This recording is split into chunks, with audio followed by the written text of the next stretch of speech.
Ever since I moved in here, I was told of the woods and the strange things that went on in it.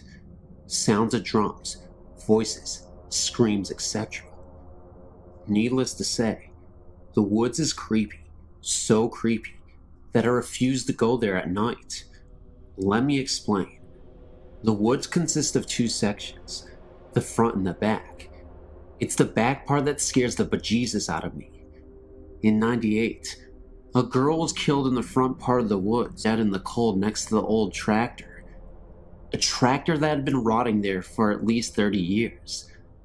Well, since the girl was killed, there have been some violent storms that have taken their toll on the trees surrounding the area of the death. My friend and I would go to the spot every now and again, until that night. I had a girlfriend at the time that lived on the road across the woods, so to get to her house, you could take the short way, which was through the woods, past the spot where the girl was killed. I'd walk my girl home, and I was returning through the woods, when I felt a sudden cold draft. Now mind you, this is the end of summer, so there was no logical explanation to see my breath during this time of year. I then turned to look over at the tractor, and I felt an overwhelming sense of depression and sorrow that made me feel sick to my stomach. I started to walk towards the tractor, and I could have sworn I heard the crying of a girl's voice say, "Run away." At this point, I started to pick my feet up and walk a little faster, when I noticed a little girl standing from a distance behind the tractor. She didn't look to be more than 6 years old, and looked about as solid and real as anybody I'd ever seen. I froze in sheer terror, knowing that there would be no way that a 6-year-old girl would wander off into the woods unsupervised and by herself, especially knowing the history of these woods. As I got closer to the girl, she ran further away and behind some trees, where she ultimately disappeared. It was not long after that I hightailed my butt back to the house as fast as I could. The next day I told my friend about what happened, so from then on, he walked with me each time I dropped my girlfriend off, hoping to hear or see something. It never happened to me again, but months later, I was talking to a friend who still hung out in the woods, and he told me he was sitting on one of the fallen trees, and he heard a girl crying. He said it startled him, so he went to go and leave. Just as he got up, he heard a louder voice say why. He said he felt depressed, and ran the rest of the way out of the woods. The woods has had a lot of strange things happen to it, like fires that start and go out by themselves, houses adjacent to the woods that have their backyards vandalized, and the sounds of someone knocking on the back doors. Interestingly enough, I found out that there was a forgotten cemetery somewhere back in the woods that had been neglected for years. I don't know what kind of paranormal energies take place in these woods, but I don't want to discover more of it.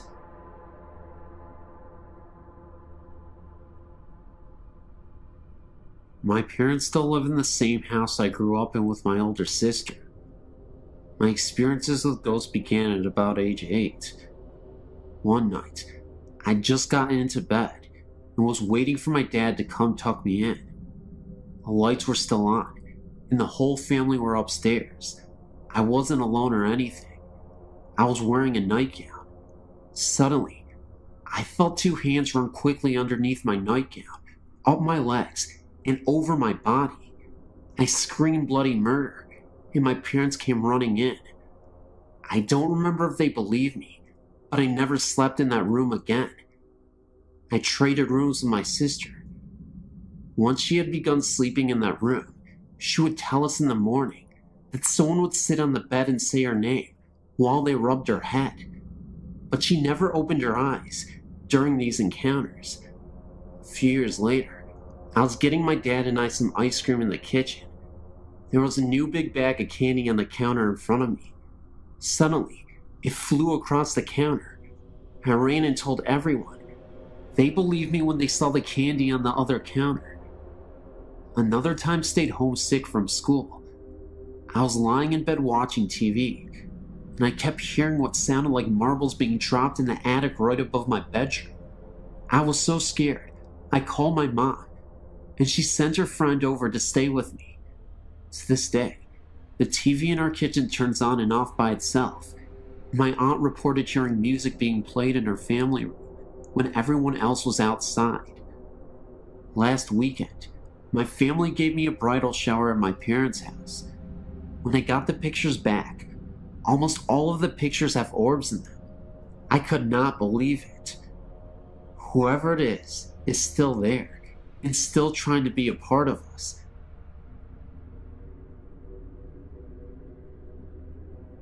It was my first time going to the Gettysburg War site. First, we visited their museum and looked at old clothing and war supplies. Then it was time for the tour of the battle site. It started off regularly, the guide showing us all the memorials and explaining this and that. Then it was time to get out of the car and look out over a field where a charge was made.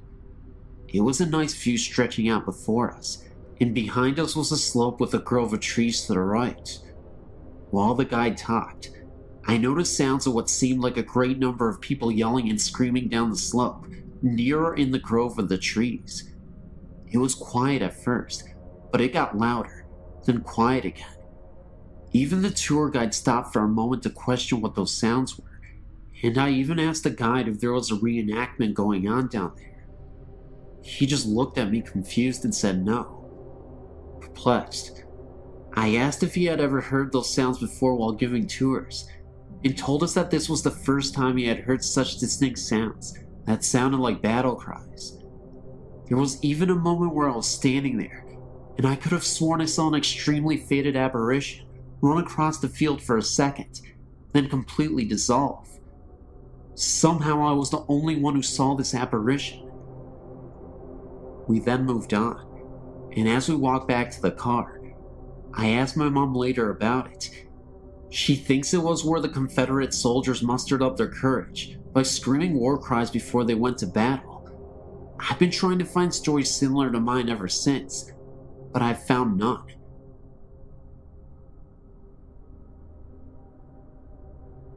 My name is John, and I've been a Civil War reenactor for about 4 years now, attending living history events and reenactments throughout the mid-Atlantic states.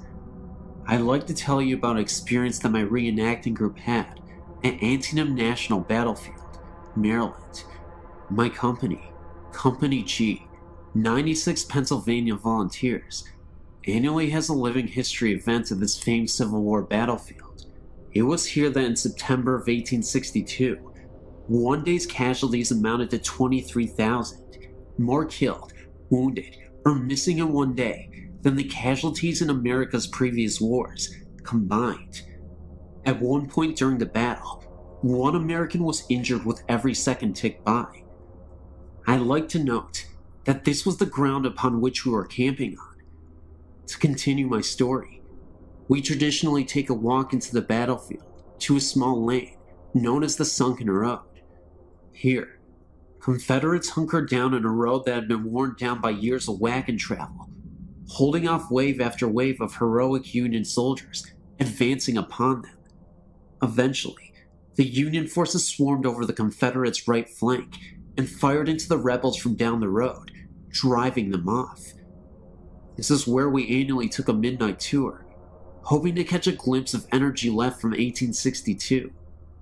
Please note that even though the park closes around 10 p.m., the rangers often allow us reenactors to walk around.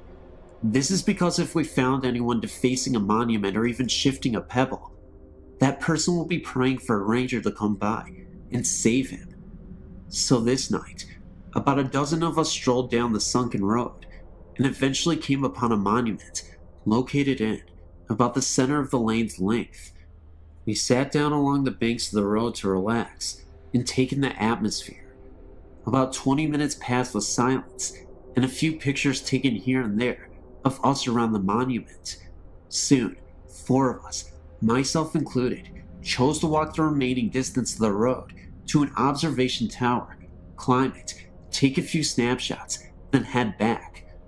So we decided to walk down to the tower, ascend a few flights of stairs, and took a look around. Meanwhile, back at the monument, our captain decided that everyone had better get back to camp, so he sent 2 men to go retrieve us from the tower. No sooner had those 2 began to walk down the road, when the remaining few men heard shoes and heel plates, horseshoe-like plates we wear on our leather shoes, on the gravel and earth down the road. First 2 pair, then 4 pair, then 6, and so on. Equipment could be heard rustling around on the body: knapsacks, canteens, cartridge boxes. If anyone knows what it sounds like to have men marching on a dirty road with full gear on, it's us. The sounds continually crescendoed until one man sat up, looked down the road, and stirred the other men to listen. Just as they began to sit up and peer into the darkness down the road, the sounds faded away just as quickly as they came in. Another man jumped up, went down the road and looked over the fences and banks, only to find weeds and small shrubs. He figured that if this was some sort of ghost regiment, it may have followed those 2 men who had begun to walk down the road to the tower to fetch us. I also had another story I experienced firsthand during a sleepless night in an old gun mill. We also used to have an annual event at Jacobsburg State Park, Pennsylvania. On the land is the Henry homestead, including a mansion and a house whose basement was the gun mill. The house now is a museum to the Henrys, and the mill below it is open to see the machinery and processes of old-time gun making. The history of the homestead dates back to the Flintlocks. Our event took place very near the homestead, and since it was going to be extremely chilly that night, the caretakers were kind enough to allow us to sleep in the house that night. Little did I know about the death that occurred in the house long ago. A young girl had contracted a contagious disease, one of those terrible, yet common diseases of the old days. She had died, and since it was thought that her illness could be contracted even though she was dead, the viewing of her body was not a traditional one. Her body was placed on a large windowsill inside the house, of a window outlet that protruded onto the front porch. This way, the viewers could stay out on the front porch and peer in through the windows to see her on the windowsill. Of course, nowadays, ghost stories fill the house, so now it was time to go to bed. You could say, more like hit the hardwood floor. Of course, the lucky guy I am, I got a spot directly to the large window and the windowsill.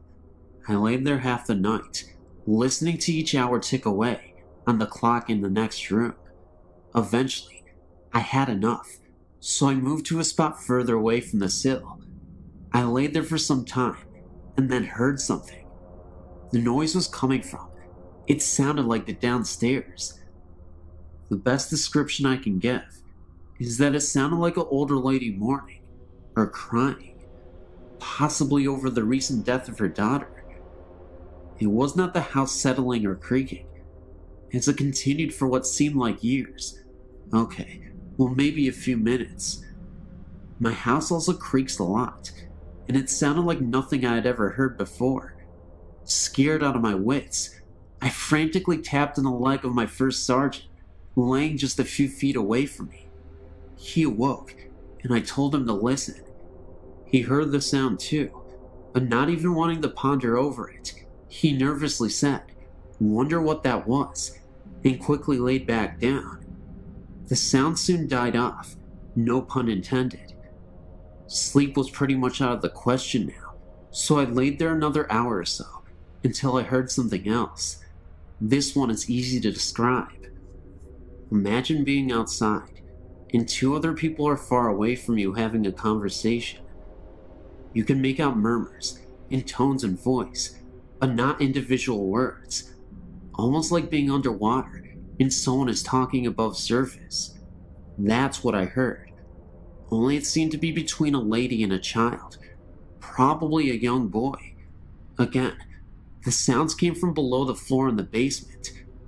These didn't last as long, possibly because God answered my prayers for them to stop.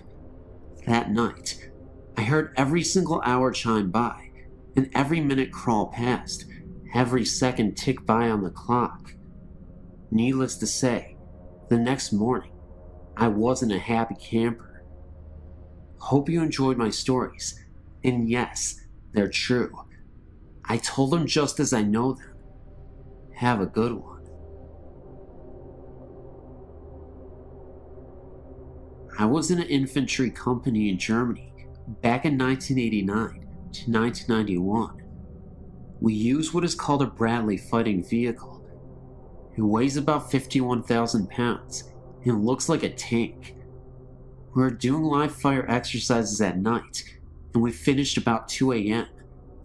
I was driving a Bradley in a convoy of about 10 other Bradleys, returning to the motor pool. The drivers used the large night vision scopes to see by.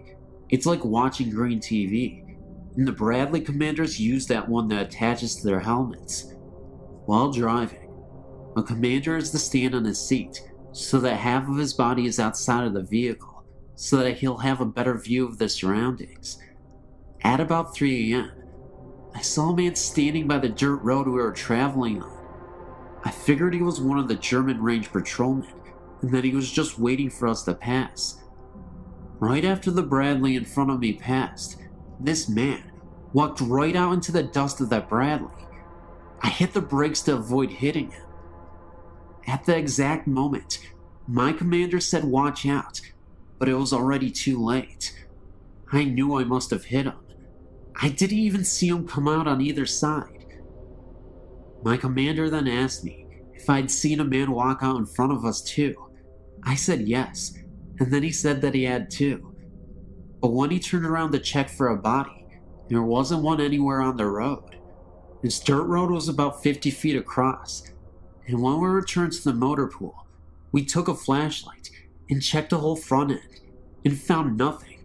No blood, no piece of clothing. There was nothing.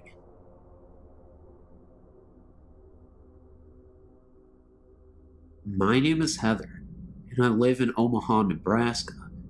I've only seen a few ghosts or spirits in my life. Sometimes I do get the chills though, like someone or something is nearby. The first spirit I saw was when I was younger, about 13 years. My mother told me to go into our basement to get some candles, which wasn't unusual. We spent a lot of time in the basement, playing slot cars and electric trains, and my dad has a workshop down there for models. As I fetched the candles, I felt watched. I scampered back upstairs, startled and panicked, and told myself not to be so silly.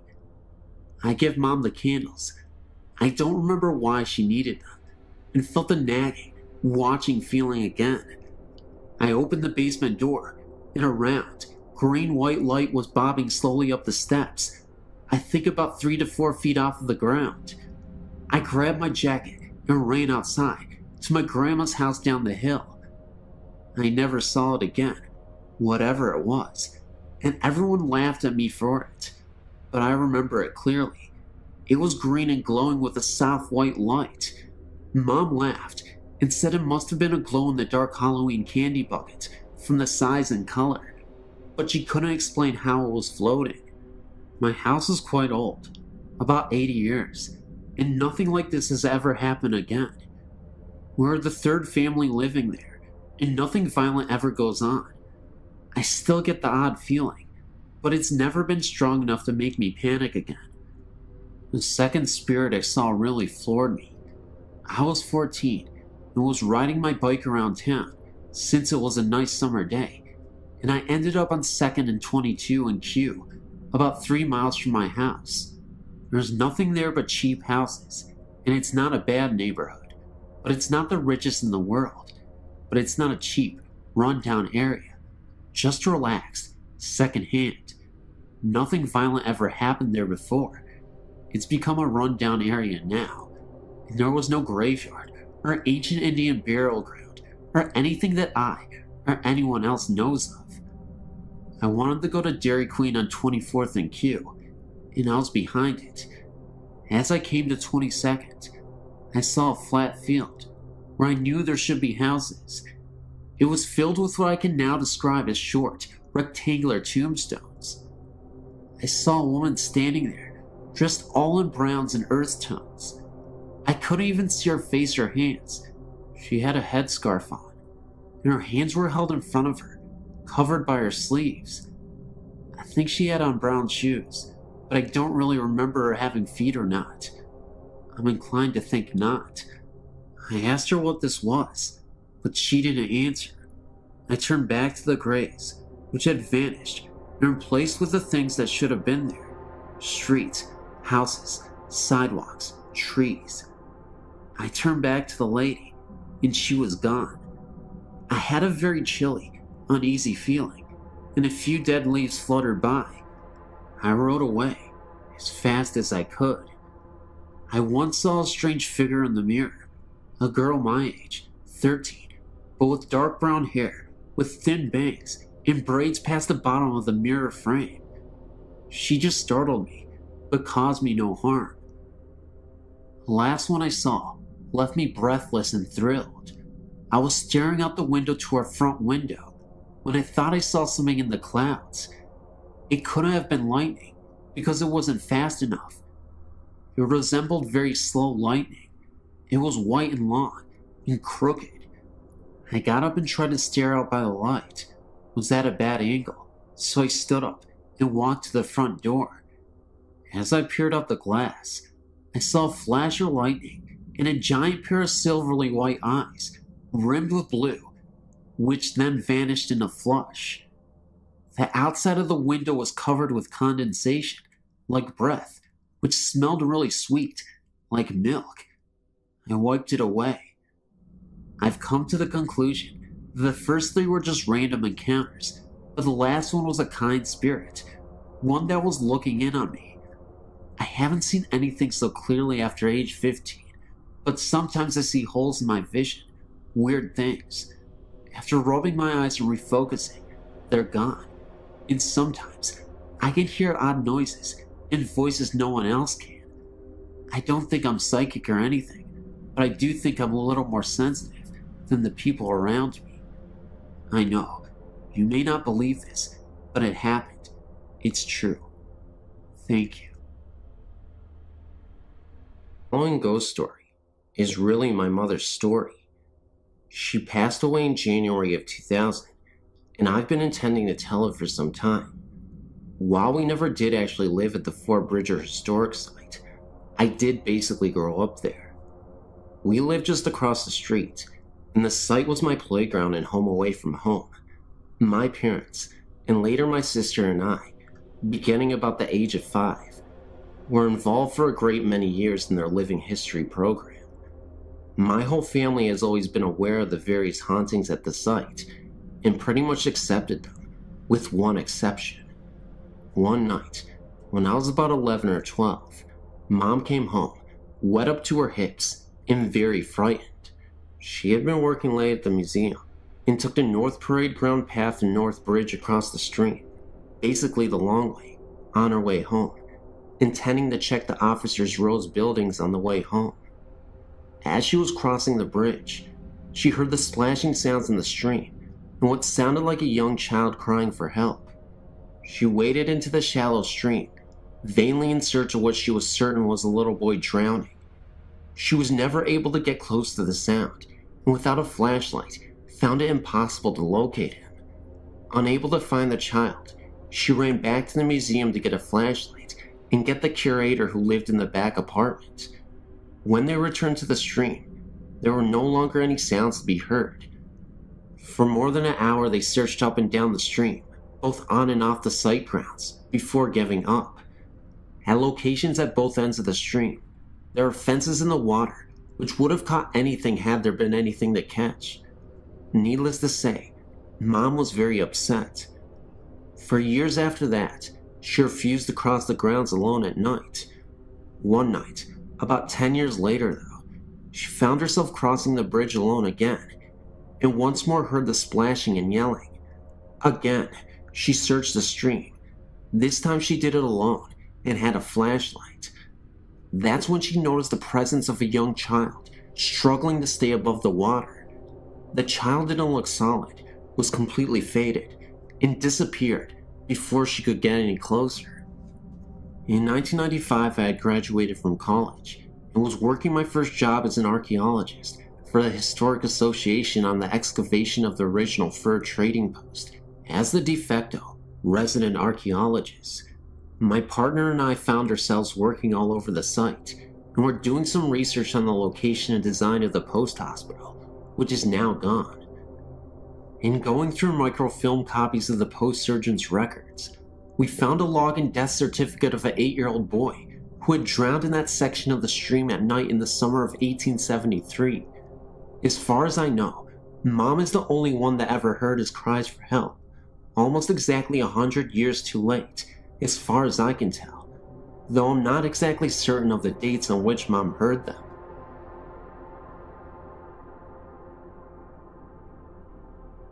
Hello, my name is Isabel.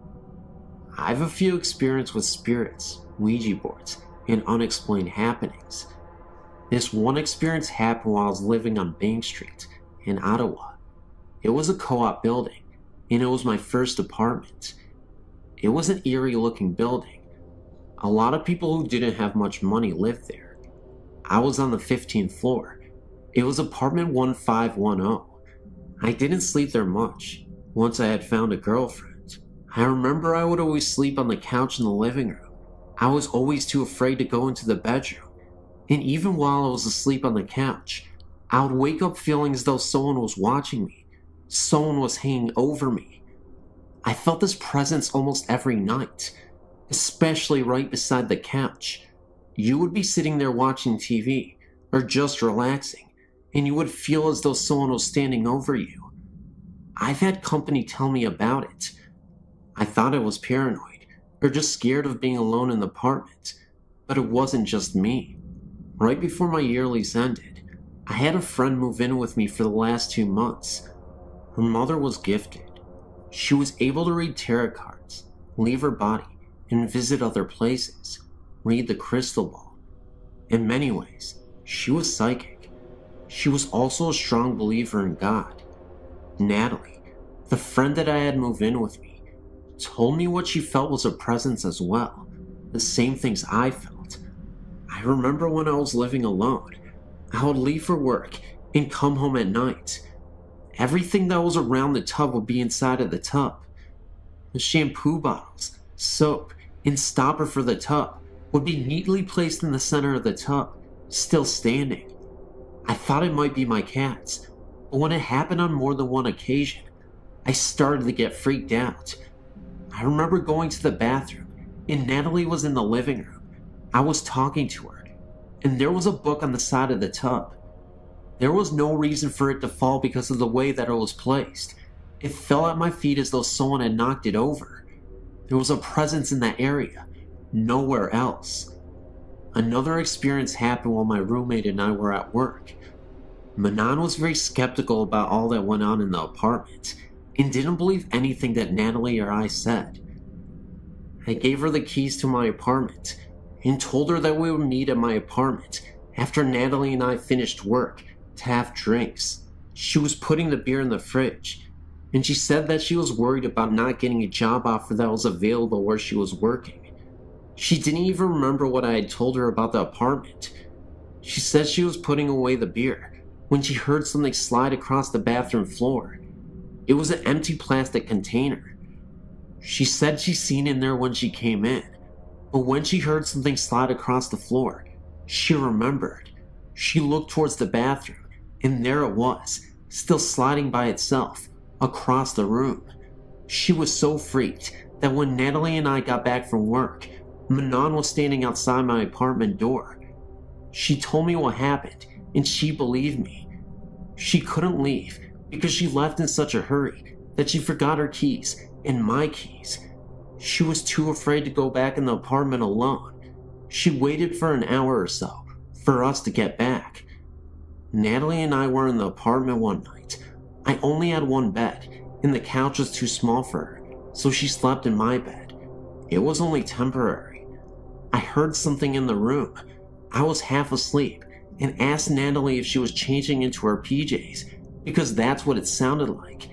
You know, the sound of someone taking off their clothes? That kind of brushing sound? Well, that is what I heard, but I couldn't see a thing. And Natalie said no.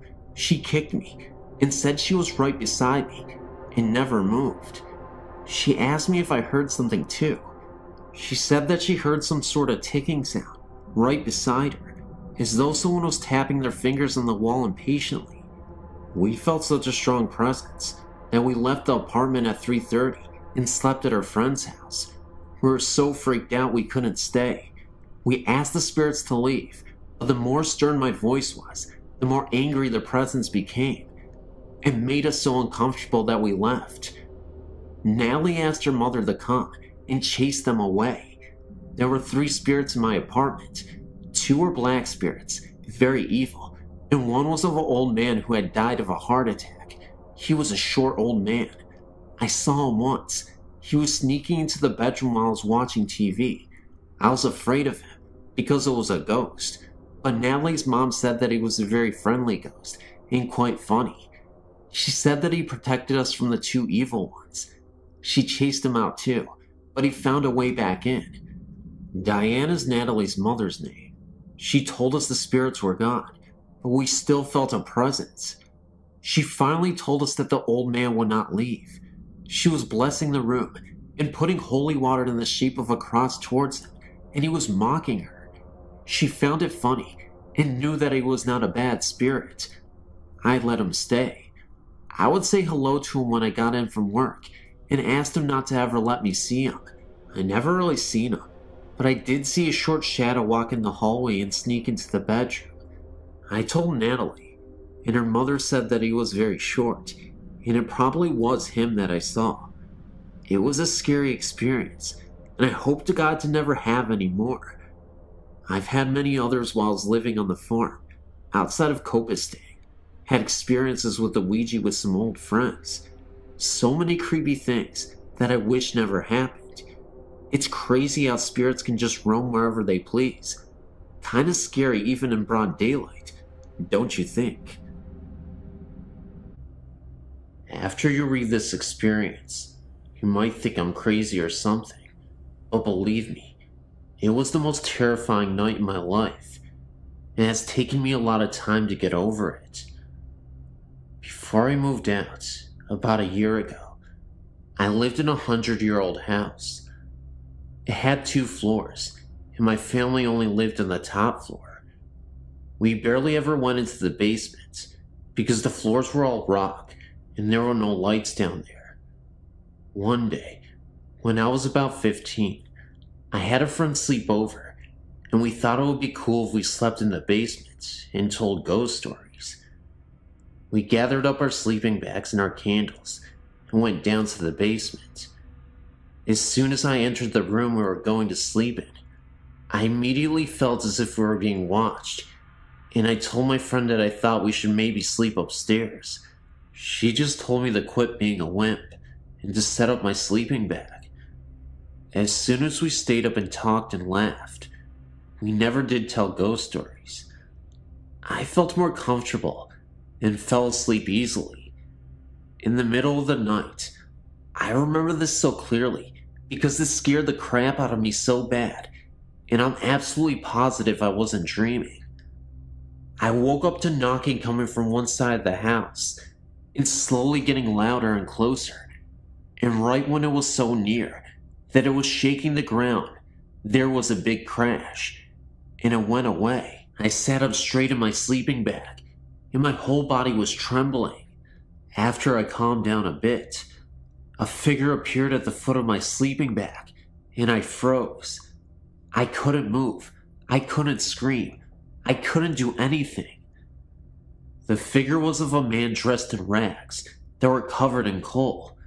He stared at me as if he recognized me from somewhere, and then his eyes widened, and he exclaimed with a gasp, "Mary Beth, Mary Beth, help me." He then disappeared with a flash of light. Apparently, my friend had woken up right when he disappeared and saw the flash of light. The next day I told my parents, and they said that they had felt a presence down in the basement earlier. I read up on the history of our house and found out that the mistress of the house was named Mary Beth, and her picture resembled myself. One of her servants had been trapped in the basement and tried to climb out of the coal chute without succeeding, and after being trapped for about 3 days, he died in an unexplained fire accident while in the basement. Thank you for taking your time to read this.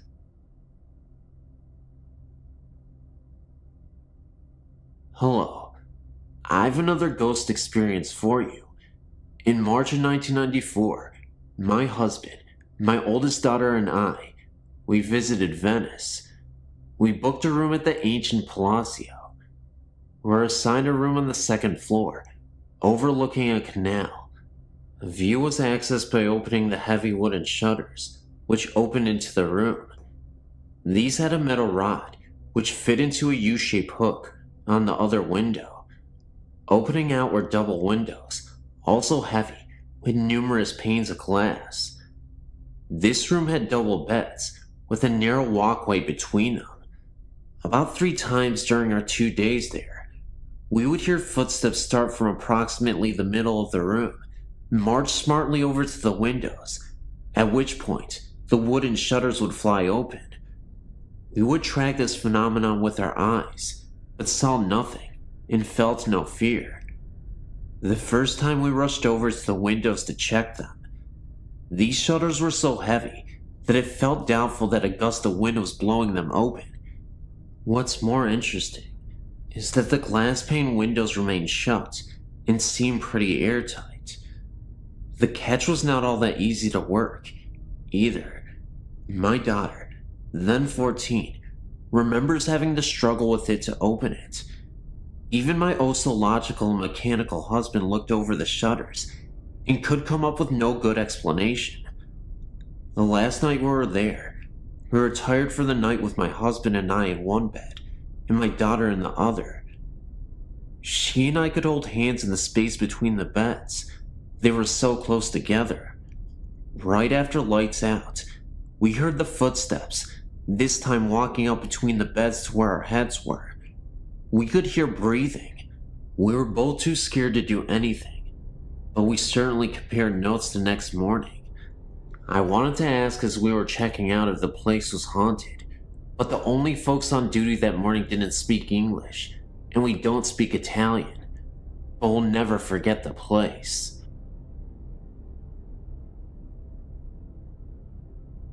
About 10 years ago, when I still lived in Pennsylvania, a group of friends and I took a joyride out to the Quaker cemetery, just for a good night's scare. It was a chilly, full moonlit November night, and there were 6 of us there, 5 guys, and me, the only girl. It was the perfect setting for a ghost. Now, I don't know how many of your readers have ever been to this cemetery, but to describe the first time I saw the place, I screamed and just about curdled my boyfriend's blood. The crematorium scared me the most. I don't know, something about the way it looks and what it was used for. Anyway, back to that night. 2 of the guys were acting like morons and jumping all over the place and around the markers inside the cemetery. I was angry at their pure disrespect for this old place, and so I tried telling them to stop. But of course, as excited as they were getting, they wouldn't listen. Me and this other guy were too chicken to go along with them, especially because of the way they were acting. They were bound to disturb peace in the cemetery, so we stayed by the car. We kept hearing a fake bird call coming from the trees along the opposite side of the road, and then I started smelling the lilacs. The lilac scent somehow wasn't disturbing, even though it was November and none were blooming. And also, there weren't any fresh flowers placed on any of the very old graves. The fake bird call almost scared the life out of us, because it just sounded so unnatural, and with each chirp, sounded closer and closer. We decided that we really needed to get out of there, so we both sat inside the car, waiting for the others. I got myself in such a worked up state that when I found a quarter on the ground, I swore, "In blood we trust," was written on it, rather than the usual "In God we trust." My friend just laughed at me.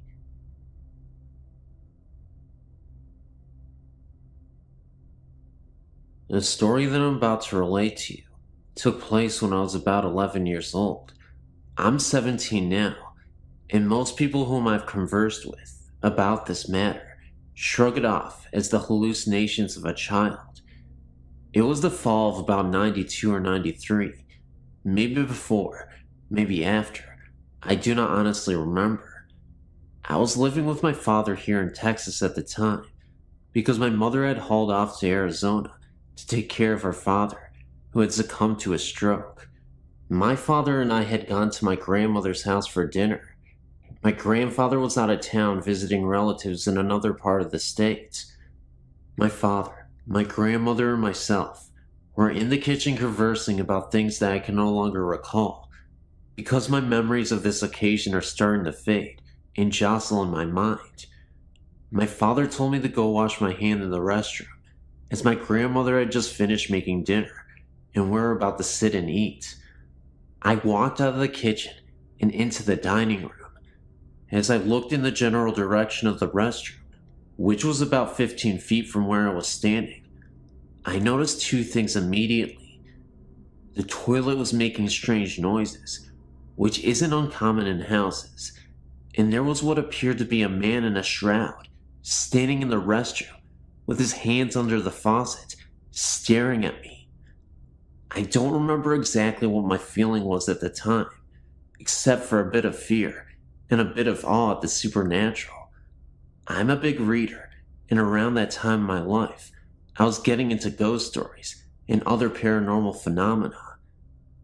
I then walked back into the kitchen, and my father asked me if I'd washed my hands.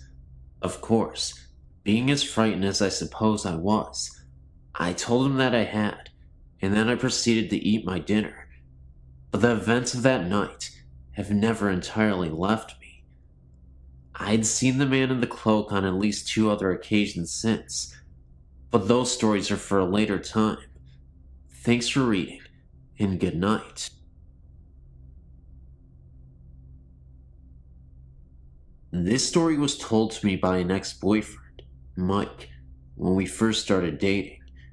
We were still getting to know each other, so when he told me he was very afraid of spirits, I believed him, because it's not the type of thing you'd say if you were trying to impress a girl.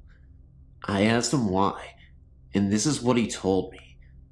Mike's first encounter with ghosts was about 10 to 12 years ago, when he and his family, mom, dad, little brother George, and Mike, were living in a house in the northwest side of Chicago.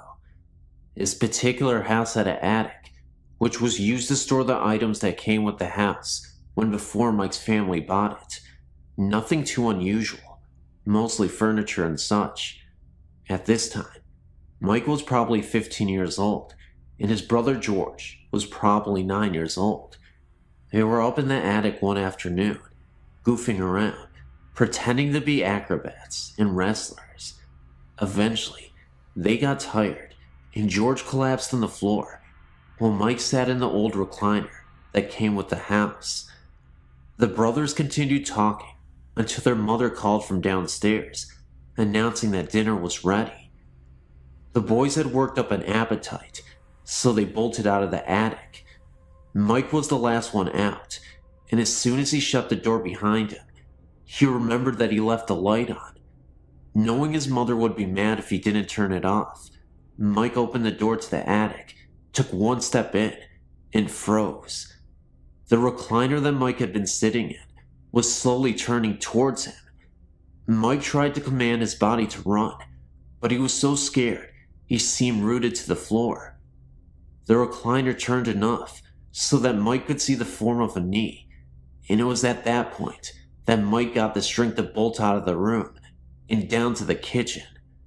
He told his parents what he saw, and of course they didn't believe him, but Mike refused to stay in the house any longer. He was so upset that his parents made arrangements for him to sleep at his aunt and uncle's house that night. Furthermore, this was the last time Mike ever stepped foot into the house. He stayed with his aunt and uncle until his family sold the house a few months later. Of course, his parents objected to his imposing on his relatives' hospitality, but they were too afraid to force him to come back, fearing he would have some sort of breakdown. The next house Mike's family moved into was still in Chicago, and not too far from the old house. Everything was going fine until one night, when Mike's family had friends over for dinner. After dinner, the adults and Mike sat around the island in the kitchen, having coffee and talking, while year-old George played outside in the backyard with the guest's little boy, Sam. At one point, George opened the kitchen door and ran through the kitchen, past all the adults, and straight into the adjoining bathroom. Nobody thought anything of this until about 10 minutes later, when Mike's dad questioned why George was taking so long in the bathroom. Mike's dad knocked on the bathroom door, asking George if everything was all right. No answer. Mike's dad tried to open the door, but it was locked from the inside. Everyone started getting concerned until the kitchen door opened again, and in came George and Sam. Mike's father asked George how he snuck back out of the bathroom without anyone seeing him. You see, there is no other way out of the bathroom. If George came out, or even opened the door, he would have been seen. In order to get back outside, he would have had to go through the kitchen again. George swore up and down that he had not been to the bathroom at all. He was outside playing with Sam the whole entire time. Mike's father asked him again to explain about the locked bathroom door, but when they checked it again, it was not locked. There were other strange incidents that happened in the house, mostly to Mike, more than anyone else in the family. The last incident Mike told me about was something that happened to him a few months before we met, when he was about 22 years old. One night, as Mike was laying in bed, he woke up with an uneasy feeling. He was lying on his side facing the wall, and he felt as if someone was staring at him. It was the middle of the night, and pitch black in the room. Mike turned over and opened his eyes and saw a black figure standing next to his bed, staring down at him. Mike shut his eyes and screamed for his mother repeatedly. When she came storming in the room, Mike told her what had happened. It seemed as if such occurrence happened sporadically, strangely enough, when Mike was getting to the point of forgetting them. Seems as if the spooks recognize this and remind them of their presence every now and again. I was kind of skeptical when Mike told me the story, mainly because I was just getting to know him. I couldn't tell if he was a habitual liar or something, but the way he acted and the way he told me the stories was enough to make me wonder if he was a spook magnet. We only dated a couple of months, and maybe that was for the best. I might be younger than some of you, but I've had a lot of experiences. I'm 18 years old. About a week after my 10th birthday, my uncle had taken his own life inside my grandparents' house, the one I'm currently living in now. After his death, I would refuse to go down into the basement where it happened. I would always hear unsettling noises, to the point in which I would feel so uncomfortable being in that home. The odd part is, it would only happen when everyone was in bed, and I was home alone. As creepy as it was, I still had somewhat of a morbid curiosity to go down there. Though, of course, I could never bring myself to do it. There would be times I would hear very faint snarling and growling sounds. Other times, I would hear weeping. It was very disturbing. Then about 6 months after my uncle's death, my 17-year-old cousin had died in a car wreck. One night, I was so upset over the deaths that I had stumbled down there without thinking about where I had went. I was so overcome with grief of emotions that I was bawling my eyes out. It got to the point where it was too much for me. I was sitting on the couch thinking about ending it all so I could be with them.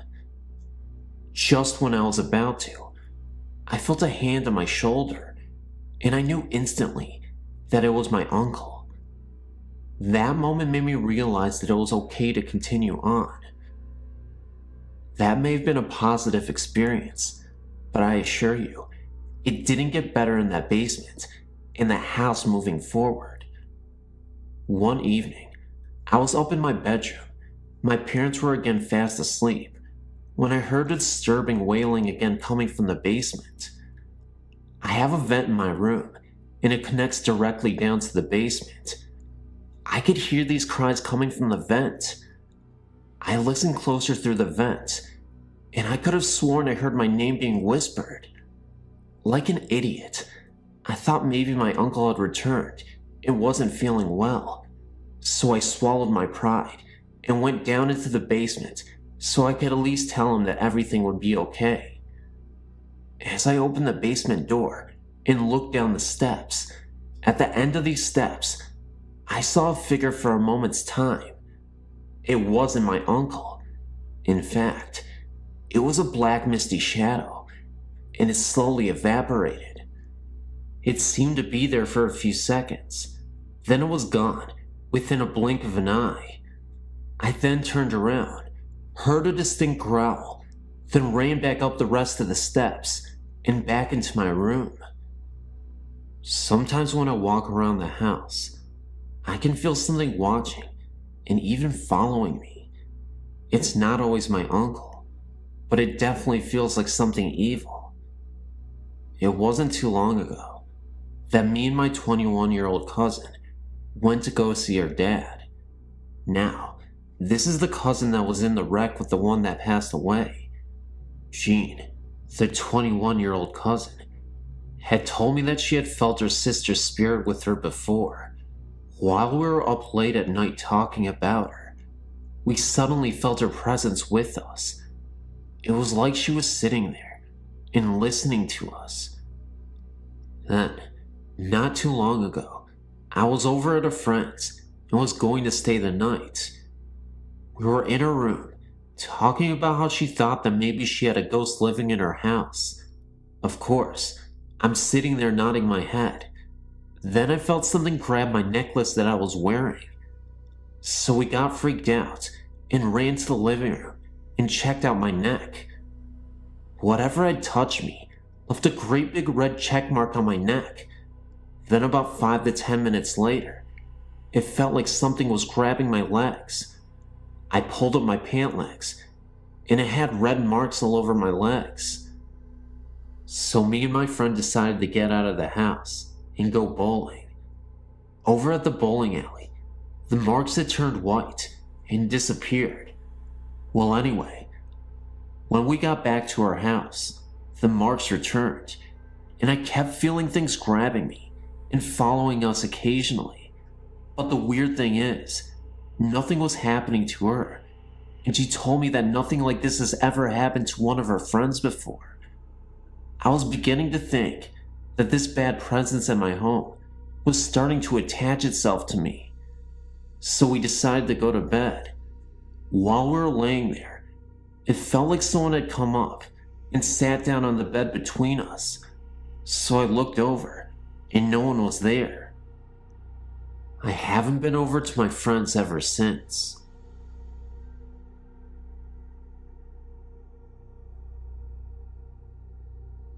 A friend sent me this and suggested that I tell my stories, so here's one of them that I hope you enjoy. I have more if you'd like to hear. I live in Clinton, Illinois, which is a small town. We have a lake, and that's pretty much about it. One night, I was out joyriding in the cemetery with a friend, as I like to do from time to time, and I had to go to the restroom. So, I went to this accessed area that is out in the country. I went to the restroom and then walked through the pavilion to look at the lake. I then came back to my car and then crawled into the driver's seat. I looked up, and there was this little boy ducking behind a garbage can. He had red eyes that glowed like a demon's and teeth that were jagged and white. A black figure that looked like a medium-sized dog was beside him, and it was black. All that you could see was its red eyes. They both stared at us in the car, and I felt fear overwhelm me. I quickly started the car, and left. The next day I told my mom about it. She grew up in the area, and she said that they often had Satan worshippers out there, and that rumors were that a little boy was drowned and used as a sacrifice many years ago. My aunt, she says that the little boy was evil, and therefore was put to death in that spot. I've tried to research this, but there are no records of any murder of a child taking place in this area. But I will never go there again, night or day. This is just one of the countless stories that I have. I have some photos too. I don't know if you can use this, but if you can, feel free to. You may also edit if needed.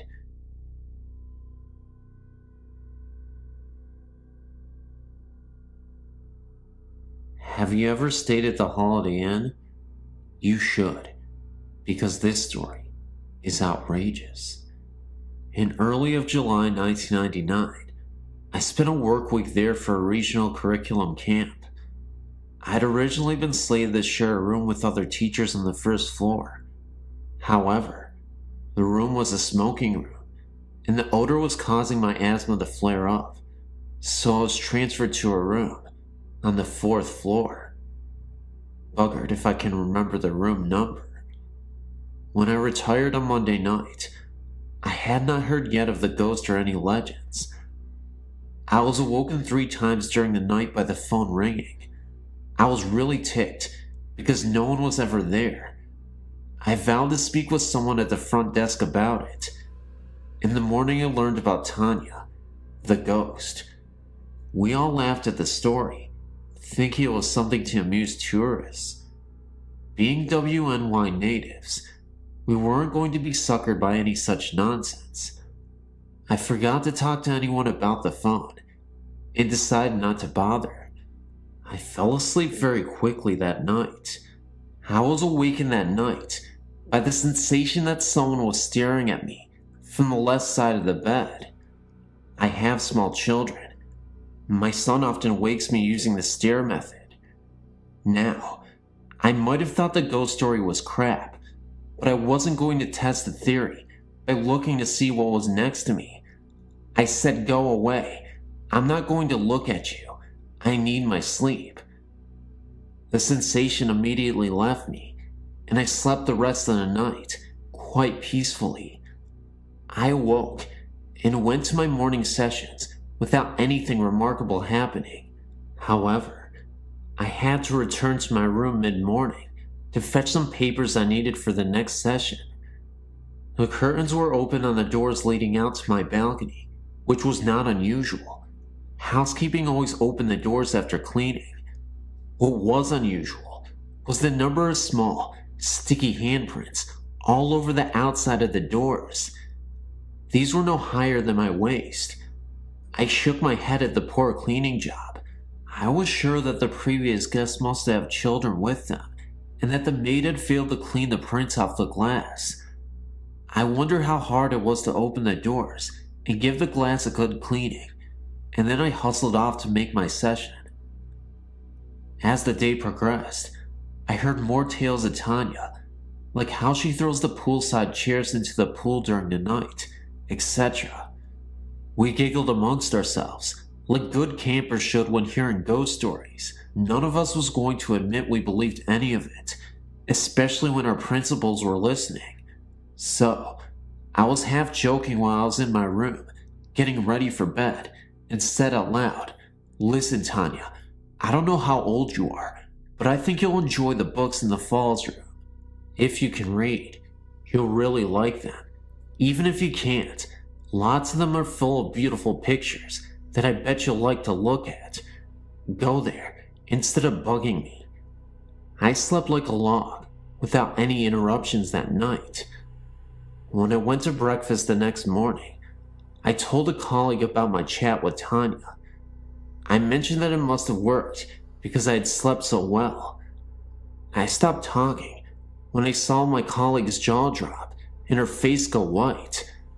I asked her what the matter was, and she took me over to the professor who was leading the sessions in the Falls room. My colleague said to the professor, "Tell us what you found in the room this morning." I listened in stunned silence as the professor described what a mess the room was. Books were thrown all over the place. The display table was in shambles, and her boxes of supplies had been unpacked and poorly repacked. In her own words, she said it looks like a kid went through everything and tried to put things back together, but couldn't manage. The professor had questioned the hotel staff about who had access to the room, and all swore that no one had been in the room after we had left, and that the door had been locked until the staff let the professor in the morning. I apologized when she finished and explained that it had probably caused the mess by inviting Tanya to go there. We all laughed uneasily at that. Some other teachers on the fourth floor admitted to strange things, like the ringing phone, no caller, and the sensation of being watched. Suddenly, we weren't so sure if the story was something just to amuse the tourists. Were the phone calls, stirring sensations, sticky fingerprints, and trash conference room related? There could be logical explanations, like incorrectly routed calls, poor cleaning, and staff mischief. Maybe Tanya was drawn to all of us warm, female, motherly-like type teachers. No male teachers that I know of on that floor, and yes, all of us are moms too. One thing is for sure, I'm far less skeptical of the paranormal than I was before, and I will admit, even to my principal, that something odd happened in that hotel. If you really want to check out the paranormal, then you have to go to the Grand Island Holiday Inn. You can pretend you came here to see Niagara Falls.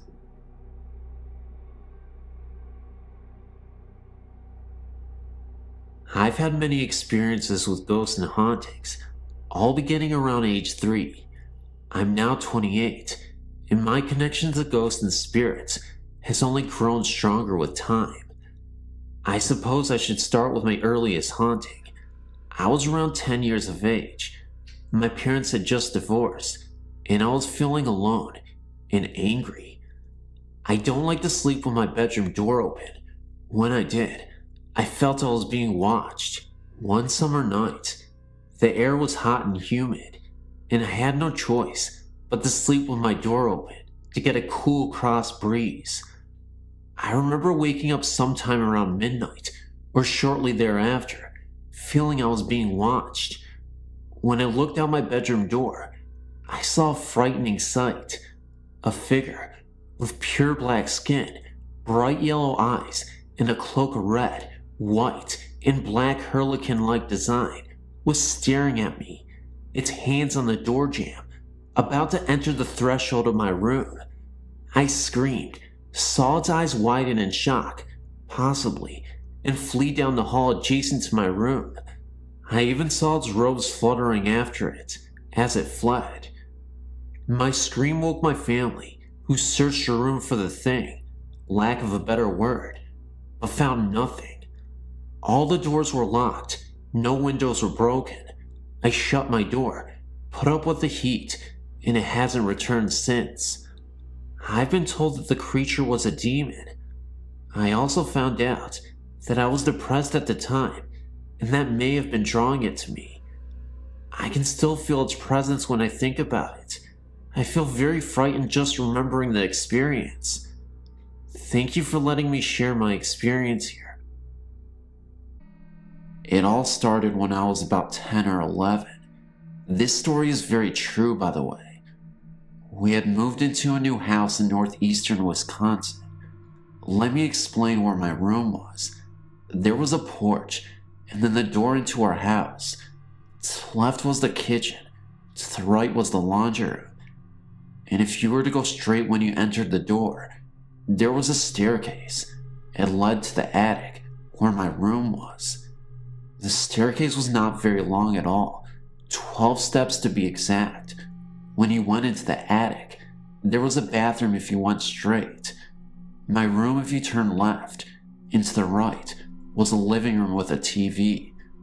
One night, while I was laying in bed trying to sleep, I heard creaking up the steps. I thought it was my cat or one of the dogs, so I wasn't scared. I counted the number of steps I heard. There was 12. I noticed it sounded like a person coming up. I remembered every creak the steps made. I looked at the staircase, which I could see from where my bed was. I noticed some sort of dim light from the top step. The lights in the kitchen were off, and so was the upstairs light. I hid under the blankets, hoping for it to go away. I listened closely and heard 12 steps going down the stairs. Every night from then on, I heard the steps. One night, after I heard the steps going down the stairs, I got out of bed and looked at the bottom of the staircase. It was very dark, but I thought I could see a crumpled figure. Then a few days later, I saw a figure in white glide up the same staircase. It actually looked like a floating sheet and sort of resembled the Grim Reaper. I would start to see a lot of different types of spirits moving along the staircase. The last one I remember was a floating head that darted down the stairs. 3 years later, we moved into a new house in Indiana. One night, my mother told me that a little boy had died in the house in Wisconsin because he fell down the stairs. She didn't want to tell me when we lived there because it might frighten me. To this day, I'm still very haunted by that.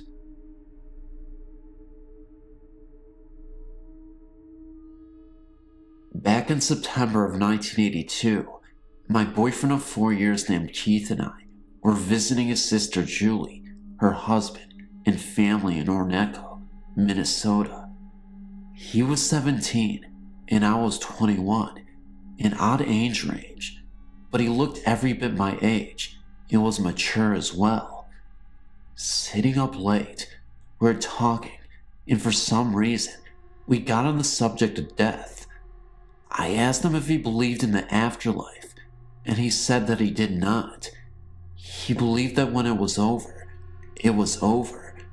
but he knew I believed, and I asked that in case there was an afterlife of any sort, and that if we were able, that if one of us should die before the other, that the one who died would come back and watch over the one left behind. He agreed. As time passed, Keith needed a space, and I gave it to him, reluctantly at times, to the point where we would get into heated arguments, and I would move out of his house, where we lived together with his father. In June 1983, on a windy, extremely hot Wednesday night, Keith died in a fire that consumed their trailer house.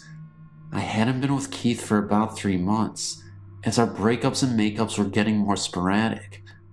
I recall trying to hitchhike to his place that night, 12 miles away, but as I stood on the highway for what seemed like 45 minutes, I just wasn't getting a ride.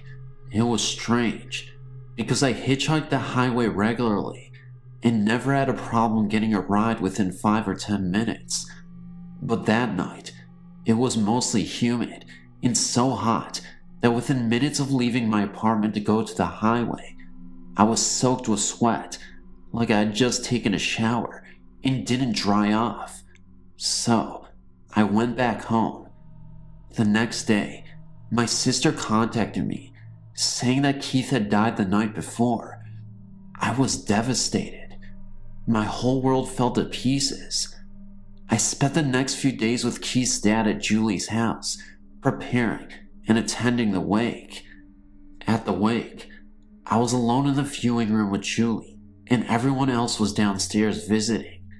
It was a closed coffin service, but I had written a letter to Keith and wanted to place it in the coffin. But due to the extensive damage to Keith's body in the fire, the funeral home director would not let me see him. So I decided to put the letter in the small groove between the top and bottom halves of the coffin. As I was putting it there, a gust of wind came out of nowhere. It seemed to come right from the groove where I was about to place the letter. It was so strong and sudden that I screamed. People came from downstairs to see what the matter was, and I told them I had seen a mouse. No one in their right mind would believe me, and besides, maybe it could be explained some way I could not figure out. The night before the funeral, I was having a tough time trying to sleep due to the emotional turmoil I had faced from hearing the tragic news. I couldn't stop crying, and I was absolutely devastated. Just then, I felt a cold breeze brush past my face while I was still laying down in bed and hysterically crying. I then felt the weight of the bed getting heavier, like someone else was sitting on the bed. I screamed Keith instinctively and laid up in bed. The bed instantly felt lighter, and I could have sworn I saw a small ball of light move around the room before disappearing.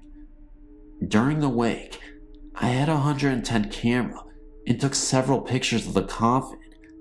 These pictures I will have to retrieve from Julie, as I've gotten married 6 years ago and gave my photo album a key to her as a means of trying to let go of the past and move forward into my new life with my husband and daughter.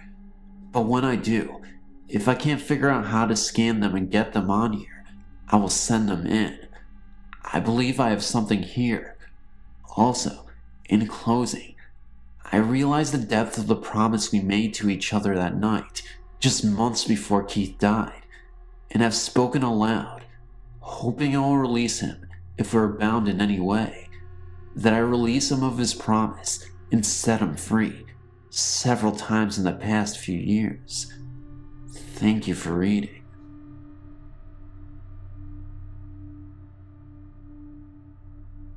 In this story, my wife and I had moved, and we rented a 60-year-old plus house because the landlord allowed pets. My wife had misgivings about the house from the first day we viewed it, but she agreed to move in.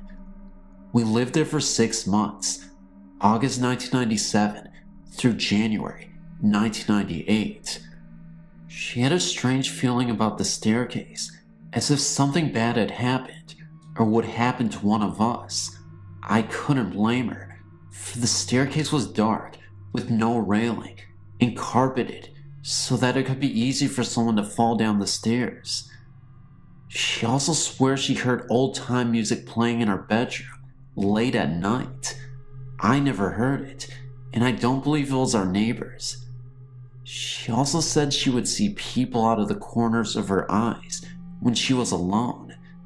This hadn't happened to her before, and hasn't since in our new house, which we have lived in for 9 months. The strange coincidence is this. One afternoon, I was in the bathroom taking a shower when I saw movement about the size of a human move across the floor in front of the sink towards the door. I thought it was my wife, so I opened the door, but she wasn't around. About a week later, we were talking about how cold and where the house was. My wife told me, in addition to the music and odd feelings, that when she was taking a shower, she had seen movement in the front of the sink going towards the door. I told her that the same thing had happened to me. I thought that perhaps reflections off moving cars in the street in front of the house could explain the movement, but it wasn't sunny when I showered. At this point, I was freaked out, so in addition to poor insulation, bats in the attic and mice in the walls, we had ghosts. We moved out within a few months.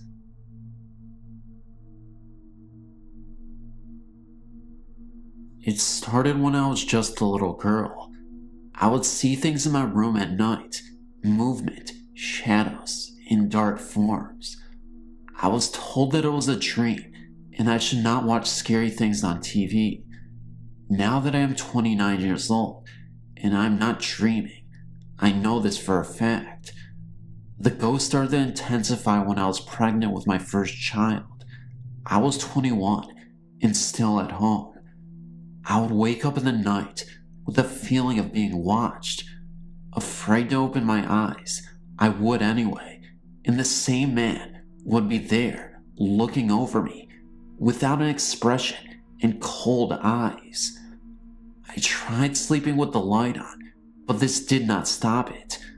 I knew it could not be a dream because it was the same image every night. My son was born and we moved into our own place, about 8 blocks away from my home. The man did not appear for a few months, but he did eventually show himself. Frightened every night as to what I would wake up and see, my husband worked out of town during the week, so I had my best friend come stay with me. I warned her that in the night, I sometimes scream because of what I see. Hesitant at first to believe me, then the screams came, and she too was a believer. My friend eventually moved into her own place.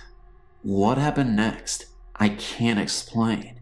My friend has never experienced any ghosts or such, but one morning, while lying in her bed, she felt something jump up on it, like a cat would. The only thing is, she didn't have a cat. Before she knew it, she was frozen, as if someone was lying atop her and restricting her movement. The incident left as soon as it came, but she was well aware that this was an event that she could not get over. She moved shortly after. The stranger thing was that the man I'd seen for 4 years was gone. Had he been the one at her house? Did he move on with her? I will never know. I've never seen him since. My husband and I eventually bought our own home and began to move. The last night in our apartment, I awoke to at least 6 to 8 apparitions above my bed. The spooky thing was that I was pregnant with our second child. It was as if they came to say goodbye. We got settled into our new home. Incidentally, it's 3 blocks from our apartment. It was about a year before the first incident. We knew when we moved in that the lady of the house had died here. That is who I expected to see, but quite the contrary. It was a man in police dress, like you would see at a funeral or graduation. His image appeared in the mirror next to my bed. He's the only one of the many ones that I've seen here. Now I only see an image once, and never again do they appear. Some months, it is every night. In some months, none at all. Just when I think they are gone, I wake up and scream. They never touch me or try to talk to me. They just stand there and stare at me. The lights can be on or off. It does not matter. I think that my younger son is experiencing the same thing, but I do not know how to ask him without scarring him. Some nights, he sits straight up in bed and cries and points with terror on his face. I look, but there is nothing there. All I want to know is if I'll ever be able to go to sleep and be confident that I won't wake up screaming. Thank you for your time, and hopefully someone out there can relate to me.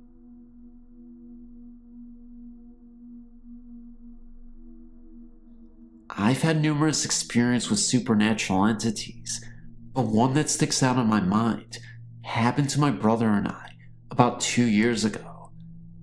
I have a cleaning service and clean many buildings at night, but the case in point occurred at a clinic in an older district of South Fort Worth. One night, my brother and I were finishing up at this clinic. I have a habit of walking through a building before we lock up to be sure everything is secure and the lights are off. My brother was in the lobby area of the clinic, preparing to leave, when I informed him I was going to check the building. There are 4 hallways in this clinic, with many examining rooms, so I proceeded to walk the building. About halfway through my walk, I heard another pair of steps, about 10 foot or so behind me. I assumed it was my brother coming to help me, so I started talking to him. At the last stop of my walkthrough, there was a break room. I reached in to turn off the light of the break room and turned around, facing back towards the direction from which I had come, expecting my brother. What I turned to was not my brother, but the upper torso of a male figure somewhat see-through and misty white. I blurted out a few choice words, and the figure was gone. After this experience, my brother as well heard many strange things as well as the figure of a female. I was talking to one of the doctors one day in the receptionist area when I noticed a picture on the wall. Instantly, I recognized one of the people in the picture with the figure I'd seen. A cold chill came over my body at this point. I pointed out the picture to the doctor and asked who this person was. The doctor stated that he was the doctor who founded the clinic in 1929 and had died in 1985. I thought to myself, I knew doctors worked a lot of overtime, but this was going to an extreme.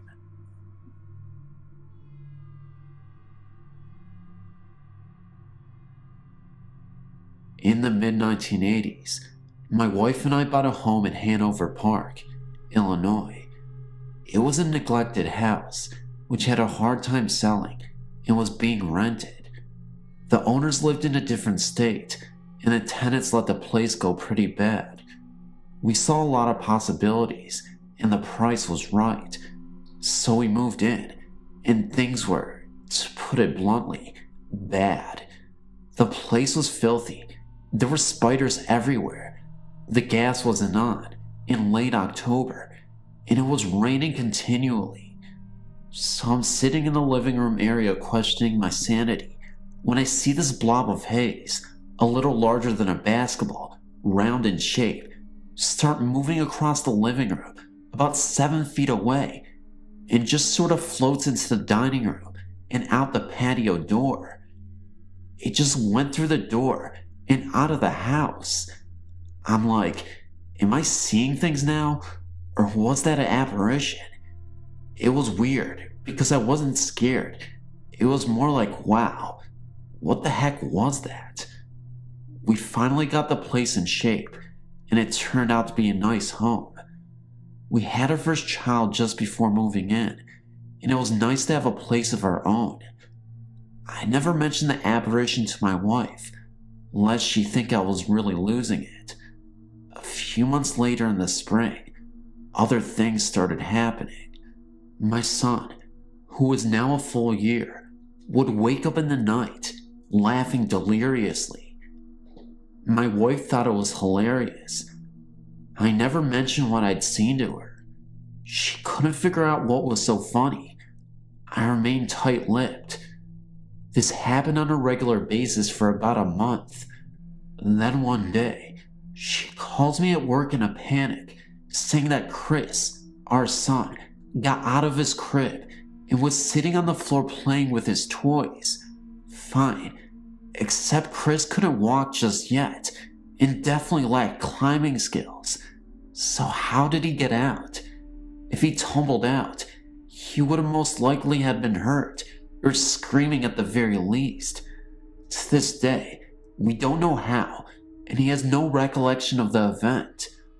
Other events included the TV turning on at night, a strange happening of voices in the night, strong flowery odors, a feeling my wife once described as having passed through by something, and the car shutting down in front of the house once we moved out. We sort of visited, and when we passed the front of the house, the car just shut down. It restarted with no problem, and had no problems before, or any time soon thereafter. Weird.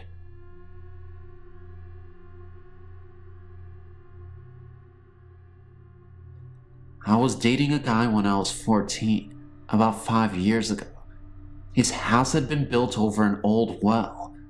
The story goes that in the early 1900s, 2 children were playing near this well, and the little girl fell in, and her brother tried to help, but fell in too. Their parents didn't know they were missing for a while, but by the time they got there, it was too late. Well, they moved, and another house was built over it. My boyfriend's closet was built over this well. One night, it was raining really hard, and he was playing his guitar. A bolt of lightning struck right outside his window and lit up the whole room. About 10 seconds after that happened, we heard children laughing. I looked in the corner of his room and saw two children standing there, staring at us. I just sat there and stared back. They stood there for about 30 seconds and then vanished. After that, you would find things misplaced and then find them later. He came home on several occasions to find his room messed up. He would pick it up, leave, come back, and it would be messed up again. We broke up soon after that, and I've never heard about the children again. As I was reading your website, I was recalling my own happenings. None were ever harmful to me, but I do sleep with the light on most of the time. I believe I have a following, whether it be the same ghost, or if I have some attraction for them. It started when I was about 4 years old. I had this imaginary friend. I named him Jingles. From what I am told, I do not recall any part of Jingles other than what I was told by my family. I made my friend Jingles so believable that everyone in my family actually started to believe there really was someone named Jingles. I would talk to him, play with him, and of course, if anything was broken or stolen, Jingles did it. If I was good and got a treat, Jingles had to get one too. Jingles remained my friend until I reached first grade and moved to a new home. While in the kitchen with my sisters and mother, a man's voice from the woods called my name. I was about 8 years old then. We all froze with our mouths, dropped to the floor, and our hearts racing. All four of us could not have imagined that someone called my name. I was young, so my mother made a joke about it and said it was forgotten. Throughout my childhood, strange things happened in this house. Images were seen out of the corner of mine and my family's eyes, but we would just chalk it up to our imaginations. Certain toys would flip in the air, stuff like that. I was scared for the moment, but never afraid to be in the house. Over the years, we have found what I believe to be cow skulls in the backyard. 2 are found, but no one on the street has any cows. We don't know where they came from. The house that I lived in as a child eventually became my home. My sister lived in an in-law apartment below me. She would always ask me what I was doing up there because she would always, even when I wasn't home, hear jumping and walking around. What makes this so strange is that once I moved out of the house, the noises stopped. After moving out of my parents' house and into my own house about 9 months ago, there seems to be extra guests. I hear voices, but can't make out what they are saying. I often hear a muzzled radio sound. I hear running water. The house is always making huge noises. However, around 4 a.m. to 5 a.m., the noises stop and the house is dead silent. Often, a cold breeze would find me, even when there is no wind. I can't explain the feeling that I'm not alone. My children, 9 years old and 8 years old, keep saying they want to move because they think the house is haunted. I don't think moving is going to solve that problem. A little background on the house I now own. It is 30 years old and a waterfront property. I found out that the owner of the home died of cancer, not in the house, but has died. There have been 11 deaths around the lake, and they have all died of the same cancer. Am I being followed? If you have any input as to these happenings, I would invite your insight. Thanks for your time.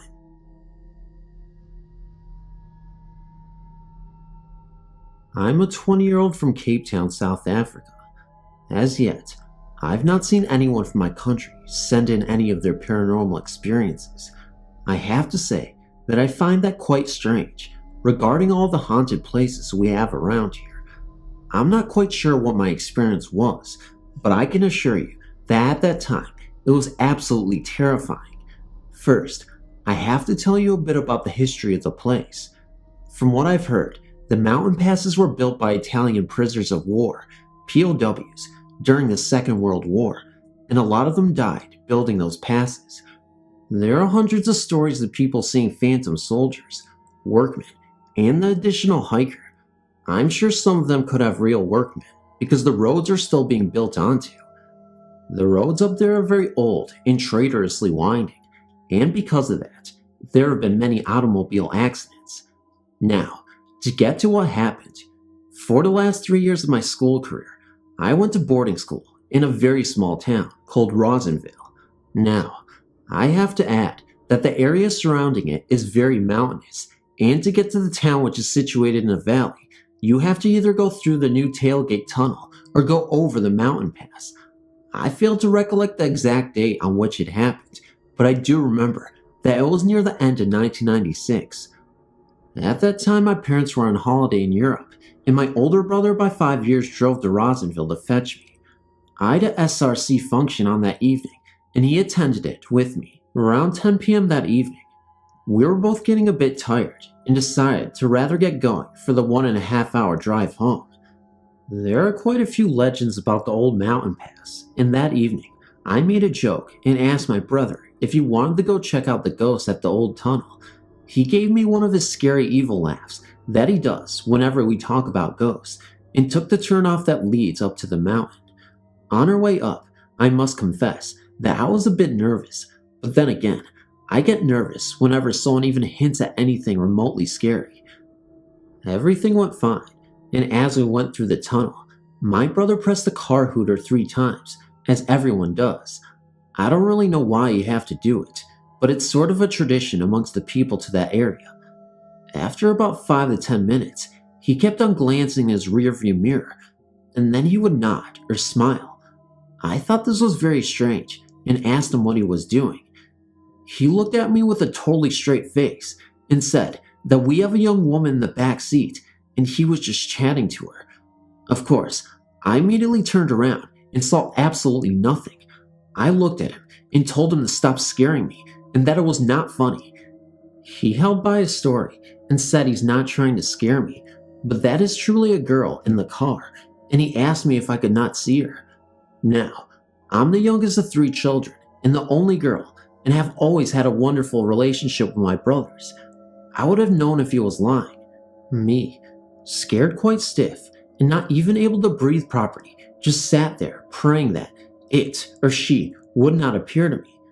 Finally, after about 15 minutes and a whole lot more nods and smiles, my brother told me that he had to stop to relieve himself. Mother Nature. I can still remember the exact location he stopped at. It was on the left side of the road, with a white stone half veranda-like entrance to a farm or someplace. It had been raining the whole week, and the ground was very muddy and smelled moldy.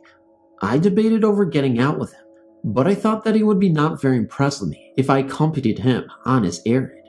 So, I gathered all the guts that I could muster and sat all alone in the car. I remember it being very cold. I could see my breath as I breathed out, but it might have been only because of the weather in that area. Nothing much happened in the time my brother was away, for one exception. There was the distinct sound of someone breathing, and no, not me. I made a point of breathing my breath, and I could still hear it.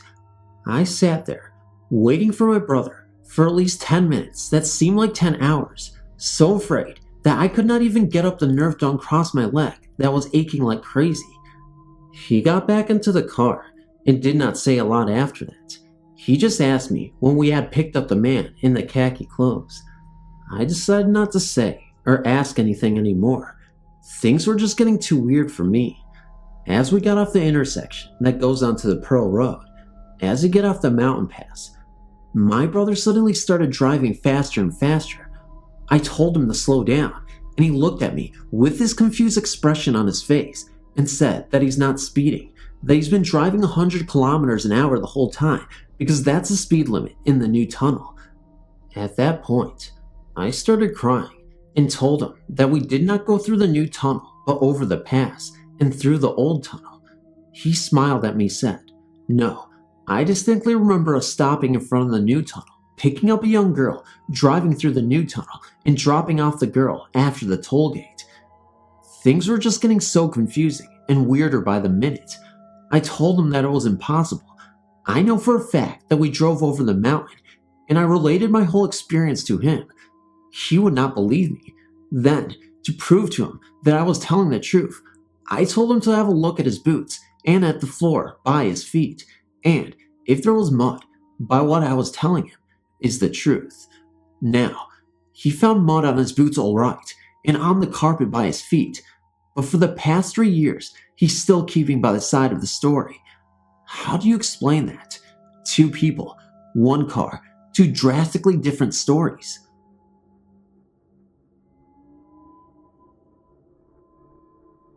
In the past few months, I had 2 experiences with ghosts. This past New Year's Eve, my grandfather died after a short illness. My family stayed over my grandparents' house the night before he died, and I slept in the upstairs bedroom. I couldn't really sleep for too long, and at one point, as I lay in bed, with my eyes slightly open, I began to see some sort of figure near my bed. I began to see what looked like a face and ran out of the room into the hallway. As I walked down the hallway, I was pushed by a burst of energy 2 times and walked at a greater speed than myself meant to. I can't really describe it, just that whatever it was actually passed through me 2 times. The second shelf left me in front of my grandfather's bedroom. I couldn't understand why, since my grandfather had been moved to the downstairs living room and no one was supposed to be in the room. However, an aunt of mine was laying in the bedroom floor, passed out, after getting too upset when entering his room, which no one in my family knew at this point. Shortly after, my grandfather died. My family feels that even though at this point he was still alive, his spirit had already left his body and directed me to check up on my aunt. After his death, I tried to put it out of my mind for a while. However, at the beginning of March, my mother and I visited my grandmother, and she asked me to carry up some boxes to the store in my grandfather's room. As soon as I entered the room, I started thinking about the whole situation with his death and could not stop crying. It was the first time that had really sunk in that he was gone and that I will never see him again. 3 days later, I went back to college, and about 1:30 a.m., after my roommate had gone to sleep, I, with my headphones, began listening to a CD of mine. I began thinking about my grandfather again, and soon, the doorknob to the dorm room began to shake, and I could hear someone fumbling around with it for a while. The windows were open, but there was no wind coming through. I went up to the door, figuring that it was someone on the floor stopping by. Then, the doorknob slowly turned and the door opened, and nobody was there, but I could feel a presence. I believe that this was my grandfather letting me know that although he has passed on, he is still watching over us. Over 30 years ago, I was a signalman in a quiet country box on a now-closed Waverly route. I operated a level zing over a back road some 3/4 of a mile from the main road. On a November Saturday back shift, around 18 hours, because it was rather warm, I sat with some of the windows open. I'd left my gates blocking the roadway waiting for a train leaving Carlisle 6 miles away. Not many cars use the zing at weekends, so I was surprised to hear a sound from outside and down the road. I went to the window and looked out. There was nothing to see, so I made to turn away, at which point a voice called, "Can I come across?" Looking back out, I could see a person standing beside the wicket gates. I called back yes, and made to unlock the small gates. I returned to the window, and a girl had crossed the track and was standing at the fence below me. She was dressed in light colored, I guessed that tan, closed her hair, was fair, but her face was hidden in the shadow cast by the box eaves. We talked. She told me she had come out of a bus and was heading for a certain house where she was staying. As we began to talk, snow began to fall. I asked her to come up to the fire. She refused, as she refused to step closer to the fence. A bell rang behind me. I turned away and turned back, and she was gone. The road ran away straight for a good half-mile. I hurried downstairs, kneeling on the road. I could look along the tarmac, shiny and wet, reflecting lights of a marshalling road on the horizon. The road was empty. The following week, early shift, I made a point of stopping the people who lived at the house mentioned. No one had been visiting. It had already dawned on me that the bus she had mentioned no longer ran. I hope you find this of interest. Let me say that I worked at that box for some time after and loved every minute. Signal boxes are curious places, some odd by their locations, but all old and well used.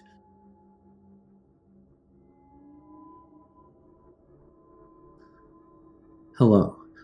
Me and my boyfriend have had a couple of incidents at our apartment, leading us to believe that there is something here aside from us. I first of all think that it's strange that this is happening, as we live in an apartment complex. About 2 months ago, we were in bed and watching TV. We heard a child's voice in the living room, and this continued for several weeks on several different occasions. It seemed to be as if someone called out for someone. Then about a month later is when the really strange part of it took place. No one had been there at all, and the house was spotless, and we noticed a small handprint on our bathroom mirror. It was in the middle of the mirror and had water streaks running down from the top of the fingertips, as if it had just been done minutes earlier. And then this very morning, my boyfriend turned the shower on and went to the living room to watch TV until it warmed up. He said he noticed in the corner of his eye the bathroom door move, so he assumed I was in there. So he waited a couple more minutes, then went in to take a shower. As soon as he went in the bathroom, he plainly noticed a small handprint on the steamed up mirror and instantly ran in and woke me up to look at it. I went to look at it and I had chills. It was obvious to me it had just been made, not to mention I had just cleaned that mirror 2 days ago. The water streaks were coming down from everywhere on the handprint this time. The funny thing is that both incidents, it was only one hand, and only the right hand both times the prints were in almost the same area of the mirror. It seems to me it's a child-sized hand. The first incident, the print was slanted. The second instance, the print was perfectly straight. We ourselves are skeptical about this, but at the same time, open-minded to the fact that spirits do exist. There are no children ever here in this entire complex, and no other reasonable explanations. This is real. If anyone has any knowledge of these occurrences, please email.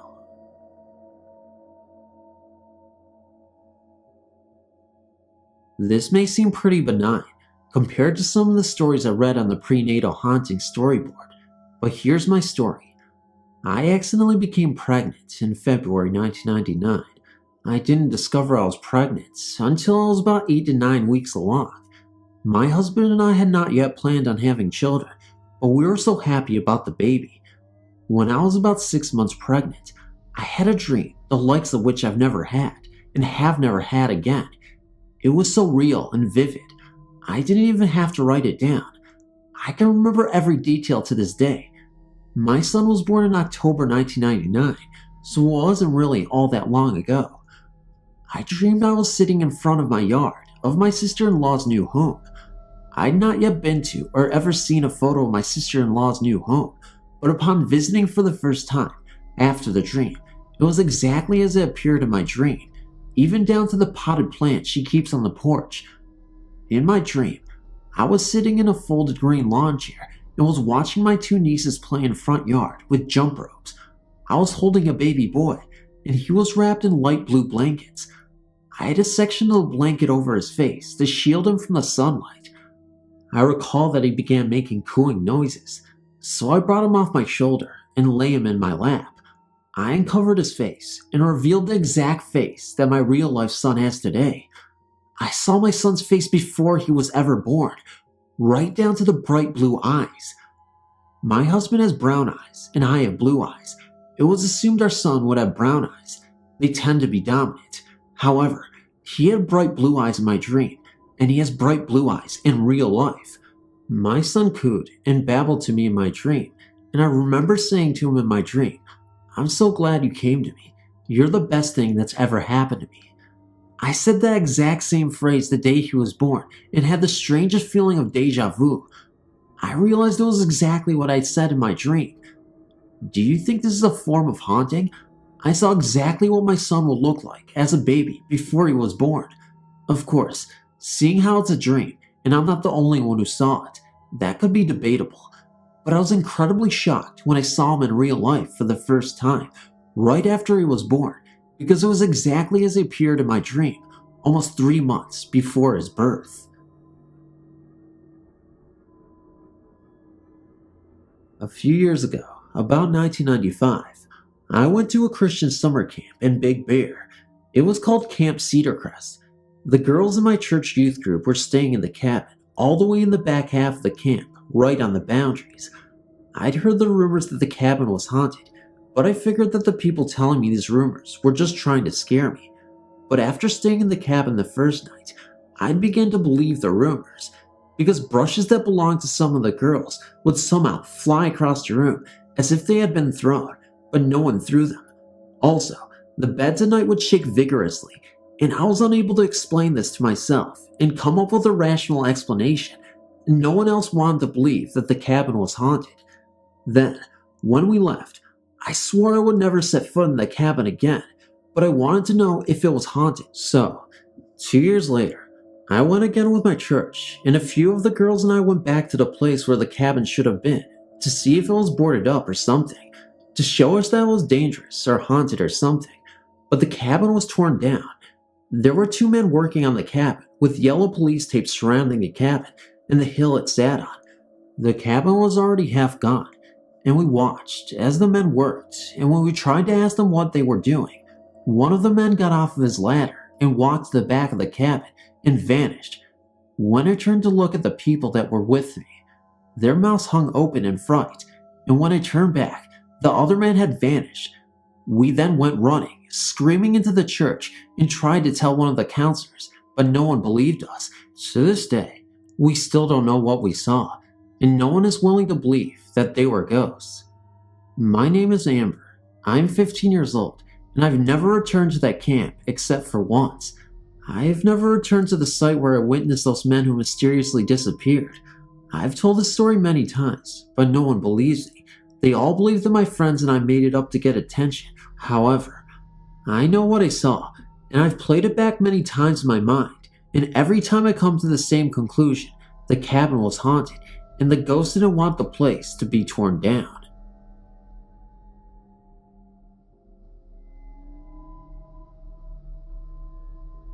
In November of 1997, my wife and I went to the Whaley house for fun. She told me how the house was supposed to be haunted, but I thought she was just fooling with me to get a reaction. When we entered the house, the caretaker told us about the house, and I asked her if the house was really haunted, or if it was a bunch of BS. She told me that strange things did in fact happen, and then again, I thought it was just a bunch of hooey. Well, I can actually say that the house is weird. As I walked through the house, I had it in my head that nothing ever happened, and everyone made up stories about this particular house. Here's the good part. As I came to the study of Old Man Whaley, I started to smell smoke. I thought it was kind of weird, but then thought that someone outside was smoking. Then the smell got so intense that I almost started to cough. I turned to my wife and asked her if she smelled it, and she responded yes, and that it was strong. I decided to go on and see what else was in the house. The cigar smell followed me, and then, at that time, the caretaker said to me that Mr. Whaley didn't like me. I said to her that the cigar smell was just tremendous, and I couldn't take it. She told me, I don't know why, but for whatever reason, he don't like you. I could hear people upstairs, and I decided I'd go and ask them if they smelled the smoke. I started to go upstairs, and when I got halfway up the stairs, I got this outrageous chill that ran through my whole body. As I got all the way upstairs, there was nobody there. I also noticed that the footsteps had stopped too.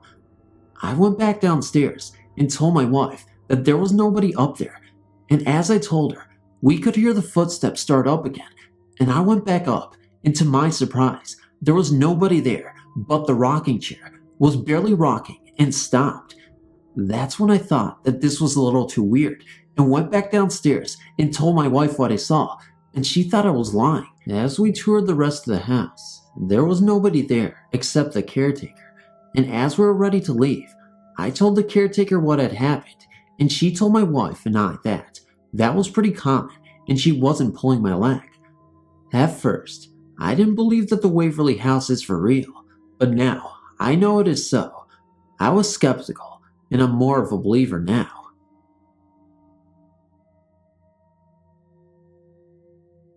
Frequently, On our way to Pennsylvania from Florida, we stay in the Wayside Inn in Middleton, Virginia. Always a pleasant stay until our last visit. We stopped impromptu without reservations, and they were filled, except for room 14, which they hesitate to rent because it is supposed to be the haunted room. When they tell guests, few will stay in it. My husband and I are not die-hard ghost believers, and we said we would try to stay in room 14 as we love staying at the inn. All went well until about 2:30 a.m. I was reading in the sitting area, unable to sleep, when I heard pounding, very rhythm-like pounding, loud, lasting about 15 minutes before I heard someone downstairs in the lobby hollering and banging also. It sounded like someone was pounding a nail on the wall, which was odd at this hour, with the inn full of guests sleeping. The pounding stopped for about a half an hour, and I dozed off. The pounding started, waking me. I got up and heard more hollering and banging downstairs. Then the pounding stopped. It happened on and off, at longer intervals throughout the night. I couldn't imagine why all this noise would be allowed to go on at this hour, and almost called the desk to find out if the night clerk was alright. But it was late, and I hated to ring the phone. The noise stopped. I slept fitfully, waking on and off to thumping downstairs. In the morning, the clerk asked me if we had anything unusual to report about our stay in room 14. I said no, not really, only that the pounding I heard was strange at that hour of the night and that someone was hollering downstairs. She said the hollering and pounding downstairs was her banging on the door to tell the ghost in the cellar to stop chopping with his cleaver on the chopping block. She said he is a ghost at the inn who used to cook meat or etc. That this happens frequently. When he is noisy, she has to bang on the cellar door and tell him to quiet down, that he is waking the guests. Usually this quiets him, that some nights he's noisier than others. Also, a waitress told me about one of the girls seeing a lady in a lavender gown walking through the dining room. The clerk told me a guest who was using room 14 went to her car and on the way back in, locked up in her window and saw a woman in a lavender gown looking out. The guest left. Guests in room 14 were reported to see a soldier in a uniform and a lady in lavender embracing in the window when guests were in the room. We need to stay there frequently on our way back and forth from Florida to Pennsylvania. After our experience in room 14, I'm not anxious to return. The cleaver chopping in the cellar door under our room was on the back stairway leading to the cellar, really disturbed me. I did not like the experience, although the other stays in other rooms were perfectly normal and very enjoyable. It is a gracious inn with a good dining room. The bar hasn't been changed since before Lincoln's time. It has an interesting past. What I've told you is only a few of the sightings. My information came from people who work at the Wayside Inn and from my own experience. El Dorado Canyon on the Colorado River, just above Hoover Dam.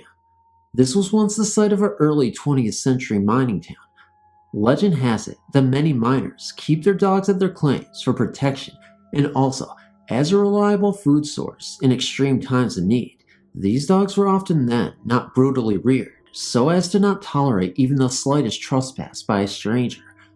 When the mines finally ran dry and miners moved on to other workable areas, many of these dogs were either shot on sight, simply left behind, still chained as they were, and for the lucky ones, released to fend for themselves.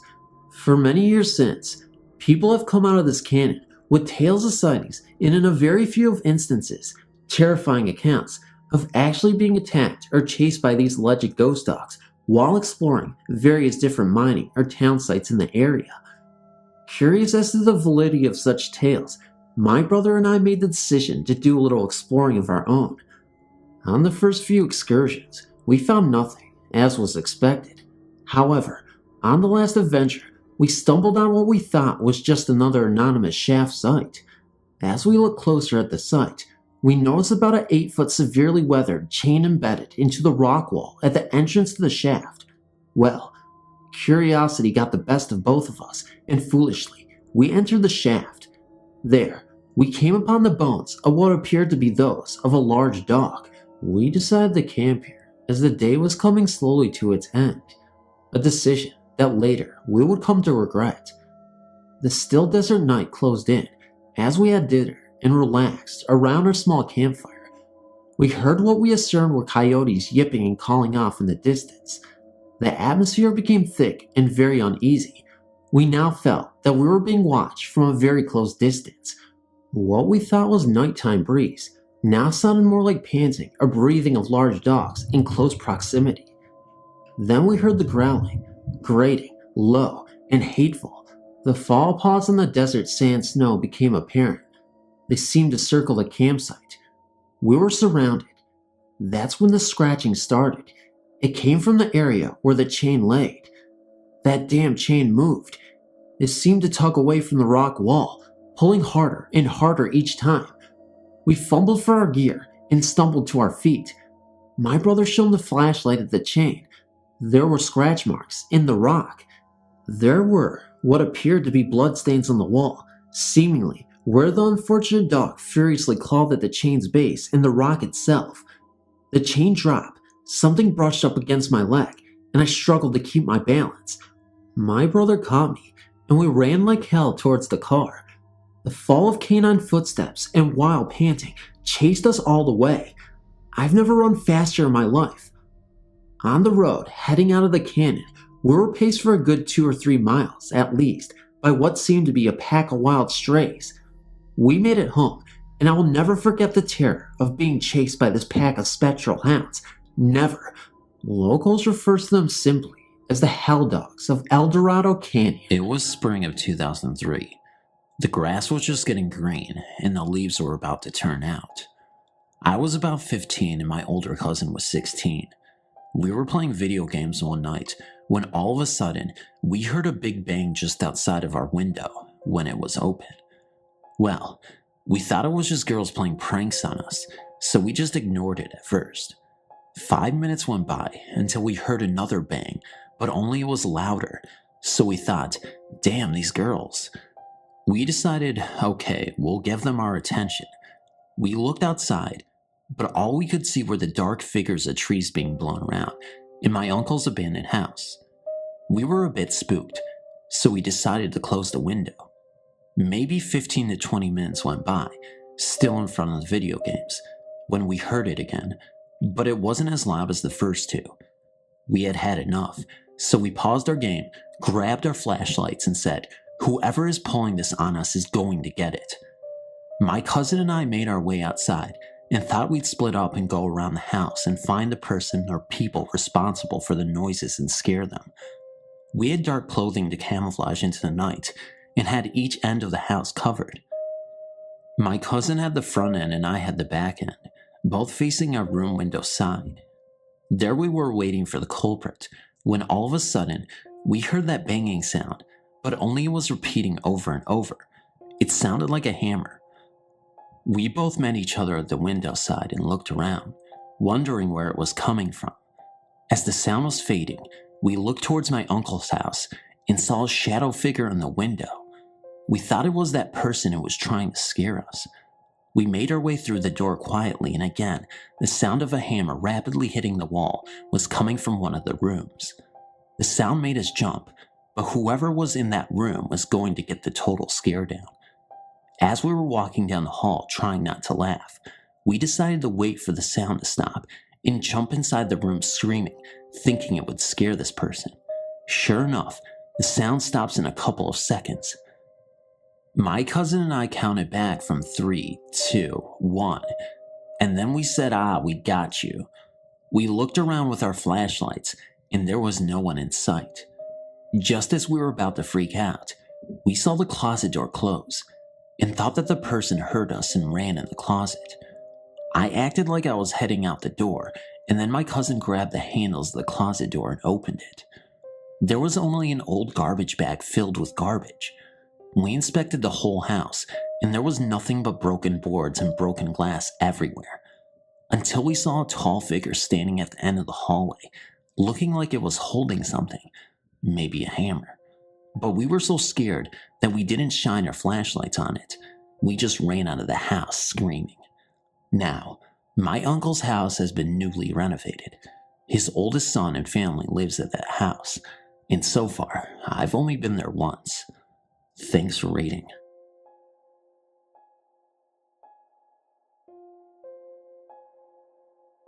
My husband and I moved into the house about 4.5 years ago. Nothing happened right at first until about 6 to 7 months later. One night, my husband came to bed and I had awoke to go to the restroom. As I was in there, I heard this man's voice. It sounded like it was coming from the radio. So I went over to check it and the radio was off. I unplugged it anyway and still could hear the voice. I walked into the hallway thinking it was coming from one of our kids' room. I looked into each room to find nothing. Everything was shut off. I looked in the living room, at the stereo and TV. They were also off. I went back into the bathroom where the noise seemed to be the loudest, and it was still there. I went back to bed, and it finally stopped. My husband also told me that he had heard that same voice many times himself. My husband usually got home from work around 11 p.m., and he would go get on the computer for a little bit before coming to bed.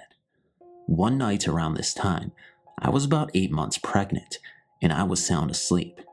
He came running in the room and freaking out, telling me to call 911. "Someone's trying to break in our home," he said. He was on the computer when he heard a big crash on the side of our house where the garage cans were. He said it sounded like someone threw the metal garbage can against the fence. He jumped up and then heard footsteps on our porch. He looked towards the door and saw the door handle jiggle back and forth like someone was trying to get in. That's when he woke me up. The police came with search dogs and found nothing, no footprints or anything. My husband also said that whenever he was on the computer at night, he would hear footsteps in the kitchen and rustling around like one of the kids were looking up in the cupboards for something to eat. When he would go to check, nobody was there. He also said he always felt that he was never alone. Another time all the kids were in school, and I was doing laundry and my husband was in the living room watching TV. Well, our 2 oldest kids had shared a room at the time, which was right across from our room. They had a kid's door alarm on the outside of it. I was coming out of our room, walking towards the living room, when the alarm went off. I was nowhere near it. I looked at my husband and said, "Did one of the kids stay home from school?" My husband always took them to school in the morning. He said just no. Then he got up, and that's when we heard rustling around and something fell over. I grabbed our youngest daughter at that time and went outside. We thought someone broke in. I took the keys to the car and grabbed the phone. My husband came outside as well, but decided to open the gate to the backyard to check out the windows to see if someone had crawled in. That's when we both saw the blinds slowly go up, like someone was peeking out. Then they slowly went down. Of course, we called the police, and they found nothing again. I remember when I would have had a friend come over or something, they always said our place had a weird feeling and a musty smell. We could smell that too, but just thought it was because the place was kind of old. We moved out about 2 years ago and are much more at peace. Thanks for reading.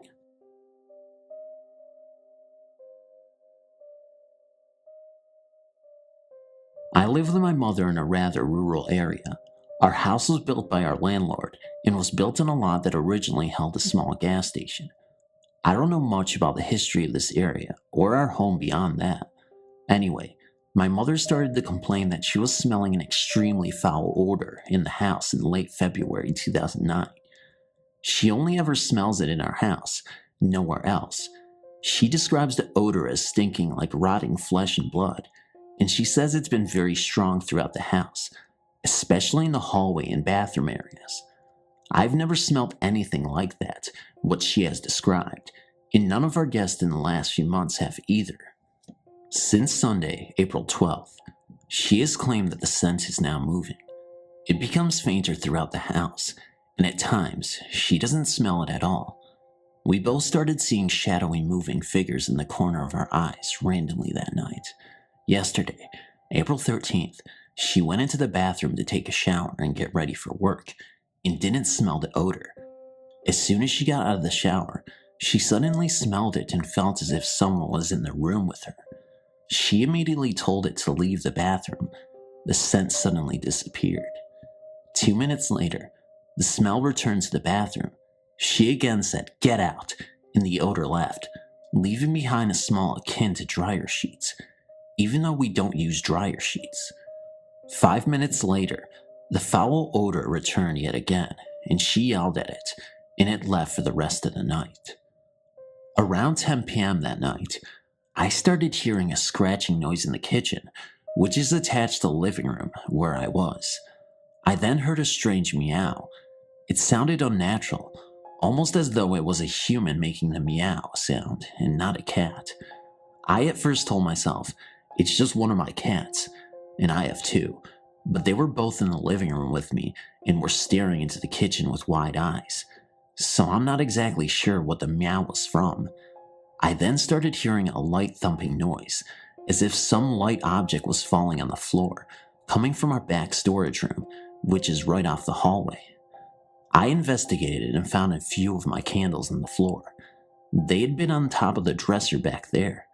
The storage room door was closed at the time of the noise, and no one was in there.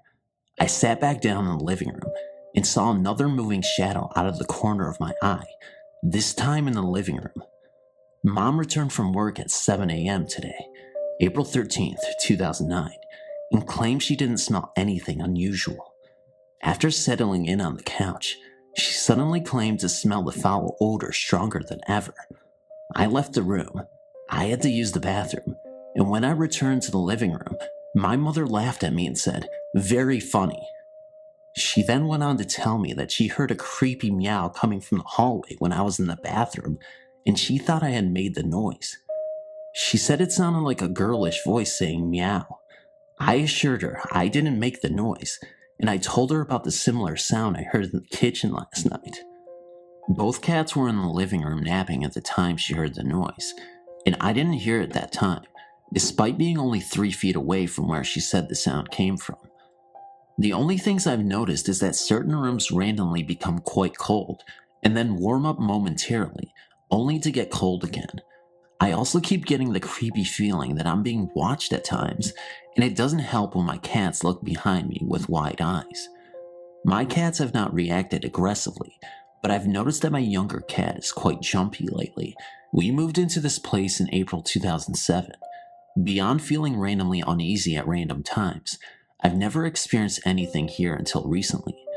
Mom has never experienced anything like this until February 2009. Between late February and April 11th, the smell was just a constant odor, as it followed her around the house. Just within the past few days, the odor has begun moving about the house randomly, and we started seeing shadows out of the corner of our eyes and hearing weird noises. My mother, being her, thinks this is all quite awesome. She's always been rather interested in the paranormal, but has never experienced anything until now. I, on the other hand, am rather creeped out and want to resolve this issue as soon as possible. Any ideas on what could be going on? Why now? What can we do? Anything at all would be appreciated. We haven't changed anything or moved anything around in the house, or done anything that could have woken up a spirit of any kind. I'm assuming it's a spirit because of everything that's happening. I'm a little afraid of its sudden active behavior as well. It was okay when it was just an odor only Mom could smell, but now that we're both seeing and hearing things, I'm a bit concerned. I should also mention that when my mother checked out the back storage room this morning, she said the air felt heavy and she had a hard time breathing in there. She immediately left the room. I went in there a few minutes later and it was very cold, but I didn't feel that the air was heavy and I was breathing fine. I do know that the previous renters of this house owned a cat who died of kidney failure in the room now we use for storage. I'd be the first one to blame the weird activity on a ghost cat. Ghost cats seem a lot less scary than unknown creepy, meowing non-ghost cats, but the meow is really non-feline in nature at all, and the shadows that we've seen seem to be tall and human in stature. That's what really throws me off. Again, any help will be very appreciated. And we're not religious people. She's agnostic and I'm atheist. so calling a clergyman probably won't help us out too much.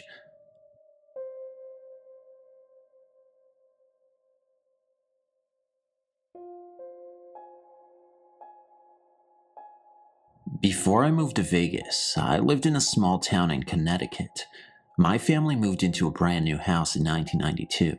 I was about 3, and I had a new little brother. I don't remember anything for the first few years because I was so young. I had my first encounter that I can remember when I was about 7. I was sitting in bed with the babysitter reading a book. As we sat on the bed, the mattress bounced as if someone was underneath. My babysitter flipped out and took me out of the room. The next thing I remember is waking up one night and looking over next to my bed. There was something that looked like a black figure of a small animal looking at me and then ran out of the door into my brother's room. The next thing I remember is waking up one night and looking over next to my bed. There was something that looked like a black figure of a small animal looking at me and then ran out of the door into my brother's room. I screamed and my parents came in. I told them what had happened and they said it was a dream. But a few nights later, I woke up again to look over at my desk and see the image of a man sitting on top laughing. I didn't bother to tell my family because they wouldn't believe me. Another time I went to bring the dog in from outside. There was a door from the garage to the backyard that the dog used. I opened the door from the house to the garage to find a tall, blacked out figure standing right next to my dog. I freaked out and let the dog in. I told my mom, and she said a little while ago she had seen the same thing. There was also once a time when I had a friend see the man's figure as well when she was spending the night. The thing that freaked me out the most was when my youngest sister was born. She ended up in my old room and I was in another. One night, I was babysitting her with a friend and my sister was in bed. The baby monitor was on and I could hear her cooing, which was weird because she only cooed at people. I went to check on her and she was laying on her back with her hands in the air, towards the ceiling, just staring and cooing. Then her hands and her eyes almost followed something to the closet door, and then she stopped and just looked at me. A lot of other things happened in that house: noises, footsteps, and misplaced objects. We also had a motion sensor security system that would randomly go off in the middle of the night. It happened so often my dad stopped setting the alarm. Some people don't believe me and think I make all this up, but it all really has happened. It was great to log on to this website and read other encounters that sound just like mine, because I know I'm not crazy. Thank you for reading. Seriously, I really appreciate it.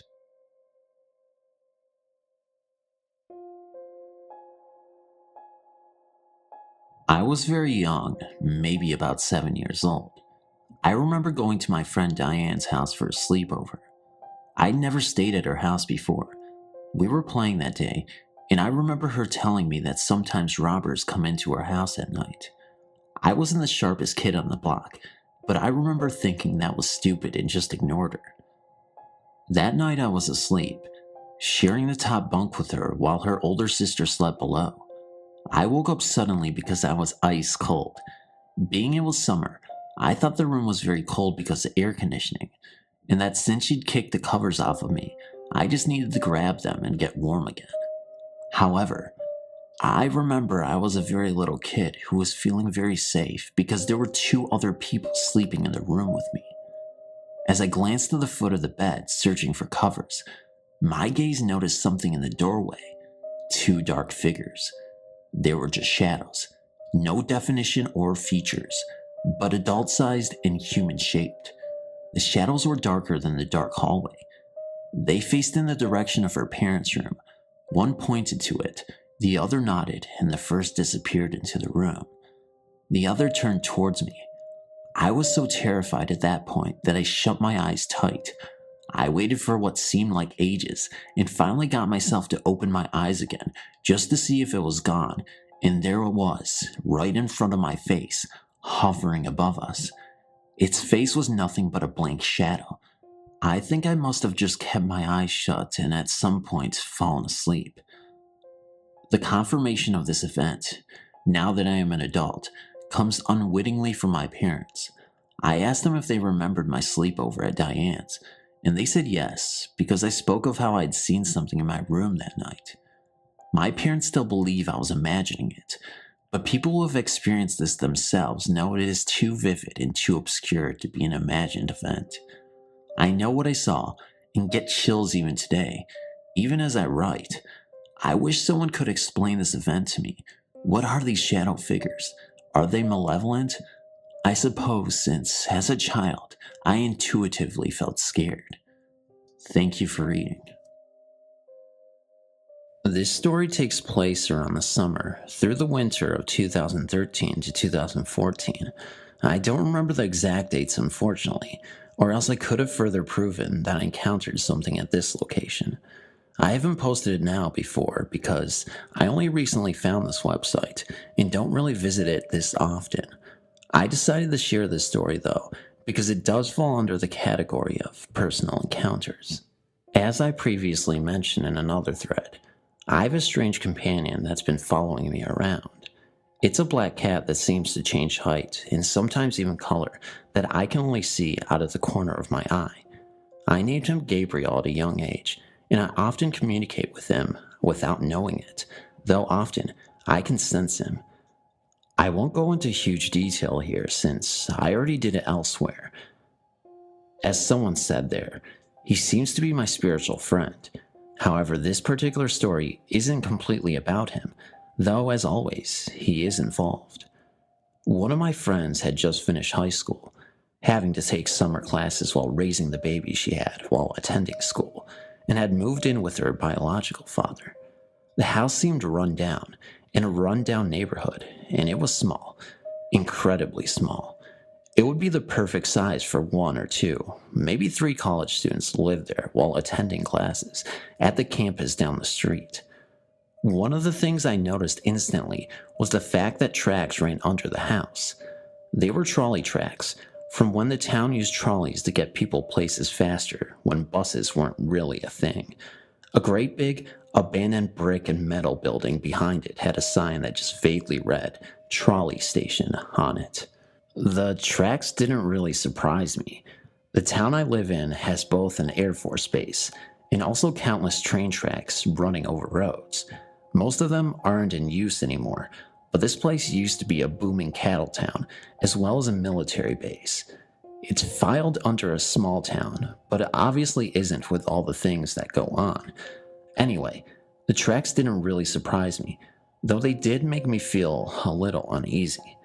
I suppose it's perfectly reasonable to believe that things could have happened on the job, accidents on the tracks, or even inside, that could have cost people their lives, but I brushed it off at first. That was until I went inside. The living room wasn't bad, just felt cramped. The kitchen had an uneasy feeling, but I refused to go into the basement. Gabriel kept standing in front of the door any time that I walked by, as if challenging something down there. The basement, as they called it, really just a room slightly lower than the kitchen level, had been turned into a bedroom for her father.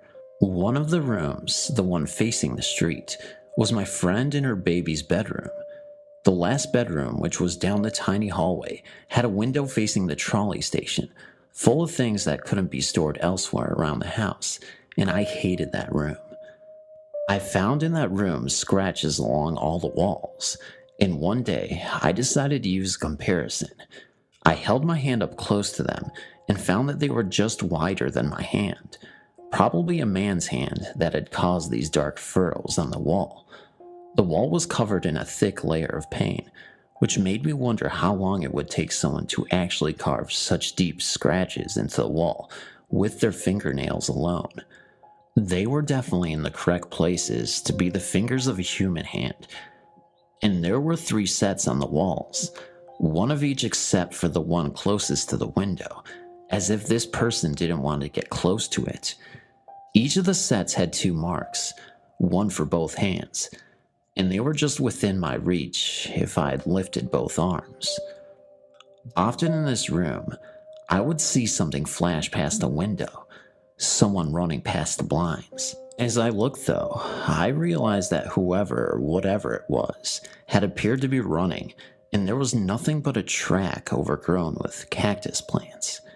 No one in their right mind would run through a patch of those, and even if they had, they would have at least been slowed by the sheer density of the plants. As I looked out the window, I saw the old trolley building, and it looked like a group of about 4 men were gathered around one window, staring out at me. I never looked up all the way to meet their eyes. Gabriel went running out of the room as fast as possible, and I followed. Then there was my friend's room.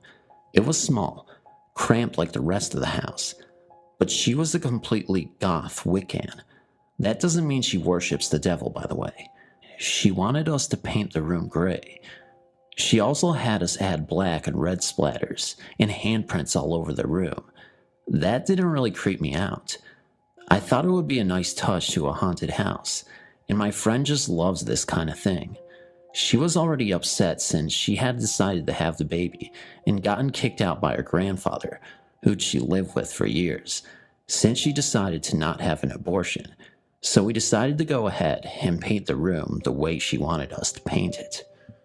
This friend has known about Gabriel for years, and she had always seemed really interested in something. She always wasn't liking the house much because she'd seen how I was reacting to things, and she knew Gabriel was making me want to leave this house. She began mentioning to me that she was surprised I wouldn't go buy the closet to paint, and I realized she was right. I refused to go by the closet, leaving the wall the same ugly yellow color it had been before we had painted it. I didn't know why, but I didn't like that closet. She finished painting the room over there, and after the horrible smell of dying paint was gone, I was basically moved in for the weekend to keep her company since her dad was out working and wouldn't be back for a while. He was a truck driver and was currently driving cross country. During the day, everything seemed pretty calm, but I couldn't sleep during the night. I've never gotten to sleep easily, so it didn't really surprise me, but I heard what sounded like something scratching on the door. It wasn't the dog, which was my first reaction. The giant black lab liked to wander the house and stare at corners and such, and with the room painted so darkly, I couldn't really see her.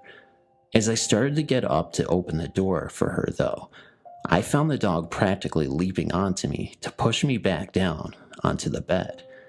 She wasn't growling, but I could see her snarling and on edge, just staring at the door. I'd never seen that sweet little dog so ready to tear something apart. She was a rescue who was terrified of everything. You stepping on a creaking floorboard would send her yelping into a corner. And this behavior had happened before we'd ever brought her into this house. Needless to say, I wasn't expecting to see her like this. My friend and her baby didn't wake up. The noise was too quiet for anyone else to hear. I just remember whispering for the noise to be quiet, and it did. The dog didn't relax for a long while, though. I managed to get back to sleep, and when I woke up again, I noticed Gabriel pacing in front of the closet, out of the corner of my eye. The door was open, and I realized how odd that was. For one, heavy boxes of various items had been laid against it on the outside because we hadn't finished packing everything away. And for another, that door was heavy. It opened swinging outwards to the rest of the room and was made of solid wood. It took a lot to close and open it, and it almost always seemed to snag on part of the carpet since the floor was uneven. The dog was practically in my lap at this point. I just felt scared and decided to turn on the radio app on my phone to distract myself. Static was the only thing I got, as well as strange whispered voices. I noticed a shadow stepped out of the closet itself, only to be chased back into it by Gabriel. He seemed to be calling me over, so I closed the door, pushed the boxes back in front of it, and proceeded to just go back to sleep. Nothing else happened while I was there that time, though in the morning, we found the door had marks on it matching the other rooms, and the boxes had been thrown across the room sometime during the night without waking me somehow. My friend wanted to know why I hadn't let the dog in, and why I'd moved the boxes all over the place. Knowing I was a light sleeper and tended to be full of pranks, I pointed out that I had a badly sprained wrist at the time and couldn't have moved the boxes without waking her, and that the dog had been practically sleeping on top of her during the night. I told her how uneasy Gabriel seemed, and she immediately went to work trying to figure out what was going on. After the weekend ended, I was glad to leave. She was still my friend though, and we visited often. Each time, I noticed that things seemed to move without explanation when I wasn't looking, and the dog refused to pass a certain point in the hallway every day. I also was becoming increasingly unnerved about the fact that the basement was getting physically darker, no matter how many lights were on inside of it. My friend explained that her dad was what she called an energy vampire, and he fed off of negative energy. Beings who also fed off of that energy continued to follow a trail, like breadcrumbs to the room where all of it seemed to be stored. Gabriel kept me as far away from that room as possible.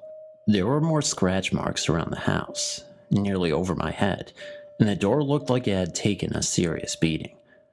I wasn't scared to hang around the closet and even go inside it anymore. All of those negative beings had seemed to migrate to the other room and were content to stay there. I even got up the nerve to visit the other room, where the window faced the trolley station. I didn't see the strange men over in the window anymore. I didn't see anything else that seemed to be even remotely like them or the shape I'd seen dash by the window. In the direction of the room, where all the negative energy was stored, I realized. My friend said there was a portal leading to the realm of the dead in the closet, and she'd closed it. Her dad moved out, apparently not liking his daughter cramping his style. Almost all of the negative energy seemed content to follow him out, though one being apparently remained and liked to slam cabinet doors, torture the poor dog and me, as well as scratch increasingly louder on the doors and walls. Sometimes it even threw things across the room, though the activity almost seemed to grow less violent as I walked in. My friend could only assume it was because it was afraid of Gabriel or something. With this apparent portal closed, my friend moved out of the house with her fiance, taking the dog and her baby with her. Everything was moved out of the house, and I was glad to never see that place ever again. This story was told to me by my aunt and uncle who lived near Sung Chung Garden in Ipoh, and of course, the eerie things that happened in their neighborhood. It happened a few years ago, and back then the locals were shocked with the news of a man getting shot multiple times in his very own car when he was refilling petrol. And having a tarnished reputation as a member of a triad group and a loan shark, the locals thought it was enemies avenging for his evil deeds. The investigation didn't progress much, and its case is closed at present. But the very car he died in was under his nephew and his name. Therefore, after his death, his nephew had the right to claim the car for his own personal use. Coincidentally, his nephew stays right opposite of my uncle and aunt's house. Both of them and my cousins are dog lovers, so they have a few dogs. The night when the nephew drove home the car, which was at midnight, the dogs were disturbed by a presence and all of them howled. Not only their dogs, but almost all the dogs in the neighborhood. My aunt was alarmed, and she expressed her concern to her husband, telling him the unusual behavior of the dogs. However, my uncle brushed it off by telling her it might be any female dog having a period, causing high mating desire among the males. She was not sure about his reply and went off to bed.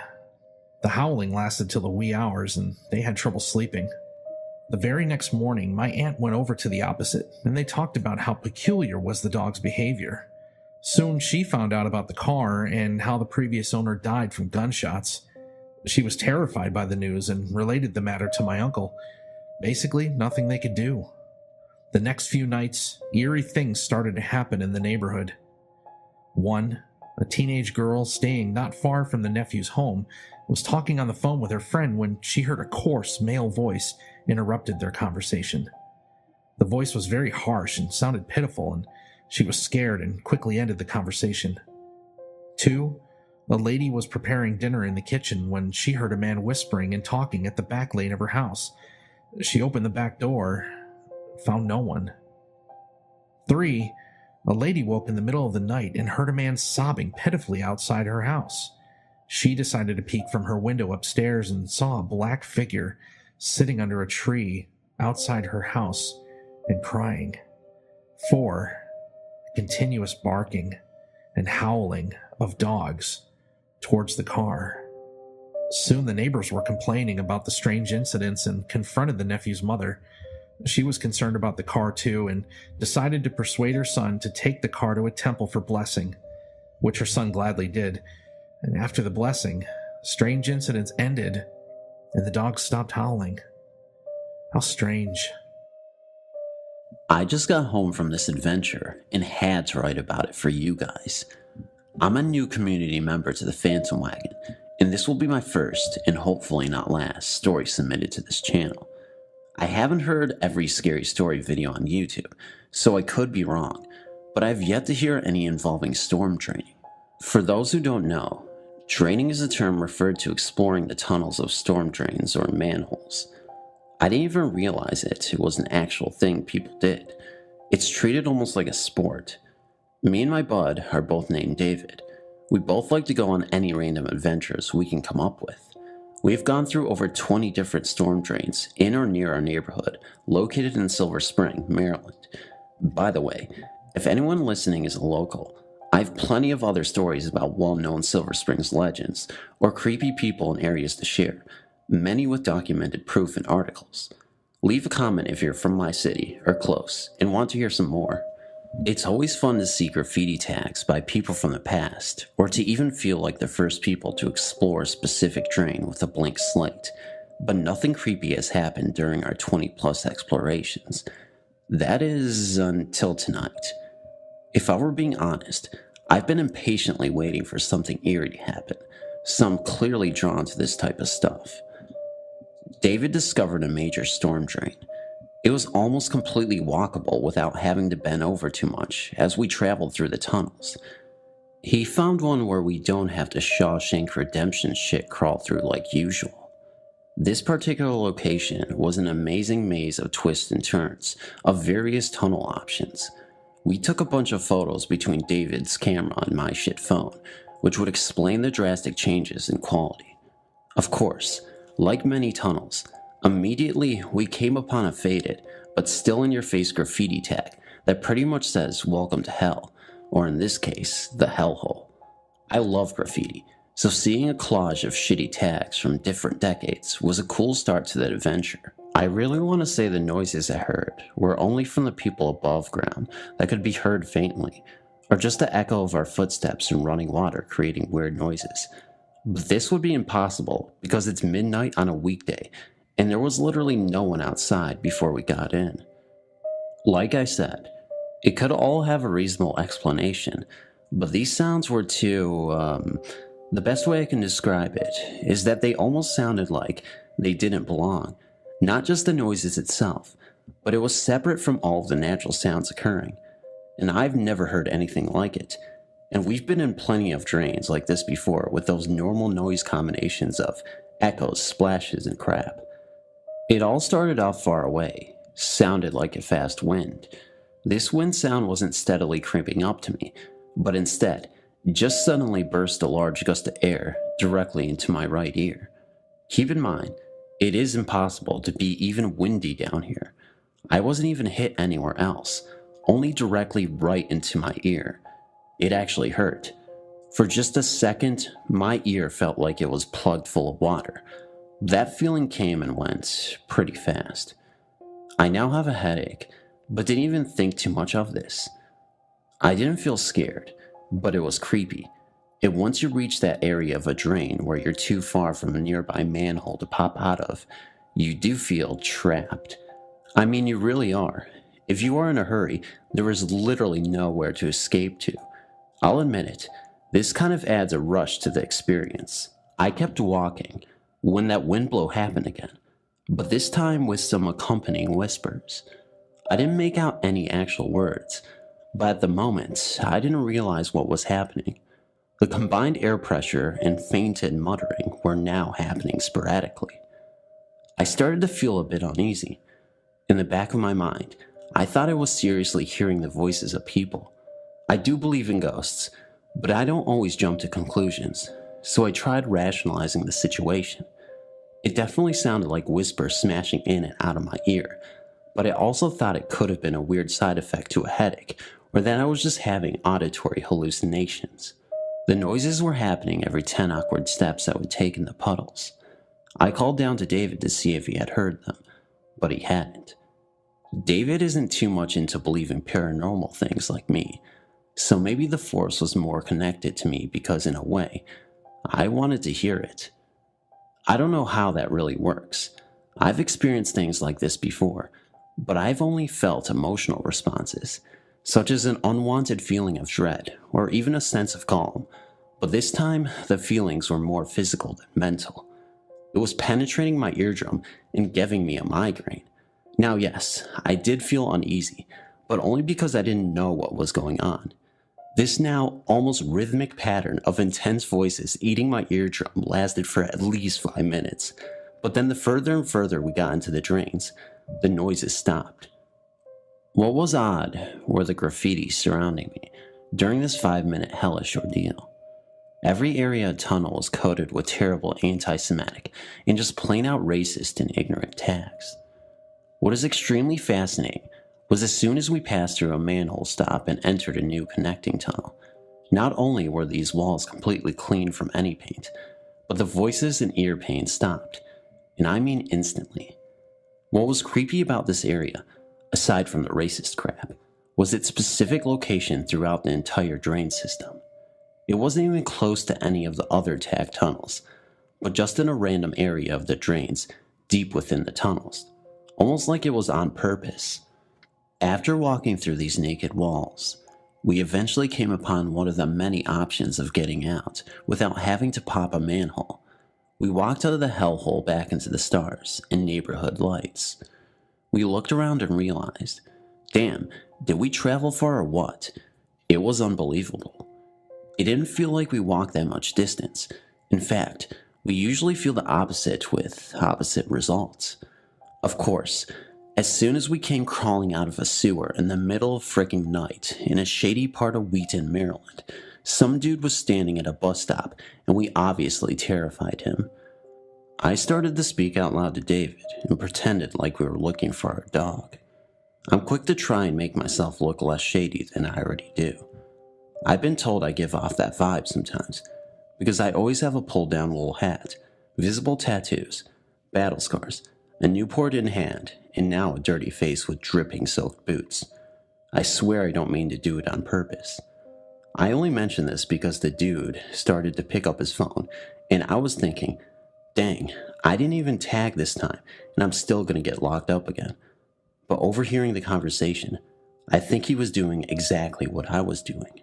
As soon as it felt like we could stick around, David and I took our time and started to try and trace above ground where we travel below.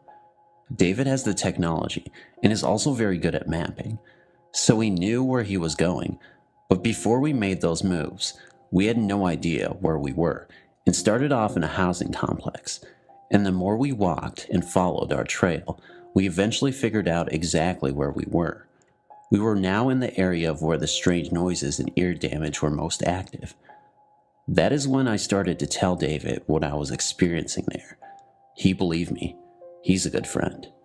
We continued walking while looking down at David's phone, but then we stopped dead in our tracks, looked at each other, and couldn't believe it.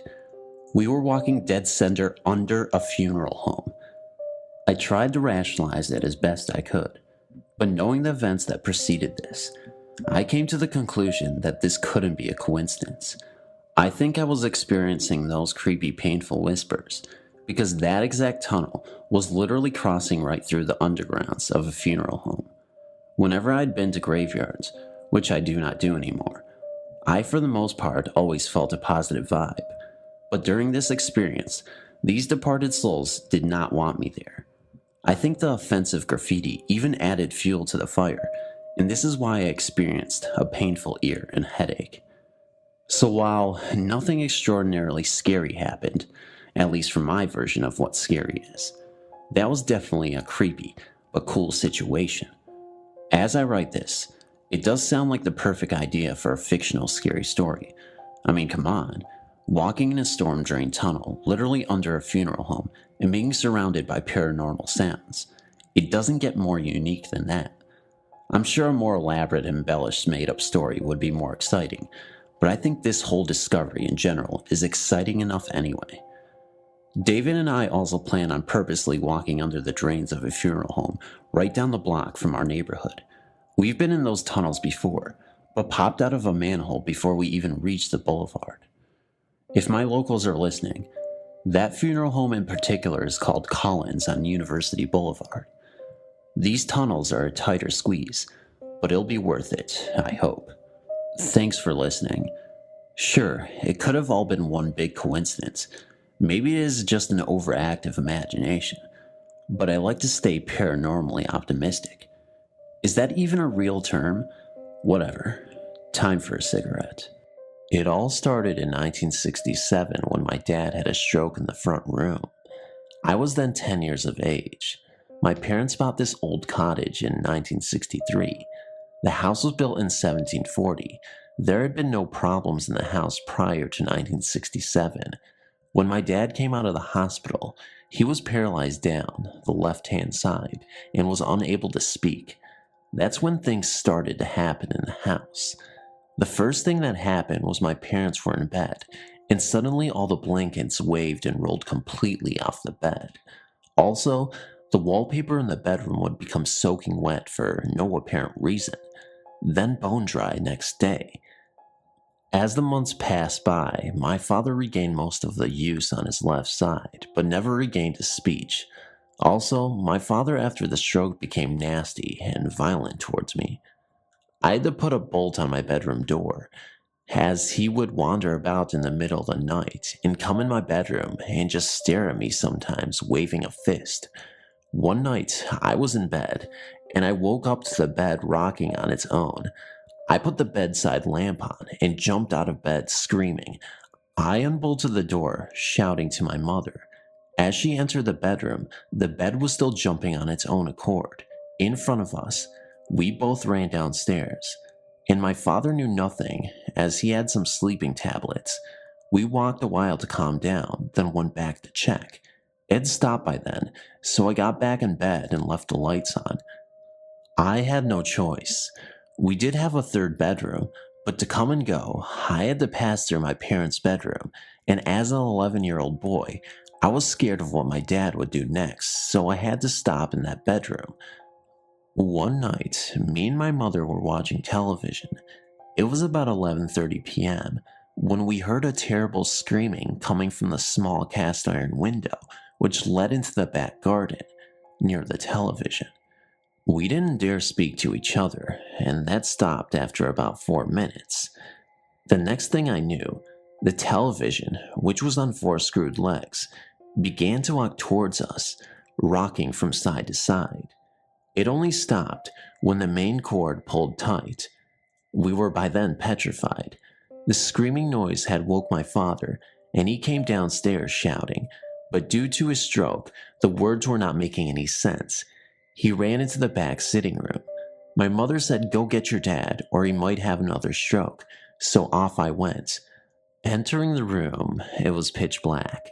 Everything happened so fast, I didn't think about turning the light on. And then I looked at the back window, which led onto the very private, unlit garden. A gray-white figure floated past the window, of the side view. It was very defined. He had a 3-cornered hat, a white beard, walking stick, and a long trench-type coat with 3 buttons on it with no legs visible. I ran out of the room, leaving my father, who was looking out of the other window, who hadn't seen anything. I ran to the other room to my mother. I was unable to speak properly to her for at least an hour. My father just wandered back to bed. In desperation, my mother contacted a medium. She said the spirit was called Jacob, who was only trying to help us through the difficult time. He had been a gardener who got killed when a horse fell on him, the medium said. Things became so bad, doors banging, strange sounds in the middle of the night, not helped by my father, who everybody was scared of. I had an older sister, and she moved out in 1968 to get away from the situation. In the end, my mother put the house up for sale in 1972. And that last night, it was terrible. My father was in bed asleep with those sleeping tablets again, so he was unaware of anything. Me and my mother was huddled up in the front room. We stayed awake all night, doors banging from under the floorboards, moaning noises. Then dawn broke at 6:30 a.m. Everything stopped and went calm. We couldn't wait to move out. After we sold it, nobody lived in it longer than 18 months, till it became empty 25 years ago.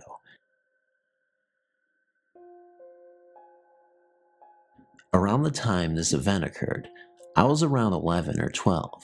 I am a female, and I guess you could say I live in your basic, small, no creepy town where everybody knows each other and nothing super creepy goes on. Although we do have some surrounding towns that are pretty sketch and full of druggies or whatnot.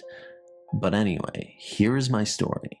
Me and my mother were visiting a neighboring town of ours, maybe 10 to 15 minutes away.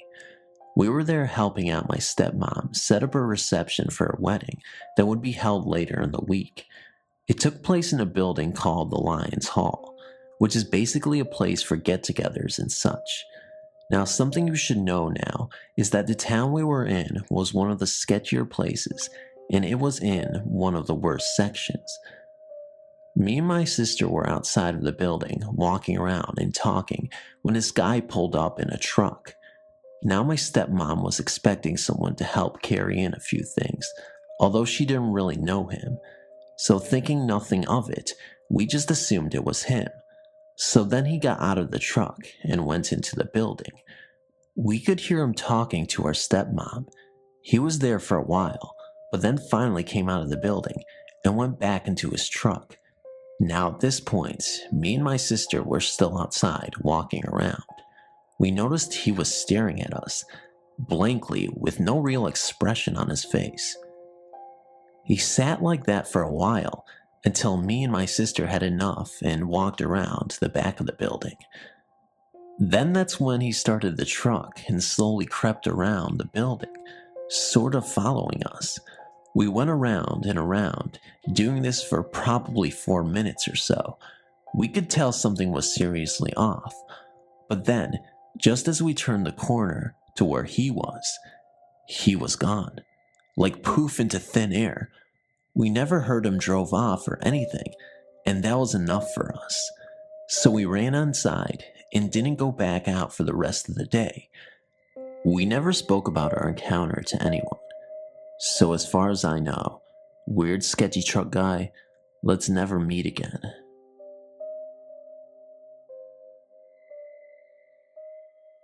A few months ago, I was staying at my friend's house. Basically, I'd gone to sleep as normal. I usually sleep perfectly, but this time, I woke up at 5:35 and felt weird. I took the blanket from my face and looked to the foot of my bed and saw 2 girls, both blonde, didn't have a face, and had little blue penny dresses on. I looked at them for a good few seconds and turned back over to sleep. I told my clairvoyant friend, and she told me she's always thought I had a talent for seeing the beyond. Thank you for reading. I know this is kind of short, but I guess it was a kind of cool story. I'm living in Birmingham, and I'm thinking there has to be some haunted locations that I could go to and feel around, given the history of the city. I started doing some research, looking for some local haunts, and lo and behold, I come to find out that I live 15 minutes from one of the most haunted places on Earth, Sloss Furnace. The factory was built in the 1800s, and hundreds of men died there due to the grueling nature of the work.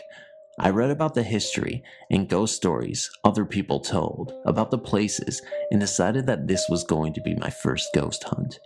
My trip to Sloss Furnace occurred over the course of 2 days, the first day being my first time, and all I did was just walk around the place, read the exhibit signs, and explore the grounds. They turned the furnace into a museum that is open to the public, and they also use the grounds to host concerts, weddings, and other social events. They happened to be planning for a wedding the first day I was there, and a few tourists were milling around, so I wasn't completely alone, but the place was fascinating. I was able to walk into a few of the off-limits areas and look around.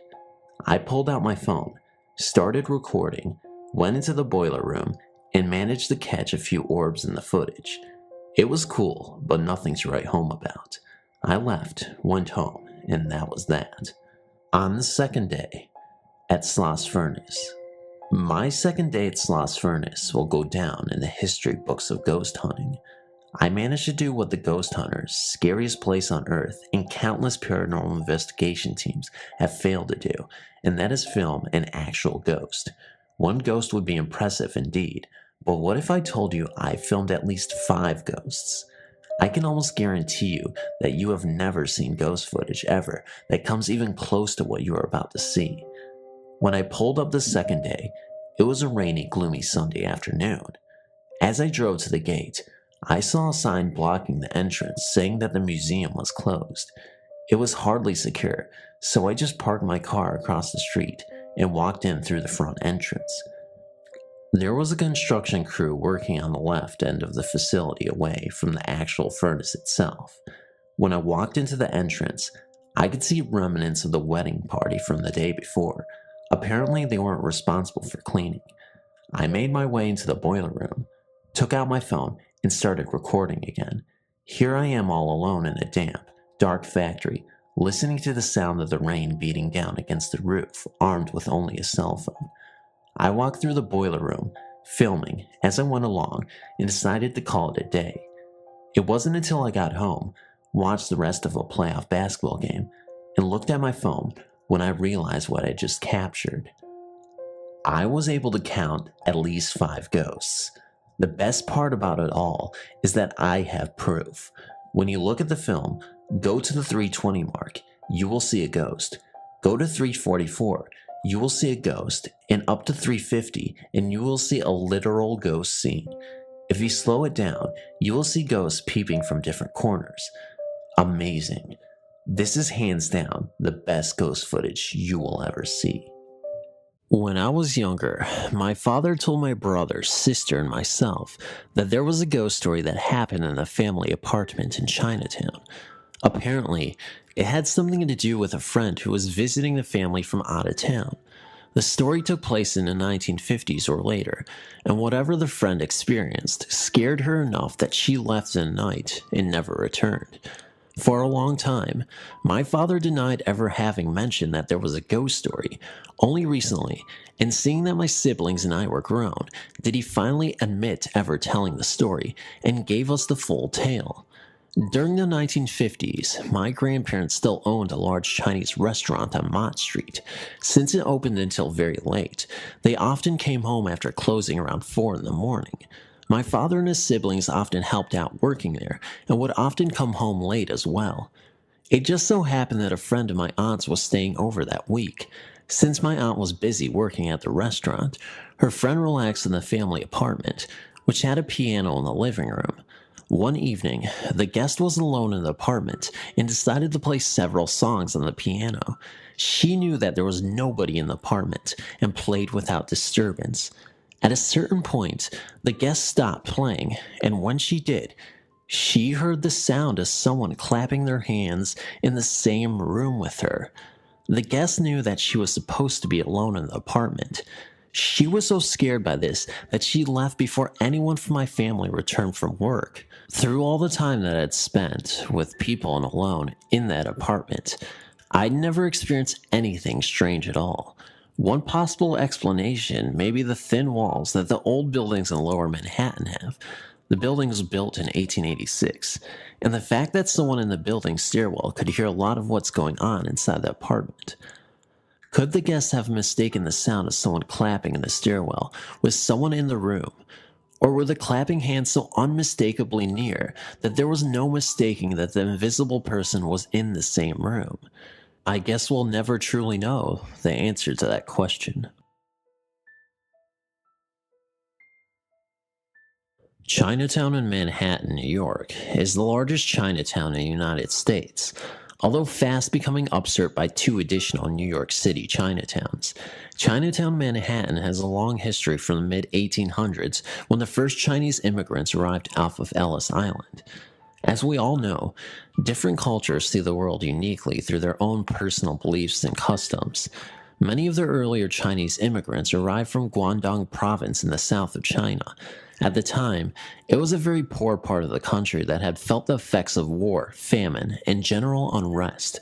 The vast majority of these early immigrants even came from just a few hometowns in that same area. Perhaps it is a unique belief from that part of China, but some of these immigrants believe that ghosts don't have chins.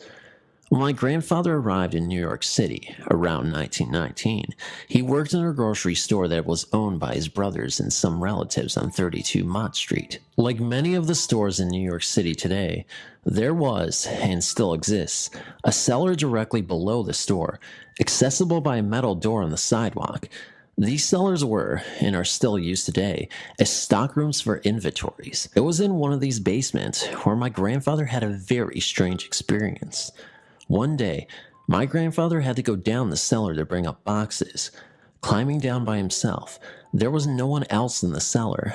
Although it was during the day, it was still very dark in the recesses of the cellar, which stretched back under the store into the shadows. Midway between moving boxes, my grandfather noticed, out of the corner of his eye, a figure standing in the shadows. My grandfather recalled that the figure gave off a very malevolent presence. Knowing that there should have been no one in the cellar, my grandfather continued facing away from the figure, but kept looking at it from the corner of his eye. My grandfather said, "Who's there?" From the direction of darkness, the figure gave a low and undistinguishable reply, more a mumble than a word. My grandfather knew that the figure would disappear if he looked straight at it, so he tried to get more details of its appearance. The low voice showed that the presence was a man. Its shape was definitely that of a man. My grandfather also noticed the presence had no chin. Surely it was a ghost. Giving in to the urge, my grandfather finally turned his head to look, but there was nothing in the spot where the figure had just been. Knowing of this story as he was growing up, my father also had to frequently enter that same cellar to get things. Sometimes he would look through the corner of his eye into the shadows, but was always disappointed not to see anything. For those of you who live in the New York City area, you might be interested to know that the grocery store is still around. Instead of selling groceries, it's now a gift shop. The original woodwork has not been changed, and the store looks like the same as it did when my grandfather worked there in the early part of the 20th century. It's located on 32 Mott Street. I do know the people who currently run the shop, but I've never mentioned this story to them. Chinese believe in a phenomenon that can be translated into to be weighed down by a ghost. This is a fairly common occurrence in which someone wakes from sleeping to find themselves completely paralyzed but conscious.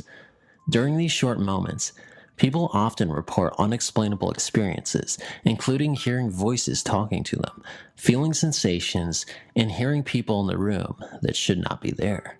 A relative of mine lived in Confucius Plaza in Chinatown, New York City. Those familiar with this part of town will recognize it as the tallest building in Chinatown.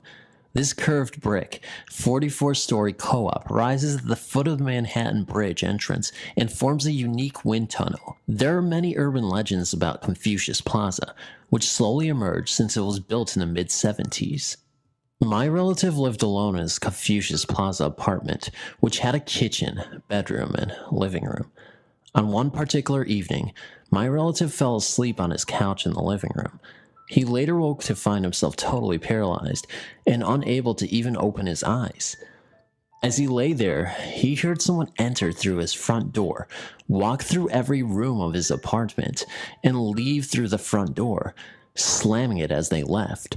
At the moment the door slammed, my relative was suddenly able to move again and immediately sprang up. He opened the front door, but saw no one going down the long hallway. He searched through the entire apartment and found nothing missing or disturbed. In the summer of 2011, I accompanied my uncle back to the US. He now lives in Iowa. I spent a week with his family before returning back to the Philippines. On my return trip, I decided to take a few more days off and see the sights of Chicago. I've been to the US on numerous occasions, but this was my very first to Chicago. I was looking so forward to baseball and food.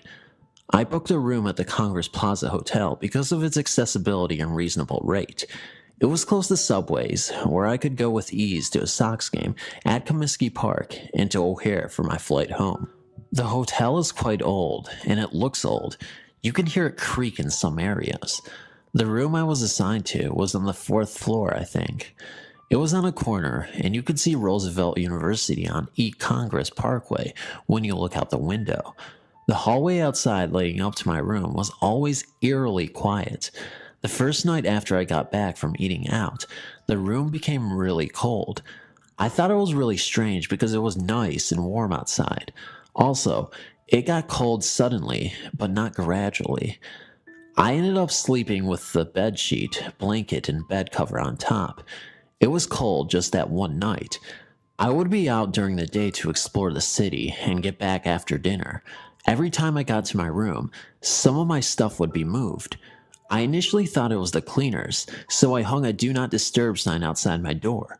I would still get back to my room with my stuff moved. Nothing was missing though. All my stuff was accounted for. What validated the rumors I've heard that this place is haunted was when I saw a shadow figure.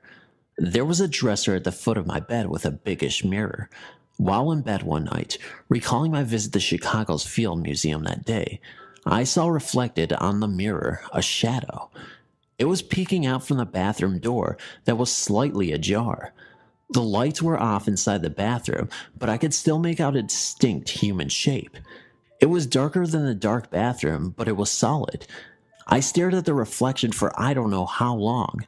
I couldn't really tell if it was staring back at me, as it had no face, but somehow I had the feeling that it was spying on me. There was just solid blackness where a face should have been. I blinked to make sure I wasn't just seeing things, and sure enough, it was still there. I got out of bed to confront it. Honestly, I'm not sure what I was thinking then, but it vanished. I went back to bed, looked at the mirror again. It was no longer there.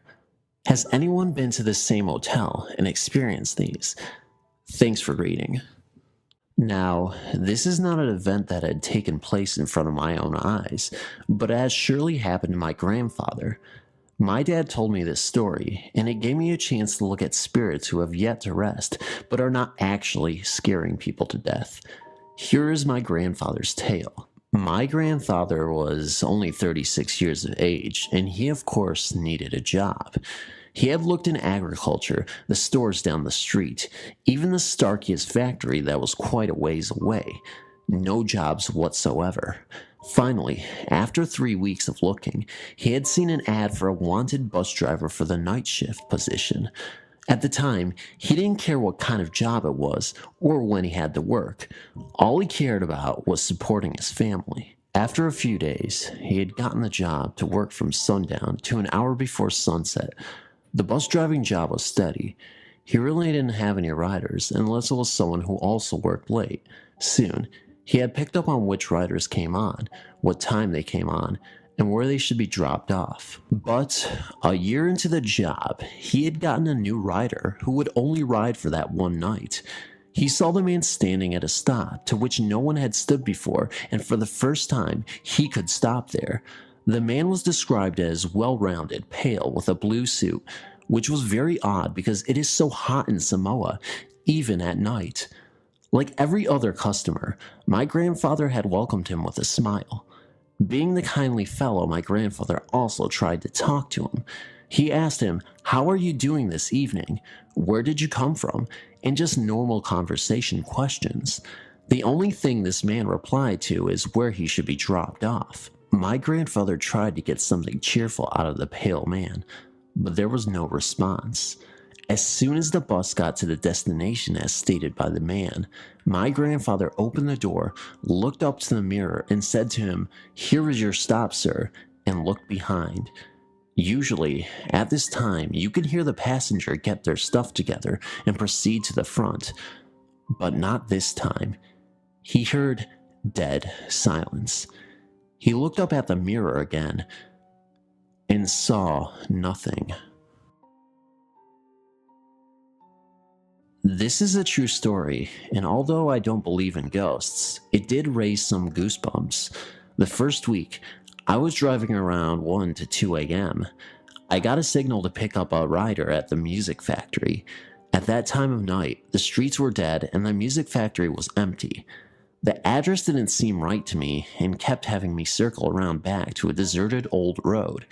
Thinking that the GPS must be off a few blocks, I decided to circle around the next few streets. I even made 5 phone calls to no avail, no answer or voicemail. I started thinking maybe I was being set up to be robbed. But I guess my curiosity got the best of me, and I had to see for myself. After all, somebody could be drunk or hurt. Let me backtrack a bit and explain that the Uber screen shows both my car and the figure of a person and a closing distance as you approach. The road behind the building is old and unkempt. I thought to myself, this doesn't look good. I kept driving further back, and the distance between me and my rider closed in, until finally the road came to a dead end. My display spoke and told me to turn right, and my rider would be 100 feet away on my right. I turned slowly to my right and saw a very old cemetery. The gates were standing wide open. Off in the distance, about 100 feet away, was a white foggy figure standing by a headstone. My hair stood on end, and I was instantly covered in goosebumps. Needless to say, I decided to skip that fair. In October of 2009, I started a new job working security. I got posted in Banning, California, at an Edison substation. I was working graveyard, patrolling around the outside of the substation. I'd been there for a few nights. Nothing really seemed out of place at first. We had 4 checkpoints we had to tag with a GPS device. We didn't have access to the inside, nor the east side of the area, due to a neighboring business. The south side fenced the street. The west had a narrow path to walk, and a business beyond that, surrounded by a chain-link fence. The north side had a field, and after about 50 feet, a set of train tracks. Checkpoint 1 was the southeast side. Checkpoint 2 was the southwest corner, which I posted my truck. The northwest was checkpoint 3, and 4th was the northeast. There was an area by the train tracks not on the patrol, but it was the actual northeast corner. I walked up to the far area beyond my normal patrol area, as I was prone to do.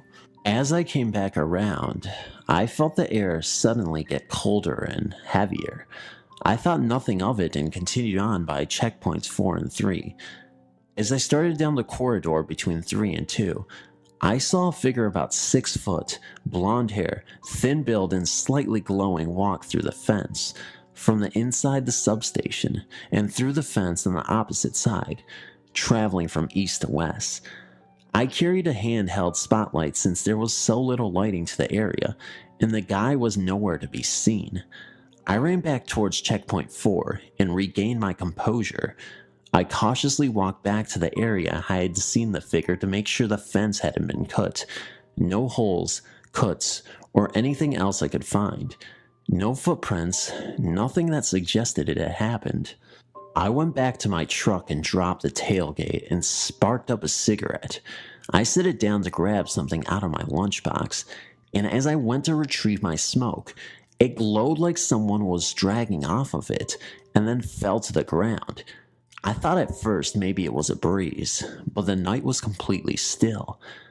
I'm not sure if it was a ghost or maybe residual energy. I'm not sure if the substation still has security there. I was transferred off that post for a better position a week or so later. If there's no security and you decide to visit, I don't remember directions. Watch for Banning PD because they do frequent the area.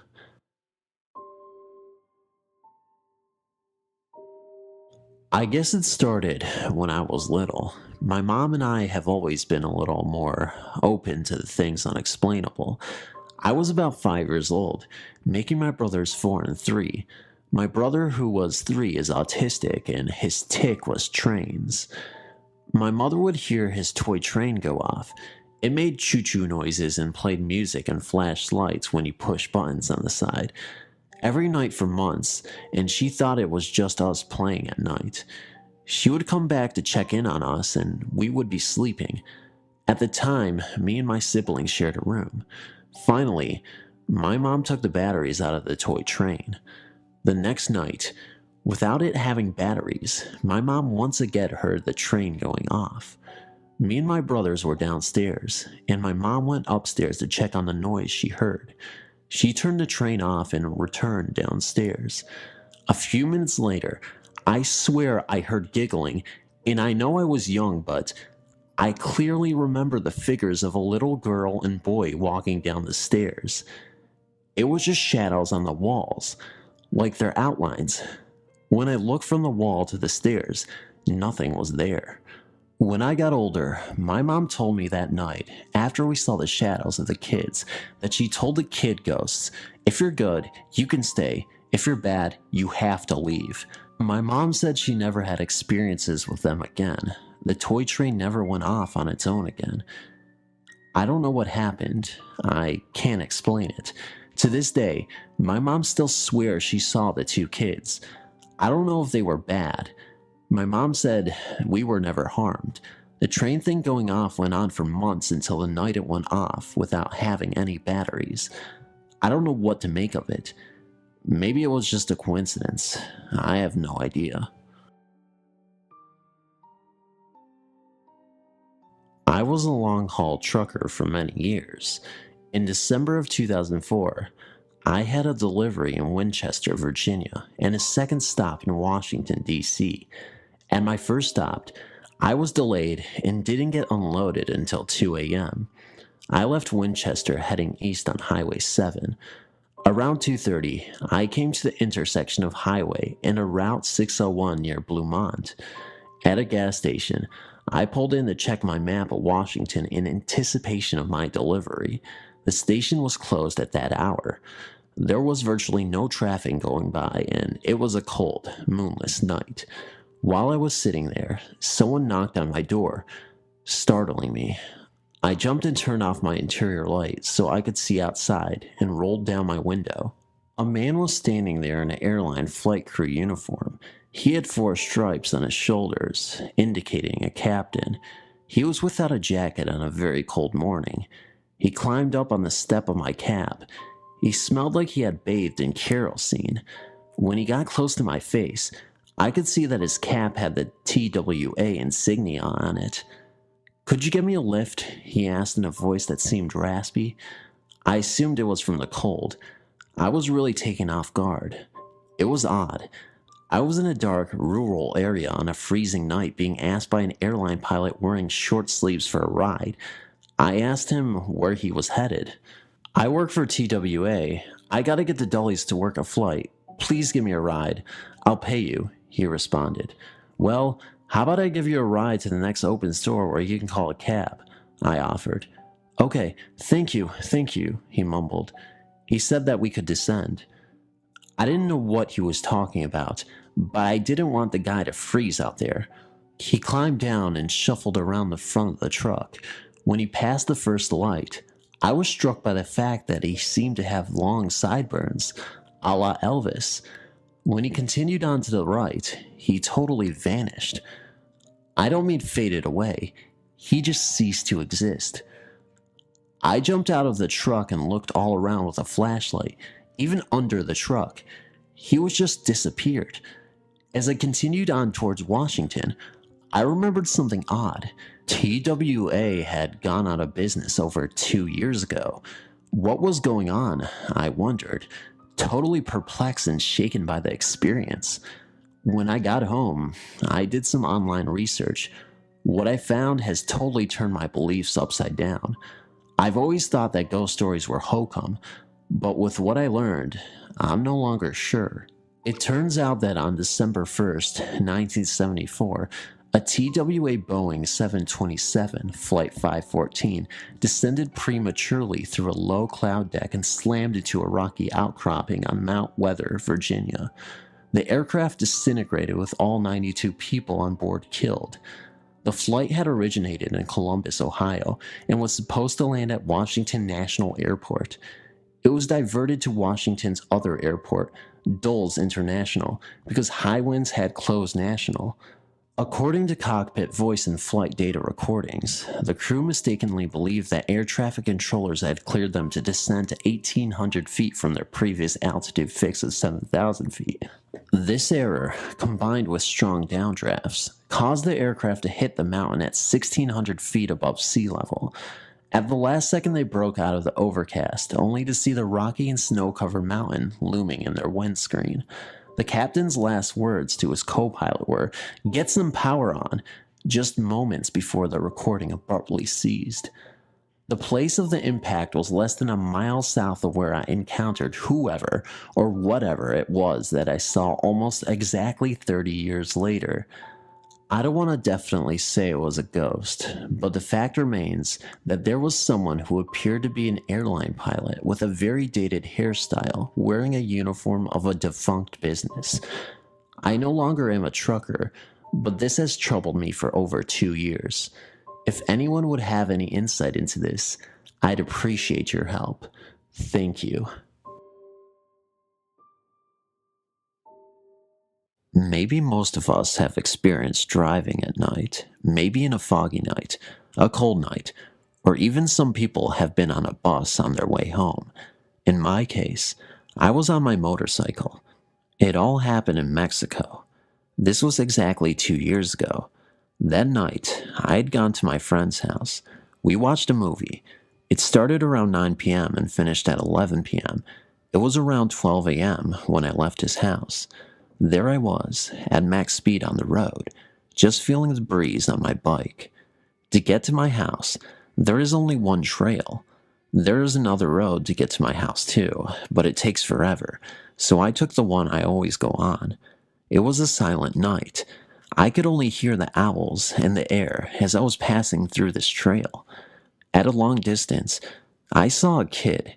He was just standing there in the middle of nowhere. I got surprised, and at the same time, I felt really scared. As I got closer to him, I slowed down a bit. He asked for a ride, but of course I denied to give him one because it was midnight, and this was not normal. I continued the trail like nothing ever happened. Whenever I'm on my bike, I sometimes close my eyes for a bit just to feel the breeze. Somehow, it feels like I'm flying, so I closed them for a couple of seconds. Once I opened them, I was not on the same trail anymore. I was on the other road I did not take. I noticed because I know my trail like the tip of my palm. I also knew I was on the other trail because sometimes I would take that trail to visit my uncle. I decided to go back and take the same trail because it was going to take forever. Once I got on the same path again, I noticed the same kid up ahead. This time I felt pretty scared and nervous. I slowed down and decided to give him a ride. He got on my motorcycle. I did not even talk to him. I just kept on going. After a few minutes, there was a curve up ahead. After passing this curve, I turned around and the boy was not on my motorcycle. I felt really scared at this moment, and I just had this weird feeling. And so I got home. I told my parents about it next day. And they, surprisingly, said that there was another person who experienced the same incident that I had. My parents told me not to drive so late, and as a result, I tended to listen to them. As some of you know from reading my previous stories, I've just recently moved to Los Angeles with my fiancé and little brother, and you would also know about the new houses I've lived in. I'm currently living in, and the things that have taken place in those houses. Well, I guess that isn't enough for me, because I have to deal with them at work now. I'm a mechanic at a very popular and very busy motorcycle shop. Every day, myself and 6 other guys pull through maybe 25 plus bikes in a 10-11 hour day. Now, that doesn't seem like much, but we don't just do repairs. We also do custom paint jobs and other custom jobs, so it's quite time consuming. So in other words, it's ridiculously busy and we don't have time to mess around. However, someone seems to have the time to pull pranks on us. This past Monday was busy as hell. The showroom was having a huge sale, and for some reason, the owner thought we should have a sale on a few things in the shop, which was retarded because, as I said, it was busy as hell. It was around noon, and I decided to take an hour and go to Jack in the Box. When I got back to my work area, all of the drawers on my toolbox were open, and every single one of my sockets were scattered across the floor. I yelled over at Rod and told him if he needs to borrow something, not to make such a mess. I used a little more colorful words, though, because I wasn't too impressed. He told me he wasn't even near my bench. He was doing airbrush the whole morning. Well, the pranks went on for the rest of the day. Nothing as bad as before, just missing tools, and I would turn around to find that drawers were open when I knew they were closed. Finally, it was time to close up for the night. Since I am the manager of the maintenance department, I have to stay an hour after everyone has left to do invoices and whatnot. I was at my bench pricing out a few things a customer wanted when I heard some coughing. It was coming from the long hallway at the rear of the shop that leads to the dumpsters. A special code is needed to open that door and can only be opened from the inside. Plus, it makes a very annoying creak, followed by a loud slam when it is opened. So I was a little shaken to find no one there when I went to check it out. I walked down the corridor to go see if the door was propped open at all. No, closed tight. I just turned around to head back to my bench when I heard the coughing sound again, only this time it was coming from the shop. I jogged down the hall and into the shop to see who was there. No one. This is when I just stood there and went, great, now I have to deal with them at work too. I went over to my bench where I had left my invoices, which were very important and needed to be put into my computer right away. And they were missing. I gave up. I had enough.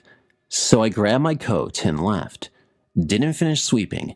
Didn't power wash the floors. Nothing. I got home and told my fiance and brother about what happened. Chris thought this was hilarious because he usually gets all of the annoying ghosts pulling pranks on him, so he got his little cheap shots in, and that was it. The next day, I got to work, and when I turned on the shop lights, I could not believe my eyes. Everyone's tools were spilled all over the floor, and a hose that I had rolled up nice and neat before I left was pulled out. Finally, I had enough, so I started yelling at the spirit. After yelling at it, I began cleaning up the tools and putting them back where they belonged. As I was cleaning, I swear I heard a very mischievous chuckle coming from the corridor. "Yeah," I said, "hilarious. I'm having the time of my life over here. So funny." Basically sounding like a retard. If someone came down and saw me arguing with nobody, I'm sure that would have looked a little weird. The rest of the day wasn't that bad, until closing time came and I was alone again. I started to smell the faint smell of a cigarette. I followed the smell to, you guessed it, the corridor leading to the dumpsters, and, yep, you guessed it again, nothing. I turned back to my area to finish sweeping, and I noticed at the corner of my eye, the missing invoices from the previous day were neatly stacked on my workbench. I leaned on my broom and smiled. I guess I finally got through to the spirit, and he felt bad or something. Since that week, nothing out of the ordinary has happened, other than a power outage that happened when two other mechanics got into a yelling match. Was the spirit angry that they were arguing? I don't know. I'm just going to say it was a coincidence. Until next time, God bless. It was the middle of August, and the harsh wind blew hot and humid, kicking up a storm for the evening hours. Off to the north, the black clouds had started to brew and roll. It was about 6:30 p.m., and my date was late. He would not tell me where he planned to take me. It was a surprise. Now, being 30 minutes late, I begun to wonder what could possibly be going on, if I would be going anywhere. I walked out into the open front porch, and could almost smell the rain coming. It began to grow darker. I decided if he arrived, we would just stay at my house until the storm passed. I then started to worry that he may be riding his motorcycle. Motorcycles and thunderstorms do not mix. He knew I despised motorcycles, but, well, hopefully, he would be in his truck. As the dreaded motorcycle came around the corner, the rain began to spit big fat drops. He got off the bike and indicated we needed to hurry up. I told him I was not going. It was raining. I was not getting on the bike, and I wouldn't even if it was not raining. After he became increasingly angry with me and refused to stay at my house until the storm passed, he got on the motorcycle and started off into the downpour.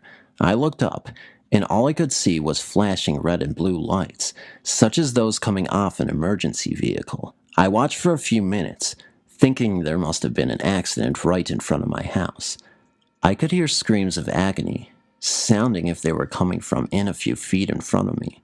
No one was there. I turned around to grab my iced tea I had brought on the porch with me. As I turned back, the lights were all gone. There was no evidence of an accident either. I shook my head and turned to go into the house. As I turned, I could hear the unmistakable roar of his motorcycle starting and then screeching tires. I whirled around, and nothing was there. I turned back around after a few moments and decided I would sit on the porch for a while. Surely the heat had gotten to me, causing me to see and hear things. After 20 minutes later, my mom called me at the screen door telling me I had a call. I asked who it was, as my mom was familiar with all of my friends. She stated she didn't recognize the voice. I went in and answered the phone. The voice on the other end of the line clarified my name and asked how I was related to Mark, my would-be date from earlier. I told him I was not related, that we had been dating for a few weeks. I was then informed that he had my name and phone number. Mark had been in an accident on his motorcycle.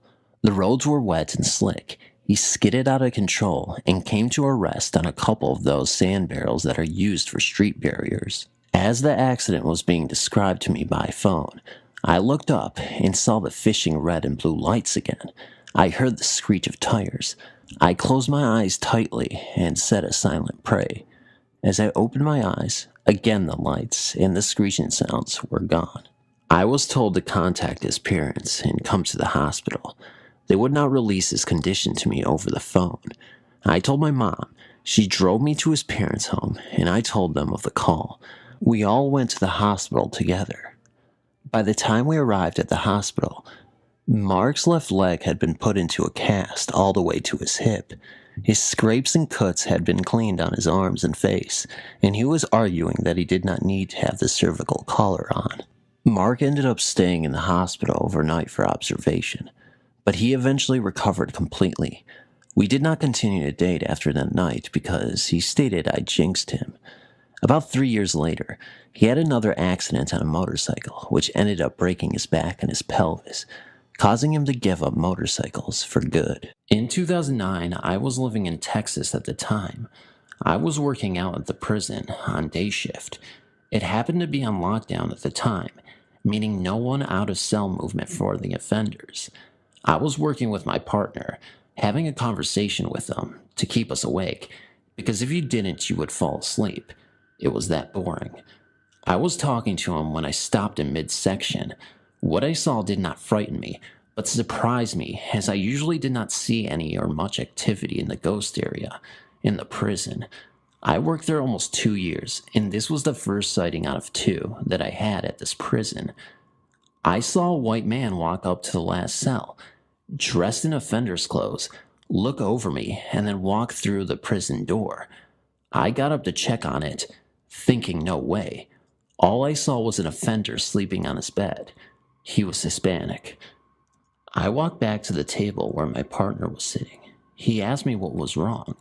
At first, I refused to tell him because the last thing I wanted was for him or offenders overhearing it and being ridiculed.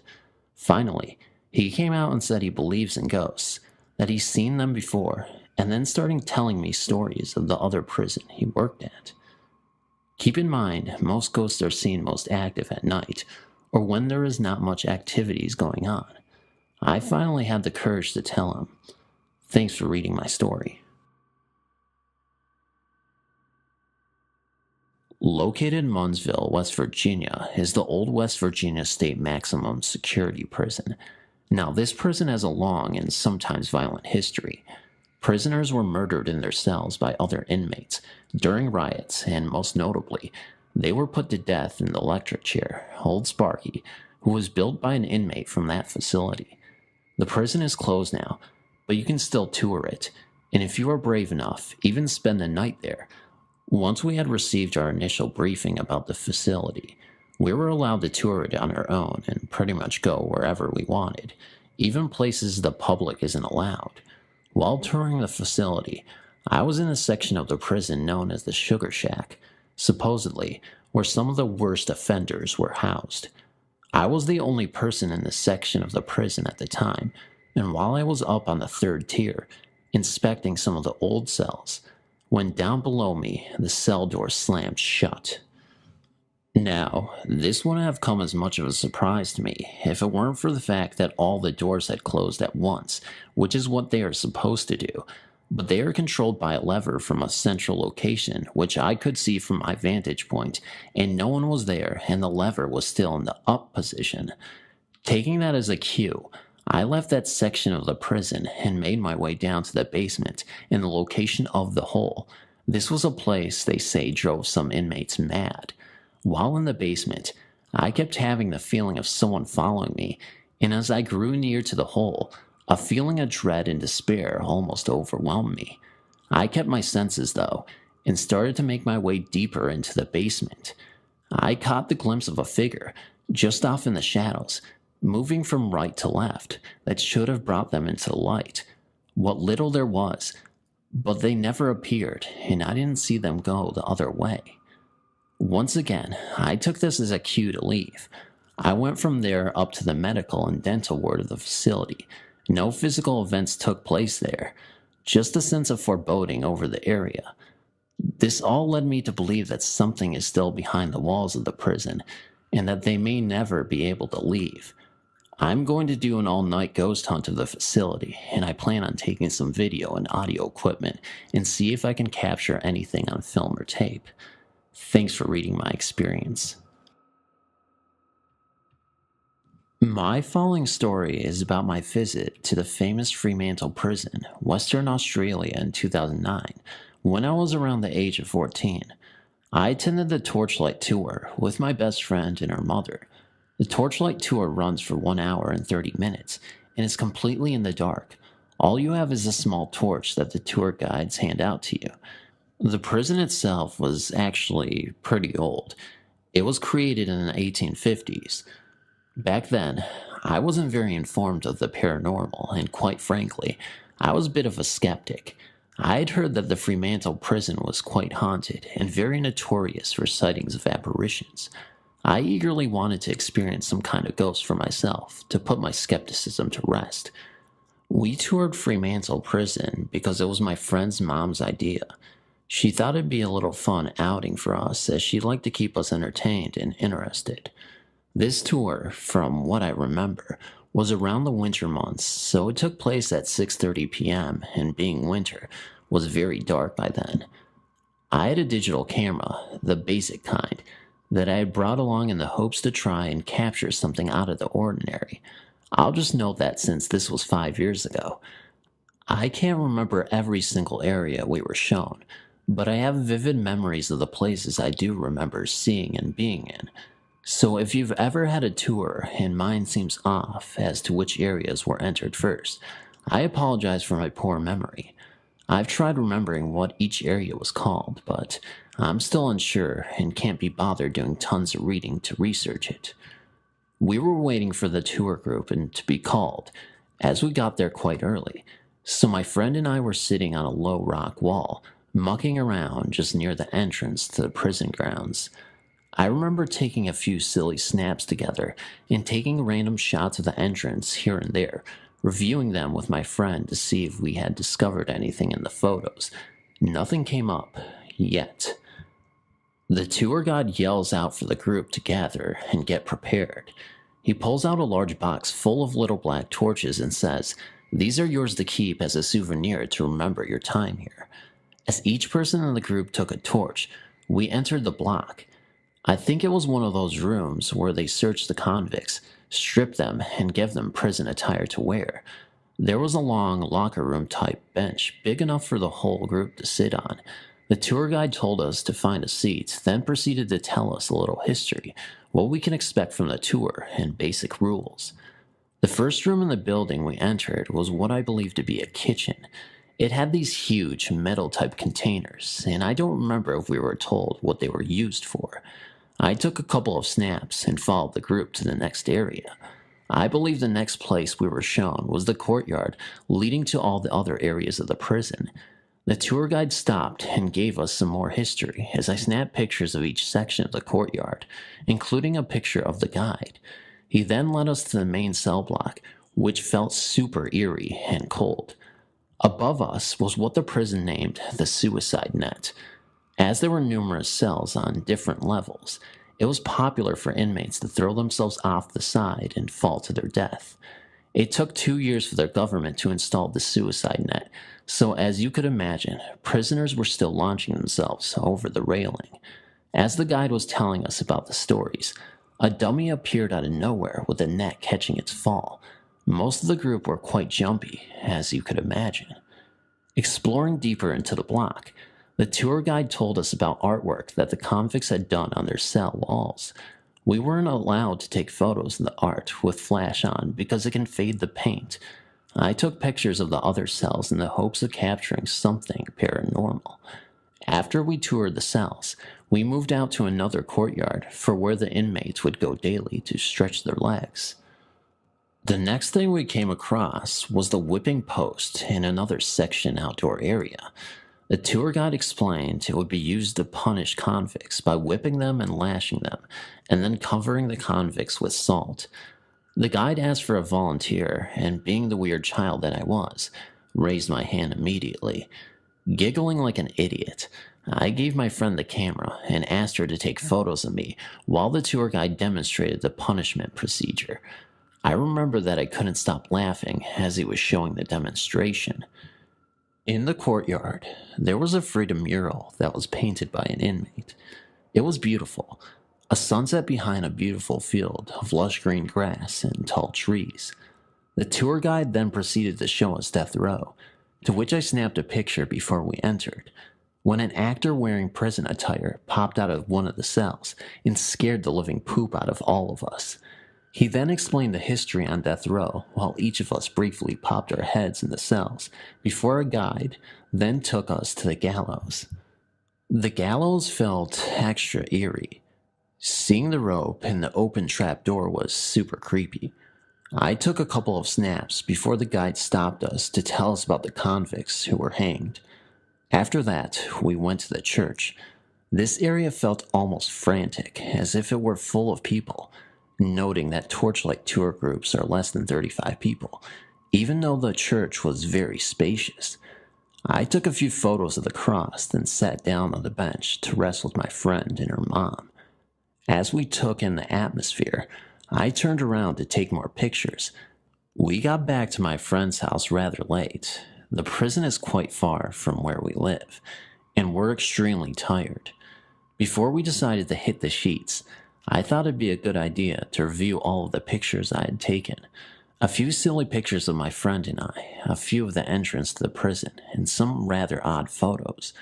The first odd photo was in the kitchen of the big metal tubs. In between the two tubs were these perfectly round, different color orbs, about 4 or 5, some of them transparent and some of them full.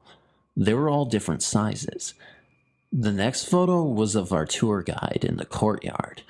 Above him looked like what I assumed to be the moon, but with zooming in and inspecting further, it was transparent. It almost was like a creamy color.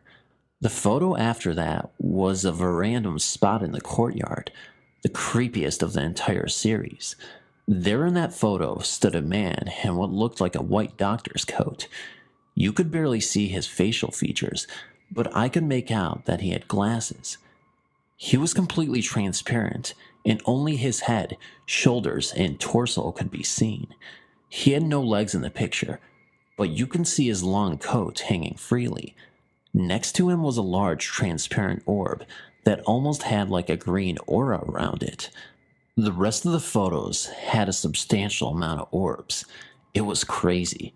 Numerous sizes, colors, and transparency. The most orbs were in the church, floating around the cross. Maybe that's why it felt rather crowded in there. Unfortunately, I deleted these phones off my camera after having them for a few years. I didn't feel the need to have them anymore, but I highly regret it now after thinking about my experience the other day. It would have been great to share the photos with you all, especially the one of the doctor.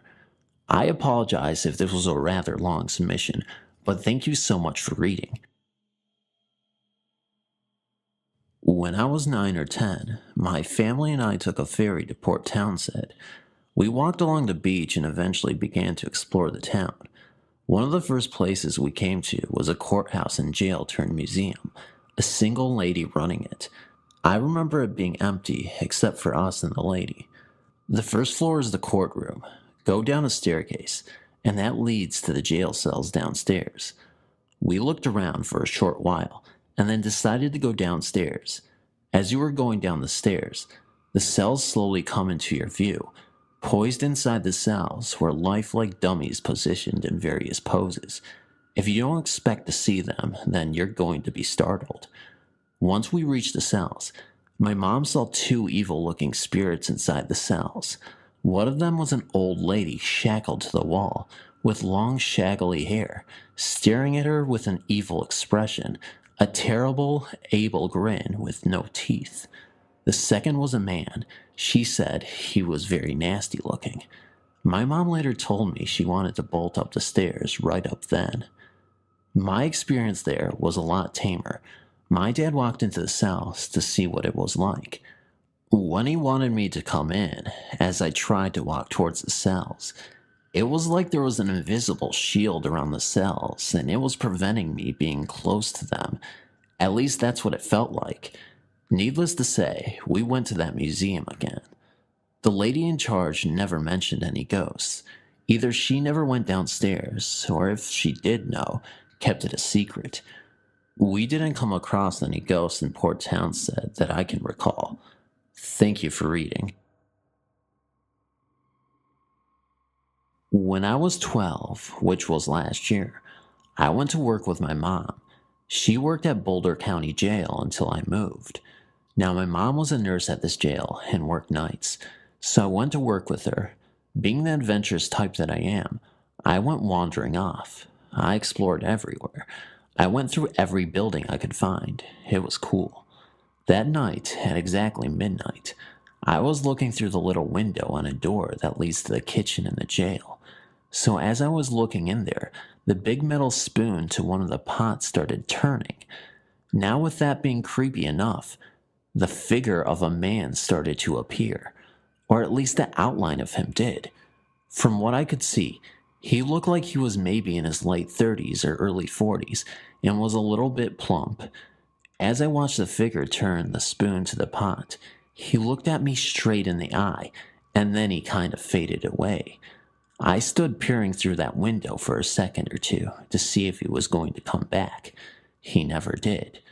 A few hours later, at about 2 a.m., I went back to the kitchen to see if he was there again. And he was. But this time, there was another figure in the kitchen with him. This one looked like he was about my age. I stood there amazed for a few minutes. Then both of the figures looked at me, smiled, did what looked like a wave goodbye, and faded. I never saw them again. A few nights after going to work with my mom, I asked her if any of the cooks that worked at the jail had died. She told me this really long story about how he brought his son to work one day, and they both mysteriously died at the jail. She told me the night that I went to the jail with her was the 5-year anniversary for the death of the cook and his son. I never forgot that night, and I don't think I ever will. I am a 56-year-old Vietnam veteran and business consultant. I do not do drugs, and do not understand the following story. We used to live in a 2-story, 10-year-old house in Fremont, California. We lived there until May of 2003. In December 2002, just a few days before Christmas, I woke up at about 5:30 or 6 a.m. and walked over to the bedroom window. I parted the vertical blinds and cursed under my breath because it was still raining like it had been for days. As I turned away from the window, my body chilled from head to toe. Standing right in the middle of our bedroom doorway was this huge ghost dressed in a hooded brown robe. The guy was at least 7 feet tall and filled the whole doorway. Where his face should have been in the big hood was just like a swirling mass of energy, and you also couldn't see any hands or feet. But he totally filled the whole doorway. As I looked at him, he extended his arms forward like he was offering me the short staff or rod that he was holding. It was maybe 24 inches long. Then I turned my head away for a moment, and when I looked back, he was gone. I left my wife asleep as I drove to work, still kind of in shock and debating whether to tell my wife. I decided to and called her on my cell phone. She was silent for a few months, then said, "Oh my God, that explains it. I thought I was dreaming, but I opened my eyes after you left, and this huge figure in a long brown robe and hood was leaning towards me from your side of the bed, like he was offering me this short rod or stick. Then when I sat up in bed, he was gone." Now we were both feeling kind of strange. That night, on the way home from work, my wife stopped to use a gas station restroom, something she'd never done before since she only worked 20 minutes from home. When she arrived home, she pulled into the garage and pushed the button to close the garage door behind her. As soon as she stepped into the house, she could see it had been robbed. Our son Colin, who lived with us, had come home 5 minutes earlier and had surprised 2 armed gunmen up on the 2nd floor in the dark. Colin ran out of the house with the robbers behind him. They got away, but hadn't stolen anything. If my wife had arrived home just a few minutes earlier, as she usually did, she would have locked herself in the house with 2 armed robbers. I do not understand what has happened. Who was the brown robe figure? Was he there that morning to warn us about what was going to happen that night? I don't know, but it's kind of creepy. He never appeared again, but that night Colin reminded us that several weeks earlier he had been alone with his girlfriend in the living room sitting on the sofa. Something caused him to get the chills. As he looked up, he saw this robe figure looking down at them from the railing in the loft above them. They quickly left the house. When Colin originally told me his story, I had told him that he had a very active imagination. Then a couple weeks later, the robe figure appeared to me and then my wife. That night, as I was cutting sections of round, rod-like wood dowels to put in the window sashes, I got the chills again. Was the guy trying to hand me a staff or rod to try and tell me to put it in the windows? If anyone has info on ghosts in hooded brown robes with a rod or staff, I'd sure like to hear it. An Asian lady friend told me about a house of hers who knew of this kind of thing and called him a guardian angel that somebody has to give you or will to you.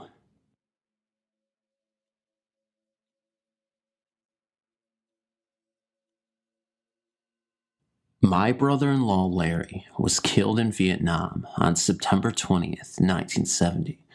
To say his death left an enormous hole in our lives would be an understatement.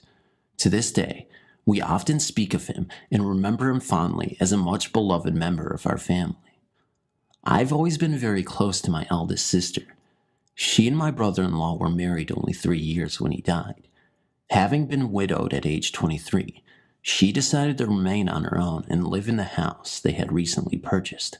Thus began my frequent visits to stay the nights on the weekends and keep her company. One night, not quite 2 years after Larry's death, we had both been in bed for less than half an hour.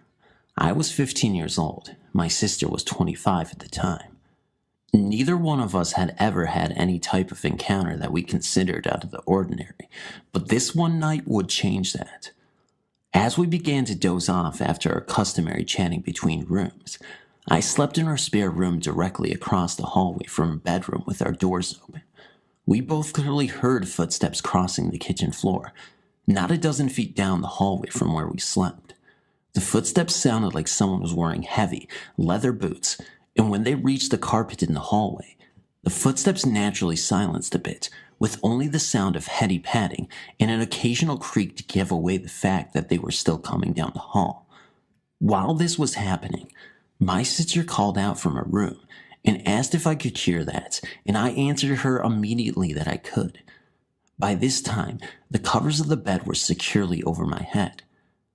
There was no way I wanted to see what was going to soon pass by my door, or worse, maybe into my room. The next thing I knew, my sister was reporting a nearly opaque, adult-sized mist forming in her room, just opposite her bed in front of her dark pine closet doors. The moon was full that night, so there was just enough light filtering through her shutters to softly illuminate the room so she could clearly see what was happening. Although I was nearly sweating with fear, I still asked what the mist was doing, of course hoping in part that it would not float my way. Apparently, it hovered for a bit in front of her closet doors, then floated around the bed to the other side of the room before it began to dissipate. Her dog, who slept in her room and would bark at the smallest of unfamiliar sounds, never awoke. Needless to say, we slept little for the remainder of the night. Still, we were convinced that Larry had returned for a visit. After that incident, while she never received such a visit again, my sister did have a lampshade that would repeatedly turn askew during the day while she was at work. The lampshade was rectangular in shape, so it was easy to spot when someone twisted it around. I witnessed this myself. We would go to bed at night, only to find the shape askew again in the morning. This went on in spurts, off and on, until she sold the house and moved nearly 8 years after the night of the footsteps. The shade was twisted tightly down. An earthquake couldn't jar it loose unless the lamp fell completely to the floor.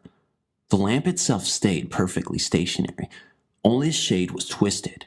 We always thought this was Larry's less scary way of letting us know he was still around. The day my sister moved into her new home, the lampshade never twisted askew again.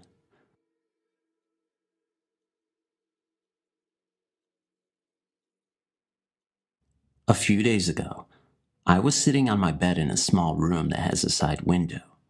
I turned on my computer and started listening to music.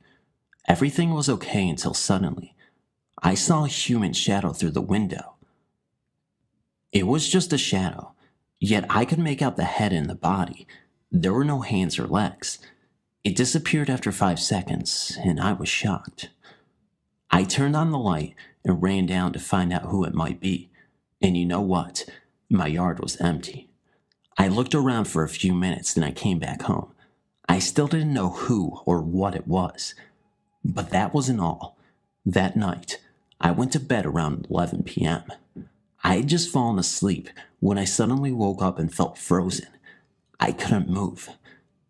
Something was pushing my body and I was hurting. After a few minutes of being frozen, I then felt like I was about to blow up. I got out of my bed and I was breathing hard. I had no idea what was happening. Then, I heard some strange sounds from my kitchen. It sounded like chewing sounds. I ran down my kitchen, turned on the light, and there was nothing down there.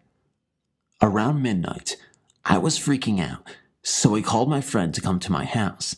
When he drove up, I saw a girl in a white dress and with long hair standing next to the gatehouse. I felt scared, and I screamed to my friend, "Hey, watch your back." Just then, the figure disappeared. My friend saw it as well, and he was more frightened than I was. He said the shadow had been right next to him. The figure looked like a 20-year-old girl with a white face, but also Vietnamese. It was extremely unusual. We sat next to the bed until morning. The next day, I invited another friend to come over and take some pictures, but nothing happened that day or the day after. I think the ghost just visited the house to make us look horrible and to scare us a little bit. Isn't that what ghosts do? Thanks for reading.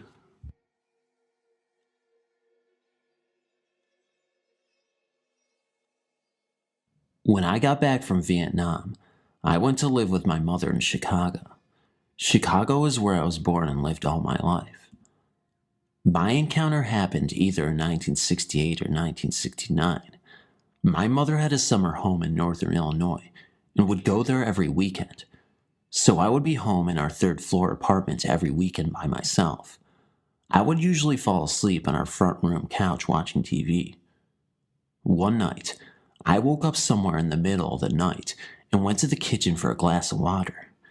As I walked through the doorway, going into the kitchen, a transparent short-haired or bald man or boy ran out from our pantry, looked me straight in the eye, almost like he hesitated for a split second, then ran into the gas stove area and disappeared. The look in his eyes was like someone being startled or caught doing something wrong. It was so real that when he ran closely by me, I kind of moved back, like if someone is going to bump into you. It all happened so fast, and I was in the process of waking up, so it didn't really hit me as to what just happened or what I just saw. I just continued to the sink for my glass of water. Mind you, this all took place in seconds. As I turned on the water and filled my glass and started to drink, it then hit me. Wow, I stopped. I was just in a little shock. I was frightened. Then I thought maybe some intruder was in the house, but no. This figure ran right into the stove and disappeared. And this figure was semi-transparent. Needless to say, I was afraid. I thought that maybe because I saw him, he would kill me in my sleep, so I couldn't tell anyone. I stayed up half the night and finally did fall asleep. 1 or 2 years later, I found out that the landlord's son had died in our house. I don't know what floor or exactly when or how, but I do know it was before my encounter. My mother moved out of the house, and I got married and went on with my wife. I never went back there to see if I could find a picture of the landlord's son. For many years, I thought about it and wished that I would have gone back, but now it's too late. This was over 40 years ago now.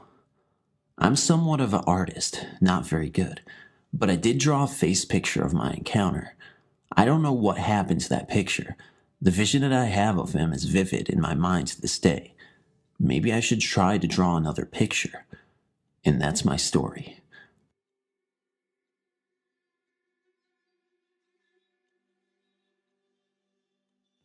In my senior year of high school, the Vietnam conflict was still going on, and I had a pen pal who was over there.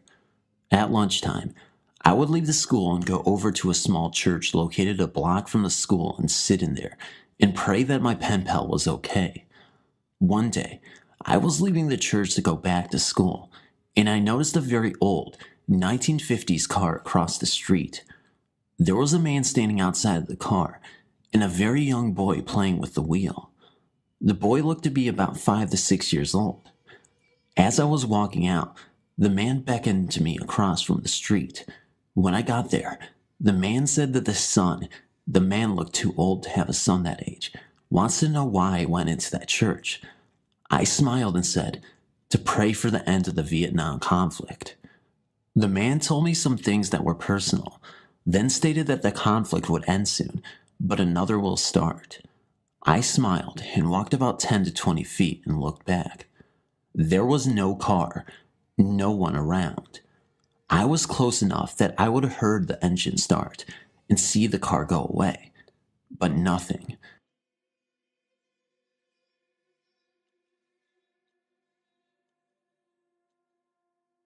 Way back in the 70s, when our neighborhood wasn't very occupied and only a few houses were around, my aunt, one of my sisters and my mom, was left alone in our spooky, dark, and silent house. She was left playing in one of our living rooms where a lot of spiritual activity happens. Suddenly, she could hear footsteps coming from the ceiling, hard and loud footsteps that seemed to linger right above where she was playing at. Chills crept up her spine, and she began to move away, but the footsteps and banging just kept following her wherever she went. Even when she was running and screaming, the steps ran and followed her until she finally ran outside to daylight. This story has been validated by my other aunts and uncles, but let me share my own experience. Since my grandfather is a World War II veteran, he's seen and experienced a lot more than most other people. The whole family believes the spirit protected him through the war, since one of his experiences was running back and forth along the front line in an intense gunfight between Filipino and Japanese troops. He was commanding his troops back then. In any case, fast forward to the year 2004. My whole family was relaxing in our rest house about 40 miles north of this city. The land the house is standing on is cursed. All those who have owned have gone bankrupt. I believe this is true since my grandfather is losing a lot of money to an evil and possibly possessed eldest daughter. My experience happened while falling asleep in his room. Strangely enough, I felt an intense presence within the room, but I didn't feel scared or creeped out, which is something I am prone to feel. The presence just felt safe, but it sure was there, as I could feel it enveloping me. I was half asleep then, and simply fell back into my deep slumber a minute later. I later narrated my experience to my grandfather, and he simply smiled and said, "Yes, it's true." I wasn't born with the ability to see ghosts, unlike most of my maternal family, but I do know when they want to be felt, and I can somewhat read other people's minds and form somewhat of a subconscious link with them while talking or engaging in casual conversation. Another story involves the death of one of our longtime nannies, in a spot she loved to sit on during the afternoons. She died of an embolism close to a year ago. One of our maids told us that on the night of her funeral, our maid was cleaning the plates up all alone in the house.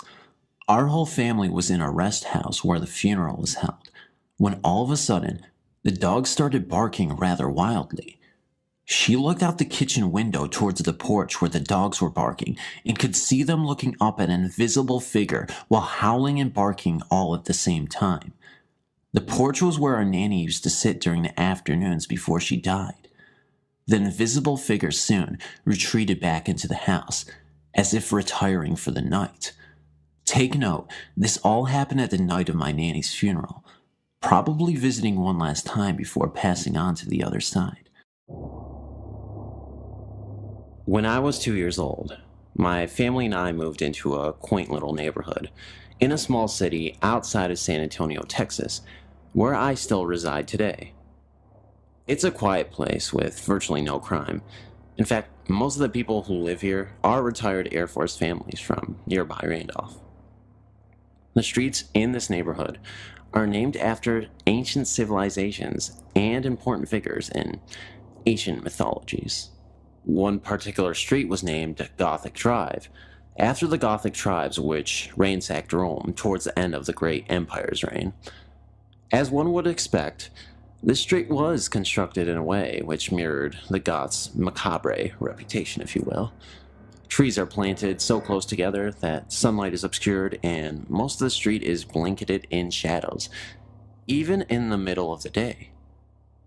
The houses on that street, though small, are Victorian in design and are always dimly lit at night. Hedges and lines line the trees, adding to the eeriness and mystique of the street. In spite of the dark aesthetics, I never felt uneasy or disturbed when I walked or drove through this street, until one night when a stranger appeared. The year was 2007. It was a clear, moonlit summer night, and I was driving home from a particularly bad date. Goddamn. The radio was tuned to my favorite station, and my thoughts were geared heavily toward what had happened earlier that evening, of course. As I turned on to Gothic Drive, the beams of my headlights struck something unusual on the other end of the street. Once I got close enough, I was able to make out the figure of a slender woman who was dressed in a black outfit of some sort. Soon I was able to see the figure almost as clearly as I can see the laptop in front of me now. It was a nun. The sight of a nun in my neighborhood was unusual, but not so unusual that I paid much attention to it. I remember shrugging my shoulders and saying to myself, "That's weird," and continuing on with my commute. Then something strange happened. When I looked back to catch another glimpse of her, I saw nothing. She had disappeared. I am a practical and skeptical person, so I initially wrote this incident off as product of the situation that I was in that night. I figured that my heightened emotional state from the bad date had caused my mind to play tricks on me. Why my subconscious chose a nun as a manifestation of my frustration, I could not seem to figure out. Until I realized a few weeks later, during a brisk midnight stroll, that my explanation was dead wrong. It was later in the summer, and I had decided to go out for a late night walk to alleviate some boredom and bum off some energy accumulated in the form of energy drinks. Yeah, I know. It was stupid to drink those kind of drinks so late at night. Give me a break. These late night strolls were part of my nightly routine, thanks to the fact that my neighborhood is relatively safe, and I am usually not the only one out. The neighborhood was quiet that night. Everyone seemed to be in bed, with the exception of one jogger and a few stray cats. And a raccoon. I hate those things. Anyways, I deviated from my usual routine slightly and decided to walk through Gothic Drive. Something I rarely did because it leads to the main road in my neighborhood, and I typically did not like to venture out that far. Tonight was different. I seem to have been emotionally drawn in that direction. The houses on that street were unlit, and the street lamp was off. I slowly made my way toward the end of the street. Suddenly, the street light lit up brilliantly, and there she was, standing in the rays of the lamplight. I was not afraid, not even close to being afraid. It was apparent that she wasn't an ordinary woman, or even from this dimension. Her dress was black. Even the bright light from the lamp above her seemed to be absorbed by her dark ebony remnants. She appeared to float slightly above the ground. It didn't seem to have any feet. For some reason, I could see her face quite clearly, even though I was more than 20 feet away from her. She was a comely woman with dark eyes and soft crimson lips. She was smiling. I walked towards her, shouting "Howdy" or something to that effect. The nun didn't move or speak. As I approached her, I blinked once. She vanished. I was in shock. Had I really seen a ghost? Was my imagination playing tricks on me? Then, a terrible thought hit my mind. Was I hallucinating? I have a history of mental health problems, yes, depression, different anxiety disorders, and I knew that schizophrenia can cause one to lose touch with reality and even have hallucinations. Was I going nuts? My fears were relieved when I found out that I'm not the only one who has seen the nuns. My brother told me he saw her one night while driving home from night classes at a local community college. Many of the neighbors I've talked to say that they've encountered her on different occasions. They told me that her facial expressions tend to reflect the moods of those who cross her path. If you're angry, she will have an angry expression on her face. If you're happy, she will smile. And so on. The mystery of the ghostly nun fascinated me, but my focus soon shifted away from her when school started up again. I did not think much of her for several months after that. Then, one night, I saw her again. This time, things were way different. I had stormed out of the house after a vicious verbal exchange with my mother over something absolutely stupid and trivial. I'm not going to get into it. I had no intention of returning home until after my mom had gone to bed, so I decided to take a long walk, which meant going down the main road. To access the road, I turned onto Gothic Drive. I did not expect to see the mysterious nun, but sure enough, there she was. She stood under the street lamp, looking straight at me. I could see her face from where I stood. She was not smiling this time. I could feel hatred and pure anger emanating from her. The expression on her face was beyond menacing. It seemed as if she was ready to lunge at me and rip my heart out. Her eyes were dark and piercing. She knew what had transpired in my home after a few minutes prior. This time, I was afraid. Deathly afraid. I turned around and ran home as fast as I could, looking back occasionally to make sure the woman wasn't following me. When I finally reached home, I locked the door and apologized to my mom for starting the fight earlier. I told her what I saw, and she forgave me and helped me calm down a bit. My frightening encounter happened in February 2008. I've not seen the nun since, and frankly, I don't even want to see her again. This experience has certainly turned my skepticism of the paranormal on its head. Prior to these last few experiences, I'd never seen anything that I could not explain through logic. I certainly have a more open mind when it comes to the paranormal. You better believe it. And I still wonder about the nun from time to time. Who is she? Why is she wandering the streets of a suburban town? How is she able to sense our emotions and reflect them back at us? I may never know. Long story short, recent breakup, very distraught, cried out for help, felt abandoned by everyone, and finally fell asleep. Around 3:30 in the morning, I wake up to go to the bathroom and realize I'm completely paralyzed. I can't move except turn my head from side to side. I can't speak.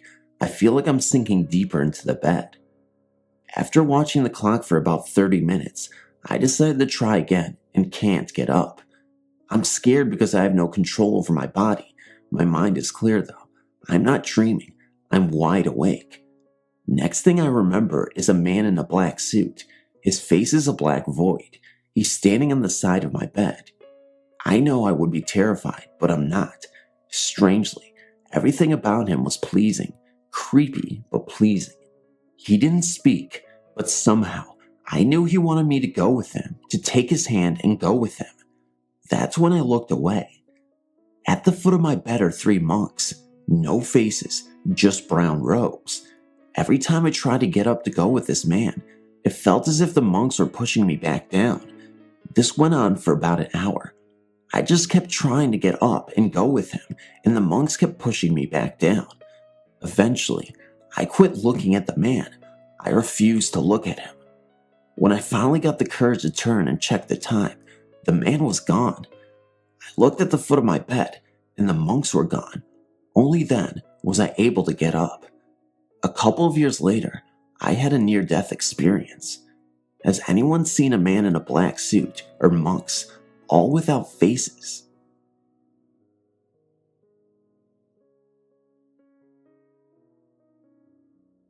Back in May, I moved into an upstairs apartment. At first I experienced nothing out of the ordinary. Then I met my downstairs neighbors, and that was when things started to get very strange. The first thing that I noticed was being so tired after I got home from work that I literally would come home and fall into a deep sleep. The first time that happened, I had someone stole money from me. At the same time my neighbor's electric was about to be off. The amount of the bill was $120, which is the exact same amount that was stolen from me. Next, things went from very strange to downright creepy, as in like a haunting. Not things moving around as much as pictures being drawn on my floors and walls. This individual had me believing that he was Satan and that he was my guardian angel from the beginning of time. I found that very hard to believe. I began communicating with what appeared to be a spirit. I asked him questions, and he would grab my head and shake it yes or nod it very lightly.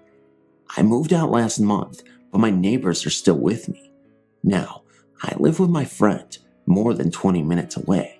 There's a symbol of Satan on their flat screen TV. I can grab this entity in my hands and stab it to the wood floor. Sounds incredible, huh? I can see him in the air, where he is floating around. and the house is warm, and it's also distorted like when you look at a barbecue grill. My question is, how do I make him go away? Is there a way to block his energy from me? Any advice would be welcome. I googled projecting yourself from your body. That is how I found out about astral projection.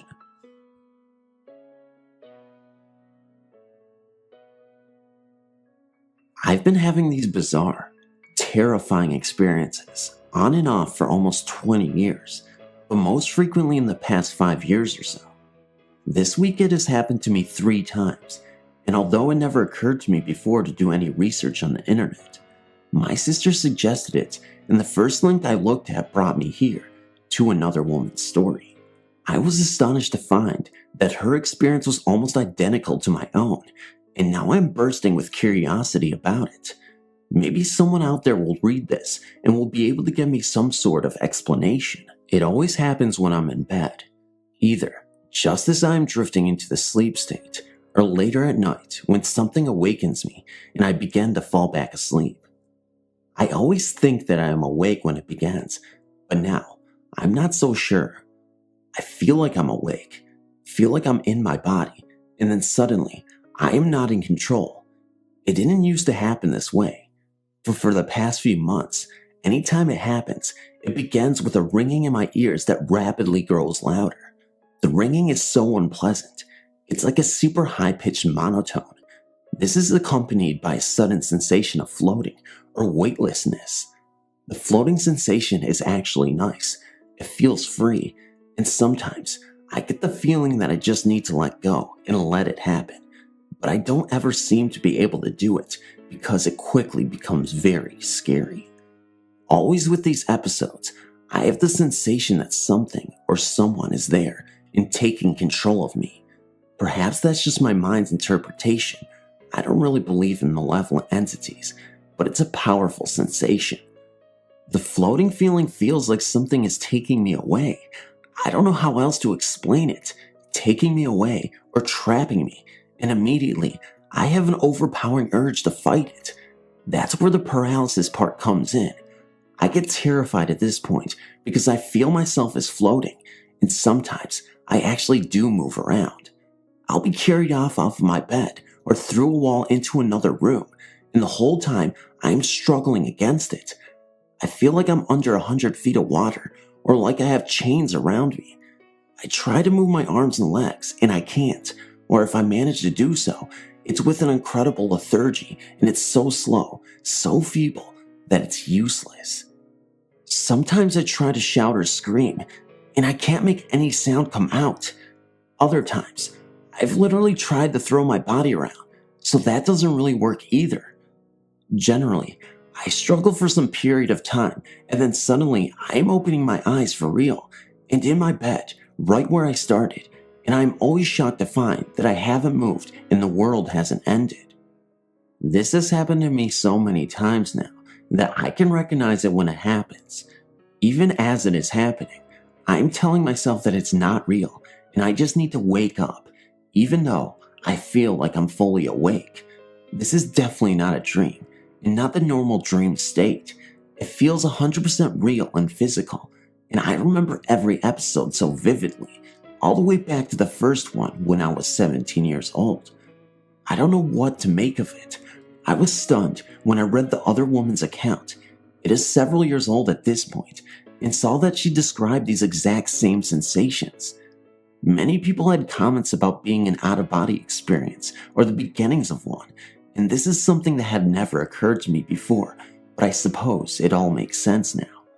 My questions are, why does something that I would think would be a fascinating experience feel so negative and terrifying?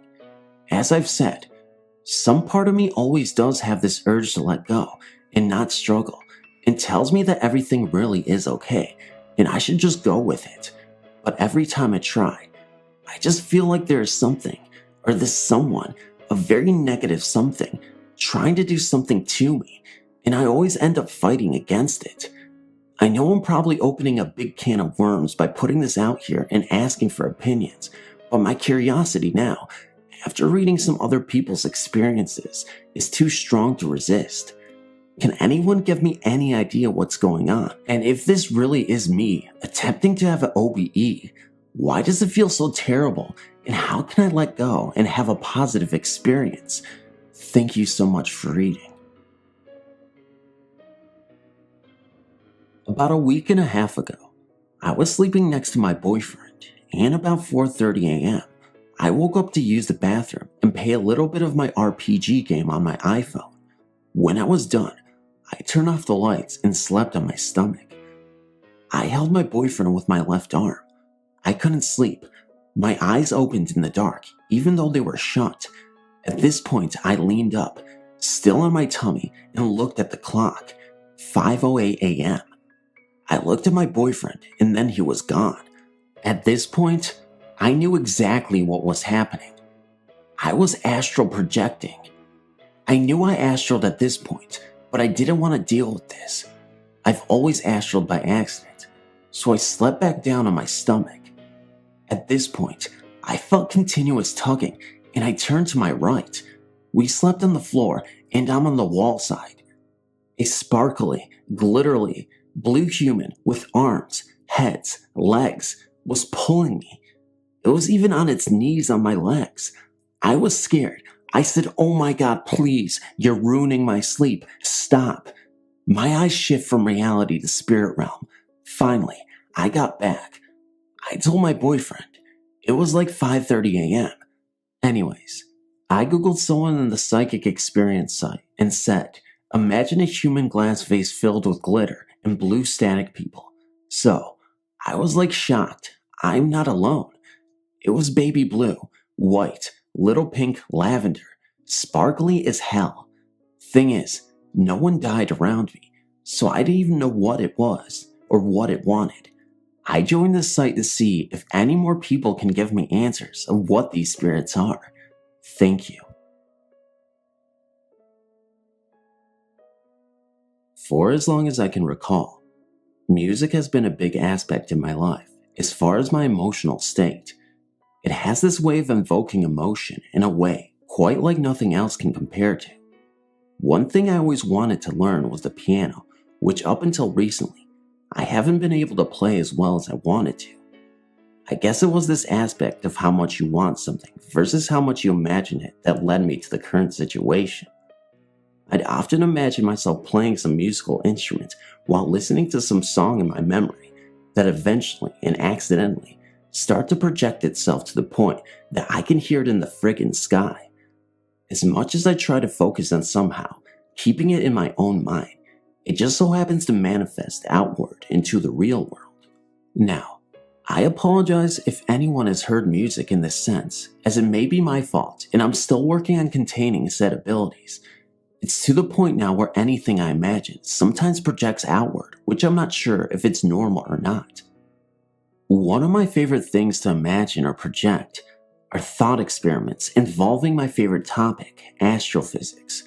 I can picture exactly how the universe works and have written a formula on how time itself theoretically works, which solves Einstein's theory of relativity. It's an ongoing thing which I've developed over time, with the first part of it, as I recall, happening in the 6th grade. I was explaining to my teacher that you could go from point A to point B, being any distance apart, and that the only thing that was a factor was velocity. He said that there was a problem.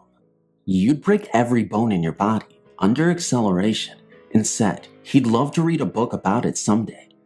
Time volume theory, basically time itself, is a whole separate thing when spoken in relation to the universe.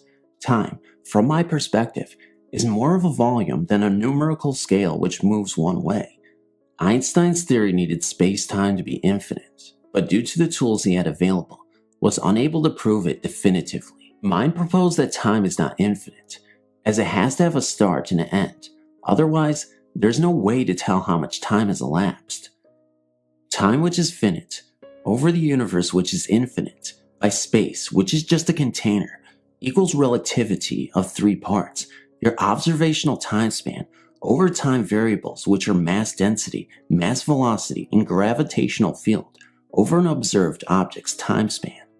A big aspect of today's current astrophysics view on the cosmos says that space is expanding, which doesn't take a few things into account, primarily distance measured using redshift techniques. It measures via a star's luminosity, but in a way that proposes light travels in a straight line. When you factor in that line has to go through dark matter and the warping of space around mass, that its trajectory path is curved, it would cancel out the aspect of space expanding, and most likely would show that space is static with dynamic objects that move within its environment. A lot of what I learned over the years as a result of my passion for astrophysics came from Isaac Asimov books, encyclopedias, and documentaries such as The Universe on History Channel. The rest has come from pure thought experiments in my head where I can imagine a set of conditions within a specific environment and simply imagine the outcome of the situation due to my scientific, electrical, and mechanical aptitudes. A few years back, when I first started to learn about my psychic ability, the first thing I did was explore deeper into the realm of my imagination, which led me to some amazing discoveries, in addition to many theories on how life in the universe worked. In theory, of course. I definitely look forward to future experiences as I hone my abilities and push myself to explore new horizons, with the only limitation being those I impose on myself. Thanks for reading. I found myself at church as every week. I hadn't slept at all the night before, but all in all, I felt fine walking in and sitting down. A few minutes pass. I drink my coffee and I wait for the music to start. The band begins playing and I relax into my chair a bit, with this strange feeling starting to overwhelm me. The best way I can describe it is that I was distancing from everything and everyone around me, and there was this extreme pain growing centered in between my eyebrows, along with this extreme warmth. I felt shaky and weak, and this pull was growing. I knew that I could resist it if I wanted to, but I chose not to, for the sake of seeing what would happen. It was almost as if I was being pulled to my left and forward, not physically, but mentally. The pain in between my eyebrows split, and started to move to slightly above my temples, on each side of my head. As the mental pull got stronger, the pain from my temples began to grow. Everything around me felt far off. I was watching from a third-person perspective as I stood over my body, which was still lounging in the chair. The area around me and my body was an expanse of gray, and I could see the silhouettes of the people who were sitting beside me off in the horizon. I was alone in this expanse of gray, floating beside my physical body, just watching myself. I watched and felt horns start to tear out of my physical body's skin. The pain was intense and overwhelming throughout this entire process. The horns continued to slowly grow. As I watched solemnly, an orb appeared about 6 feet in front of my physical body. The orb itself was translucent with a slight golden sheen, but it held in it a liquid of yellow and white that I could only describe as liquid light. The orb slowly floated over to me until it was about 3 feet above my physical body. It floated there for a moment before the liquid inside the orb was released to flow down into my face. As soon as the liquid came in contact with the horns growing on my head, the horns melted as if they were made of metal. The liquid light relinquished the pain I'd been experiencing as soon as it touched my face. The metal that used to be my horns fused with the liquid light, and they slowly moved down my back together and pooling as one at my shoulder blades. Extreme warmth followed by excruciating pain as the metal liquid launched off my back, forming jagged metal bones like those of bird wings. I felt hurt but confused and also enlightened at the same time. I slowly felt myself drifting back into my body, and I felt physically ill and weak. I felt like I just went 3 rounds in a ring with a professional boxer. I haven't really ever been a religious person before. This was my 3rd time going to church, and I don't know what to take from this.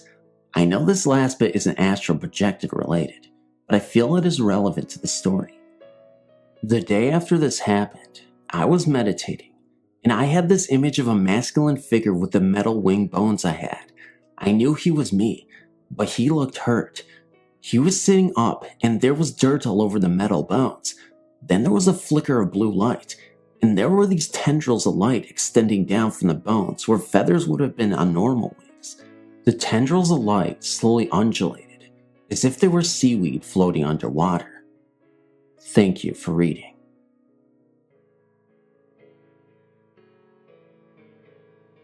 Last night I had a very vivid, multi-sensory lucid dream. After a few minutes the visitor left. They dematerialized or whooshed away off my right-hand side. With it came a sound I've heard before. It was a very quick but drawn-out note or chord that seemed to become louder before disappearing. Previously, I've had experiences when meditating of a person's light body entering through the crown of my head with a similar but lower and uncomfortable noise until they are in and around me. They then proceeded to communicate through hand signals and images and gestures they made with my body. When they left, there was a similar sound, but much louder, and I felt the being pulling away. It is almost as if a whole person is sucked into a vortex like manna down a plug hole. Once the last of the form disappears, the noise ceases. Last night, when the visitor appeared, I said yes to it, in that I had a conversation with the person. We were face to face. It was therefore unlike the full body takeover described above. It was a two-way conversation, and I could feel their physical body too. Then they left with a whoosh.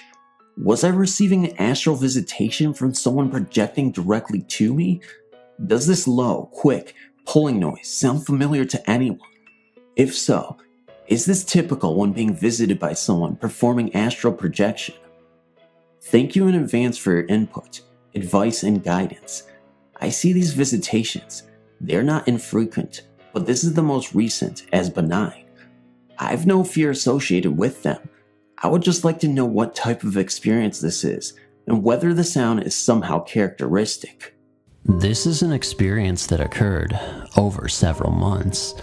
In the autumn of 2012, I was home from university one weekend. On the outskirts of my town, there is an old graveyard called the Red River Cemetery. It is very old. The earliest graves are from the 1790s and associated with an abundance of local history. The Great Revival of 1800 occurred there, the first camp meeting in Christian history. A lot of spiritual activity happened at that event. This cemetery is a regular spot for me. It is a pleasant drive into the fresh country, and the entire graveyard is surrounded by ancient trees. In the back of the cemetery is a reconstruction of a log church that was once there. You feel as if you are going back in time when you go there. It is serenely silent and still, and there is a nostalgia with all the graves and arrangement of trees. In the center of the cemetery is a separate walled graveyard. It is an elaborate family plot, and the old wall dates back to the 1830s. There are many graves in there, and one has sunken in and opened. Vandalism or other natural occurrence? Not entirely sure. I walked around the plot for a few moments. I had come here many times before, and nothing strange had ever happened. But this time, I felt an unpleasant feeling. It wasn't very strong, but I felt that I should get out of this plot. I did so and continued to walk around the cemetery. Then it started that night. I mostly had insomnia, but I did drift into sleep eventually. The line between the two is blurred, but I definitely know that I was awake most of the night. In lack of a better term, my mind was tormented. Seemingly out of nowhere, my mind burned with the image of these two particular graves in the back of the walled plot. It was scorched in my mind. I had nightmares when awake of these two graves, and never could I get my mind off of them. It was something I've never experienced before. The thought and image of these graves blared and blared in my mind, and I felt terrified. I knew I was awake, and I was afraid in my own home. I felt I wasn't alone. I covered myself in the middle of my bed with this torturing thought of these two graves. As the night wore on, the thought or nightmare, I can't recall which, I had a dream of the people buried there. I remember specifically seeing a man, young, but I couldn't tell how young, and his face was a blur. He wore brownish beige clothes, pre-1850-ish style. He may have held pale hair, but I can't recall specifically. He was a little heavyset, not fat, just big. This image is crystal clear in my mind, and in my torment, I knew it was one of the people buried in those graves. This incident was absolutely dreadful. The next day, I was emotionally disturbed. My parents didn't know what to think. If I thought about my experience, I would start to cry. A few odd things happened that can be attributed to coincidence, but nevertheless odd. My dog was barking at nothing. Then the washing machine went crazy and started moving. The repairman said a part inside had gotten loose. It never done that, nor has it again. Again, this could be coincidence. Eventually, I put it out of my mind. It was disturbing, but I couldn't let it get in the way of my studies, so I carried on with my life. Then came the spring of 2013.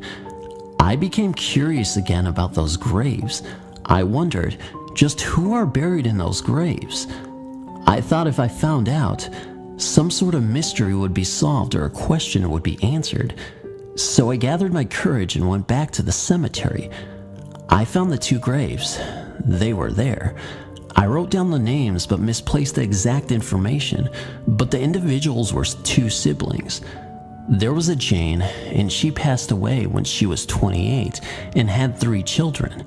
Her brother's name was Chatham. He died when he was 21 or 22 in the 1810s. They were the children of a Kentucky senator, who is also buried nearby, and the site of their old family home is nearby. Nobody special, and I thought little of it. That very night, I woke up at exactly 3:30 a.m. Insomnia again. I had been awake for a few moments, and then my doorknob wiggled. I stared wide-eyed at it for the longest time. It had just wiggled. My first thought is that it was my cat. Sometimes she opens the porch door, then tries to open our doors. I prayed to God, please let that have been my cat, then I can sleep in peace. I convinced myself it was my cat, of course. The next morning, my cat was on the porch, and the porch door happened to be locked. Kitty had not snuck in, so I interrogated my mom, dad, and brother. They denied my accusations. They wouldn't do that. Then, the next night came, and I awoke again at 3:30 or 4:30. When I went to bed, my brother, who was in the den, right outside my room, was watching TV. But here, I was awake again, and I could see the light coming in, where I could see under the door. Then my door opened. I heard the doorknob turn, and it slowly opened, about halfway. Then it began to close again, but didn't close all the way. Then there was a flash of light in the den, and it went dark. I stared at it for a while. I thought it was my brother, because I thought he stayed up all night watching the show and opened my door for some reason. Thus, I wasn't scared, and I got up and closed the door. I attempted to go back to sleep, but was a little bothered. I asked him about it the next morning. He didn't know what I was talking about, because he swore he went to bed at midnight, and he has no history of sleepwalking. I did my usual interrogation, and everyone denied it. I was ambushed and became frightened. Later that day, I was on the computer and heard my mom scream my name twice, as if from outside, like she needed help. I rushed outside to get her aid. She was calmly tending the garden. She looked startled when I got there. "What's wrong?" I asked out of breath. "I heard you scream my name." She said she never did, and looked at me like I was crazy. She thought I was playing a joke on her. she'd never play a joke like this on me. Since this moment, nothing has happened with the incident. I even went back to the graveyard and got no bad feelings. It was a lovely autumn noon. Me, my parents, and my granny were on our way to visit relatives. Everyone was a bit on edge, as these family gatherings tend to be extremely awkward and competitive, so they thought it was the perfect time to express their views on political matters, which is always so delightful. For these reasons, I was rather annoyed when we arrived at the cemetery. Our final destination was visiting live relatives, although visiting dead ones can be competitive as well, as our culture has a knack of graveside landscape design. But my granny also wanted to pay our respects to the deceased because she can't go there by herself too often. I used this opportunity to keep my distance and to gather my wits before standing in front of the grand jury on matters of finance and romance. I raked the leaves and started looking about. I was pleasantly surprised to notice I felt at ease. Previously, I've always felt uncomfortable in graveyards, jumpy even. I started looking around, observing the old, shadowy trees, leaves swirling down. There are mossy graves with old German names, barely possible to read now, Lithuanian names. It's close to the border. Sometimes I would notice a name I have heard, probably from local gossip. I was mostly enjoying the nature, though. At that point, I think it's important to admit, I felt anxious and a bit depressed because of the visit, but the graveyard felt to me like a park. Graves, just like some monuments dedicated to soldiers. However, when we were about to leave, I approached the graveside, almost from behind. Suddenly, I thought to myself, a young girl. Then I got scared because I didn't know if it was really a young girl. I rarely visit there, and I've consciously memorized just our family spot. A few graves around it, and some grave with, I think, Lithuanian names on the way in, because it is so close to the path, you almost step on it, and that makes me feel bad. The more I tried to brush the impression off, the more persistent it got. I don't really know how to explain it. The kind of presence I felt was like, it wasn't even physical. Let me give you a clear picture here. You are hanging out with your friends, watching a movie, laughing about this or that. Suddenly, someone says, "Oh, it's too bad John isn't here." And you feel like it would just be the perfect time if John was here, like he is truly missing at your party. That is the kind of presence I'm speaking about. You don't miss John's appearance. It's such a pity he's not here. The sofa looks awful without him. You don't miss any particular quality. You miss his presence, his being. That is what I felt. Like there was this presence of a particular young girl that I felt. It wasn't threatening or anything. I just got freaked out by my own old self. Then I also noticed, or perhaps before, I can't place these two in order because maybe that directed my attention to the grave, that a candle had fallen off the edge of the gravestone, and I felt I should have probably picked it up and placed it back. There was this little angel figurine too, and I thought maybe that was why I decided it was a young person, although I'm not sure I saw it from where I was coming. I don't know why. People just don't place angels on the graves of adults and elderly. Maybe it's because jobs and wrinkles don't seem angelic and old people mostly don't like flying. Sorry, couldn't resist a joke. I approached the front and counted the numbers that added up to 23 years. A girl. The graveside was neatly raked, not just raked to sweep away the footsteps from the sandy oil. Someone had even made ornaments in the sand in the traditional manner. I thought it was a perfectly good practical reason not to get involved. I was scared to do something awfully wrong and cause something terribly bad. I didn't want to ruin someone's thorough work, so I started stepping away slowly, having that internal fight with myself. I knew I had to go and put that candle back, but I told myself, come on, it will fall off again when it gets windy. Who cares? The candle's probably burnt out anyway. This isn't an abandoned grave. Someone will come. The grave was cared for. I can't go around picking up everything. As I later explained to my friend, I was probably worried that when you go to heaven, you still have to be preoccupied with order. I'm messy and I've been persecuted all my life for that. I hope when we die, we don't care anymore about such nonsense. I don't want anyone to visit me in my dreams, telling me to clean up under my bed. Finally, I rather unwillingly went back and placed that candle on the stone. I prayed to God to take care of this young soul and to protect me because I mostly had no idea what I was doing, so God had to take care of me. And as I walked back to the car, I suddenly felt really happy and warm around my shoulders. It wasn't the jolly kind of happiness, more like this, all is right kind of happiness. And it stayed with me until we found out my cousin had lost a lot of weight, which made everyone feel plenty of things. Thank you kindly for reading this experience.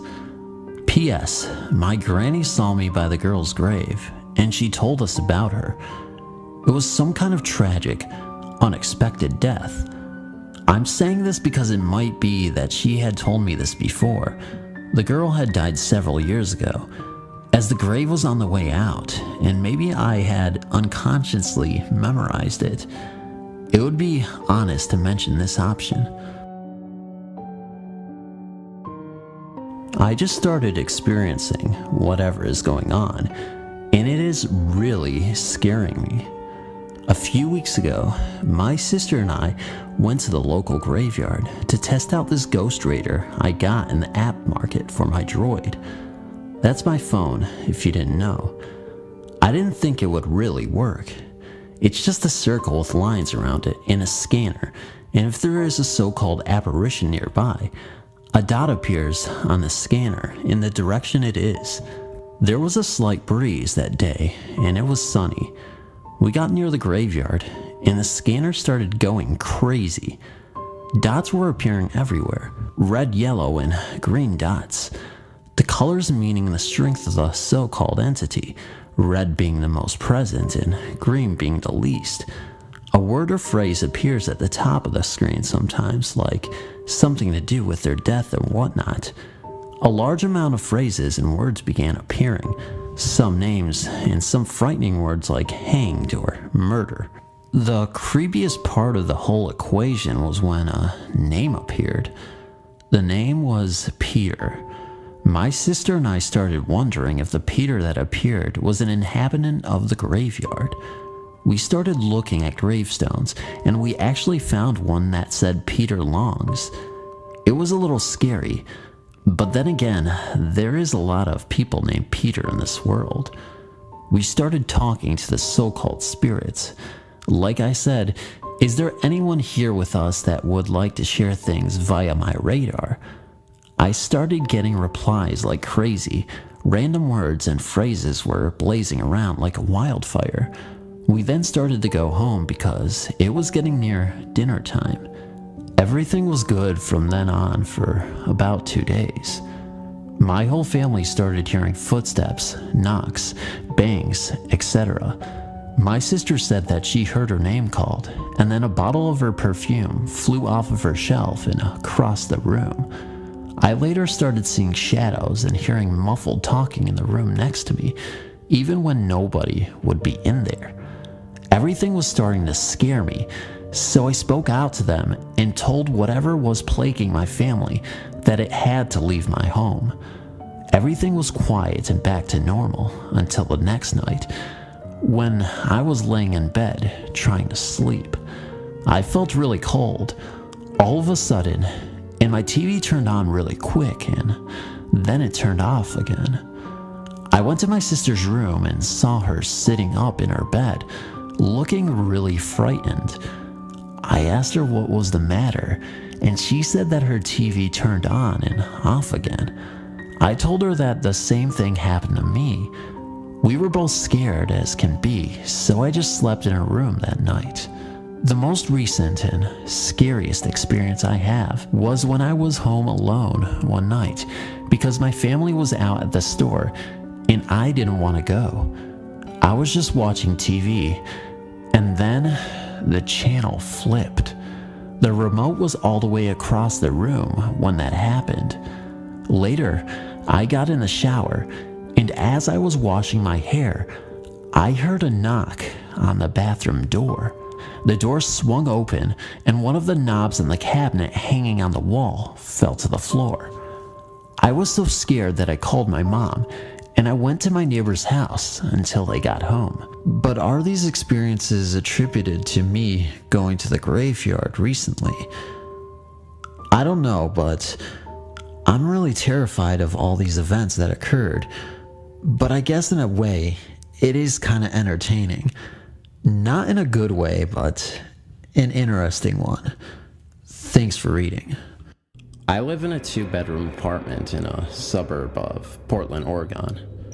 One afternoon, on returning from the store with an armload of groceries, I started the usual ritual of unlocking my front door. There's a deadbolt above and a key lock in the knob beneath it, and I keep the key, which fits both, on a lanyard around my neck. I had turned the deadbolt, and before I could remove the key and insert it in a knob beneath, the knob turned first left, then right, as it would if someone were unlocking and opening the door from the inside. Thinking that my neighbor John, who has a key, had come over to finish some work he had begun on the previous day, I expected to see him when I pushed the door open. There was no one on the other side of the door, but the atmosphere was electric and there was a strong impression that someone had just been there. I called out but received no answer. Putting down the bags of groceries, I immediately went to the phone and dialed John's number. To my great surprise, he answered, and I asked him to come over quickly and help me search for a possible intruder. I want to make it clear that, at this point, the front door, near which I was standing the entire time, was the only way in or out of the apartment, as the back door to the patio and adjacent parking lot had been temporarily blocked. John arrived about a minute later, and together we searched the premises. Every nook, cranny, and corner, of course, but there was no sign of an intruder or anyone else to be found anywhere. And I guess that's a good thing, at least. It is most likely only a coincidence, but I learned several months later that a previous incident with a tenant and an elderly lady known for her helpful nature and numerous kindnesses towards her neighbors had passed away in the apartment about a decade before I moved in. Possible spirits? I'm not entirely sure, but I would say if this lady is behind all the kindness with opening the door and being helpful, I thank her immensely. A friendly ghost encounter.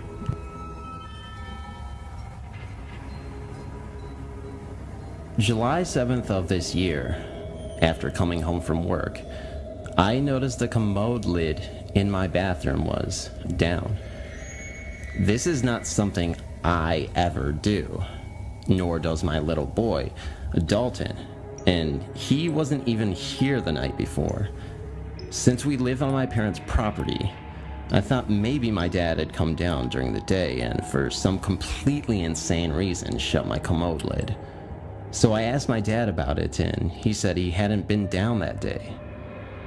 And no one was home except our kitten Rex, who was only about 5 weeks old, and my hamsters. If Rex was able to climb up the commode, he had fallen into the commode and drowned before I got home that night. That night, after using the bathroom, leaving the lid up, I went to bed. Sometime during that night, while dreaming, I realized I was holding something in my hand. So I opened my eyes enough to see what I had clenched in my left hand. I couldn't tell what it was, just that there was something in my hand. When I woke up the next morning, my hand was still closed. I opened it, and there was a green Satan-y type ribbon in my hand. All of my Christmas and Halloween decorations are stored in my building. I'm not a scrapbooker or anything artistic like that at all, so I don't have ribbon lying around my house. And with my OCD problems, if I find it, it's either put where it belongs or thrown away. Anyway, I have no idea where that ribbon came from, nor do I know why I was woken during the night to acknowledge I was holding it. I also don't know why I continued to hold it until next morning. Upon entering my bathroom the next morning, which is connected to my bedroom, I discovered my commode lid was down again. Now this lid is one of the heavy kinds, not the plastic ones. It is very heavy and very loud when it falls. I have probably peed the bed if I'd heard it fall during the night. A week later, as Dalton was in bed, he leaned up and called for me. I was sitting at the computer and asked him what he wanted. I figured this was another one of those nights where Dalton was too awake to sleep and he would find excuses to talk all night. He said, "Mom, I heard our ghost again." When I asked him what was said, Dalton said he just said, "Dalton." When Dalton says his own name, he doesn't enunciate the T. He says Dallin, no T. When he says they say his name, always emphasizes the T. It's like Dalton. So, after he told me the little boy called his name, I told him it would be okay to just lie back down. A few minutes later, Dalton came out of the bedroom and, with a pillow and a blanket, told me he was going to go to sleep on the couch. Within a matter of minutes, Dalton was sound asleep on the couch, which leads me to believe that Dalton did indeed hear a little boy, and it scared him enough that he didn't want to be in bed by himself, even with the light on and being able to see me. July 25th, I woke up with a horrendous headache. This kind of headache doesn't go away with my migraine medication. I literally have to sleep it off, and that can take hours. So I decided to try and take a bath to see if it would relax me enough to be able to go back to sleep. While running lukewarm bath water, I couldn't bear it hot because the heat on top of the headache would make me puke. I wondered if the water running from the faucet onto my forehead would help. Sometimes, pressure on my forehead eases the pain. So I lay down in the tub with my head under the faucet for a while. I'm not sure how long. All at once, the water went hot. I mean completely hot. I shot up away from the stream of water and yelled, "What the heck?" Yes, I said heck. And I also said, that wasn't funny. It wasn't nice, and it wasn't funny either. I know the first instinct would be someone somewhere ran water. Natural assumption. Except Dalton didn't come into the bathroom. He wouldn't have run water in the kitchen sink because we have cold bottled water in the refrigerator. In my bath water, it doesn't fluctuate at all. Never. You can flush the commodes, run every sink, and the washer and the water temperature in the bath doesn't fluctuate. So why did my water turn from lukewarm to hot in less than a millisecond? After I adjusted the cold water, I realized that was mere inches from the top of the tub. My tub doesn't have an overflow. If the water hadn't gone to hot, I probably would have overflowed my bathtub. A helpful ghost in our house prevented fire. Just when my mom and my brother and I moved into the house after the divorce, we immediately noticed that we were not alone in the house. I'm going to tell you about an experience Mom had when she was alone. This was about 2 months after we moved in. Me and my brother were visiting my dad, and Mom was upstairs taking a shower because she was going over to a friend later on. Downstairs, she had a candle in a little candle holder, shaped like a little house on top of the fireplace. She forgot about it, but when she stood in the bathroom putting on makeup after her shower, she heard a scratching noise. Naturally, she thought it was our 2 kittens, so she didn't pay much attention to it. The scratching kept on going and became stronger. She went outside the bathroom to see what the kittens were doing and why exactly they were scratching at this. But when she reached the bedroom, she found them sleeping on her bed. Mom went onto the stairs, thinking maybe me and my brother had returned home. She called out our names, but she got nothing but silence in return. At this point, she was freaked out, but started to walk down the stairs to check out the noise, as it seemed to come from the living room. When she reached the bottom of the stairs, she saw the backside of a long black dress sweep into the living room. She ran after it and saw that the candle holder on the fireplace had caught on fire. She managed to put it out before anything else got damaged. The woman in the dress were nowhere to be seen or found. When me and my brother returned home, she told us all about it, and we thought about what could have caused the scratching noises. It wasn't until my mom tried to scratch her nails against the fireplace that we found out what it was. It seems like the lady in black dress saw the fire and scratched on the fireplace until she got Mom's attention.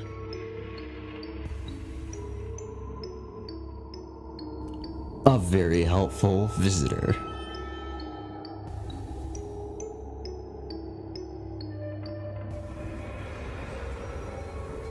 In 2011, I was rushed to the ER suffering from a very high fever brought on by septic shock.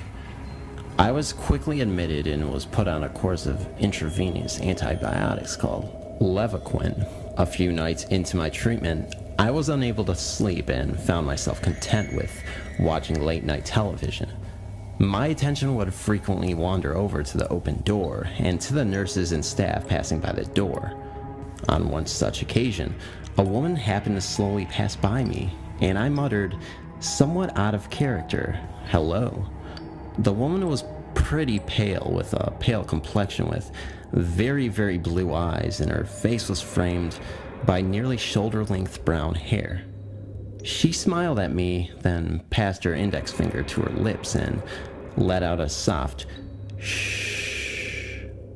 She then continued down the hall and out of sight. I replayed the odd occurrence in my mind, and it then occurred to me that she wasn't wearing the scrubs of a modern nurse, but rather the white outfit of some turn-of-the-century nurse. I asked the attending nurse if there was some sort of a costume party the night before, and was told no.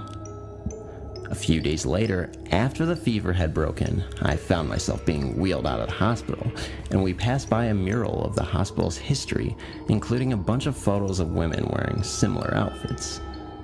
Whenever I relate this story to others, they tell me that I was dreaming, and me seeing the photos put the information in my head.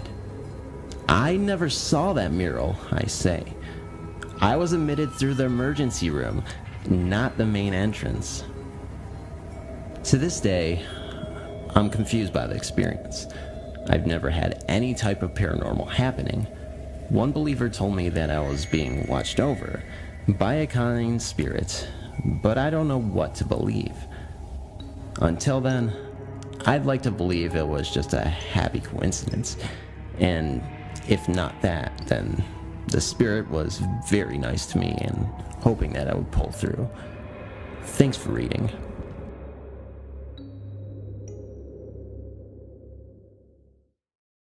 I live in a 50-year-old 2-bedroom bungalow war-torn home.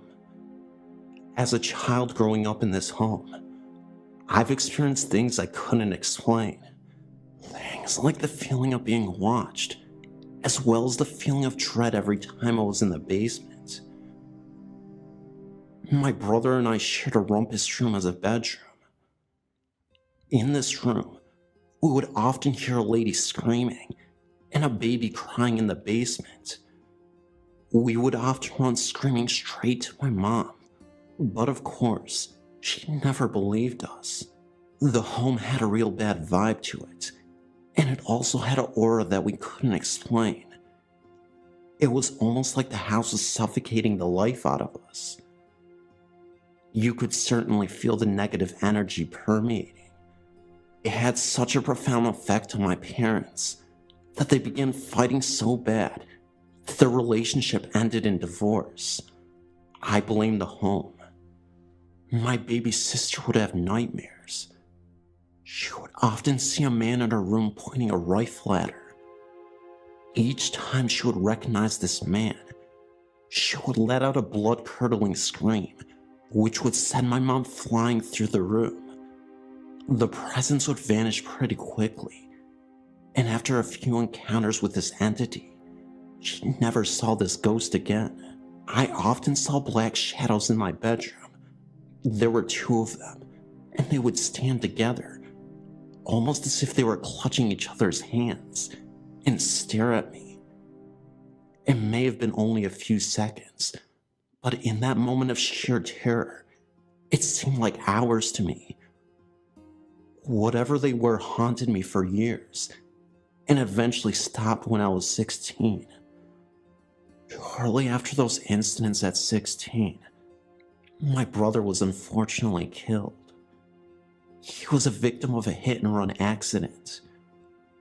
Almost immediately after his death, my mother started to feel his presence, and even crediting him for saving her life. My mom was standing on a chair changing a light bulb. She lost her balance, and that was when she felt a small set of hands on her legs. She said that she legitimately felt a force hold her, as if those so-called imaginary hands stabilized her and prevented her from falling. On another occasion, my mom was washing the back landing floor and didn't realize that she was so close to the basement stairs. As she stood up, she lost her balance, and as she was trying to regain her balance, she felt a small set of hands on her bum push her back up to the landing. My mom would have died that day if she had fallen down the stairs. After my grandma had died, my mom was making her bed. Just as she went to fluff her pillows, there was an indentation of a head on an unused pillow on her bed. She believes it was her grandma. My mom would often come home and hear a male voice talking to her dog. The reason why we know it was speaking to her dog was because the voice said the name Honey, which is obviously the dog's name. The voice sounded so real and so clear that my mom really thought that someone had broken into her home. She quickly searched around, and no one was even there. Often the boarders who lived in the basement would often complain of having their arm grabbed in the middle of the night. They have also told my mom that she has a ghost of an old man in her basement. My mom said she had never seen this ghost or felt him. However, my sister had reported it while she was carrying a basket of laundry up the stairs. Also, her son kept looking back as if he was being chased. We have no clue who is haunting our house, but we feel that we may know who this is, the spirit of this old man.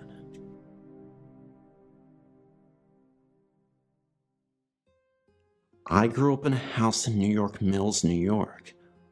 I always thought that there was something wrong with me because of the occurrences that went on in this home. That's because, originally, I didn't attribute these supernatural hauntings to be paranormal in the slightest. I would just write them off as stress or a vivid imagination. But hey, if a bunch of other people experience some wacky experiences, then I guess there must be something wacky going on then, right? Anyways, I lived in this house the majority of my life, from the ages of 4 to 17. I always thought I heard and saw things. Mysterious shadows slowly moving around in the home, often late at night, and I gradually grew desensitized to them because I didn't think much of them. Occasionally, I still saw things that freaked me out, but again, I believe that I was either disturbed or was overly imaginative.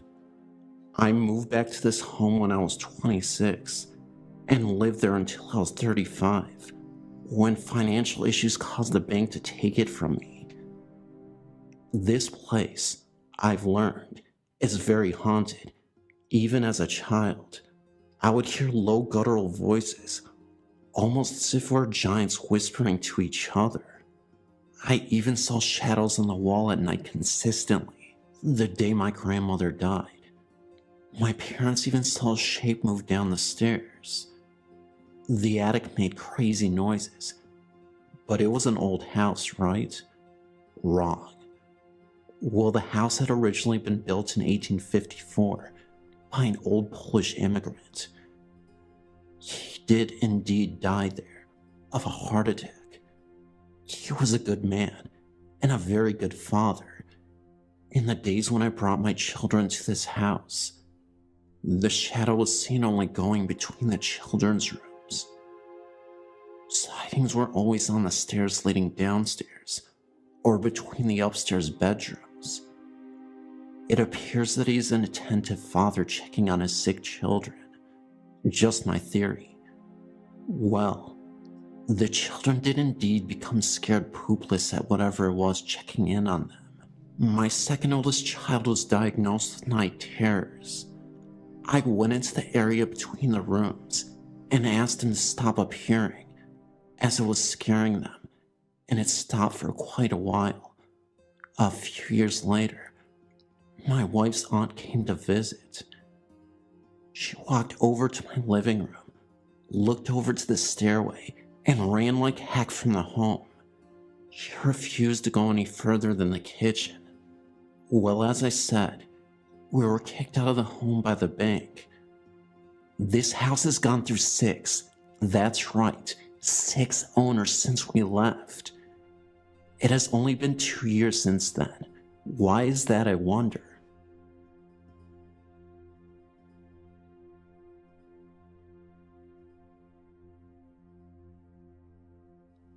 When I was 17, my mother, stepfather, and youngest sister moved into a house built around 1899. This is an old house in a steel mill town. It was very dirty when we moved in, with soot in the walls from a coal furnace that used to be in the basement. The first night we stayed there, I slept in the living room in a sleeping bag inside a bay window area. I felt very uneasy, as though I was being watched. Over the course of the next few days, I began to feel more and more uneasy, having heard various odd noises, which I attributed it to being such an old home, and having seen things move out of the corner of my eye. After our light renovations of the home, I took up residence in the basement, and the rest of my family took the other 2 upstairs bedrooms. The basement had several rooms, sections that led to the next, separated by doors. In the area I inhabited, we had a dividing wall built to create more of a room with less open space. One night I was laying in my bed, about to go to sleep after having read a book. I had a small light on next to my bed. Wall to wall, my basement room was about 35 feet long and 20 feet wide. Against the back wall was a small window. I settled into the blankets and looked up at the window and saw a huge black mass that looked like a mound. It started at each corner, bottom of the wall, and came to a rounded point in front of the window. I was so startled, all I could do was sink into my bed and cover my head. The next night I slept on the upstairs couch. Other occurrences. I was walking down the basement stairs, old wooden steps, very slick, about 14 of them, and slipped on the 5th step. The right side was blocked by a wall all the way down, but the left side opened to the basement, and next to the stairs was a tire jack with a metal pole sticking straight up. I just so happened to grab the rail before I slipped off the left side. I would have impaled myself on the tire jack, and when I did, my head flew back, and standing at the top of the stairs was a skinny male figure, shoulder-length dark hair, white t-shirt, jeans, and no face. He was quite solid. There was a window behind him in the hallway, hazing a white glow around him. My mother was pulling the lawnmower back into the basement by the way of the cellar door. She lost her footing and started to fall backwards. When she said she felt a hand in the small of her back, pushing her upright. A few years ago, I had LASIK surgery and moved to recover. I went to my mom's to sleep, away from my kids. I had decided to take a bath while my mom was watching TV. I got into the tub, and I started to hear the basement door slamming shut. This is a normal occurrence in the home, but this time, I thought it was Mom. I yelled out, "Are you up here, Mom?" And she said, "Yes, I'm watching TV." The doors kept slamming shut until I got out of the tub. I've seen things placed at the center of the dining room table fly off into the floor. When I had my first daughter, she was terrified to be left with my mom at the home. She was about 2 years old, playing in the dark front bedroom, when she said, "Thomas, don't." Thomas was the name of my sister's boyfriend, who wasn't home at the time. She was yelling at Thomas for taking her toys while she was trying to play. Another time we were in the basement, in my former room. She was in the doorway when she said, "Mommy, who's that man?" and pointed into the base section with the bay window, shaped like the stairs base section, just below it. She's gone into screaming fits upon entry of the front bedroom. I've seen the image of Joe walking behind me, reflected in the computer screen. We've all seen his head poking around the wall in the kitchen, in the area of the basement door. The basement doors between the kitchen and the second bedroom at the back of the home. My mom had the shower curtain ripped open on her. We hear heavy footsteps in the basement when no one's home. Our Joe seems harmless enough. But what of the black mass in the basement? Is there another force at the house beside Joe? Sometimes we think so.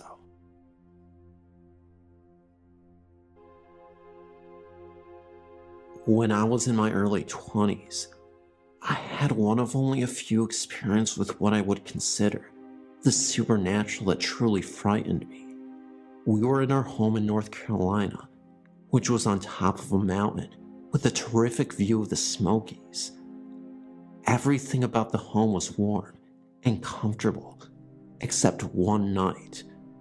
That night, there was no indication that something really evil was about to show itself. We all went to bed as normal.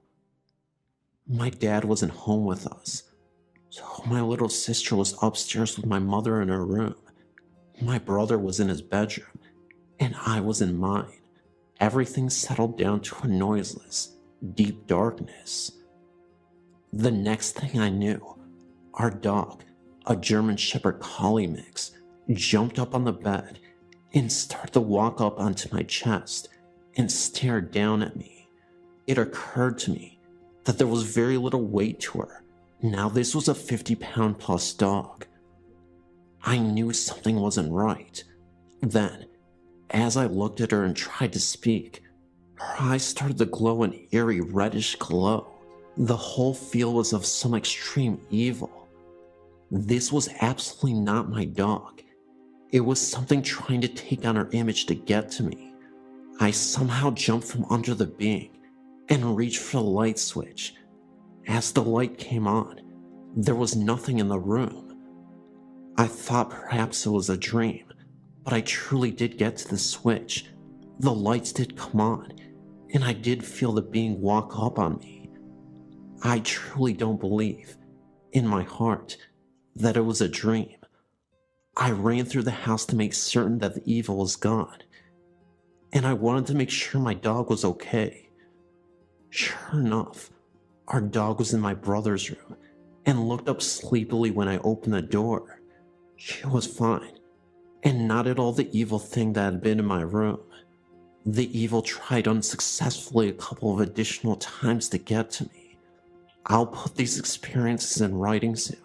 However, the first occasion was the worst, as he used a familiar, loved creature as its disguise.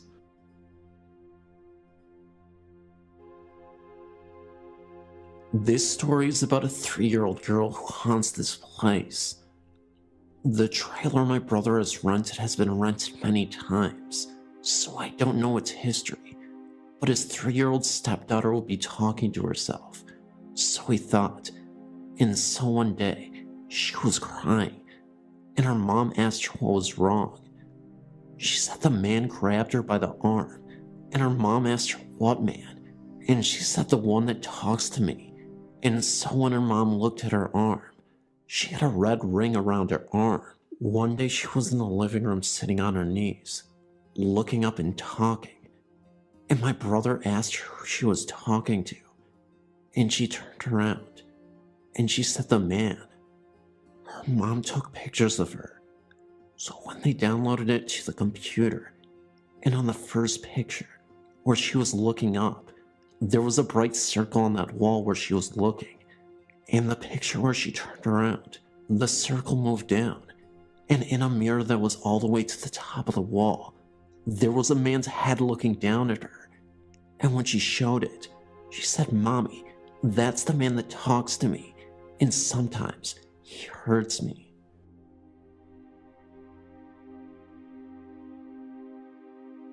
I really love your website, and I've been debating sending you my story for some time now. I've always been fascinated with hauntings and ghosts, but I've never had any desire to have direct contact with them myself. However, recent events have confirmed that I've been in direct contact. Whether I like it or not, we came to the conclusion that our apartment was haunted shortly before we moved out. We had already made the decision to leave based on another of other factors, but realizing it was haunted really sealed the deal. We'd lived there for 2 years and experienced stuff that can be chalked up to living in an old apartment, but we've experienced so much of it that it just doesn't make any sense. When we first looked at the place, I was not into it at all. I felt that it had a really crappy vibe, and the landlady was crazy, but my husband really loved the place, so I agreed to move in, and we both worked really hard to make it a home. The first day we moved in, some neighborhood kids scribbled "This is the scary ghost house" in permanent marker on the front steps. It may seem silly, but it certainly gave me some reservations. We rented the whole first floor in the basement. I had been petrified of the basement since we moved in, and would not go down there alone for months. In an attempt to cleanse the apartment, we lit sage smudges and clapped out the corners, and we sprinkled holy water everywhere. I'm sure it helped, but I'm too scared to think of how things would be if we hadn't done any of that. Every major appliance broke down when we moved in. We had inexplicable computer problems. We could never seem to get the house clean.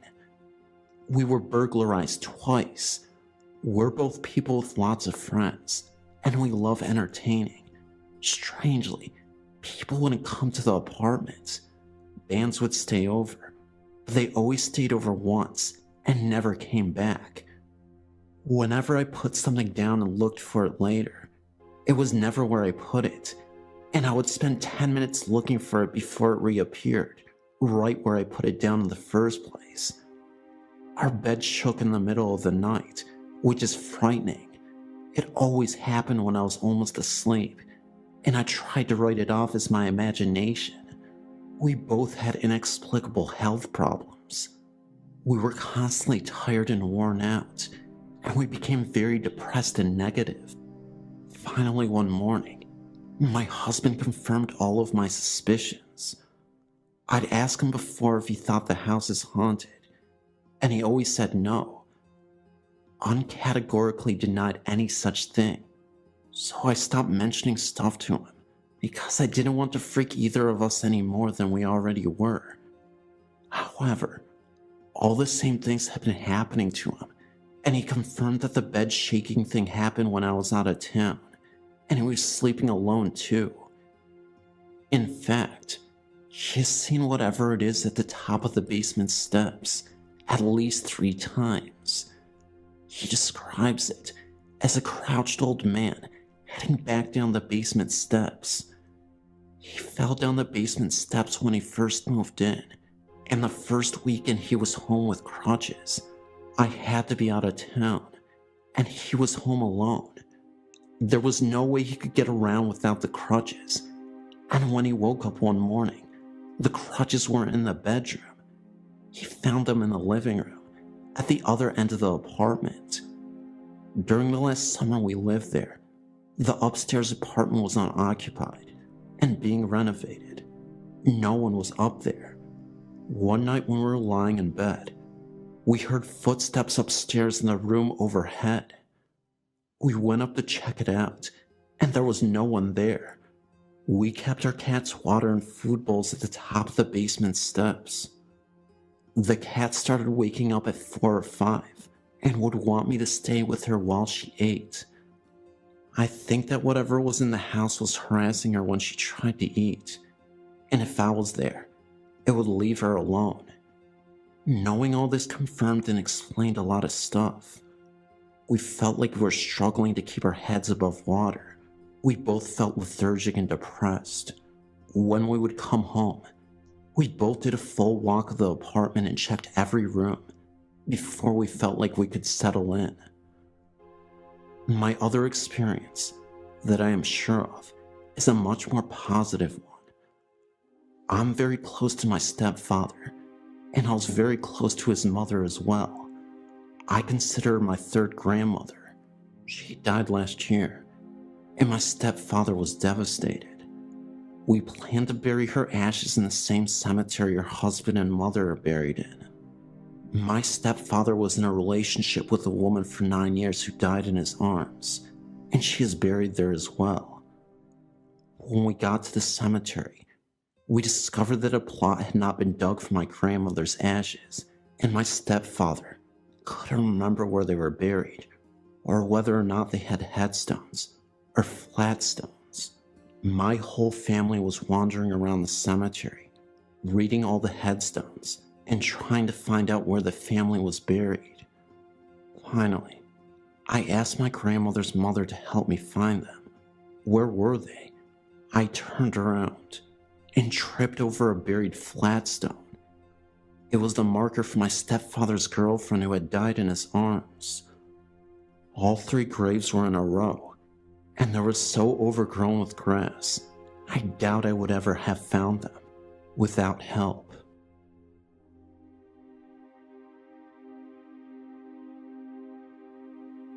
Hi again.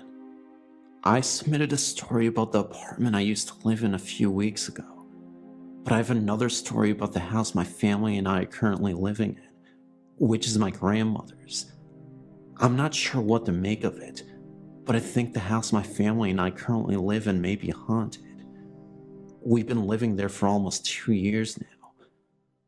First of all, my great-grandparents, my dad's grandparents, were living there, then passed away at that house before I was born.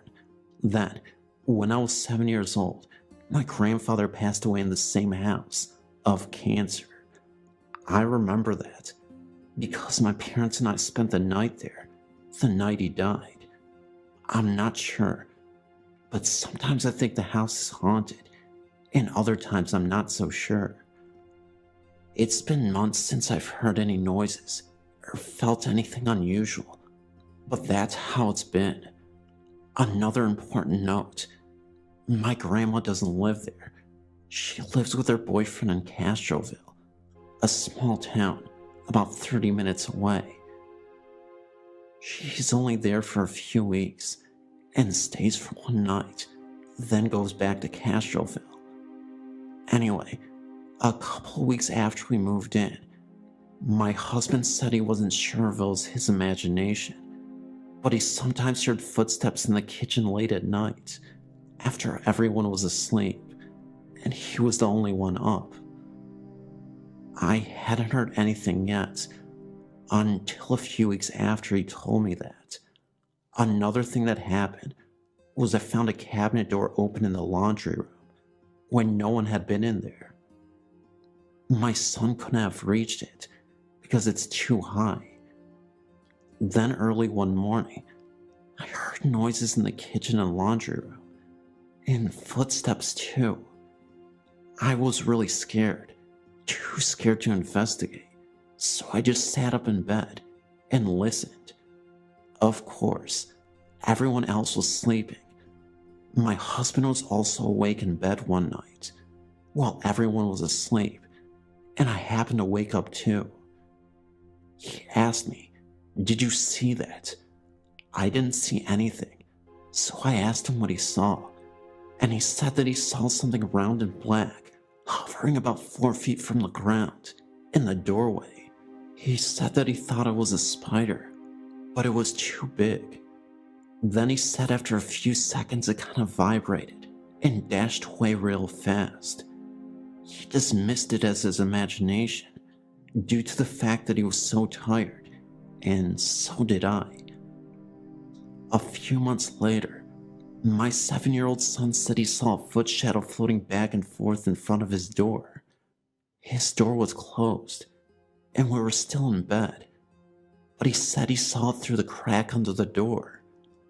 I told him he was dreaming, but he said he was awake and insisted that's what he saw. I've never seen anything directly, but occasionally I've seen a figure walk by in another room from my peripheral vision when I know I'm the only adult in the home.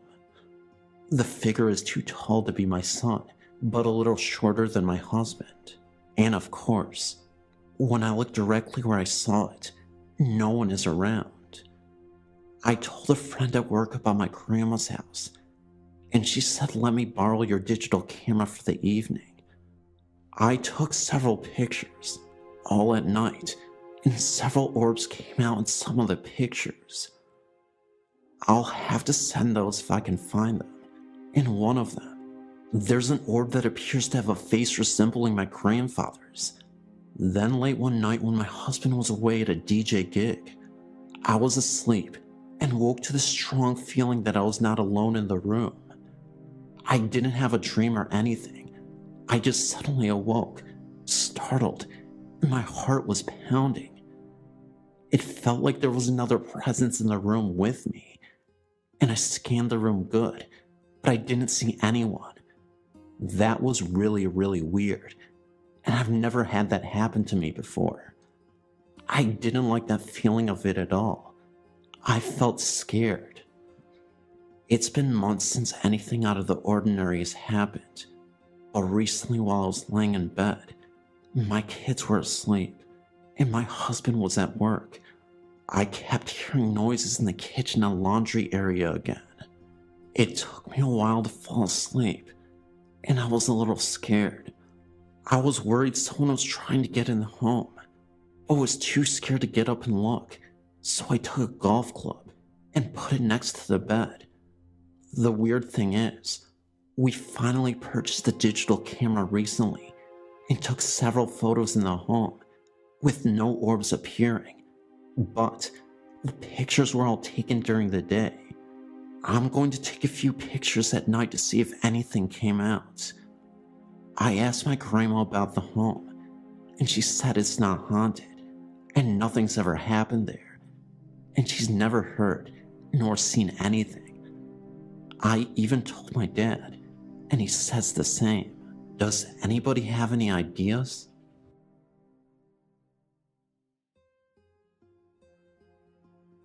I've been looking at your website for the last couple of weeks, and I've read some of the experiences people had with the supernatural. I've had several experiences in my life. The first one that I can really remember is when my grandmother died. I was 16 years old and lived most of my life with my grandma. The night she passed away from cancer, I was devastated since I never got to say goodbye to her.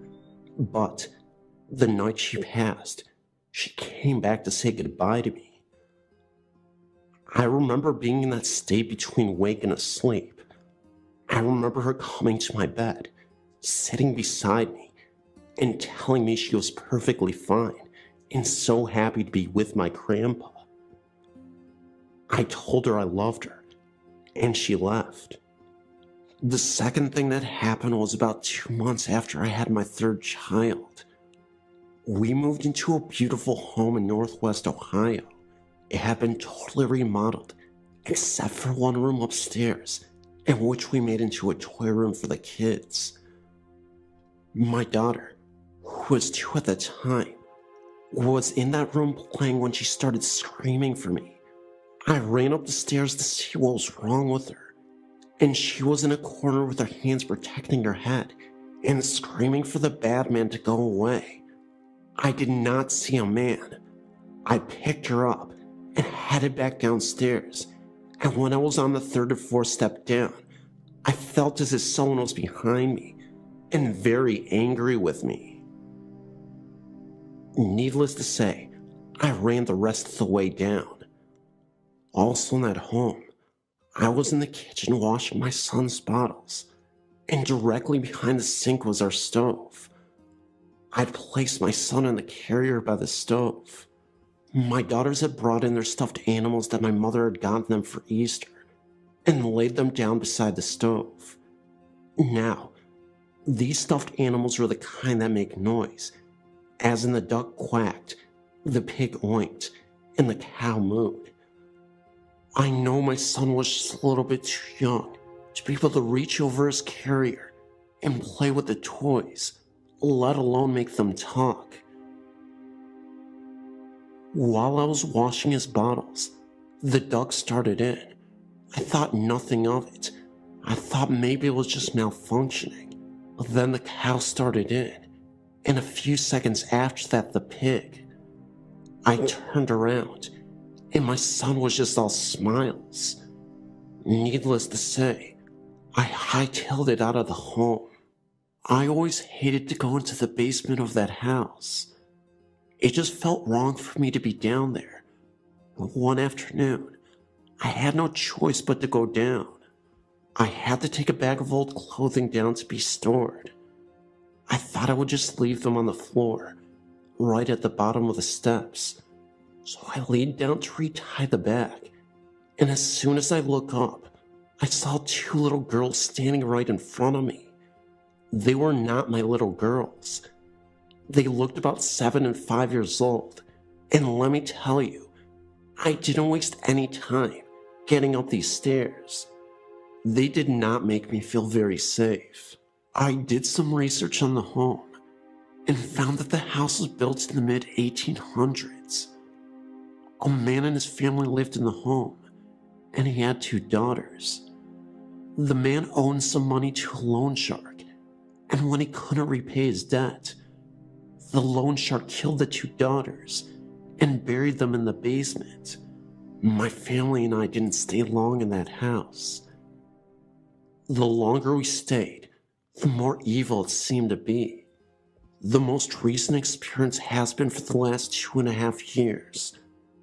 My father passed away, and I've had a very hard time dealing with his passing. I was made to make all of his decisions when it came to taking him off of life support. I felt, and still feel, guilty for letting him go. I know that my dad comes to visit me, and I hope he never stops visiting. I don't let anyone smoke in my home, and my dad hated it. He hated to go outside in the garage. He was always on my case about it. Well, now that Dad has passed away, there were many nights and even days that you can smell cigarette smoke so plainly, like it's right next to you. I know it's my dad, and I tell him to take it to the garage, and he does. I know that he's looking out for me and my family. I just wish he would show himself to me just one more time. Thank you so much for your website. It's a comfort knowing that I'm not alone, and definitely not crazy.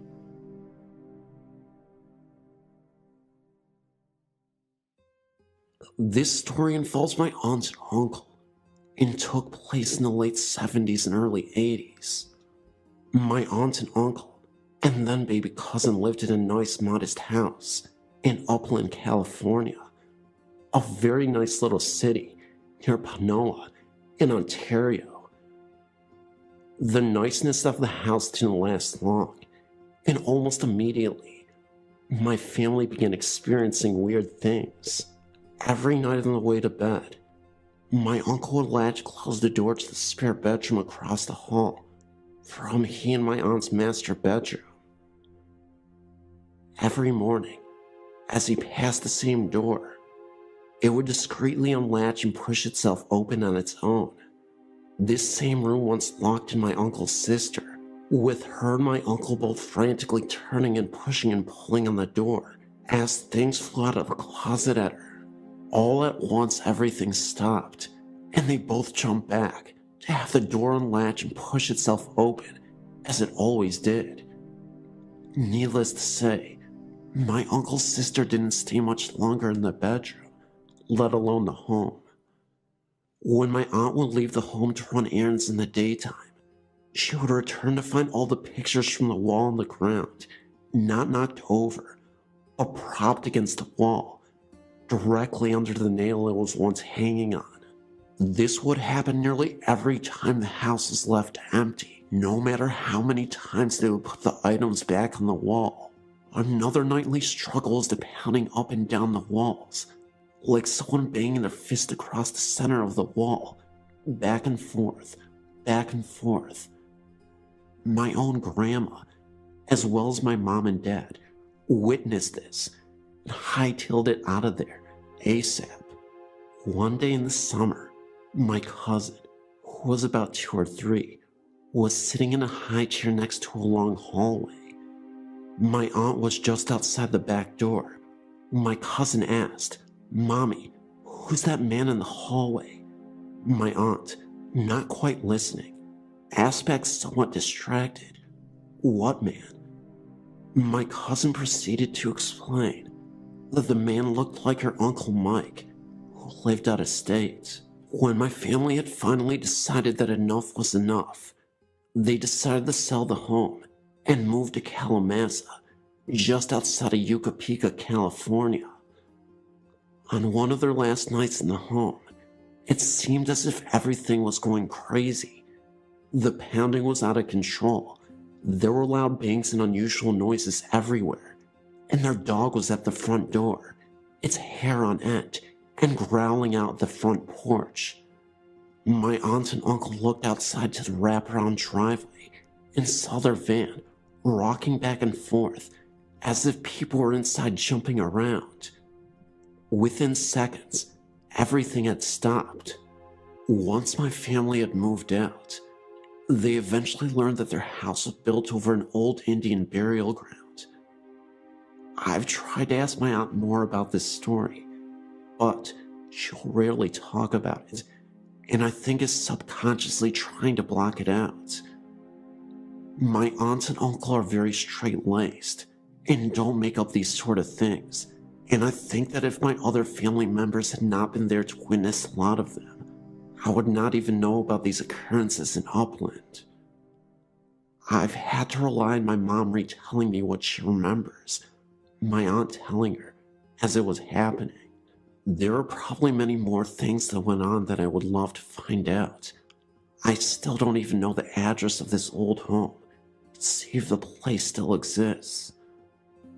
As for the significance of Uncle Mike, my cousin's Uncle Mike had long, black flowing hair with darkly tanned skin and often wore a leather band across his forehead. Think 70s rocker fashion, looking somewhat like an Indian perhaps.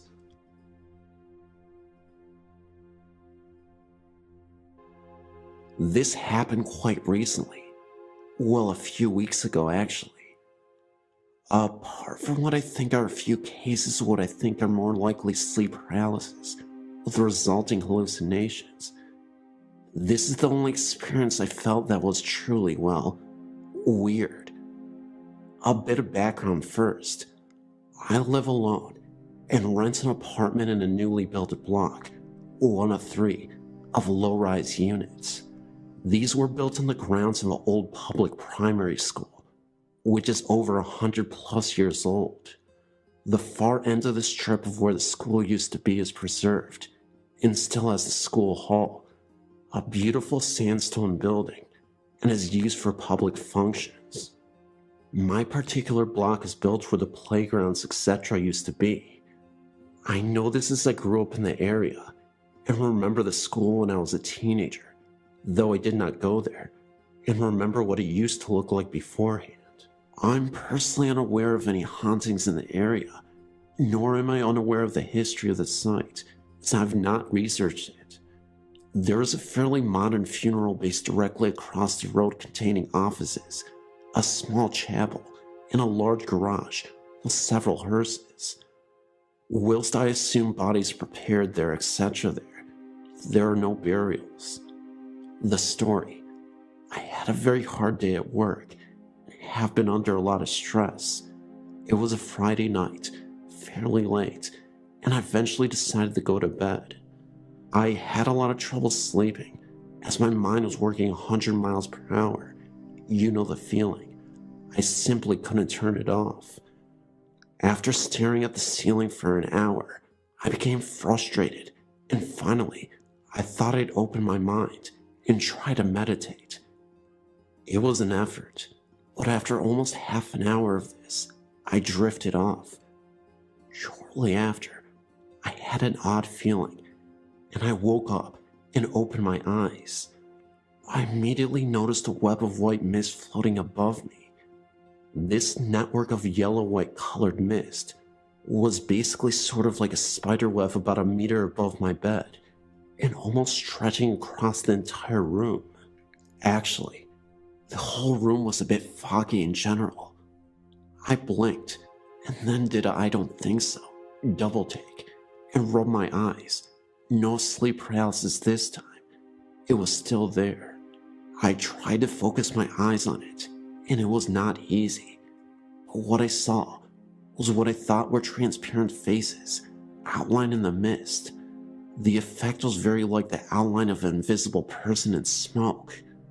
One moved through on my right side and looked directly at me. The fear started to hit me now, but I tried to calm myself down and think rationally. Just hold on here. I might be seeing things just because I'm so tired and stressed, and I've just woken up too. I forced myself to be distracted and take my attention away. I shifted position in bed, closed my eyes, rubbed them, blinked them several times, and looked over at my clock radio. It was about 1:10, I think. Then looked back up, and it was still there. I then started to feel a slight vibration in my bed. Not a strong one, just like you'd feel the ground at a station as the train went past. I remember thinking, what the? And thought at first it was just my body shivering because I was cold or I had a muscle twitch. My attention on this now, I flexed my muscles a few times and then tried to hold still and feel it was still there. The bed was definitely vibrating, even a bit more pronounced now. I was getting quite frightened and not knowing what else to do, short of running out of the bedroom. I began to recite a prayer softly and also verbalize what I wanted any spirits to leave the place. Basically anything that came to mind, just in case I wasn't imagining things. After about a minute of this, it faded. After a while, I wanted to go back to sleep as I was super tired, but every minute or so, I was worried it was still there. So I snapped my eyes open to check. It had gone. A few minutes after that, I fell asleep again, with no more events that night. Now after the event, when I think about it, I wonder if it was just my imagination or something else. What surprised and concerned me is that I felt very lucid. I felt quite clear-headed. The only other event which is vaguely similar, which I dismissed at the time, was about a year ago when I woke up in the early hours of the morning to see a similar face above and to the left of my bed, no mist, looking at me. I rather sheepishly recall in the shock yelling and then punching it. Honestly, who punches a ghost? Seemed to work though. The action either jolted me out of my sleep hallucination or made whatever it was go away. I'm not sure what to make of the above event, to be honest. As a general comment in my apartment itself, I don't typically feel anything strange or a presence, and other than this, there have been no odd things going on. Plenty of unusual sounds, mind you, but I'm fairly sure these come mostly from the neighbors, etc. Usually from what I read about hauntings, they tend to be more or less repetitive, and don't just hit you like that and go away. So I'm still not 100% convinced it wasn't a half dream. But still, what a freak out.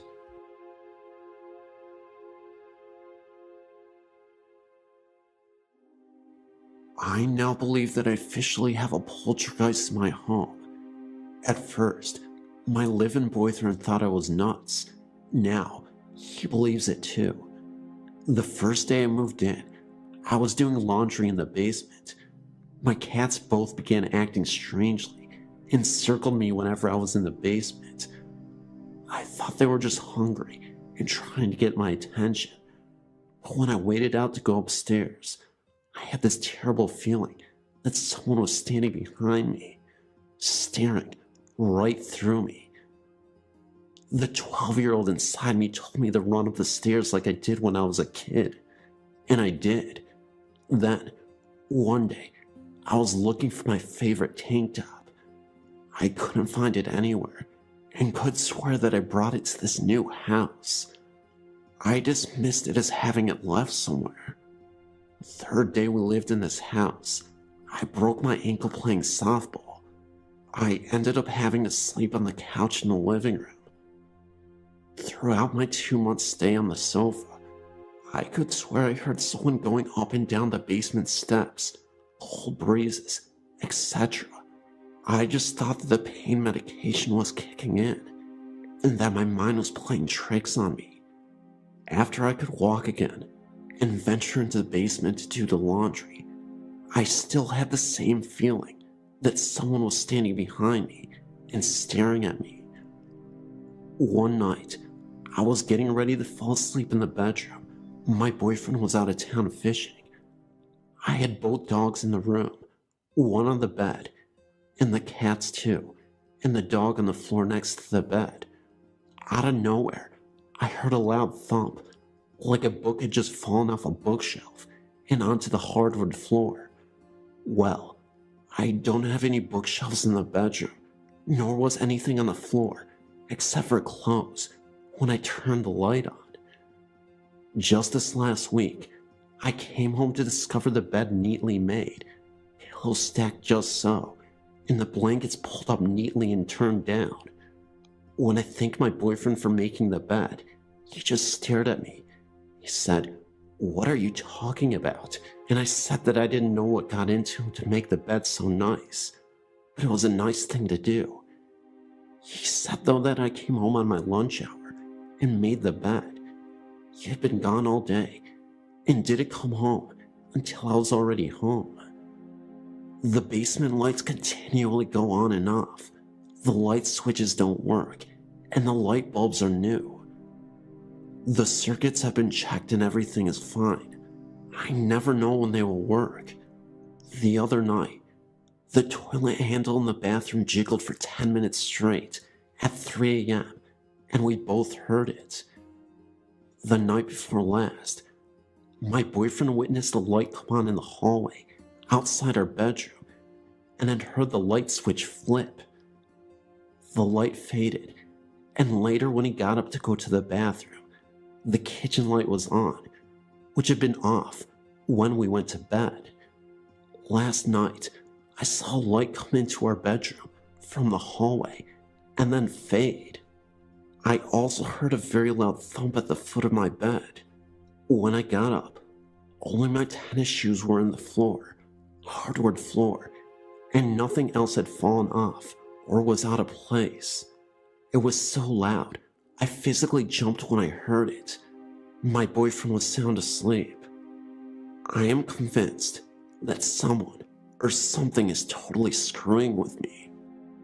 This is a very personal story to my family, but I think your readers might find it as fascinating as I do. My mother grew up in an infamous mental institution in Massachusetts, now closed, and I won't name the facility for privacy's sake.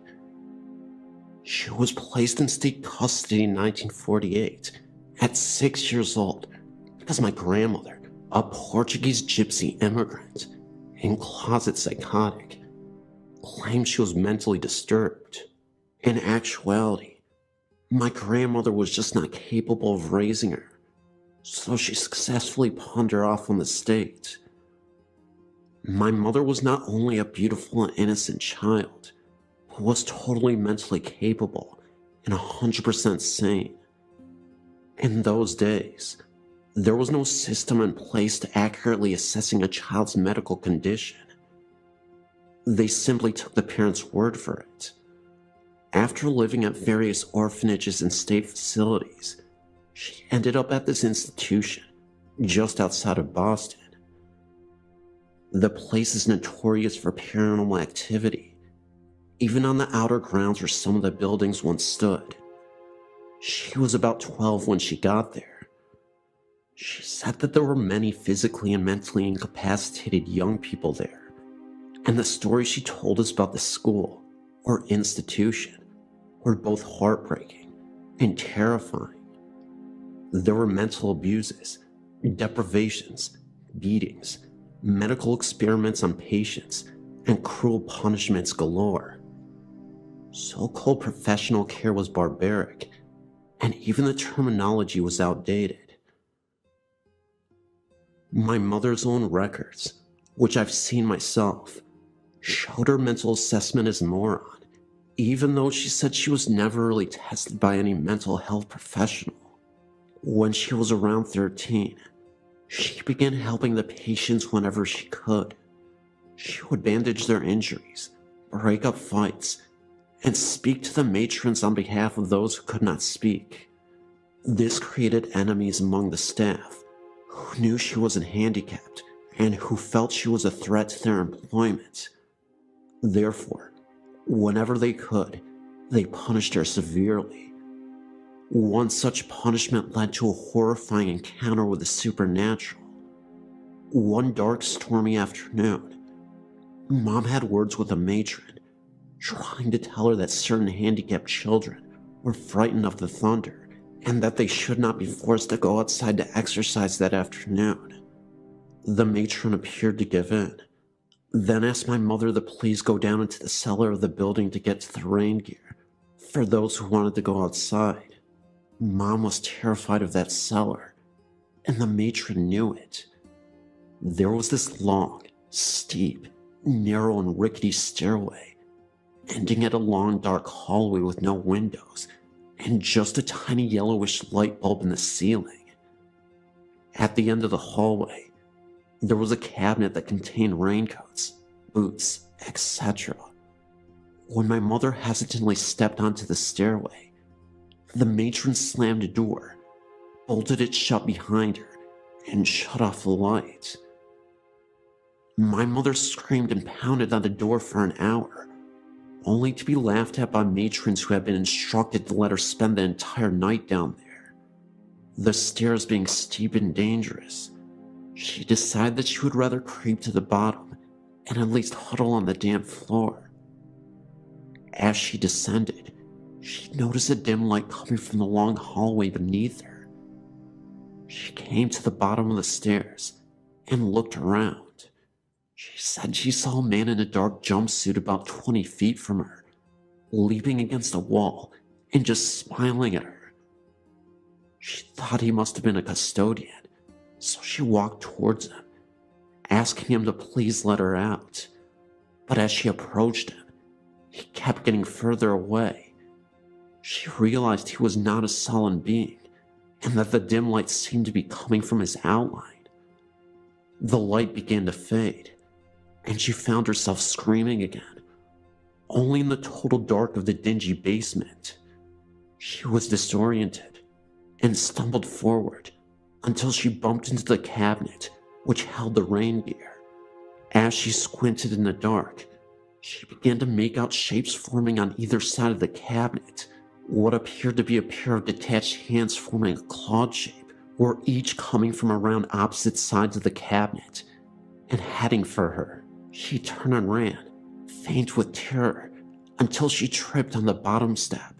Frozen with fear, she could only sit at the bottom step and cover her face with her hands. After a minute or so, she peeked through her fingers down the hallway. The strange dim light was back. She chanced to look down, and what she saw filled her with horror. One of the smoky floating hands were reaching for her skirt, as if to pull at it. She again screamed and ran back up the stairs, tripping and falling several times in the dark, convinced she was being chased. The air was cold, and she heard a strange rustling sound behind her as she frequently climbed. When she reached the top of the stairs, she pounded furiously on the door and found that it had been unlocked. She never found out who unlocked it, but she didn't care either. She ran all the way to her room and hid on her bed. She never told the school staff what had happened, fearing reprisals, and she never set foot in that cellar again, despite the punishment of defiance. She's fine today, despite her horrific youth. There were many other strange things happening during her stay, but I'm considering a book about them, and I wanted to reap the benefits of the sales if it happens. I'll save the creepiest stuff for that.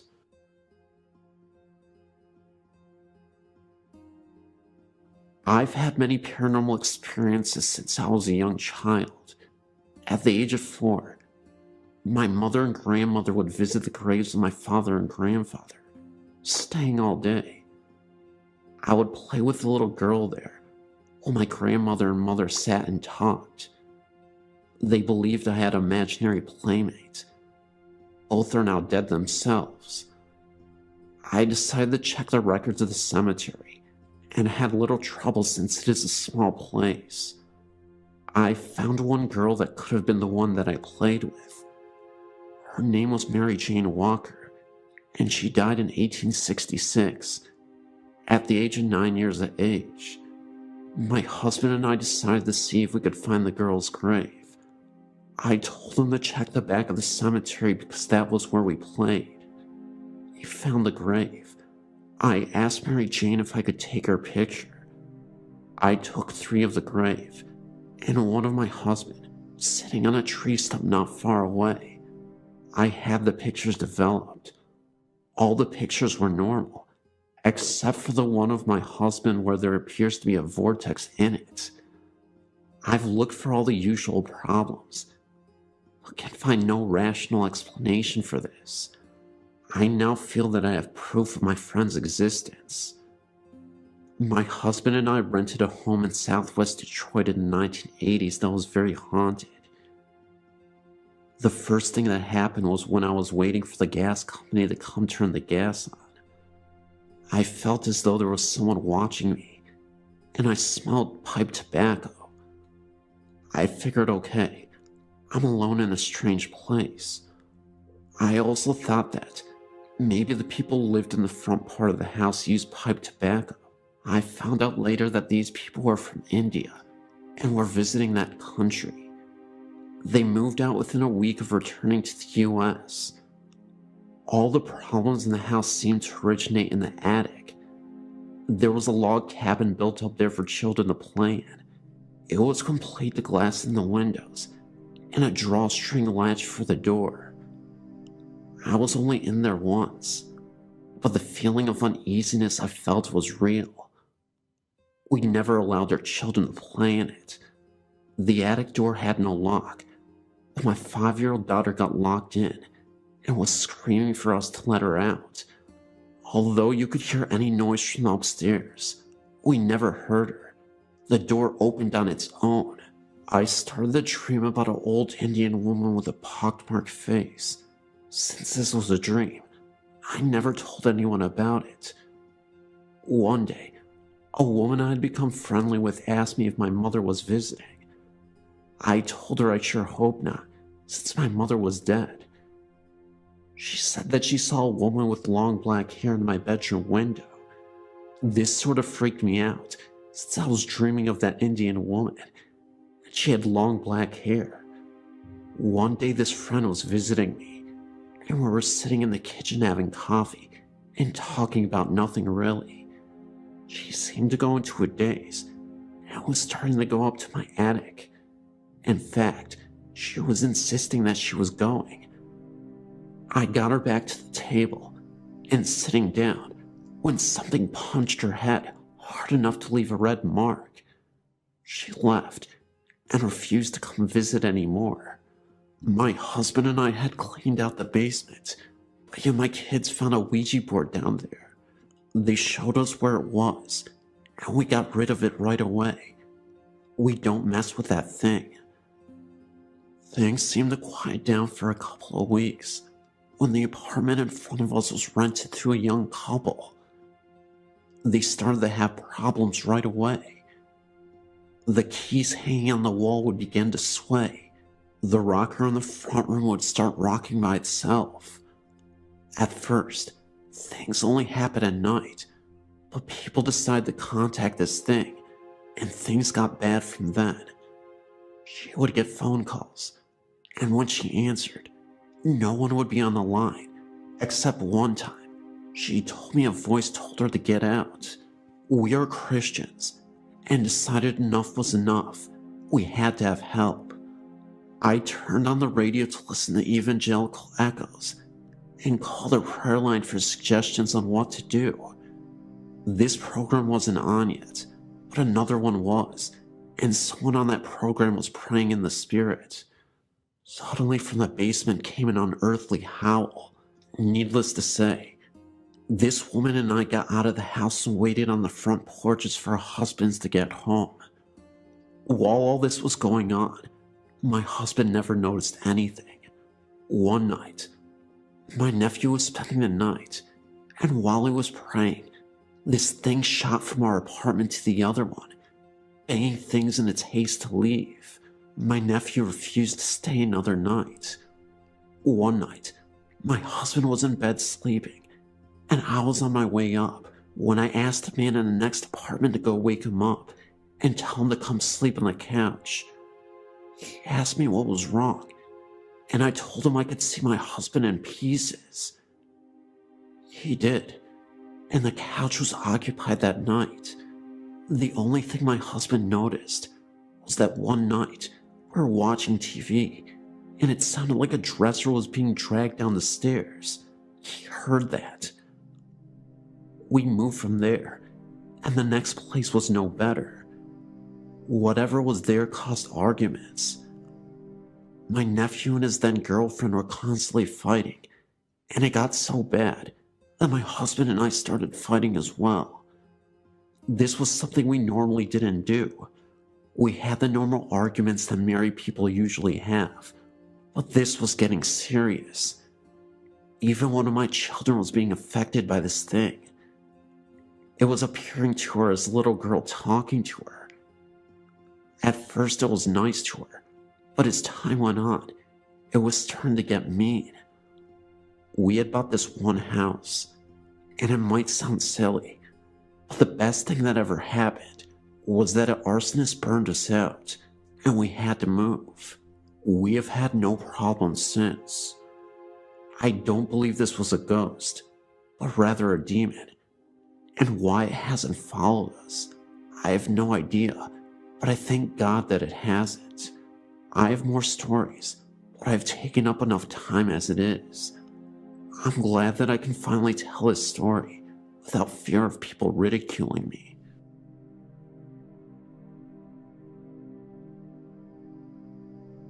There's a place in Smithfield, Virginia called Bacon's Castle. It's not really a castle, just a gigantic plantation home. They give tours there on a daily basis. It was in the summer of 2003 that I went with a summer creative writing group to tour this magnificent home and plantation. As we toured the home, the tour guide told us all of the kinds of stories of happenings and how the house was shifted from family to family. When we went up the stairs, we were greeted by a sudden draft. As my friends and I sauntered through the home, it didn't get warmer. In fact, it got colder. The best part was when we reached the room where the woman and her husband would have stayed. There was also a small cradle in the center of the room. The tour guide spoke of a woman during the Civil War who stayed in the room for months after her baby was born because something went wrong with the birth, and the child was terribly sick. When the child died, the woman wouldn't leave the cradle. She remained there, convinced she had to rock her to sleep. She wouldn't eat or sleep, and eventually, she too died. As I stared into the room, I didn't notice anything. My friend Crystal had asked me if I felt a breeze. When I said I didn't, she said she didn't either, and pointed at the cradle, which was swaying back and forth noticeably. I didn't really think much of it, and after everyone left, I took a picture and then followed my friends up the stairs to the attic. A few weeks later, I was looking through my pictures, and something caught my eye in the picture of the room with the cradle in it. Sitting in front of the cradle was a woman dressed in Victorian-style dress. She was transparent, and a wispy hand had gripped the cradle. I looked even closer, and it looked as though she was smiling.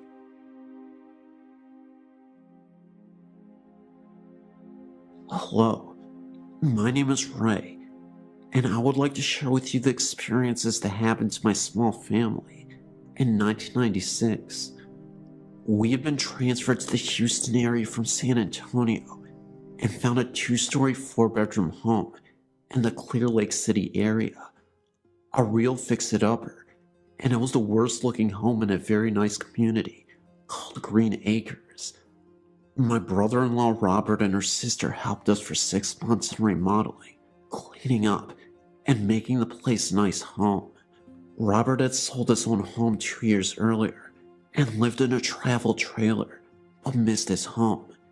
He jumped in and was happy to do most of the work and was proud of the results. A month after the house was finished, we found out that Robert had terminal cancer and had less than 6 months to live. The trailer was small, and so my wife and I decided to bring Robert into our home for his final days.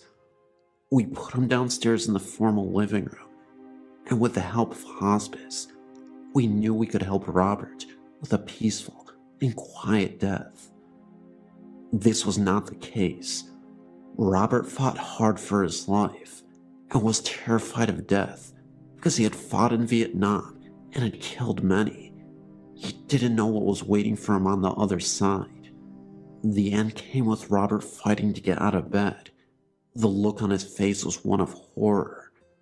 As per his request, he was left in his room for 6 hours after his death, and then the funeral home was called and Robert left. Or did he? The week after the funeral, things started not being right.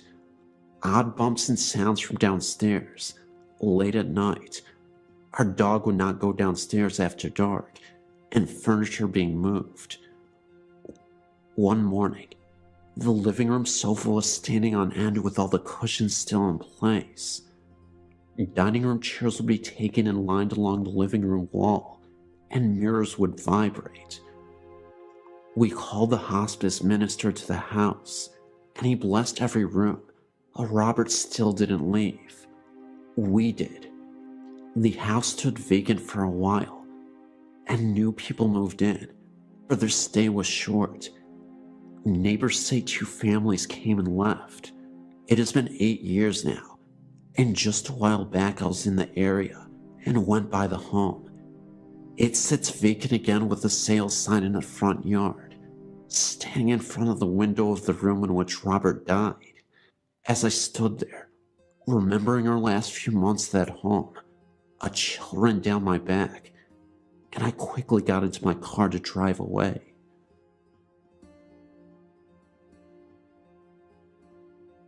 I sent a story to the site about 2 months ago. Is it my imagination or something paranormal? Well, since then, some new things have happened, and I found out some interesting information that I didn't know before. When I first sent out my story, I told my sister-in-law Jenna about it. She's a Jehovah's Witness too, but a little bit more open-minded than my mother-in-law.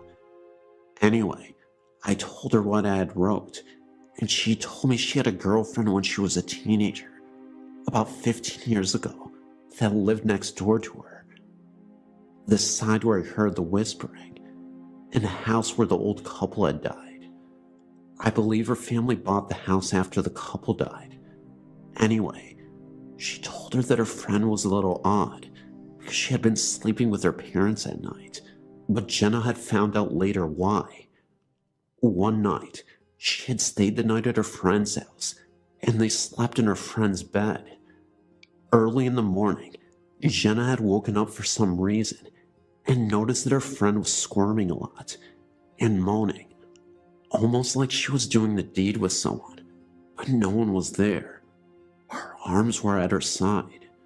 So Jenna thought maybe she was having a dream. Then she thought that maybe she had seen imprints in her friend's body.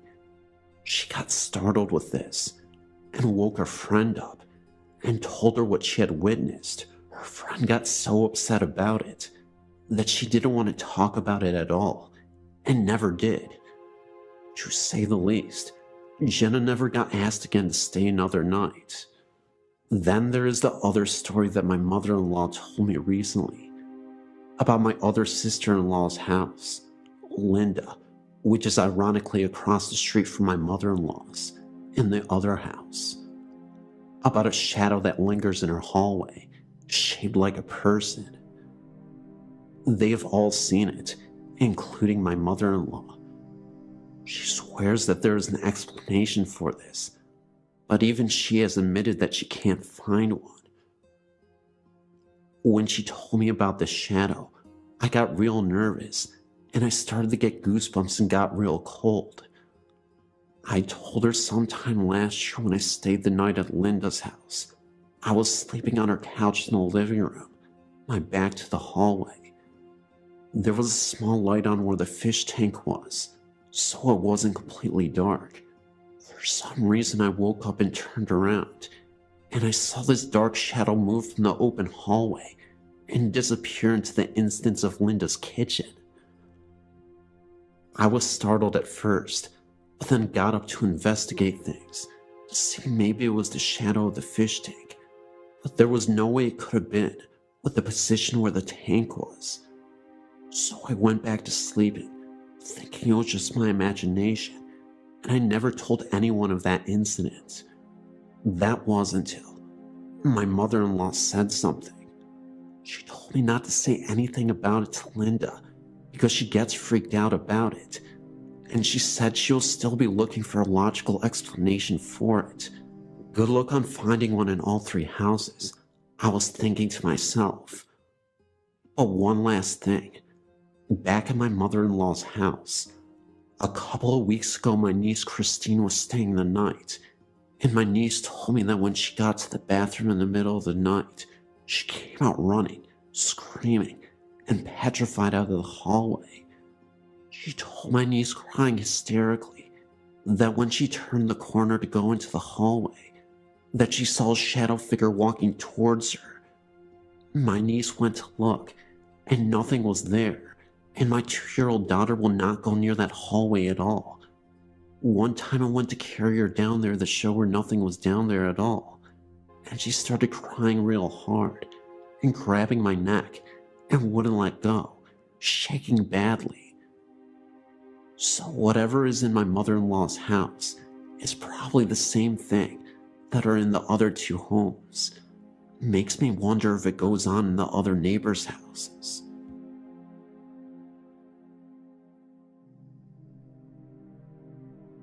I was doing some just for fun ghost hunting with a couple of my friends one night in a cemetery on an old gravel road. 2 of my friends were out in the cemetery looking around, and my other friend decided to stay in the car.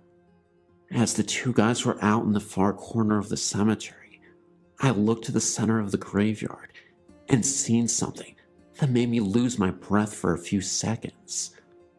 A blurry gray figure floated above one of the gravestones, and then looked to run through the air across 3 other stones, and then drop right behind another stone. After it disappeared, I asked my friend in the car with me if he had seen it too, and he said he did, and he was just as freaked out as me. It was not light that created this, because it was pitch black out there. It was my first, and so far only time, I've seen something like a ghost. Thank you for letting me share my story. I know this one was kinda short, but I appreciate it anyway.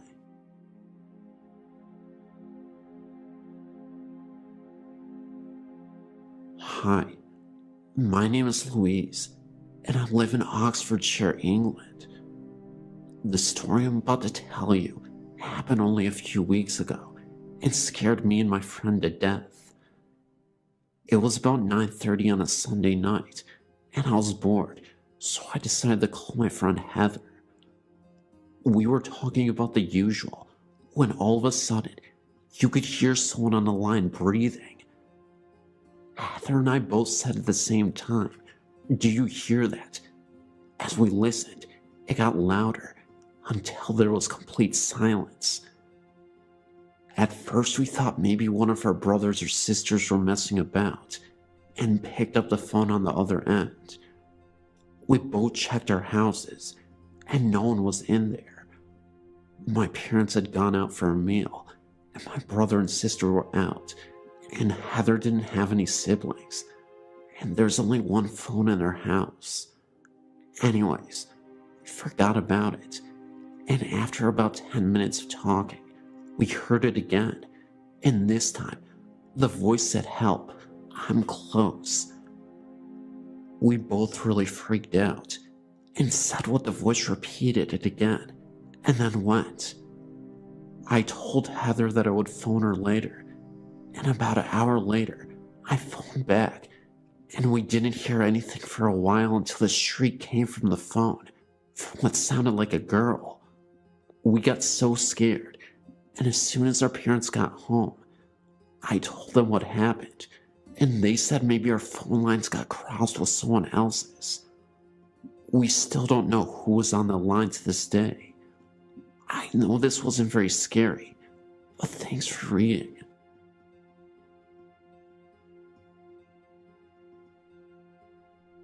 Well, I've been a ghost hunter for quite some time now. I've submitted a few areas under the California section of the haunted places. I recently moved to Arkansas and bought a home in April. 3-in-1 rock house with a huge pond on 1.6 acres in Boonville, Arkansas. I fell in love with this house as soon as I saw that it said "For Sale by Owner" sign right in front of it. I called the number, and they were selling it for $48,000. I thought, my God, this is cheap for such a beautiful home. I moved in. I have a 9-year-old son and 1 cat. About the end of July, I started hearing and seeing things. To begin with, I was laying in bed one night, My 9-year-old and 6-year-old, who was visiting from California, were asleep in their rooms. All the lights were out. My bedroom door meets the living room. I was lying on my left side looking out into the black of the living room, and I heard what sounded like someone walking in it. Now, my sons sometimes wake up in the middle of the night and come sleep with me, so naturally I thought it was them. I called out their name. No answer. Then I thought maybe it was my cat, but then I noticed her laying at my feet on the bed. It really sounded like someone was walking from the kitchen in the living room entrance towards my room. Second, my television is hooked up to the stereo because the speaker on the TV is blown. Well, when I have to be at work at 11 p.m., I usually take a shower around 9:45 p.m., and my 9-year-old goes over to his father's house. One night, I turned my stereo on and put a disc in it, 5-disc CD changer. It was on disc 4, song number 11. There were 2 songs, and it should have switched to disc 5 after I was done with song 12. I took my shower and had the stereo loud enough to where I could hear it. All of a sudden, I didn't feel the vibration of the music anymore. I thought, well, maybe it's at a quiet part. When I got out of the shower, I still heard nothing. I put my ear to the door. Nothing. I went out and looked at the stereo, and it was not on CD anymore, but on FM radio on 100.1. And that is not a station at all. It's just fuzz.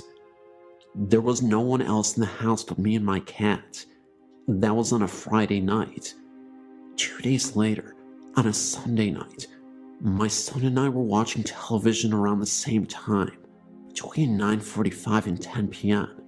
In the middle of television, the radio goes from auxiliary to FM radio, 100.1, fuzz. My son says, "Mom, what did you do? I was watching that." I told him I didn't do anything.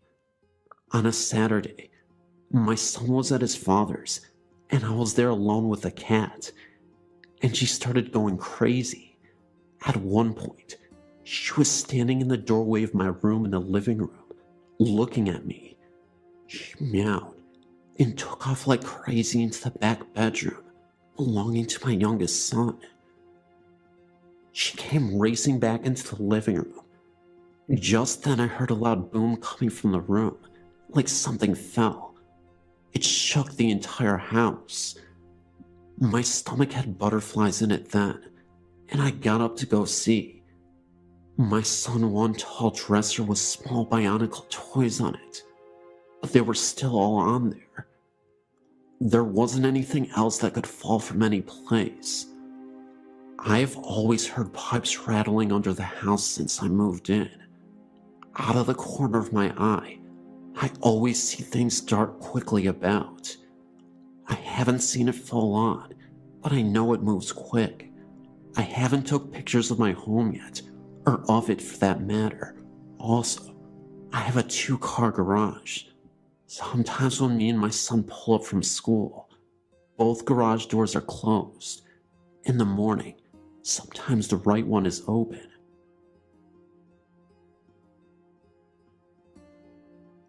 I've never really been a great believer, but for the past 8 or so years, since me and my mom moved from our old flat to our new house, I've experienced numerous experiences. The first when I was about 6. My bedroom is the box room, and so it's small.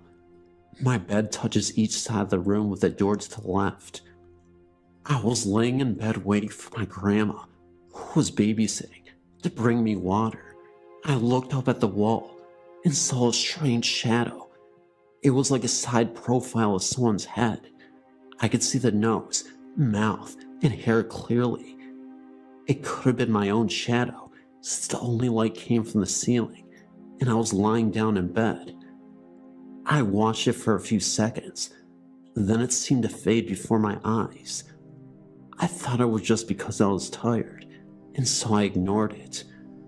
I had no further experiences until 7 years later, in 2003. I was laying in bed once again, the light off about 12 o'clock at night. I was really tired and was trying to fall asleep. My bedroom had been rearranged so that the door was opposite my bed, and one side of my bed was pushed against the wall. I had my back to the wall and was staring into the darkness when I felt a cold breeze on the back of my neck. Thinking it was just a drought, I rolled over the face of the wall. On the wall, probably 3 inches from my face, was another face. I could tell it was a man, and he had a black hood up. All I could see of his face was a pair of cold eyes, and what I can only describe as green paint, a face paint on his cheek. I closed my eyes for a few seconds, thinking I was just seeing things, and when I opened them again, the face was still there. I don't know how long I stared at it, but in the end, I fell asleep, and in the morning, could find no trace of what was there the night before. These sightings carried on for weeks, always appearing on the wall at night. I didn't tell my mom about the face, but asked if I could move my bed back to the original place. We moved it, and I slept peacefully that night. The following night I went to bed about 2 o'clock, since I'd been up watching a movie on television. I got in bed as usual, and rolled over to face the radiator, like I'd done for years, but the face was there again. This time, however, it was more vivid and real. It seemed to be sneering in the dark, and more threatening than before. I rolled over so my back was to the wall, but I could feel the cold breeze that I had felt the last few weeks whenever the face appeared. I pulled the covers around me, refusing to look back at the face. The incidents got less frequent over the weeks, and I believed that the face was going. One night, I was sat at my computer in the corner of my living room. I have a cockatiel whose cage is right next to the computer desk, who was asleep, and my mom was in the kitchen making a drink. I didn't really notice anything until I heard my bird start to hiss and back away into the corner of the cage. Wondering what frightened him, I heard a scraping noise.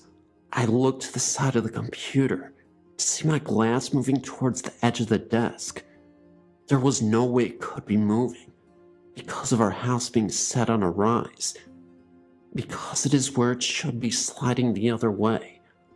I lifted my hand to stop the glass from falling off the desk. When I touched it, the glass was cold, even though I hadn't had a cold drink in it. The strangest thing was when I went to push the glass back, I couldn't. Something was trying to push the glass. I had to shove it quite hard before I could get the glass to move. When I did, my bird came back to the front of the cage and looked as though nothing had happened. I'd gone to bed earlier than my mom that night and must have been asleep when she came up. Once again, the face was there, but this time, the presence was really strong. My bedroom was icy cold when it normally is the hottest room in the house. Almost 1 o'clock, I wake up shivering and could feel something gripping my arm, but as I come to, it released its grip. I rolled over to see the face once again, but it looked different. The smirk had gone, and it looked more angry than anything else. I didn't sleep that night, and I couldn't sleep in the room, so I spent the night sat on my sofa with the lights on downstairs. When my mom came down in the morning, she was shocked to see me up, but I just said I had woken up early and came down. I didn't want her to know. Later that afternoon, we were having dinner when she asked if I had a nightmare last night. I couldn't recall anything but the face and cold hand, so I asked why.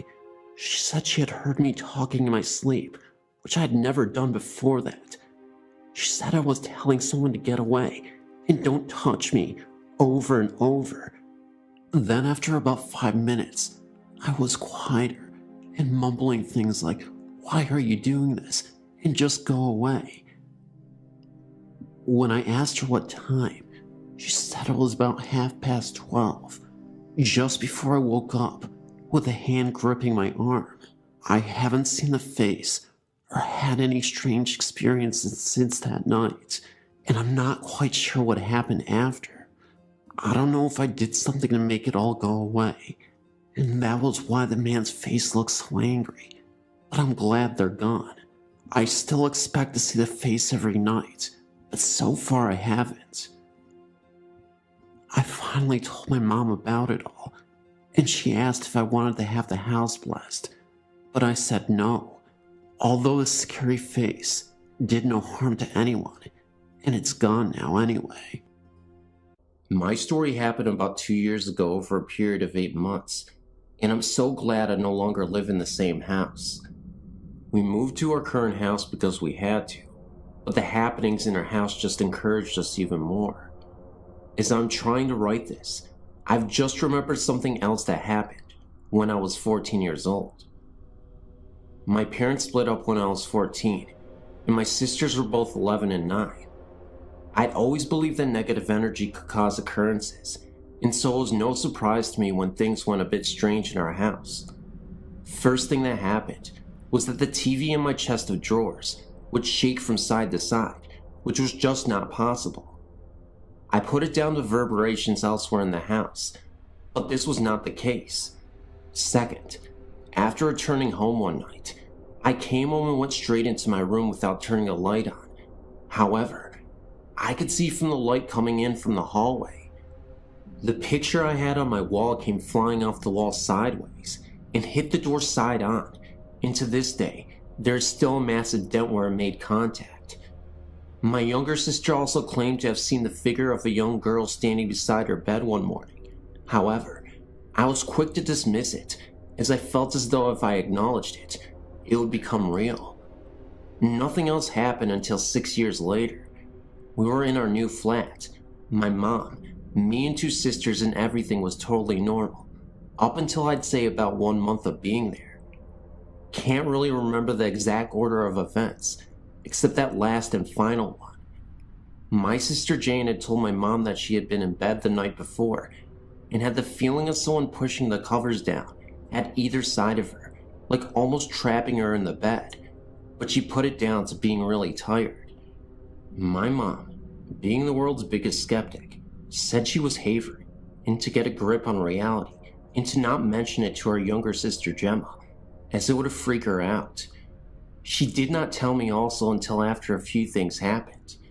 A couple of days later, my younger sister Gemma comes to my mom with identical story and automatically assumes they are both in on it and are trying to wind her up, but when both are confronted, denied all knowledge, and my mom began to think along the lines that they may be telling the truth. By now, I know about the whole thing, and so as you can imagine, I'm slightly apprehensive about going to sleep at night. I was in my bed one night, and I had a room of my own, so I was last up in the house, and I think I was reading a book or something.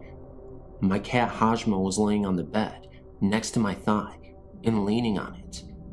I was the only one who allowed him to sleep in my room, because I always felt safer with him there.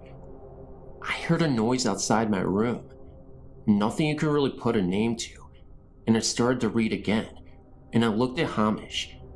The next part is a little weird, but I swear it happened.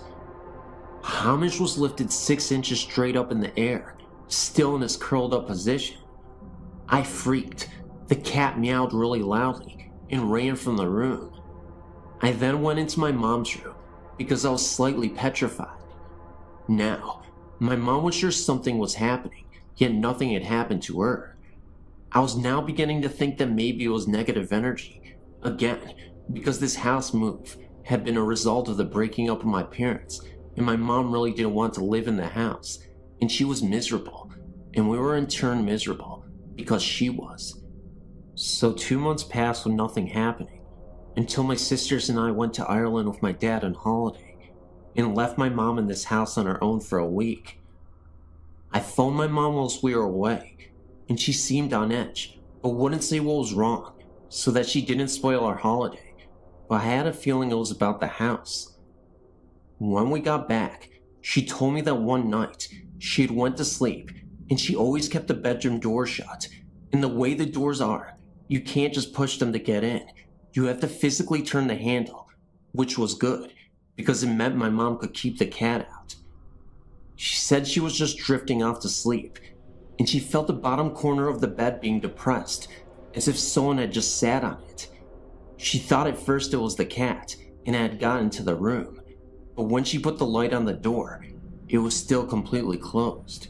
She then put it down to her imagination, and tried to fall back asleep. Then she felt the same feeling of the covers being pushed down, at either side of her, and she also felt a pressure on her chest, like someone was sitting on it. She tried to sit up but couldn't, and she also couldn't reach the bedside lamp, and the next thing she knew, something hit her really hard in the face, full force, and the chest pressure released instantly. She couldn't sleep again, and that night, she spent the night in my grand's house. We came back from holiday, and I then had to spend the last 9 months sleeping in the same room as my mom, as she was too scared. She was so convinced of something bad in the house that she went as far as to go to the library to check what was on the land previously, as these flats had been up for about 3 years. The library couldn't help, as they had no files. My mom gave up, until my sister met a lady at the bottom of her street who spoke to her unexpectedly and said that she had lived in the area all her life and knew we were new. My sister took the opportunity to ask if she knew what was there before the flats had been. She claimed that the car park to the flats had been once completely sealed with a wrought iron fence over 6 feet high that you could not see through, and the home beyond the fence was that of a scandalized counselor, and there was a lot of mystery surrounding his death. We have since found out that this was true, but there's virtually no information on the counselor or the land on which he lived. Now, needless to say, my mom is not a skeptic, and nothing has happened in her new house. The year was 1991, when I attended my high school junior prom with my girlfriend at the time. There was nothing unusual about the prom. Hundreds of teenagers in garish dress dancing and partying, crowning their king and queen. Neither I nor my girlfriend were in the popular or cool kids crowd, and we planned on nothing more than a late night stop at a restaurant after the prom ended.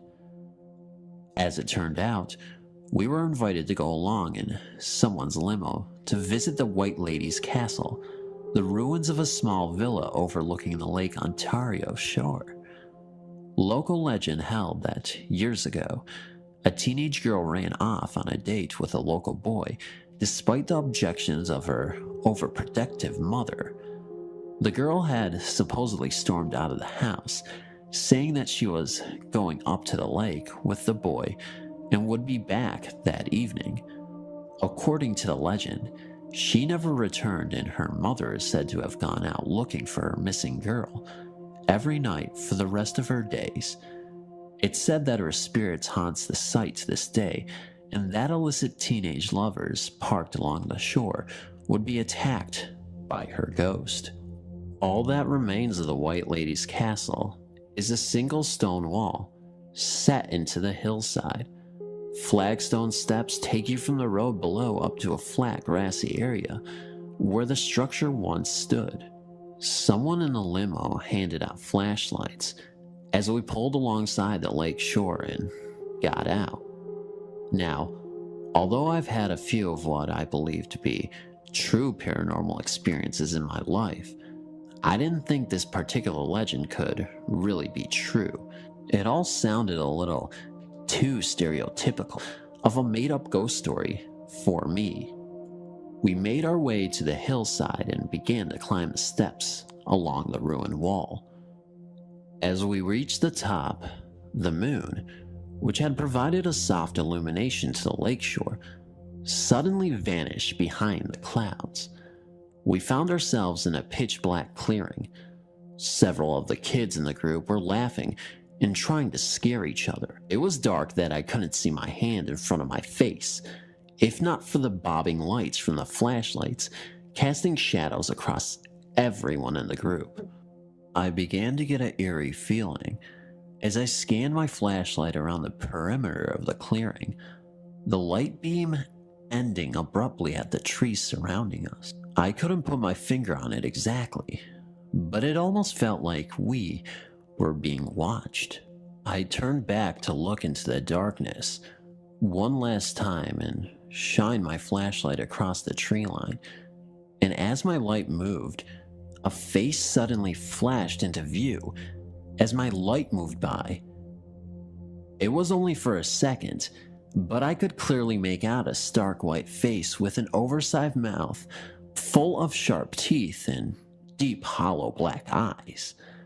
Startled, I quickly shined my light back to the spot where I'd seen the face, but there was nothing there.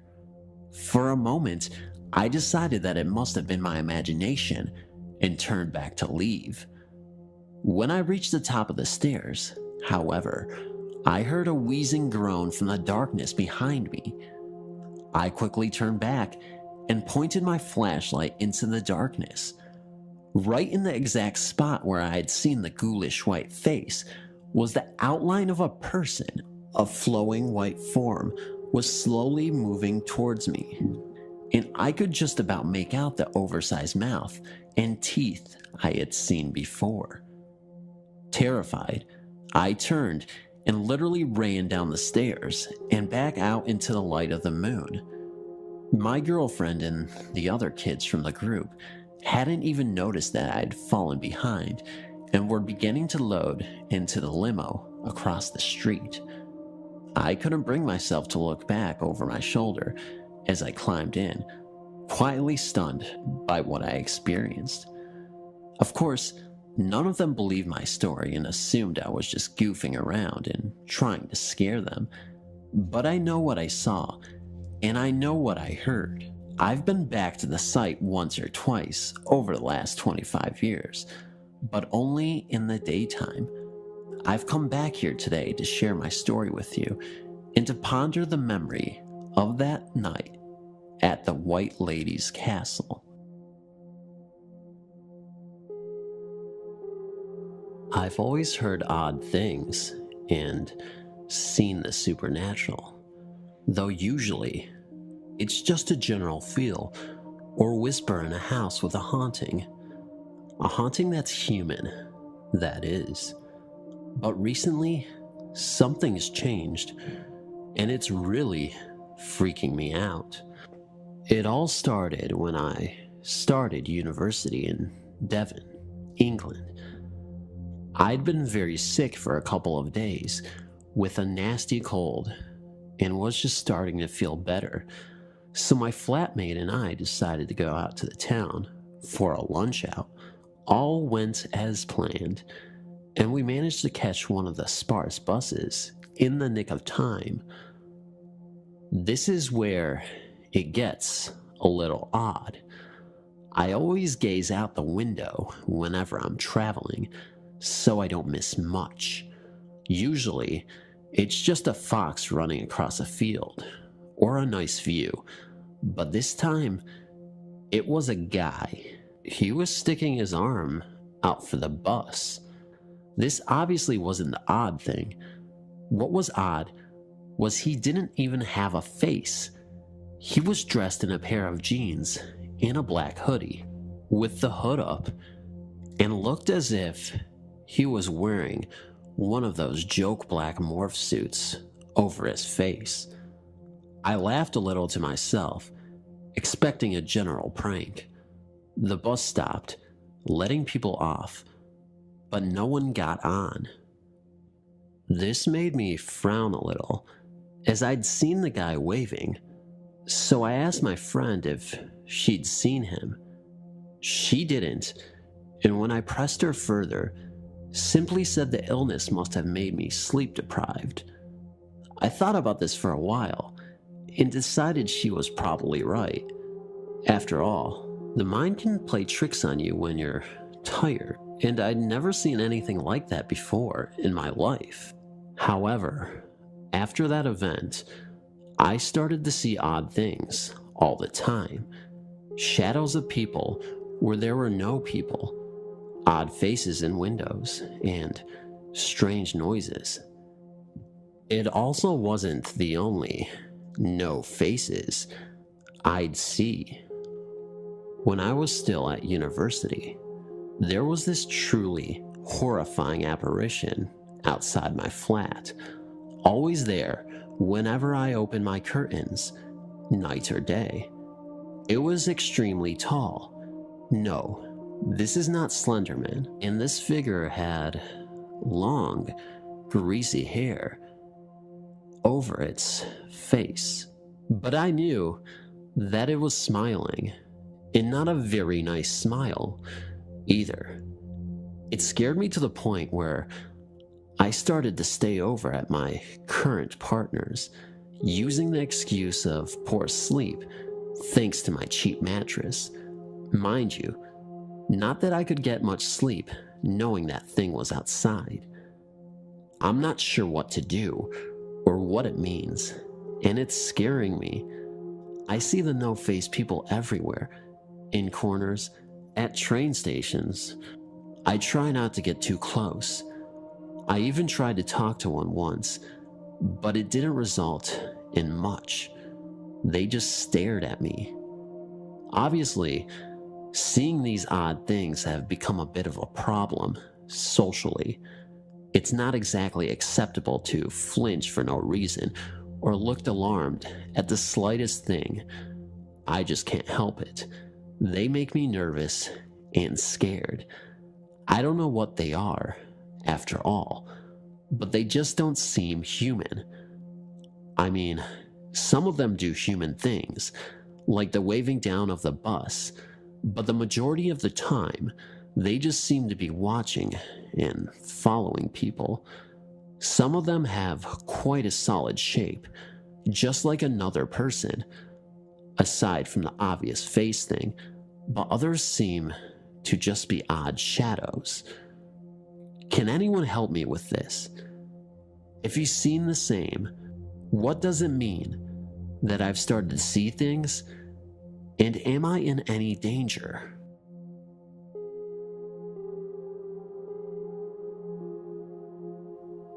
A few years ago, I posted my story about seeing the people with no faces. Things had stayed the same for all these years, and I'd gotten used to seeing them, even if it unnerved me more than a little. But now, things have changed. Not so long ago, I was taken into hospital after having a 4-hour seizure, and it was touch and go for the month that I was there. I was diagnosed with a central nervous disorder, one where I have a 30% chance of survival. But I'm determined.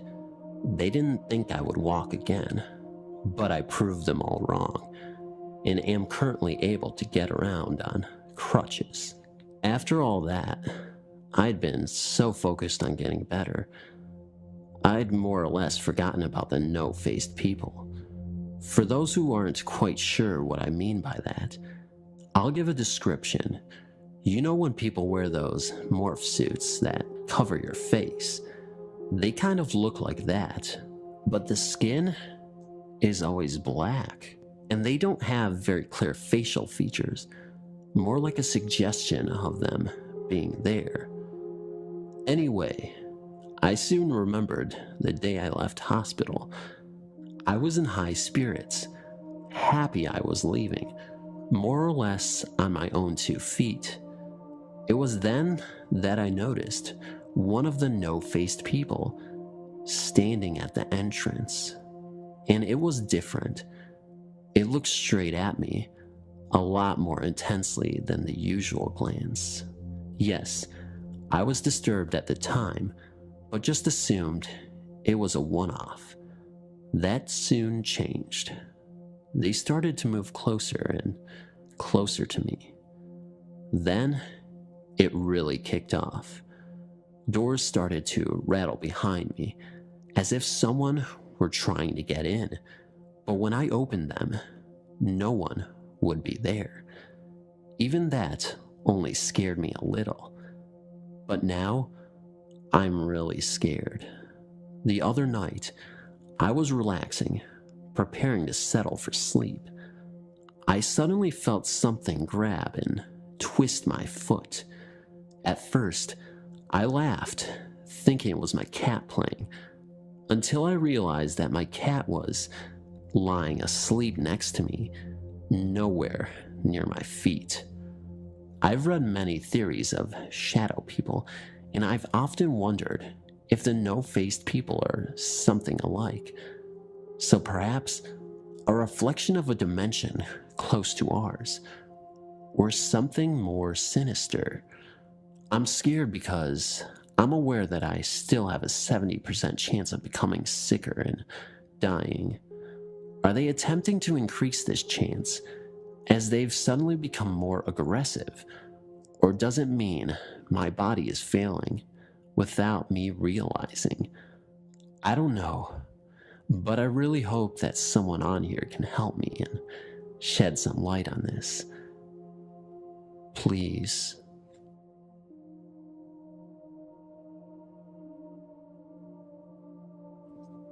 This is my first time talking about any of this outside of my close childhood friends and my doctor. I guess my story begins when I was about 15 years old.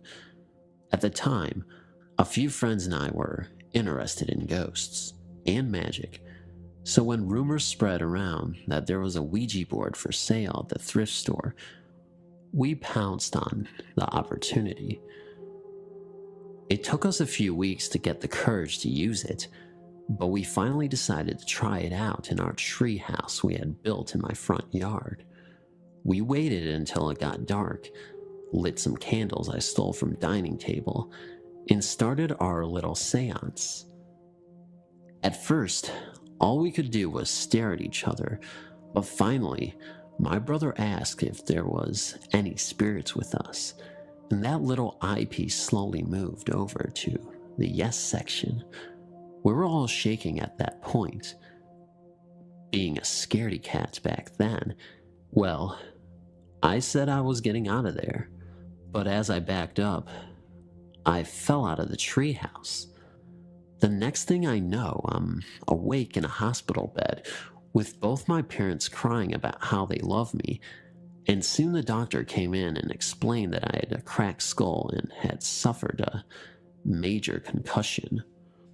As the nurse wheeled me around the hospital, I noticed a slight blurriness around the edges of my vision.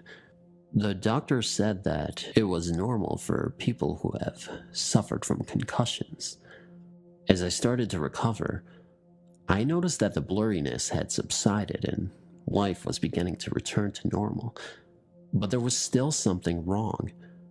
I felt like I was being followed because even though the blurriness was still gone, there was still something in the corner of my vision. Every time I turned to look at whatever was following me, it was gone, around a corner or fading into the darkness. I could never get a good look at it. The first night since the accident, I had a hard time falling asleep, and I kept waking up with chills. After hours of tossing and turning, lightly falling asleep and waking, I finally fell asleep. When I woke up in the morning, something didn't seem right with my room, like something was going to happen. As I got up, I noticed a tall, gangly shape in the corner of my eye next to the dresser, and turned quickly to see a horrifying creature without a face, just a pale, featureless face, apart from two impossibly deep black holes where the eyes should be. At first, all I could do is stare into those two black holes and silently scream, but I finally slammed my eyes shut and started screaming. When my parents burst in my room, and asked what was wrong. I told them what I had seen, but they insisted I had been dreaming. I did not see the faceless thing for about 10 years later. The no face, as I had named it, did not appear again until the accident that ended my fiance's life. After that, I began seeing him everywhere, and there were more than one, following other people. I began to see a therapist for my hallucinations, and she recommended an MRI and a CAT scan, both of which were inconclusive, and she determined that these hallucinations are coping mechanisms that I subconsciously created to cope with the stress of my fiancée. The trouble is, these things haven't gone away, even though I've come to terms with her death. The other no-faces seem unaware of my presence, other than the one that keeps following me. It stays about 1 to 2 yards away from me at all times and never gets too close or too far away. Can anyone here help me? I've become very stressed over this lately. I haven't had much to eat and haven't slept very well. A quick background on this story. This takes place in the house I currently reside in. At this point in my life, I was in my earlier teens, and there was much pent-up negative energy in the household from constant fights with my family. This was the hardest point in time for my family to date, and I attribute our negativity to drawing in the activity, which has led me to share my experiences. At this point, I'd witnessed many shadow people and dark figures walking around my upstairs, but for some reason, I was the only one able to see them. However, my little brother was able to hear them, which gave me some peace of mind, knowing I wasn't losing my marbles. So besides seeing these shadow people walking around and hearing their footsteps in the hallway at night, things were considerably normal. One more note before I begin, that is a key element to this story. My closet has a panel in the ceiling which leads to the attic. This is the only entrance to the attic in our house. The activity stayed at that level until I began researching the paranormal. I had watched a few ghost hunter themed television shows, and it led me to draw conclusions about the activity I was experiencing on a day-to-day basis. I figured they were just restless spirits and decided to let them be and try not to interact. As conditions in my household worsened, the activity grew. The spirits began interacting with me at night, and I could hear noises outside my window and even on the roof. The sounds were like scratches and small taps, like an animal. Squirrels get on the roof all the time, and I figured it was something of that. After a while, the sound moved from on top of the roof to inside of the attic.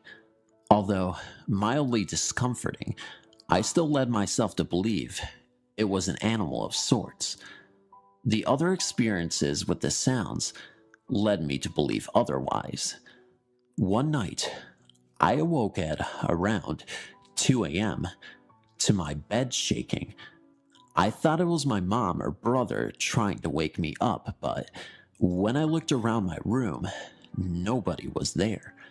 My bed then jerked once, as if someone had pushed it with a quick, large force, which scared the living daylights out of me, and I quickly laid back down and pretended to be asleep. At another point in time, I heard footsteps come down the hallway from my parents' room, and a tapping on my door followed by the sound of the doorknob shaking gently. This made me uncomfortable because of seeing the shadow people. It made me think they were trying to get into my room to get me or something. On this particular night that the story takes place, I'd fallen asleep on my back. I've heard this can lead to nightmares and the likes, and since then have refused to fall asleep in that position. At around 2:40 a.m., I abruptly awoke. I checked my phone to note the time and was about to roll over and go back to sleep when I heard a scratching sound above me in the attic. By above me, I mean right above my bed, where I was sleeping. Out of curiosity, I rapped on the wall 3 times with my knuckles.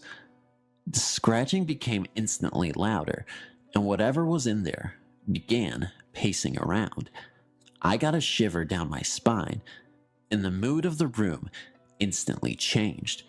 It was as if my room had grown darker, and I felt a very ominous feeling. My playful thoughts of messing with an animal were shattered by the worrying feeling growing in my gut. At this point, I heard thumping sounds over the panel in my closet. I tried to sit up in my bed to look, but it literally felt like a heavy person had laid on top of me. Feeling trapped, I tried to ignore the growing feeling of panic as I heard the ceiling panel in my closet slide out of place and drop, and wooden beams creaking in my attic. I couldn't believe what I was hearing. I told myself it wasn't real, and I heard my clothes moving around in my closet, hangers clicking together, as if someone was climbing down out of the attic into my walk-in closet. To my horror, the doorknob began violently jerking left to right, and scratching sounds emanated from behind the door. I thought whatever it was would get through, and I couldn't move still. And to make things worse, I tried to yell for my parents, but no words would come out. When I was convinced I was about to be face to face with some sort of monster, I began praying in my head that it would leave me alone and go away, and not to let it hurt me. At the instant I closed my prayer, the sound stopped for about 20 seconds or so. I heard again whatever it was moving close around, but this time it sounded like it was climbing back up into the attic. I heard the ceiling panel yet again slide on the roof and fall back into place, and the scratching went to the far corner of the attic away from my room and faded into silence. As the noise stopped, the room seemed to grow lighter, and the blanket of bad energy was lifted. Since then, I've had several more experiences in that house, none of which were as frightening as that night.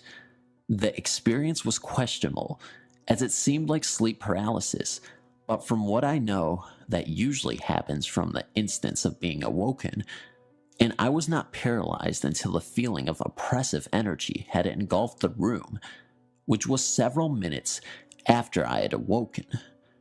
Regardless of it was a case of sleep paralysis or an actual entity, the experience was frightening, and I remember it clearly as it happened to this day.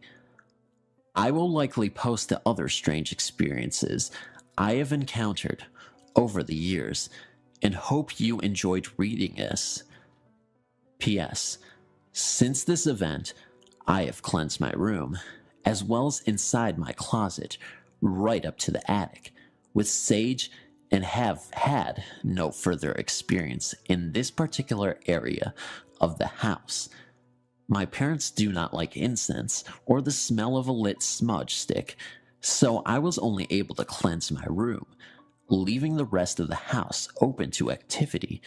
And believe me, it lingers there still, especially in my parents' room.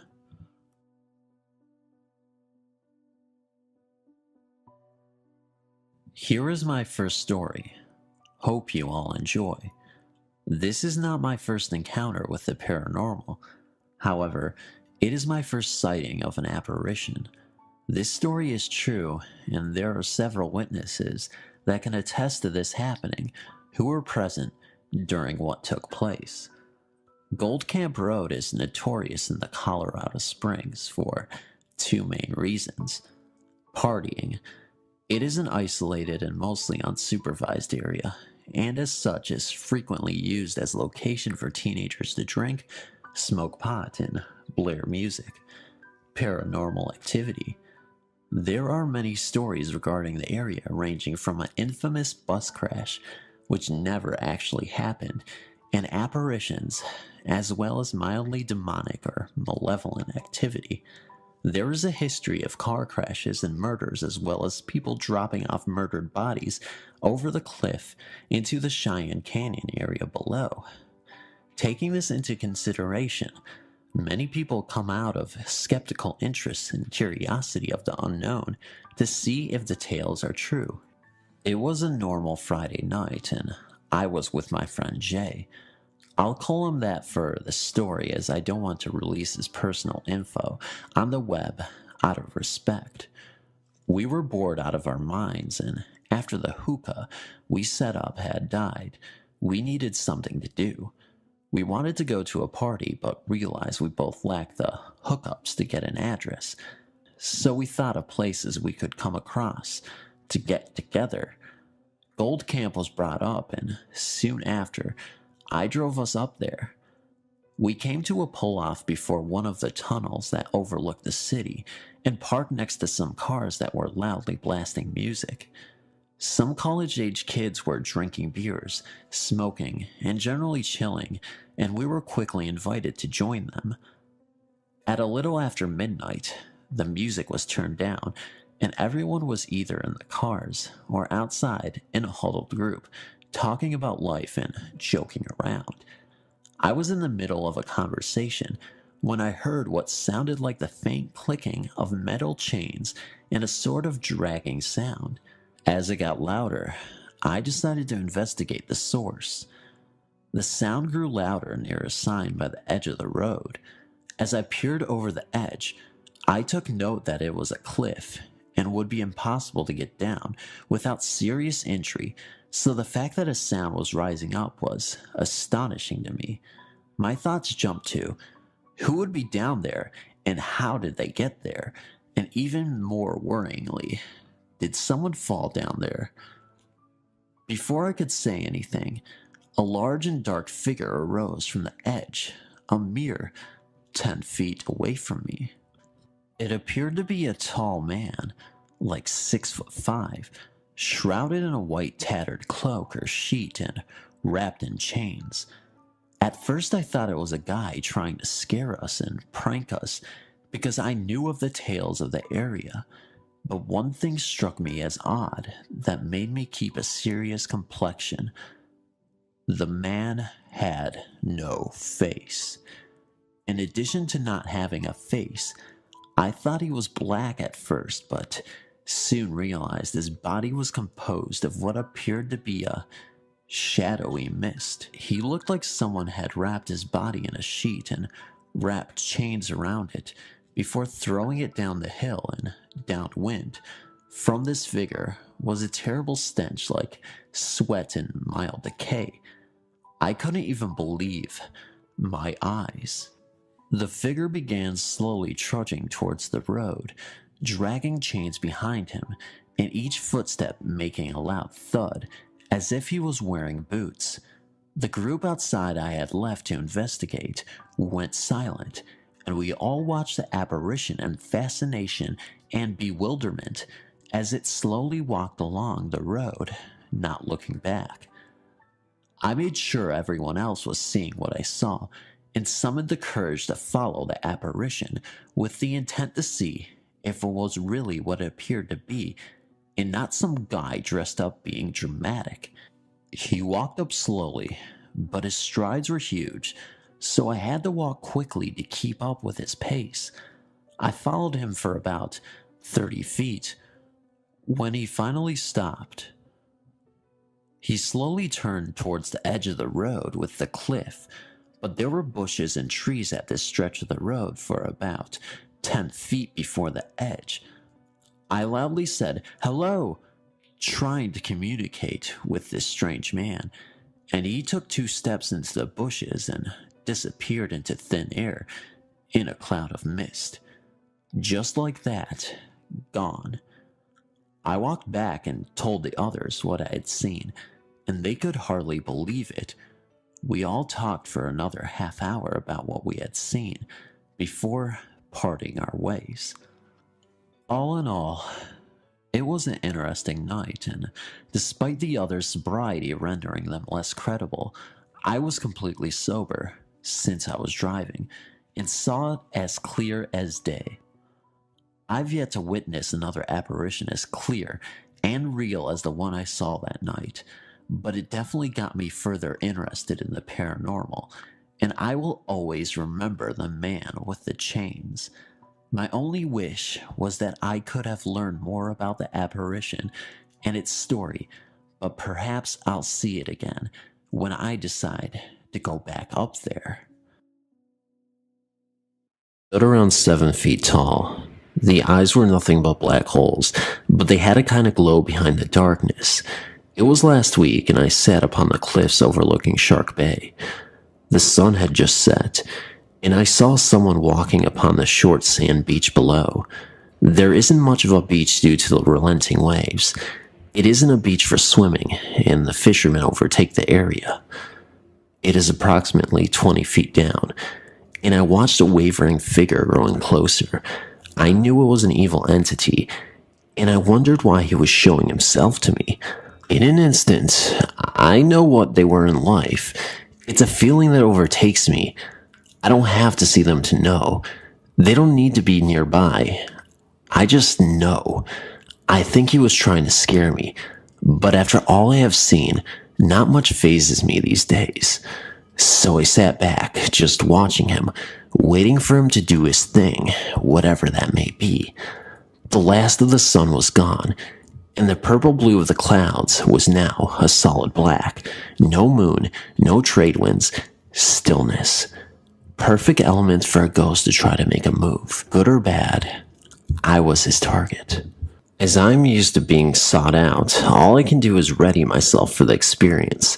It's not an afterthought to go into a prayer of protection. I closed my eyes and asked God to surround me in a shield of strength. I can do nothing on my own. Of this, I learned long ago. When I opened my eyes, the entity was standing in front of me. His black eyes were piercing through mine, and I noticed his face was covered in tattoos. For a moment, it scared me, but then I stood facing him. He backed away from me, and I knew then he was a very evil spirit. He tried to take on the appearance of a warrior, but his facade began to break down. I watched as his face became distorted. The skin became taut and skull-like, and I saw his true face behind the pretense he projected. I saw what he looked like in life, and he had been an ugly man. So sad the ugliness had permeated his soul as well. The entity was filled with evil. He had been a man at one time, but in his latter days, became obsessed with power and greed. He had hurt a lot of people in his journey, and he had a few people killed. I could smell the deaths layered upon him, like chains seen to the naked eye. You want to know how I know this? I can see it on their faces and bodies. It's like the words in a book. Each face, body projects life lived in shame, sorrow, greed, happy, sad, evil, and good. Anyway, this is how I am able to read them. It's as clear to me as a page filled with descriptive explanation. Every soul is read, heard, and helped, or avoided. I wanted to rid myself of this entity. He made my skin crawl in his being well. Best way to describe it, he made me feel like I was covered in feces. I almost wretched, and I started to walk away. Turning my back on him would be a bad idea, so I was careful to move slowly. I try not to speak to this kind of entity. If I can feel him, he knows what I am. Last thing you would want to do is anger an evil entity. Too late. He called me a few expletives, which I will leave out here, and tried to push at me with his energy. Of course, since I had my power of prayer working in my favor, It did no more than lift a few hairs from my shoulders, kind of like someone blowing their breath on your face or neck. Creepy, but I kept moving towards my truck. I took a quick glance to see how much further I needed to go, and that was my mistake. The entity was next to me again, and he started to threaten me with death. Of course, he screamed it at me, and with detail. I'm too much of a lady to repeat what he said, as it was nasty and very vile. I didn't flinch. It wasn't the first time an entity had threatened harm, and wouldn't be the last. Having the beliefs I hold dear, I know these types of entities cannot harm me, and certainly cannot take my life. They can try, and this one did, when he saw I was not reacting to his threats. He mustered enough energy to knock me to the ground, but it's like being pushed over by a child. The key is not to be afraid. If you allow fear to enter the equation, he gathers this from you, and fear gives an entity power, which can be used against you. Never give in to fear, no matter how scary the situation. The entity hovered above me, and he did his best to look frightening. He did manage a few looks I had never seen before, but I didn't waver in my stare. He knew he couldn't hurt me, and he started to wail in frustration. My ears were burning from the high-pitched sound he made. It sounded like tin cans going through a grinder. Add to that, strange sounds, akin to sitting front row at a rock concert. It was painful and annoying, and loud as crap. Some entities are great at throwing temper tantrums, and this big guy, he was throwing a dilly of a fit. I sat up and rubbed my knees, brushing away the rock that stuck to them. I was getting mad now, and I told him so. Get away from me, you evil one. You have no power over me. Go away. I yelled. My knees throbbed from where I landed, and I was ticked off. The entity looked shocked, and he seemed to shrink before my eyes. I found myself staring eye to eye with him. His black eyes smoked anger, but he was shirking away from me, moving back to the cliff's edge. God will take care of your kind one day, no matter what rock you hide under, I called out as he moved away. Sometimes just using the word God will cause them to retreat. Retreat? This one zipped away. I saw him dart across the sand below, and in a blink of an eye, he was gone. Thank goodness, he took his nasty smells with him. I went home and took another long shower. My shower stall is filled with scented shower gels. It takes me a while before the odors filling my nose goes away. This is part of my gift I really hate. Any comments? I work on merchant ships as an officer. My last job was on a big ferry. Some of the overnight engineers were saying that they felt uneasy in one of the engine rooms. A couple of the guys knew I could hear things, so they asked me to stay one night after we were done with our runs for the day. 15 minutes went by when I finally felt some activity. The spirit was not bold. In fact, he was darting around the room, whispering softly. I couldn't make out what he was saying, just that it was definitely a male voice. My skin started to get goosebumps and feel electric, which was my usual indication of a spirit presence. He finally stopped moving and got quiet, and that's when I started to get worried. He very clearly told me his name in a very angry voice. My two buddies were scared at this time because they had an uneasy feeling right before I started talking to him. He told me this was his ship and that we were trespassing. This alarmed me, as I've never really dealt with a ghost as territorial as he was. Not being as scared as my two buddies, thanks to paranormal investigating on the side, I told him this ship was in fact not his, but he may stay if it feels like it'll make him feel any better, pending he doesn't hurt anyone. He mumbled angrily and took off. To this day, I believe his presence is still there, and upon further research, I found out that the man died from gunshot wounds in the shed that the ship was being built in during a fight while the ship was being built in the shipyard.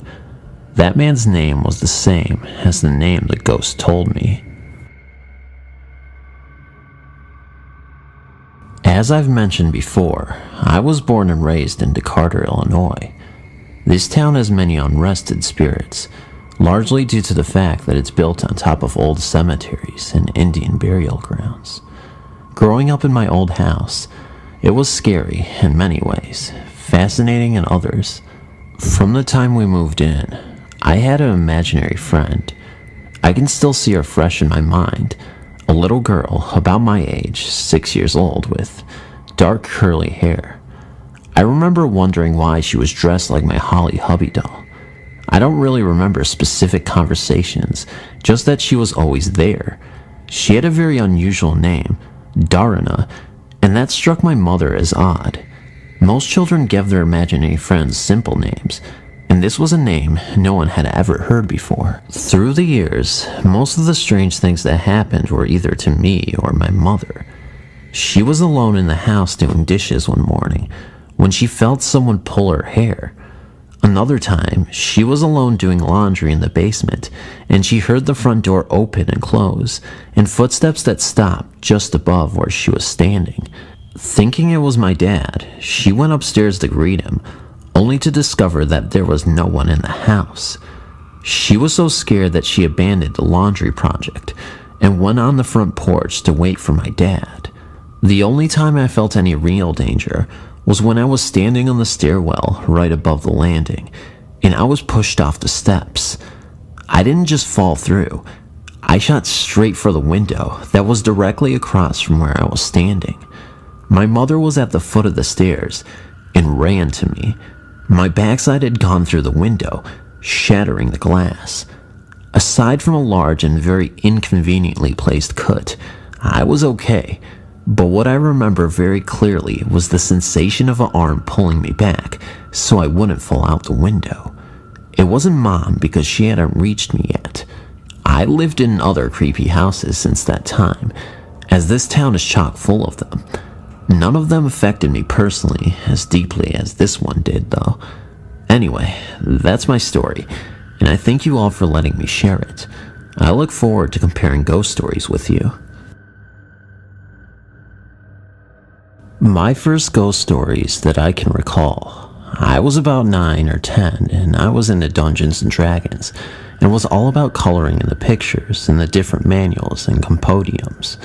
So I would spend hours up in my room, reading about monsters and demons, and just using my imagination. But frequently, I would hear my mother calling me from downstairs.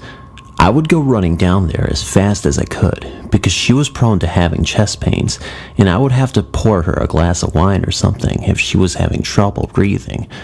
So there I would be in my room, and I would hear my name called, and I would yell, "Coming!" and run downstairs and say, "What?" And she would say that she hadn't called me.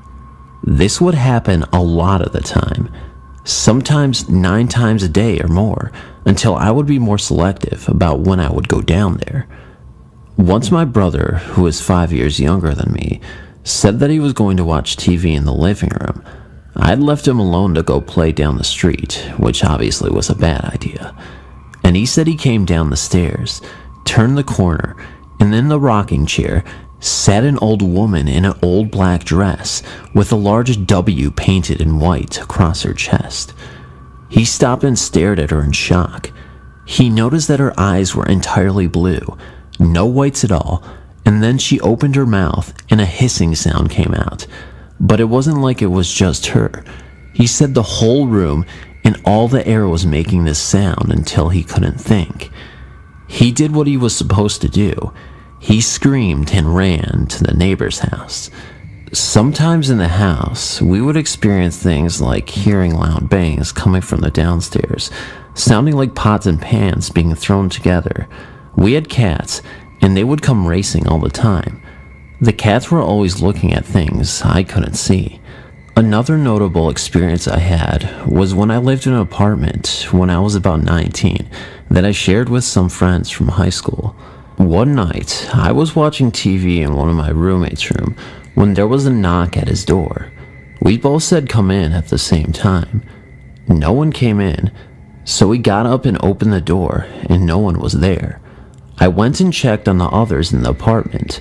One was asleep and the other was in the living room, playing GTA with headphones on and seemed confused when I asked if he had knocked. In the end, I'm not even sure what to attribute these experiences to, but I really thank you for reading my story. I'll have more in the future for you guys to enjoy.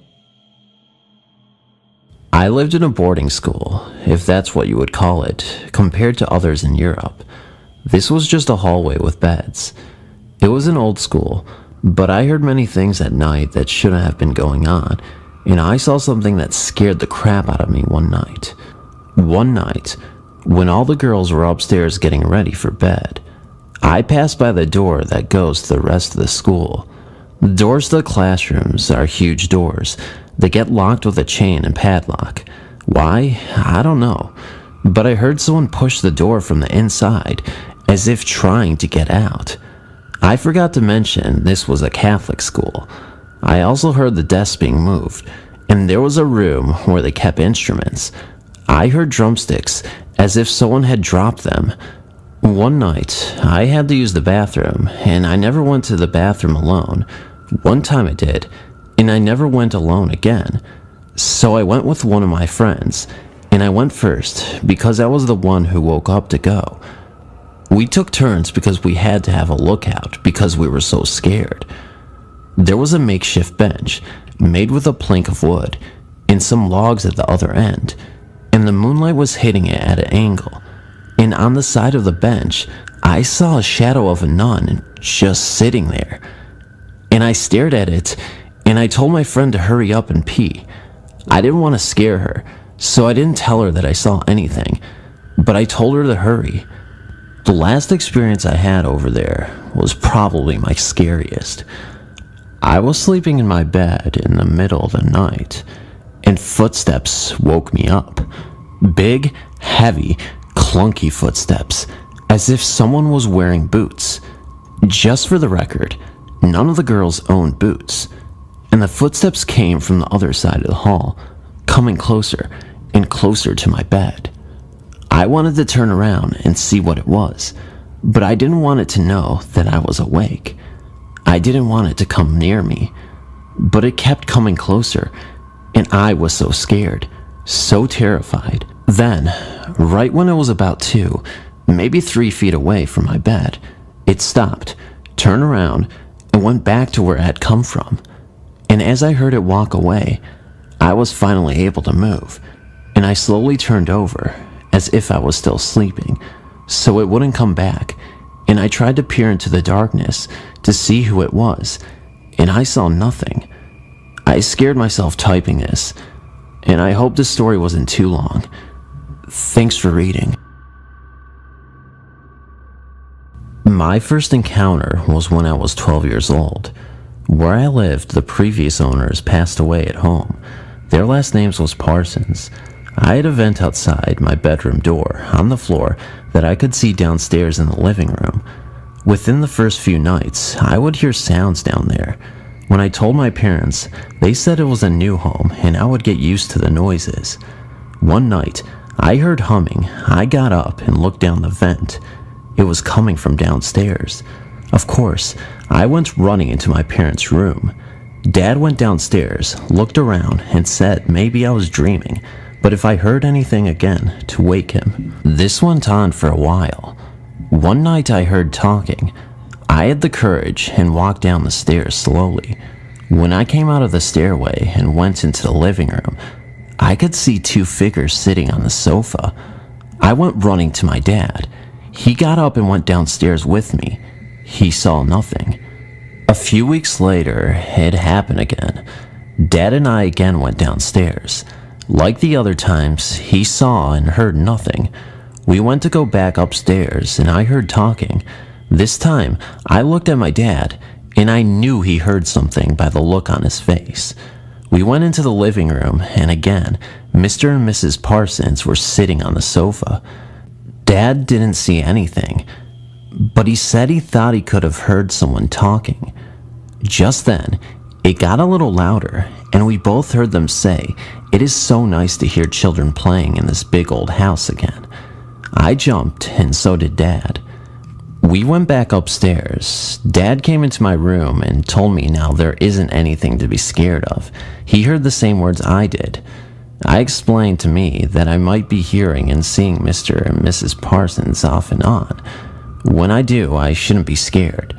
To think of them as my angel friends or something like that. While growing up there, I would hear them a lot, and from time to time see their figures.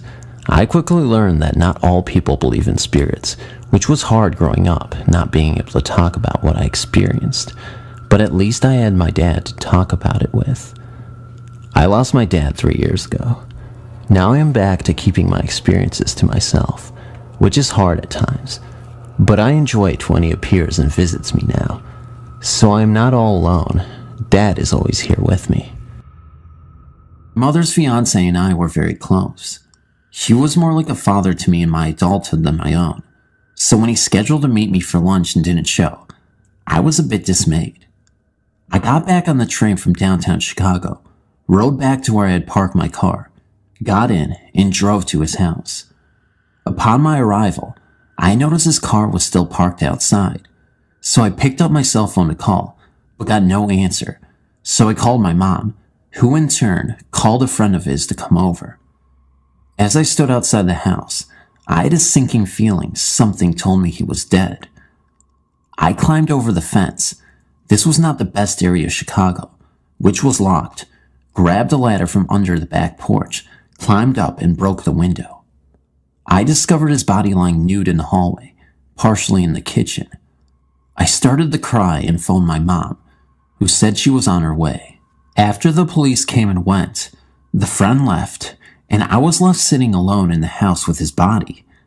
I started hearing creaking on the stairs, and I called out, "Mom, Mom, is that you?" But no one was there. Again creaking, and no one. Finally, my mom shows up, and the coroner comes. They take his body, and we're alone looking through paperwork. All the while, there is a creaking all around us. We find a $50,000 tax bill for him from a failed business he helped his son launch on the kitchen table next to where his body was lying on the floor. We dig further through his things and find 2 of his 3 firearms. His son flew up from Florida the next day with his 2 sisters. He dug through more of his dad's things and found the 3rd gun and laid it on the dresser.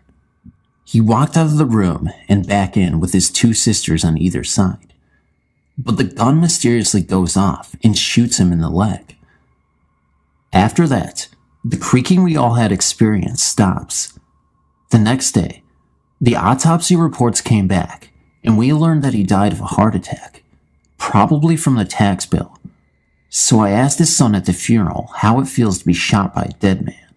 He didn't laugh, but I'm sure his father got his last laugh. I wanted to share an incident that happened to me last year in Las Vegas. I'd just been reunited with my best friend after about 17 years, and we decided to meet up in Vegas for our reunion. We stayed at the Luxor Hotel because we were going to see Chris Angel's new show, Believe. We stayed in the pyramid on the 24th floor.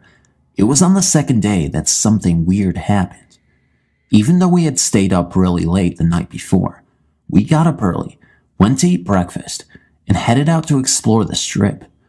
We came back around 4 p.m. and decided to take a nap before going back out. My friend had the bed closest to the bathroom, and mine was in the back of the room near the windows. We dozed off for a while, and I was awakened by the sound of someone in the bathroom. It sounded like someone kept dropping a coin into the sink over and over. At first, I thought it was maybe a housekeeper had come in, but then wondered how I hadn't heard her come in, since I am a light sleeper, and why the bathroom light wasn't on if she was in there. So naturally, I went to investigate. As I got closer, it stopped. Odd. I turned on the lights and everything was in its place. So I went back to the bed and immediately started again. To prove to myself that I was really hearing this, I called out to my friend, "Hey, did you hear that? It's coming from the bathroom." She said, "Yeah, I heard it earlier, but didn't want to say anything." We both got back up and just walked in front of the bathroom to see if we could see anything, but didn't turn the light on. No sound. Nothing. So my friend turns on the light and says out loud, "You can do whatever you want. Just don't do it while we're here and stay in the bathroom." Then she turned off the light, closed the door, and we left the room. Nothing else happened for the duration of the trip, which lasted a week. I thought about asking the hotel staff, but thought they might think I'm crazy. I did do some research though, and found out that a couple of workers died while building the hotel, but they are said to haunt the 10th floor. Thanks for reading. We had moved into our new house in August of 1972, and I'd just turned 12. I was the oldest of 4 kids, and although my sisters and brothers took to the move easily, I did not. I don't know if it was moving from the area where I was comfortable, or if it was the uneasy feeling that I had in this new house. The house was a 7-year-old, 4-bedroom colonial, which was in a cul-de-sac with 4 other houses. The house that sat at the top of the hill outside of the cul-de-sac was much more older and was the original farmhouse built 200 years earlier.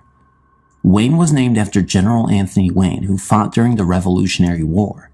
The area itself is rich in history from this time period. The first indications of a presence was our dog. His hair stood on end, and he barked at the walls constantly.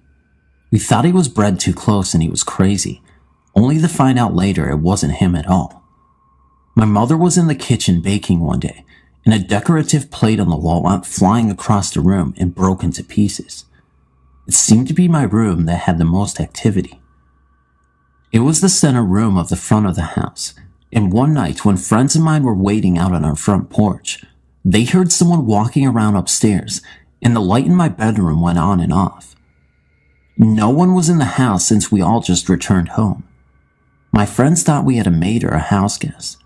At times, we would hear music playing, but not music from that time. It sounded like a harpsichord.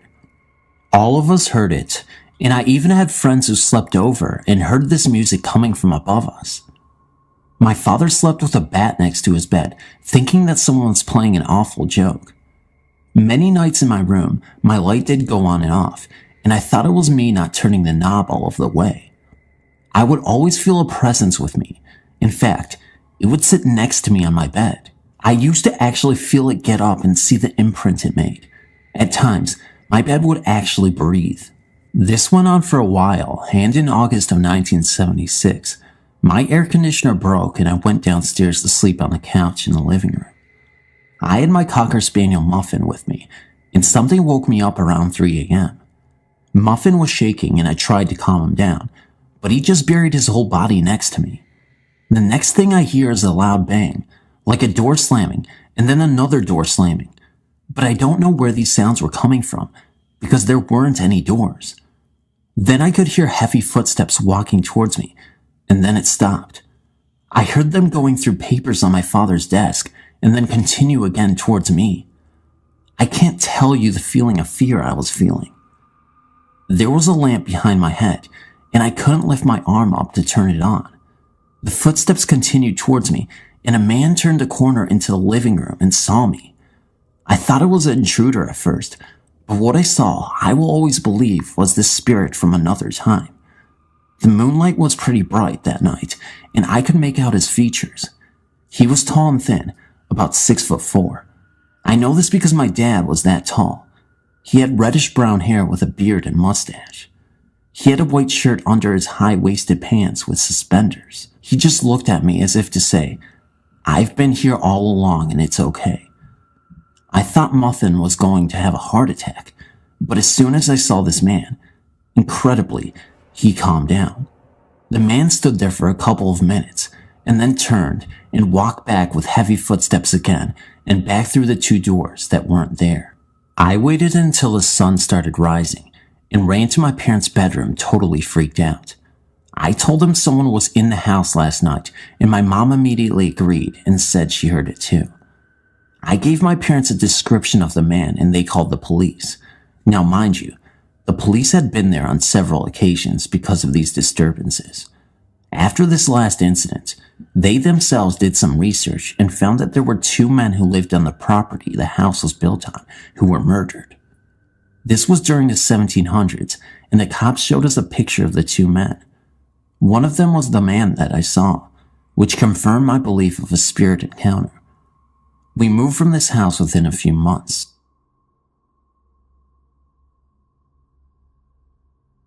I've always been very aware of forces around me. I was 7 when my grandfather was taken to the hospital. A blow of sadness came over me, and I knew he was never going to return. I blurted out to my aunt that Papa had died and would never come back. Just after saying this, my parents came home and told us sadly that Papa had passed away. I knew right away that Papa had come to say goodbye to me. As my life progressed, a lot of little things started happening. In the early 80s, my grandmother passed. At that time, my husband and I were renting a duplex from her. Since a lot of people had come from out of town, they wanted to expedite her estate as soon as possible.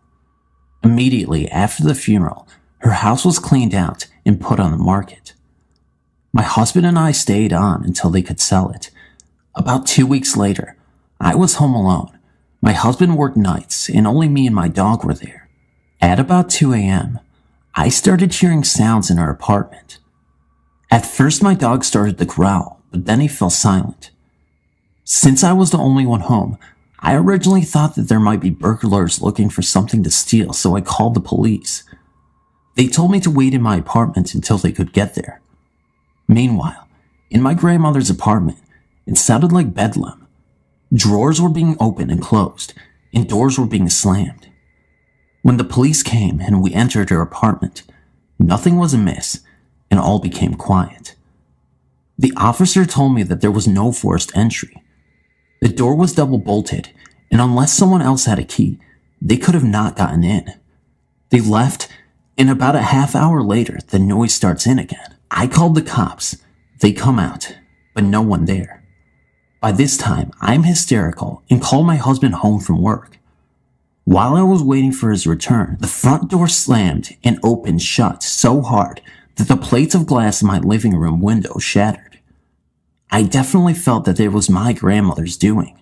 I wonder what she may have been searching for. Maybe she became mad because everything was gone. I've had some other things happen, and I feel as if the undead are drawn to me. I will write again soon and tell you about the haunted apartment. Until then, thank you for reading my story. This just happened during the night. My daughter Courtney was lying in bed, and suddenly she saw my deceased brother sitting on the side of her bed. My brother had lived in England and dropped dead of a heart attack almost 2 years ago. She was shocked to see him there and a little afraid as she knew he was dead. His name was Bill. Bill leaned forward, looking intently into her eyes, and then leaned back. Courtney, being frightened, closed her eyes. She suddenly felt like she could not move. It was like a wet blanket was on top of her. This really made Courtney freak out. She also could not speak. She was frozen. But then Bill was gone. I think Bill was coming to tell her something, especially when he was leaning forward towards her. The other part, I cannot figure out. Bill would never hurt Courtney, and he would never bring anything evil with him. Her husband and Jack Russell Terrier were out in another room and knew nothing until it was all over, which she then went out of the bedroom to desperately find them. My daughter doesn't know what to think. We need an explanation. I believe my brother was trying to give my daughter some information. The leaning forward then back. I myself had a ghost visit me as a child. 15 years later, I was married and working on family genealogy when a family cousin gave me a photo to borrow that contained my great-grandfather who came from Ireland. This man in the photo looked just like the ghost who came to me as a child. Also, I had funny things happen after my dad died. For one, I took pictures of my dad's car before trading it in. Some years after his passing, as it was the last thing of his to go. The pictures were foggy like a ghost stood in front of the camera. It was film pictures then, and the rest of the roll had wonderful photographs. I had also seen my previous husky who passed away in 2005 in the house 3 times. I've gone as far as almost 2 hours away to a doctor's appointment and was in an exam room on a table when something touched my foot. Things never happened to other people in my house, just me. But my daughter, after graduating college, had one dream while still living here in 2008, where both grandparents and our previous husky were in this dream. This was the first time she met her grandmother, as I became pregnant with her right before my mom died. I know it was real and true by what she said to Courtney. My mother liked to put on airs, like she was better than others. That told me it was her by the haughty words Mom used. Around my daughter's birthday in March, my brother Bill was in a dream of hers. My daughter didn't believe before in spirits. She certainly does now. I lost a child, a miscarriage, 2 months before I became pregnant with Courtney. I wondered whether this spirit, whatever, that was preventing Courtney from moving, could have been a child trying to get close to its sister and Bill brought it to meet Courtney, just trying to figure this out. I've been concerned that this also could be a sign that someone in the family will pass soon. Help. I've owned the largest New Age shop in northeastern Pennsylvania, the Emporium of Curious Goods, for the past 19 years. For 16 of those years, I lived in an upstairs apartment until I bought a 22-room Victorian mansion in the next town. Quite frequently during the apartment living, and still to this day downstairs in the shop, I see a large gray cat, usually out of the corner of your eye, but then it vanishes when you look directly at it. I'm not the only one to see it. Many customers over the years have said things like, "You know you're not alone in here," or they'll just outright tell me they saw a big, gray cat which vanished before their eyes.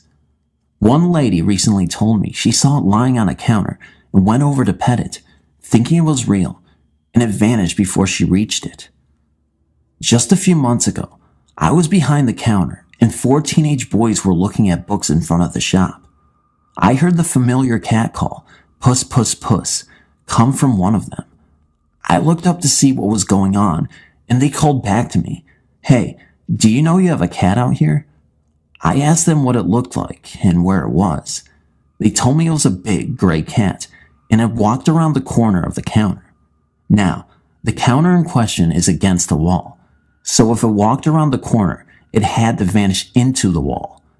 When they looked for it again, they couldn't find it. My partner once saw a curtain hanging at a door in a passageway, flip up at the bottom and then lower again, just as if an invisible animal had walked under it. Both one of my clerks and I have actually felt a cat rub up against our leg as we sit behind the counter. We don't know where it came from, but we nicknamed it Spooky, and when we came in the morning and found an item thrown off of a shelf and broken on the floor, we always say, well, Spooky was on the prowl overnight again. One odd thing is the fact that the mansion I bought was the site of a suicide years ago. It belonged to a doctor and his wife committed suicide in his carriage house, still on the property. She closed the door, turned the car on, and was found many hours later. There are many rumors I've heard as to why, but I do not know if any of them are true. But the ending of the story is that it is the most quiet house I've ever lived in. No activity at all, no feelings, no vibes. I have 5 cats, and at times they seem to follow with their eyes something moving across a room or up a wall, but at the same time I experience nothing.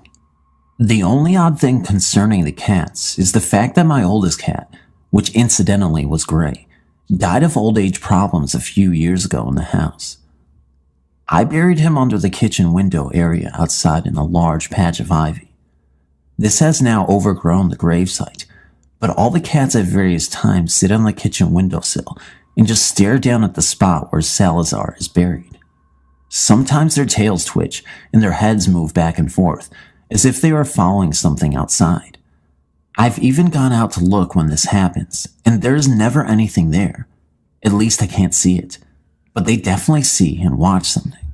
It seems strange to me that a house from 1895, which probably had many deaths there over 100 years, plus a suicide, only manifests a recently deceased cat.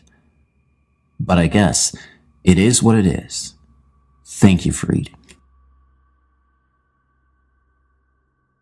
My very special father got sick around Christmas, 2002. The doctors told us that it was probably lung cancer, which originated from his colon, which he had partially removed a few years before. He was 82 years old, but even with all of the cancer treatments, he was not the least bit confused or fuzzy-brained. As he grew sicker, one day he looked at me and said, "Look at the little boy at the end of the bed eating an ice cream cone." I looked, and there was nothing there that I could see. He said, "Why can't you see him? He's sitting there smiling and having a great time." I thought at the time that Daddy may be losing it. 2 days later, he looked at me again and said, "Now the little boy wants me to play ball with him. Don't you see him on the other end of my bed?" Once again, I told him I was sorry, but I didn't. The little boy obviously cheered my dad up because it put a big smile on his thin, worn face. That next morning, the nurse called me and told me that my sweet dad had passed away quietly in his sleep that night. I'm telling the story because I believe with all my heart that the little boy at the end of the bed was an angel that came to take my dad to heaven. My mom had a miscarriage before I was born, and it was a boy. It could have even been my brother. What I'm trying to say is that now, more than ever, I believe that there is a life after death, and before you die, an angel is sent to carry you to heaven. I love and miss my dad more than I can say, but because of the little angel, I know that my dad is in a wonderful place where you eat ice cream cones and play ball together. The Kaimaki House is a true story about a haunted house in Honolulu, Hawaii. The ghost that is said to haunt the house is called Acacia, a man-eating demon from Japanese folklore with an insatiable hunger for blood and corpses. There is an infamous haunted house in Honolulu, Hawaii that locals call Kaimaki House. In the summer of 1942, the house was occupied by a single mother and her 3 children. One night, the police were called to her house. They found the hysterical woman in the front yard screaming, "She's trying to kill my children." When they entered the house, the police officers stumbled onto a scene that they would never forget. The 3 children were being thrown around the room by an invisible force. The officers watched for over an hour, unable to do anything, as the children were beaten and strangled by the unseen entity. The incident was on the front page of the local newspaper headlines for several days. Years later, 3 girls were sharing the house. One night, they started to hear strange noises. It sounded like someone was moving around and talking. One of the girls felt an invisible hand on her arm. They called the police. When the officer arrived, he found the 3 girls standing outside the house with a look of sheer terror on their faces. The girls decided to go and stay with one of their mothers, and the policemen decided to follow them to make sure nothing happened.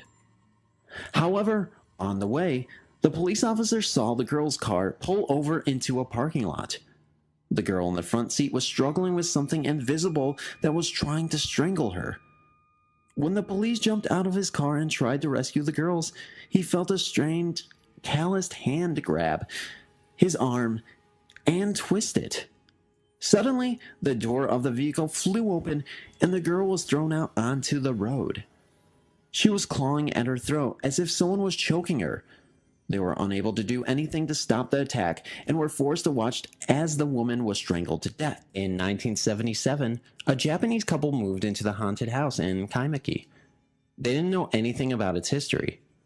On their first night in the place, the wife woke up at midnight because the bedroom was very cold. When she looked around, she was horrified to see a ghostly white figure floating in midair. It was a woman with no arms or legs. When the wife tried to wake her husband, the figure disappeared. The next day, the couple were so disturbed by the apparition that they contacted a priest. He advised them to make offerings of bread and water to the spirit every night. He said it was Acacia, a Japanese demon caused by some horrible murders that occurred in the house years before. After repeating the ceremony every night for a week, the couple never saw the horrific spirit in the house again. These stories are just the tip of the iceberg. They say the cause of the haunting was a series of terrible murders. Many years before, a Japanese immigrant lived in the house with his wife and 2 children. Apparently, the husband killed his wife, his son, and his daughter. He chopped up the bodies and hid them on the property. The police discovered the corpses of the wife and son buried in the garden, but the daughter's body was never found. They say her corpse is still hidden somewhere in the house. After that, the house was abandoned for many years. Later, there were 2 women who lived in the house. One of the women fell in love with a man. There was some type of love triangle, and they say the man was driven mad by jealousy. He murdered both of the women and then committed suicide in the house. The bodies of the 3 people were found inside the home after a few days. It is believed that these horrible murders were created by Acacia, a Japanese demon created by a grudge or extreme anger after a shocking murder. Today, villagers still tell stories of the terrifying occurrences, and many books and newspaper articles have been written detailing the haunting in Kaimiki House.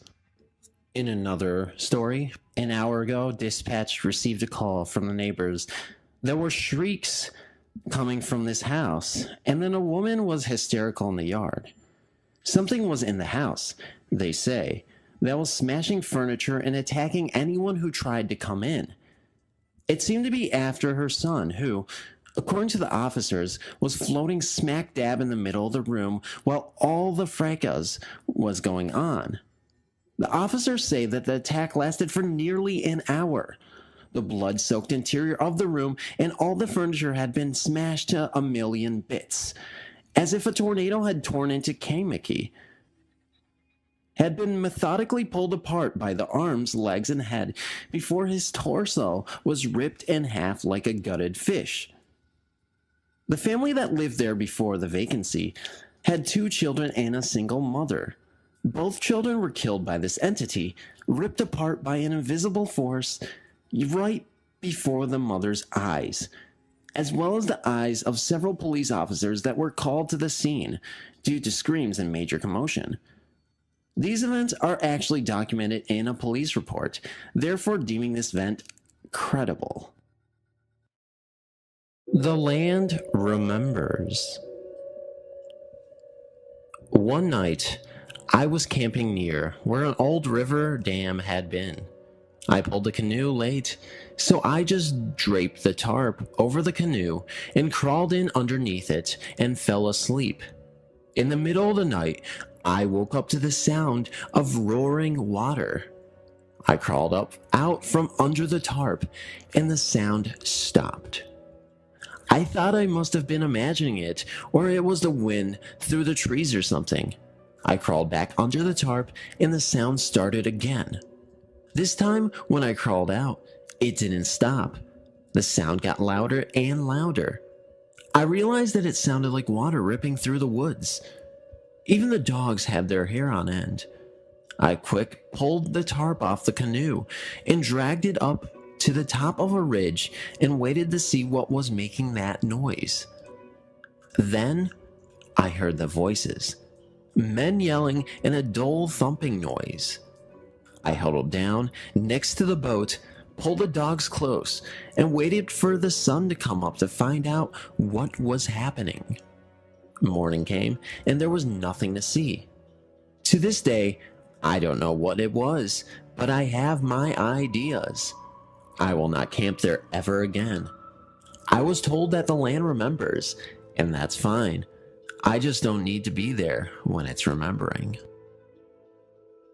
The Thing.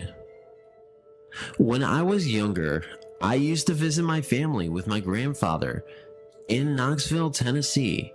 He had 9 brothers and sisters that lived up there, and they all had children, my cousins. Everyone lived in one really large house. The house had a huge backyard, about 3 football fields long. But past the yard on all sides was nothing but mountains and woods. One night, I was out in the woods, although it wasn't supposed to be. Adults would always yell. when I saw what I guess to be a half-body apparition. I never found an explanation for it.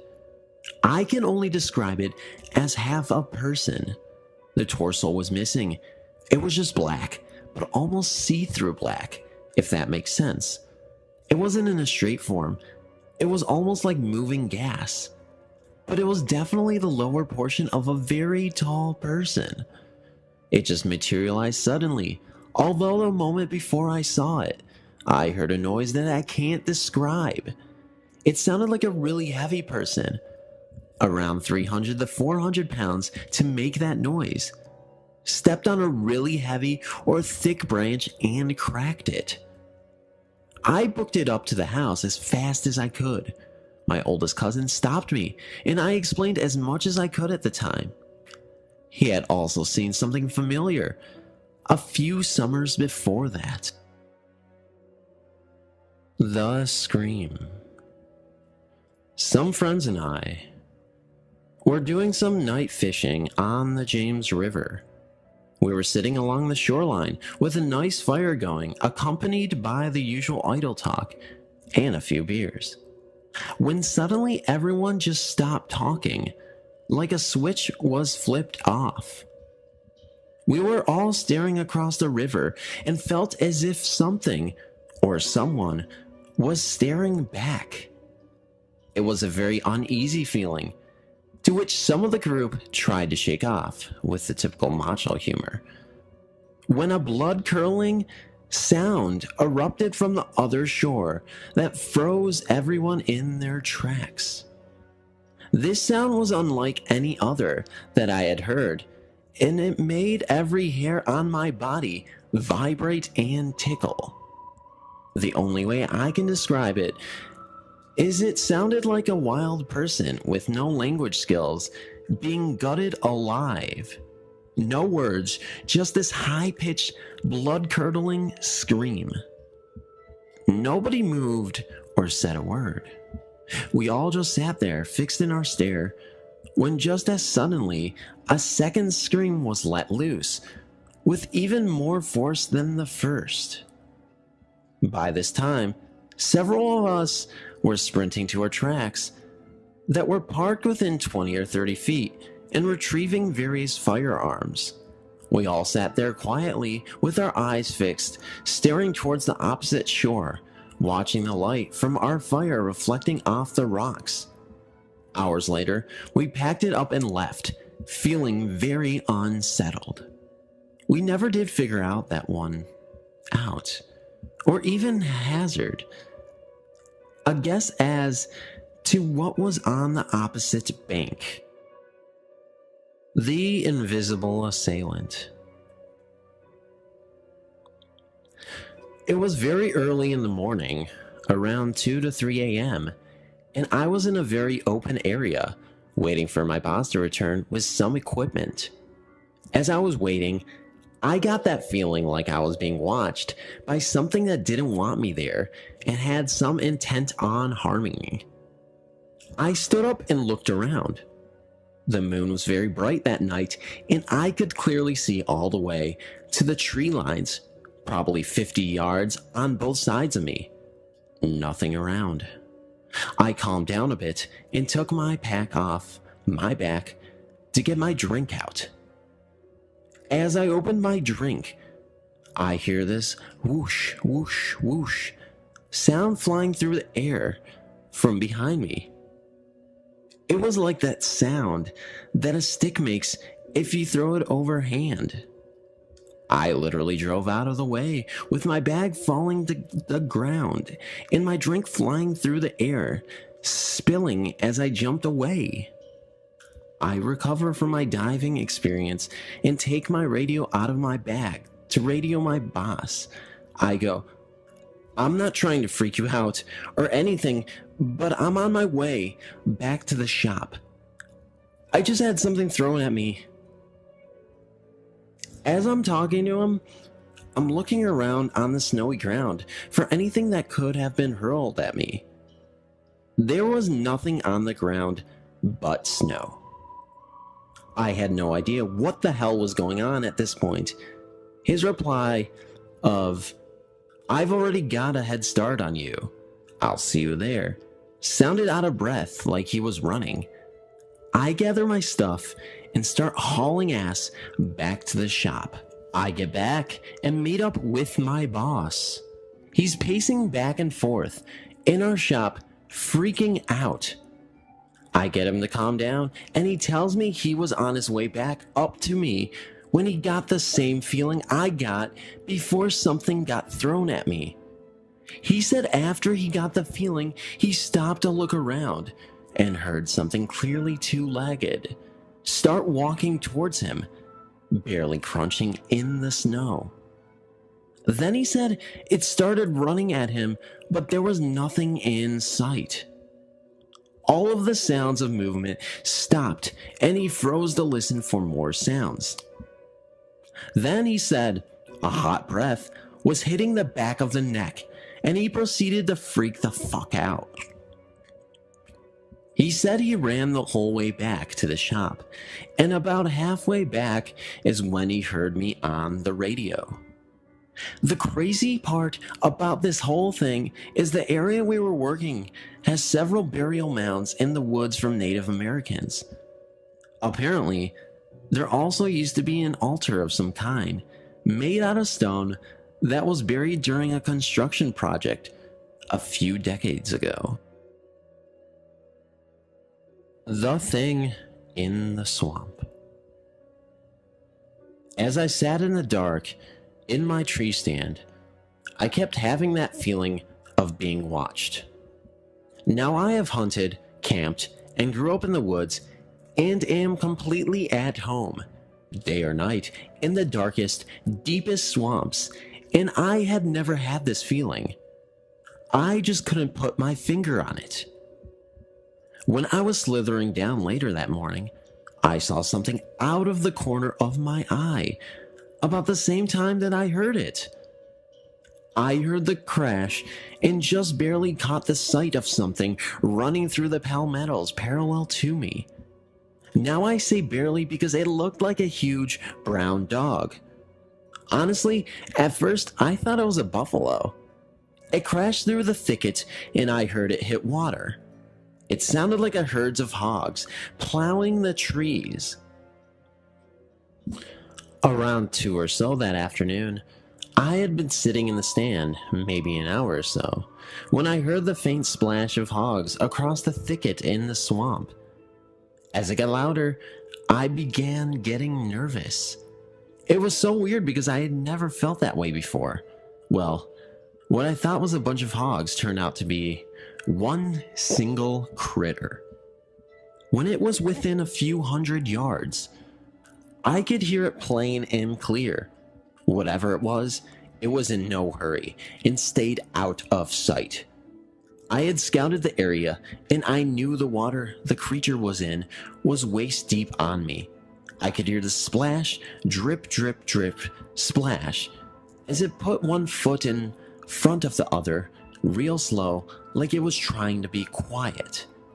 I thought it might be another person, till I thought about how deep that water was.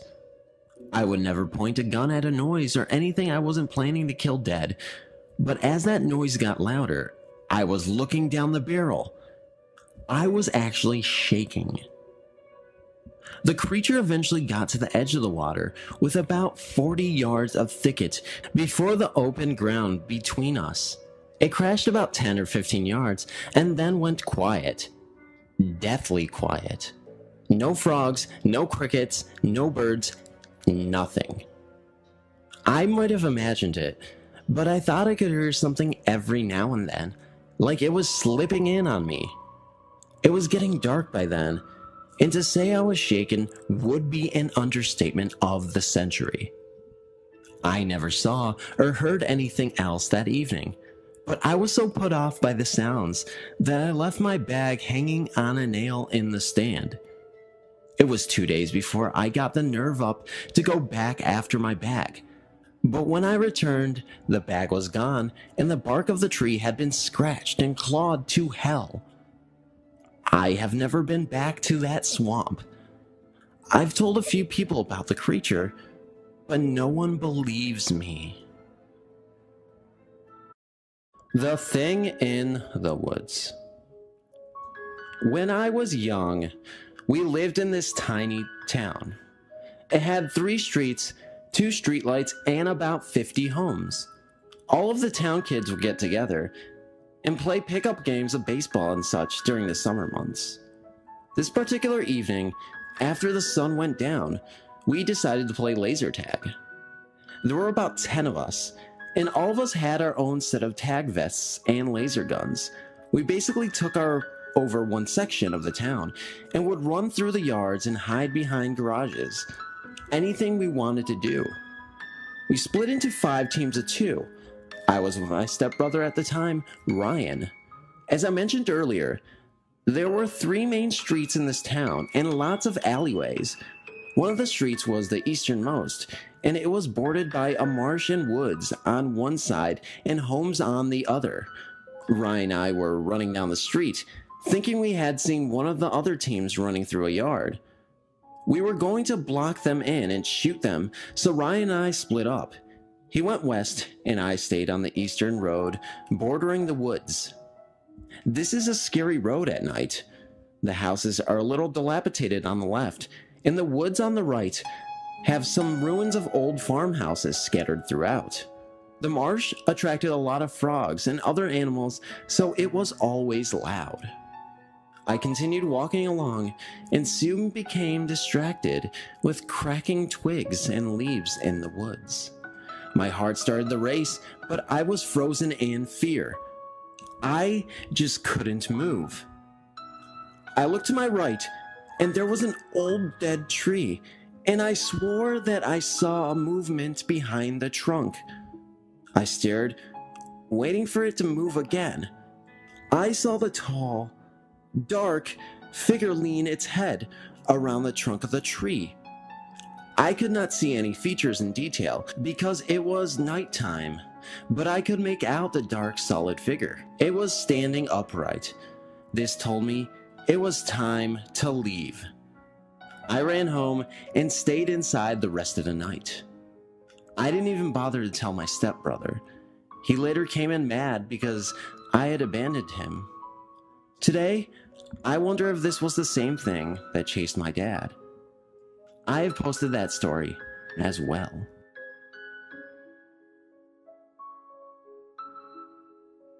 Wake Up Call, Texas style. A little background before the story. It was the summer that I turned 10 years old. I was spending the summer working with my grandfather. He was retired.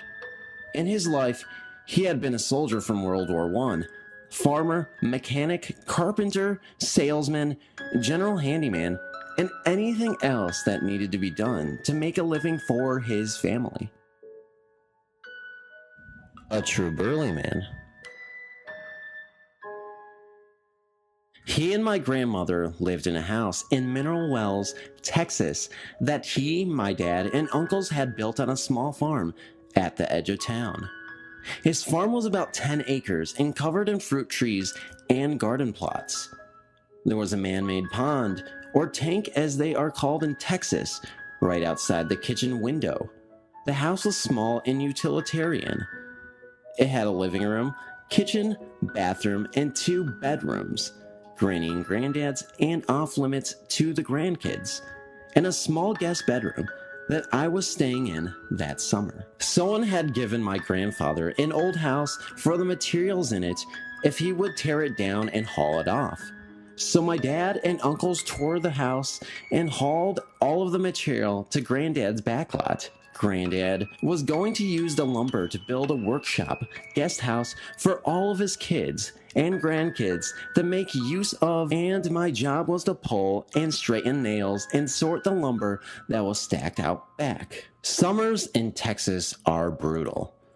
Granddad would get up early, before it was light outside, then wake me up. Granny always had our breakfast ready for us. We would eat and then get to work. We would work until around 10, or until Granddad thought it was warm enough.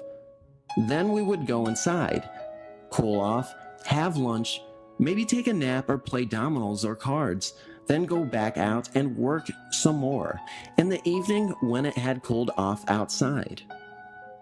To make a short story long, one morning I woke up before Granddad had called me to get up.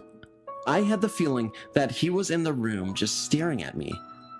I was lying there wondering why he hadn't teased me about being a lazybones or slug-aped as he usually did. Finally, I opened my eyes to see what he was up to. When I opened my eyes, I noticed that the room was completely lit up, like the sun was coming through the windows. Then I heard a loud voice yell, "You peeked! You're dead!" Then an explosion of light. Then the whole room went dark. I was lying there with my eyes squeezed shut, scared out of my wits. I was thinking, "Holy crap, I'm dead," or something along those lines. I don't know how long I lay there thinking that I was really dead and that this was indeed a very strange experience. Finally, Granddad came into the room, flipped on the light, yelled at me to quit burning daylight, and I realized that I was still alive. After a couple of days, I asked Granddad if anything weird had ever happened to him or Granny in the house. He said, "Don't worry about it," and would change the subject whenever I tried to bring it up. When I would ask Granny, she would say that she didn't understand and change the subject. Could have been a dream, but if it was the most intense, terrifying dream that I have ever had. With Granny and grandkids' responses, I think that there was something going on, but they didn't want to scare me or any of the others. Granny and Granddad lived in the house for about another 10 years before moving into a trailer on my uncle's ranch in West Texas. Until they moved, I never slept in that room again, and if I had to go into it for any reason, would get in and get out as quickly as possible. The Shadow Man is back. It's been a while since I posted anything on here, since I only had one experience whilst I was a child. So the spirit demon creature that I have dreamed and deemed the Shadow Man has come back into my life. Now, before I say what has started happening, I will explain a bit about what happened when I was a kid. Basically, when I was younger, I had a spirit stalk me wherever I went. I always felt like I was being followed whenever I went outside when it was getting dark. I would always see it out the window, but whenever I saw it, it would run away. I believe that it increased my anger issue when I was a kid. To put it simply, when I was younger, I had anger issues that were never really tied to anything. I had a short temper, but I don't remember doing as much as people said I did. Throwing things at people's head, trying to hit people with metal bats, etc. Since I can remember, I had anger issues, and since I can remember, I saw the Shadow Man following me, and after a certain point, I stopped seeing him, and my anger issues subsided sometime around the end of elementary school. Now, I believe it is back. About a month or so ago, I felt extremely uncomfortable. I was at work around 8 and it was dark outside.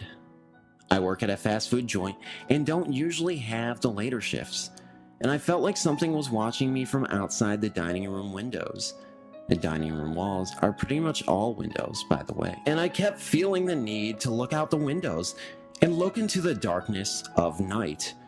And for the second time in my life, I was extremely uncomfortable in going out into the dark because I knew it was out there. Although I knew, in the end, I had to suck it up and throw out the garbage. At the time, I just ignored it and thought I was just paranoid for no reason, but 2 weeks ago, whilst I was in the morning shift before the store even opened, I saw a black figure walking around in the dining room, and by the time I went to check it out, the Shadow Man was gone. The reason I knew it was him is because I got a better look at him. than I usually did. After that, I started getting scared. Now I thought, hey, maybe it's just a mistake and maybe it was just my imagination. Maybe it was something that, I was just making up in my head, as I just mentioned. But now I just learned that last night my mom woke up to a black figure. The way she described it matches the exact same thing I saw. Standing near her bed and looking down at her, and when she woke up, it disappeared. Now, back when I was a kid, it caused me anger issues, from what I believe, and now, as of late, I have been feeling more annoyed, angry, bitter, hateful. At the moment, I am trying to tell myself that it is all in my head, but I was wondering what you guys thought, and is there a way for me to get it out of my life? I am honestly so scared to lose what's left of who I am. I already hate most people. I didn't when I was younger. There are times I don't feel emotions, and to be honest, I don't value human life at all. I'm not a psychopath. I just don't care about people at all, and don't feel anything when people die around me. I still try to be nice, and I still try and care for people, but I've always felt like there was a part of me missing. A part of my soul. I'm agnostic. So what do you guys think? Anything will help.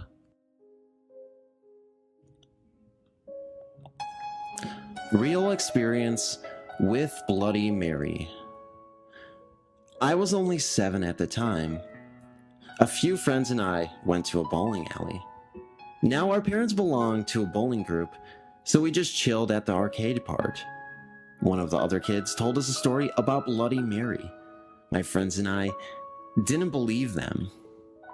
So me and 2 of my friends went to the men's room. All we had was a flashlight. We turned off all the lights and chanted, "Bloody Mary, Bloody Mary, Bloody Mary." My one friend then flashed a flashlight on and quickly off. I looked at the mirror and there was a girl. She looked like she was in her early 20s. She was looking the other way, yet started to turn towards us. My friend and I bolted out of there before she attacked us like the legend says. After this experience, I feel like someone's always watching me. I haven't tried contacting any other spirits after this. A few months after my friend did this, my dad died. Could she have driven him crazy enough to kill himself? Could the spirit be so full of rage, it drives people to shoot themselves? Now, ever since this happened, my moods are different. I'm 15 and sometimes I'll just suddenly go into depression. Some days I just want to curl up and die. Could this be revenge for summoning her all these years ago? My friends who did this with me all stopped talking to me. I met one recently and she seems okay. Could I have been the only one who's seen Bloody Mary? Could she only be after me? If she is, then why? This may have happened 7 or 8 years ago, but I still feel the effects. The fireplace. This is the first paranormal experience that I ever had. It took place at my grandma's house, and I was 7 years old. My grandma lived in a suburb of Melbourne called St. Kilda and lived on Crema Street. Many of the houses in St. Kilda were built in the late 1800s to the early 1900s, and many were mansions.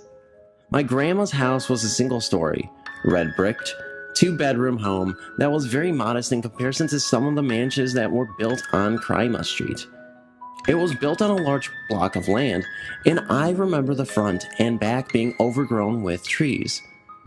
Sadly, many of these houses have now been torn down to make room for newly built houses and apartment buildings. My grandma's home had 2 bedrooms at the front of the house, and then a long dark hallway which led to the lounge and kitchen area. The laundry and bathroom facilities were located outside, which was not unusual for houses built in this era. The main bedroom, which was my grandma's, had a huge fireplace in it. No central heating back in the day when the houses were built. The house was always cold, mainly due to the fact that it was surrounded by trees.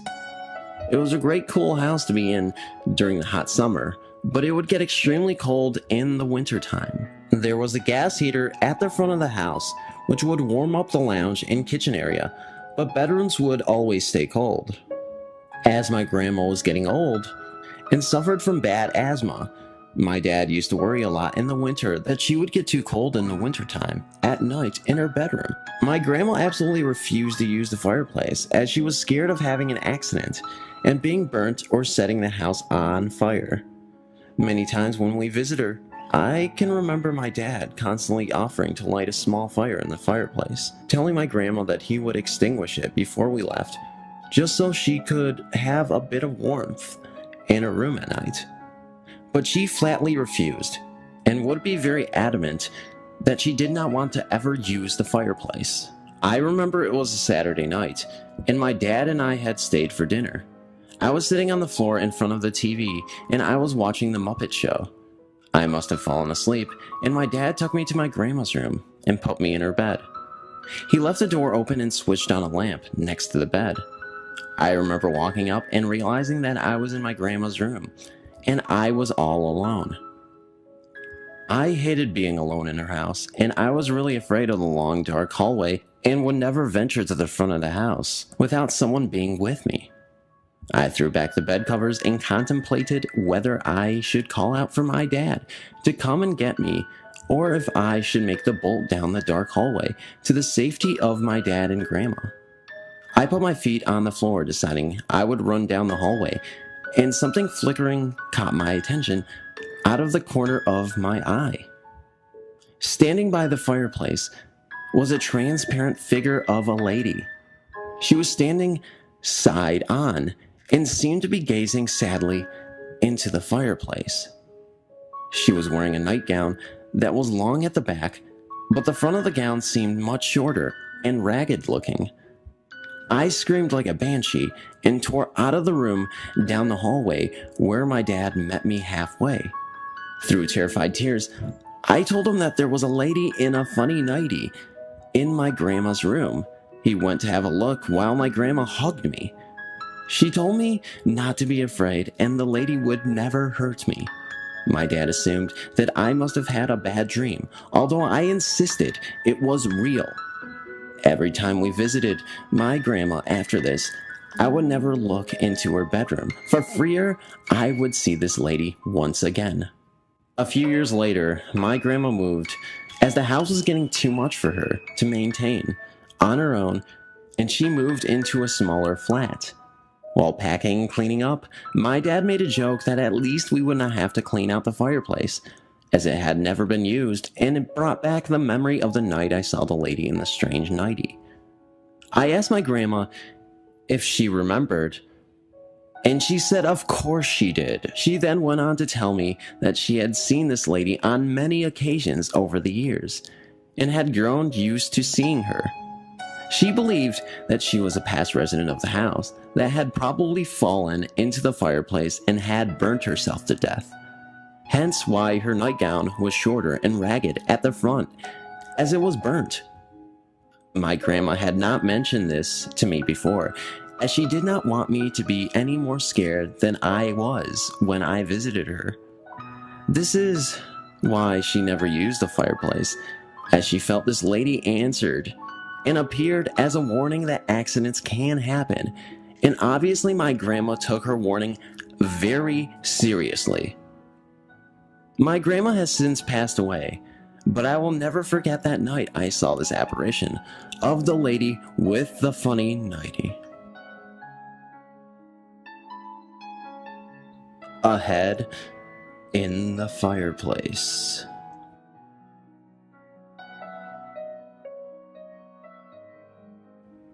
I've lived in the same house all my life.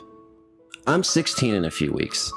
I'm not an expert on these sorts of things, like you guys seem to be after reading some of your stories, so bear with me, as I'm not very knowledgeable on the subjects of ghosts and demons and those things of that nature. My house is pretty old, about 80 years old, my mom says. My Gramps believes in this sort of thing, but the rest of my family is pretty skeptical, so we will rarely discuss it.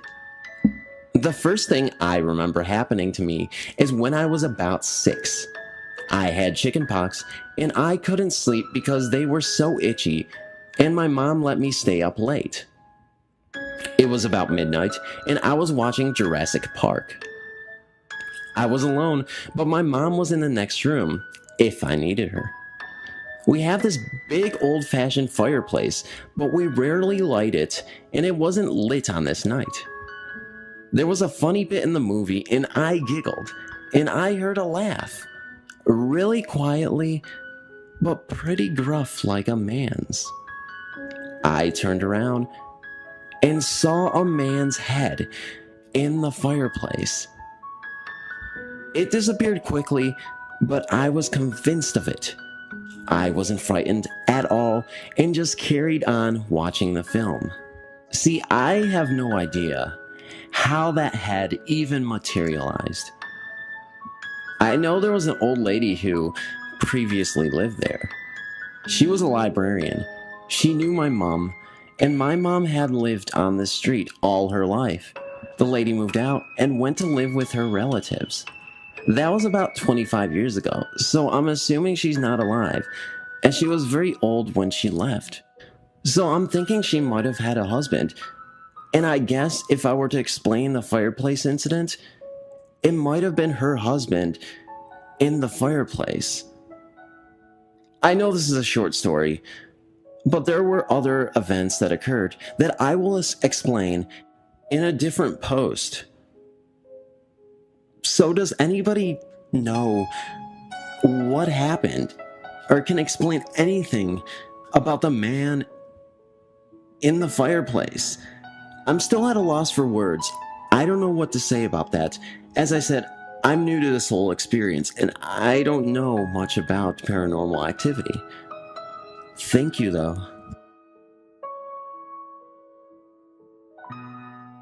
About 15 years ago, the guy living in my current house died. After about 12 years, we moved in. People say he died from a heart attack, but others say his wife killed him. But I ended up getting the room he died in. Every night, I could hear beating in the chimney in the room, and it would slowly move its way up right above my bed. A week later, I had my friend Megan spend a night to see if we could hear it too. Well, she did. Then I had my sister stay in there to see if she could hear it. About a week later, it was my birthday, and we slept out in the tent. We could hear someone screaming, so we went out to check it out. We didn't see anything outside, so we went inside. We could hear footsteps up the stairs, but we didn't see anybody. But then the door to my room opened. We went in there and we saw a shadow going into the chimney. We were wondering why he would go into the chimney, and people say that his wife killed him and stuffed him in the chimney itself. Every other night, I can hear the doorbell ring, but no one is there. So I'd go up to my bed. Then I could hear the door shut and hear the footsteps go up the stairs and into my room, but this time I didn't see anybody. I've heard rumors that there's a chimney ghost, but also that the body may still be there. Then again, I've never seen a body in the chimney, so I really doubt there would be a body stuffed in the chimney still after all this time. This is pretty creepy, and all the occurrences in the chimney just leave me unsettled. Thanks for reading. About 1 week ago, my daughter called me from work asking me if I would take in a dog that had been hit by a car and that they thought both its legs were broke. I said yes, and while her friend was bringing her to me, I was getting a cage with bedding, blankets, paper, food, and water ready for her arrival. The friend got to my home, and we walked out together as it took the two of us to carry the dog. We got her in my home, and I saw that she was hurt worse than they had thought, so I'd put my dog in another room, and we put her here in the living room in the toddler bed so I could stay with her. The friend left, and I called my girlfriend to come over because I had no money to take the dog to the vet and thought she may help. By the time the dog got to my house, I covered her in blankets and tried putting water in her mouth with my fingers and moistened her lips and tongue. Her gums and tongue were pale, like she was in shock. She started having trouble breathing, so I rolled her over. Nothing changed and only got worse in a few minutes.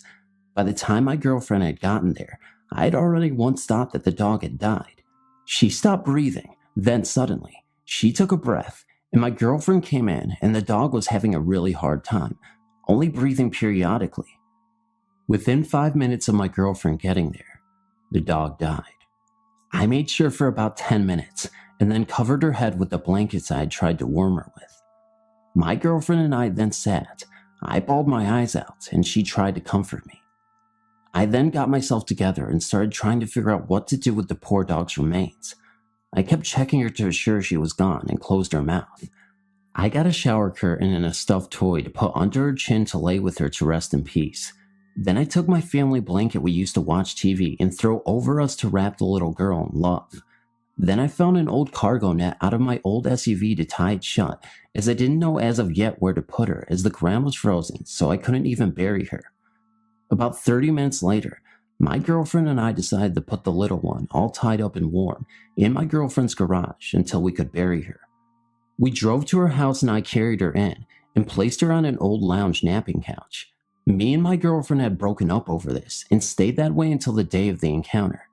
Now this dog was a black lab with white down the center of its chest and a faded red nylon collar. Then the 16th rolled around, and I was just bothered and wanted to see my girlfriend. So I texted her asking if she wanted to come by that evening and hang out. Of course she said yes. So she came over straight from work that evening, and we had a few beers and were driving around. While driving around, she told me that she had gotten someone to bury the dog a couple of days prior, about 30 minutes away. We got a little over halfway between her house and mine, and we passed a dog on the road coming towards us in the other lane of a 2-lane road.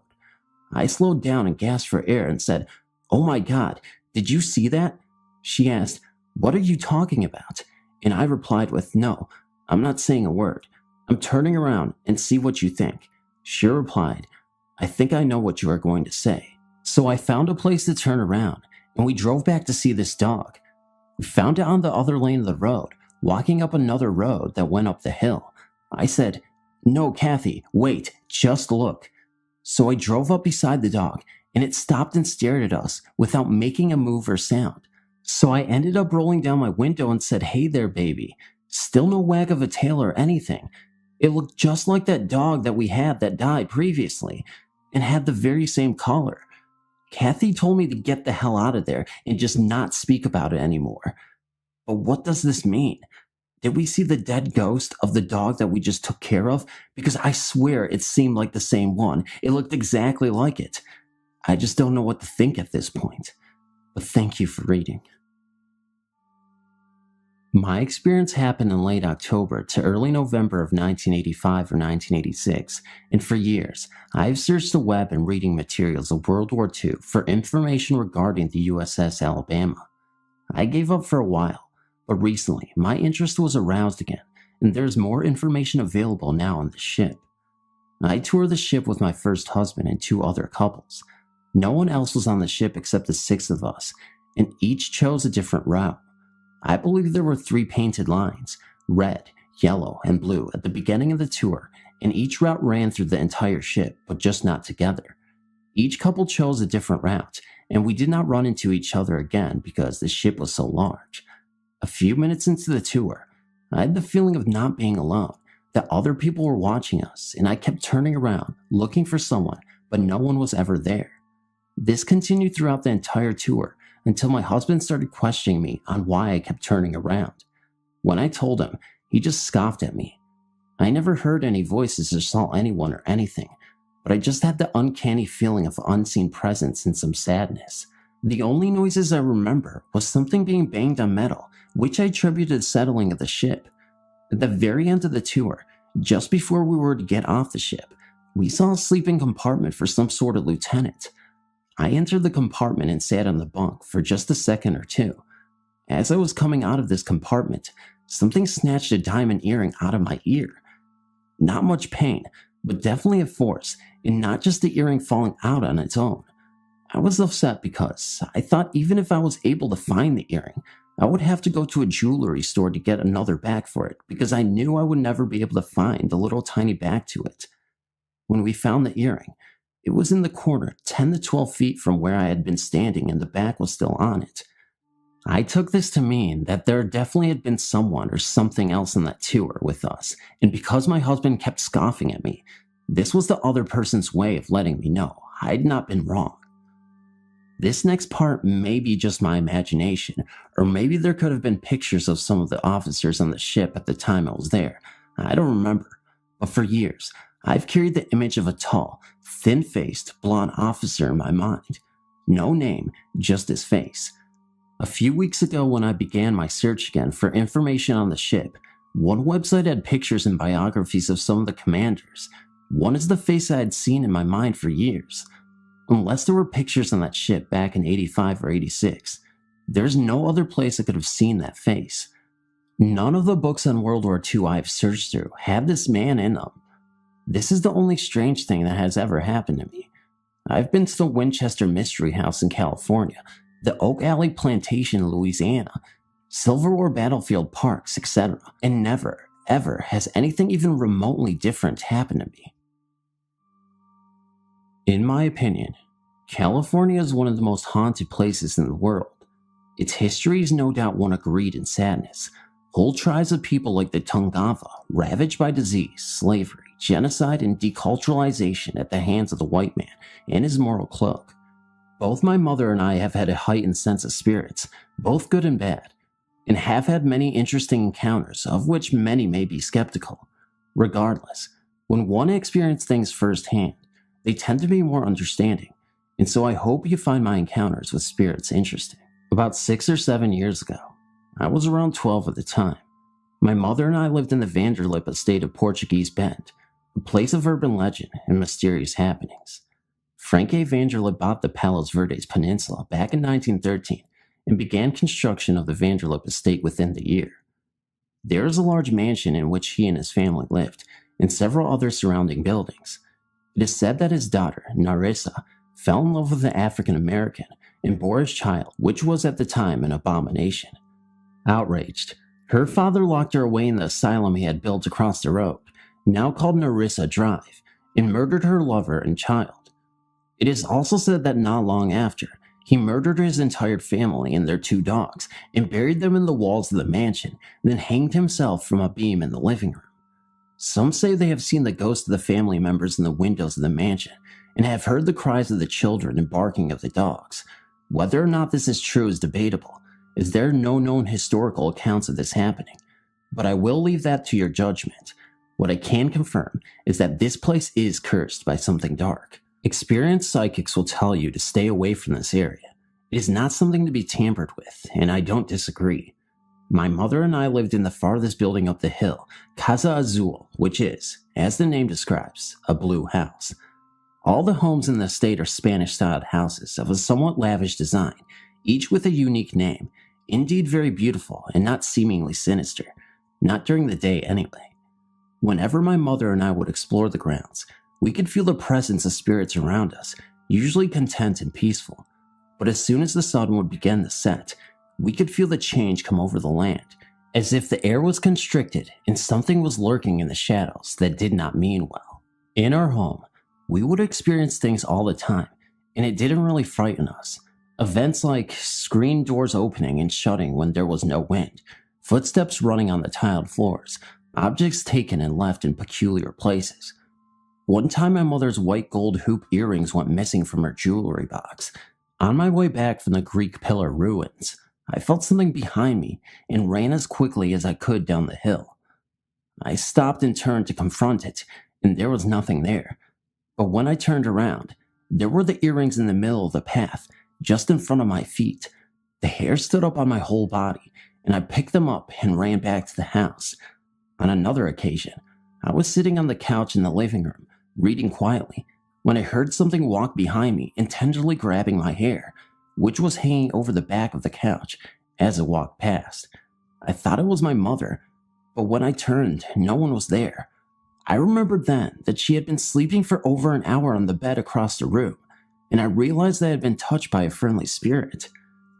Other things occurred in that house, like tipped over drinks, spirits like offerings, and broken dishes. The bathroom sink would randomly turn on, and beds would be unmade when we got back from hiking or days out. We heard laughter and cries, people whispering in other languages, and sometimes we would hear someone calling our names, but no one was there. We could also feel someone watching us while we were sleeping, hovering over us. There was also a ghost cat that lingered there who I called Daisy. Sometime later, we were forced to move back into the house I had lived in since I was 5 with my grandmother. She's a skeptical woman, an Episcopalian who doesn't believe in the supernatural, but many things have happened to me in that house.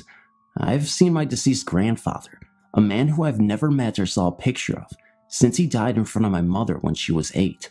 The first time I saw him, I heard a high-pitched ringing in my ears, and when I looked through the back window of the study, I saw the cloudy gray figure of a man in his 50s-style clothing, thick-rimmed glasses, and hair combed back.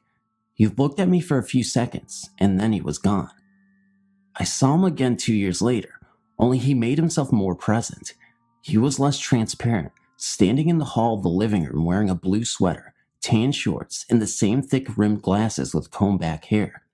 When I described him to my mom, her face went slightly pale, and she showed me the picture of him, telling me who he was and what happened to him. We were both amazed. Other spirits dwelled in the house, and still do. Spirits of Tongva, spirits of things that were never human, and deceased relatives. My mother and I often smelled floral perfume and clove cigarettes at random times, and she was certain it was her grandmother's sister, Dorothy. My own grandmother, a succulent woman named Gloria, who was my father's mother, would watch over me, on and off, and still does. I know this because when she's present, everything gets quieter, and I get a static ringing in my ears, accompanied by the strong smell of cedar. There were good and evil spirits in the house. The bad were tall, wispy, shadow-like figures who would hover over you when you were sleeping, looking at you menacingly. They were energy stealers, much like the Dementors of Harry Potter, who hated good things and sage smoke. The good spirits were ghosts of Tongva, who my mother and I could feel constantly. Some felt lost, others scared and sad, and some angry.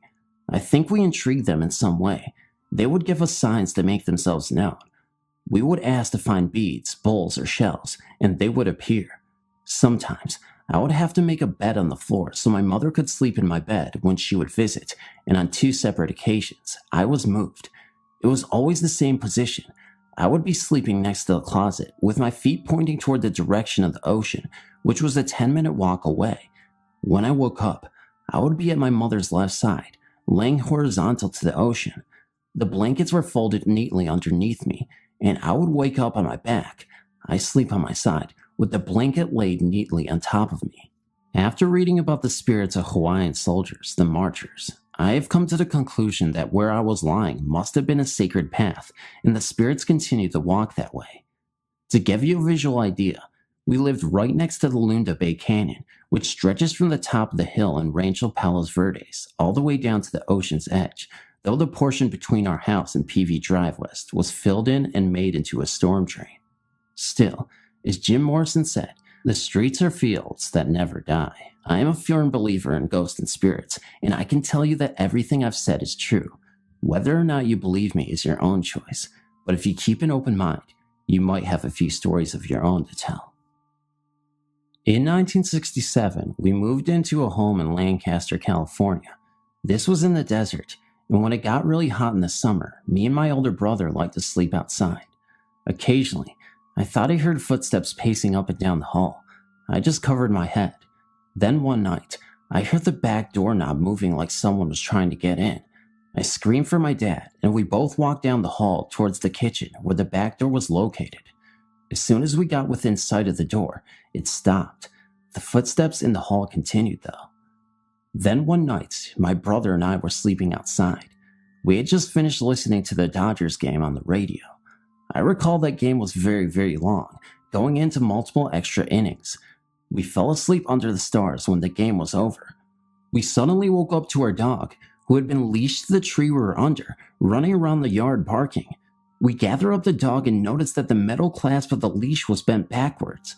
This was a heavy cast clasp, and it would not be possible to bend it back unless we put it in a vise and used a hammer. So we tied the leash on. The dog could not have done it because this dog was just a little poodle terrier mix, and the bend was in the wrong direction for it to have been made if the leash was pulled on. Then I noticed it. The back door, which was half glass and inside of our glassed-in porch, was shaking and doorknob was rattling all by itself. I told my brother, "See, that's what I've been hearing." Now I had a witness. We watched it for a bit before it stopped. I heard the rattling doorknob several more times, once when I was sleeping outside by myself, and it was almost light out. This is where the story takes a freaky turn. The lady who sold the house to us was selling it because her husband had just died. All their children were gone, and she no longer needed a large 4-bedroom house. Also, the day we moved in, I was sick with a sore throat. The doorbell rang and my mom went to answer it. I followed her. At the door was a little girl, my age, named Kim, who I later became friends with. I was 7 when we moved in.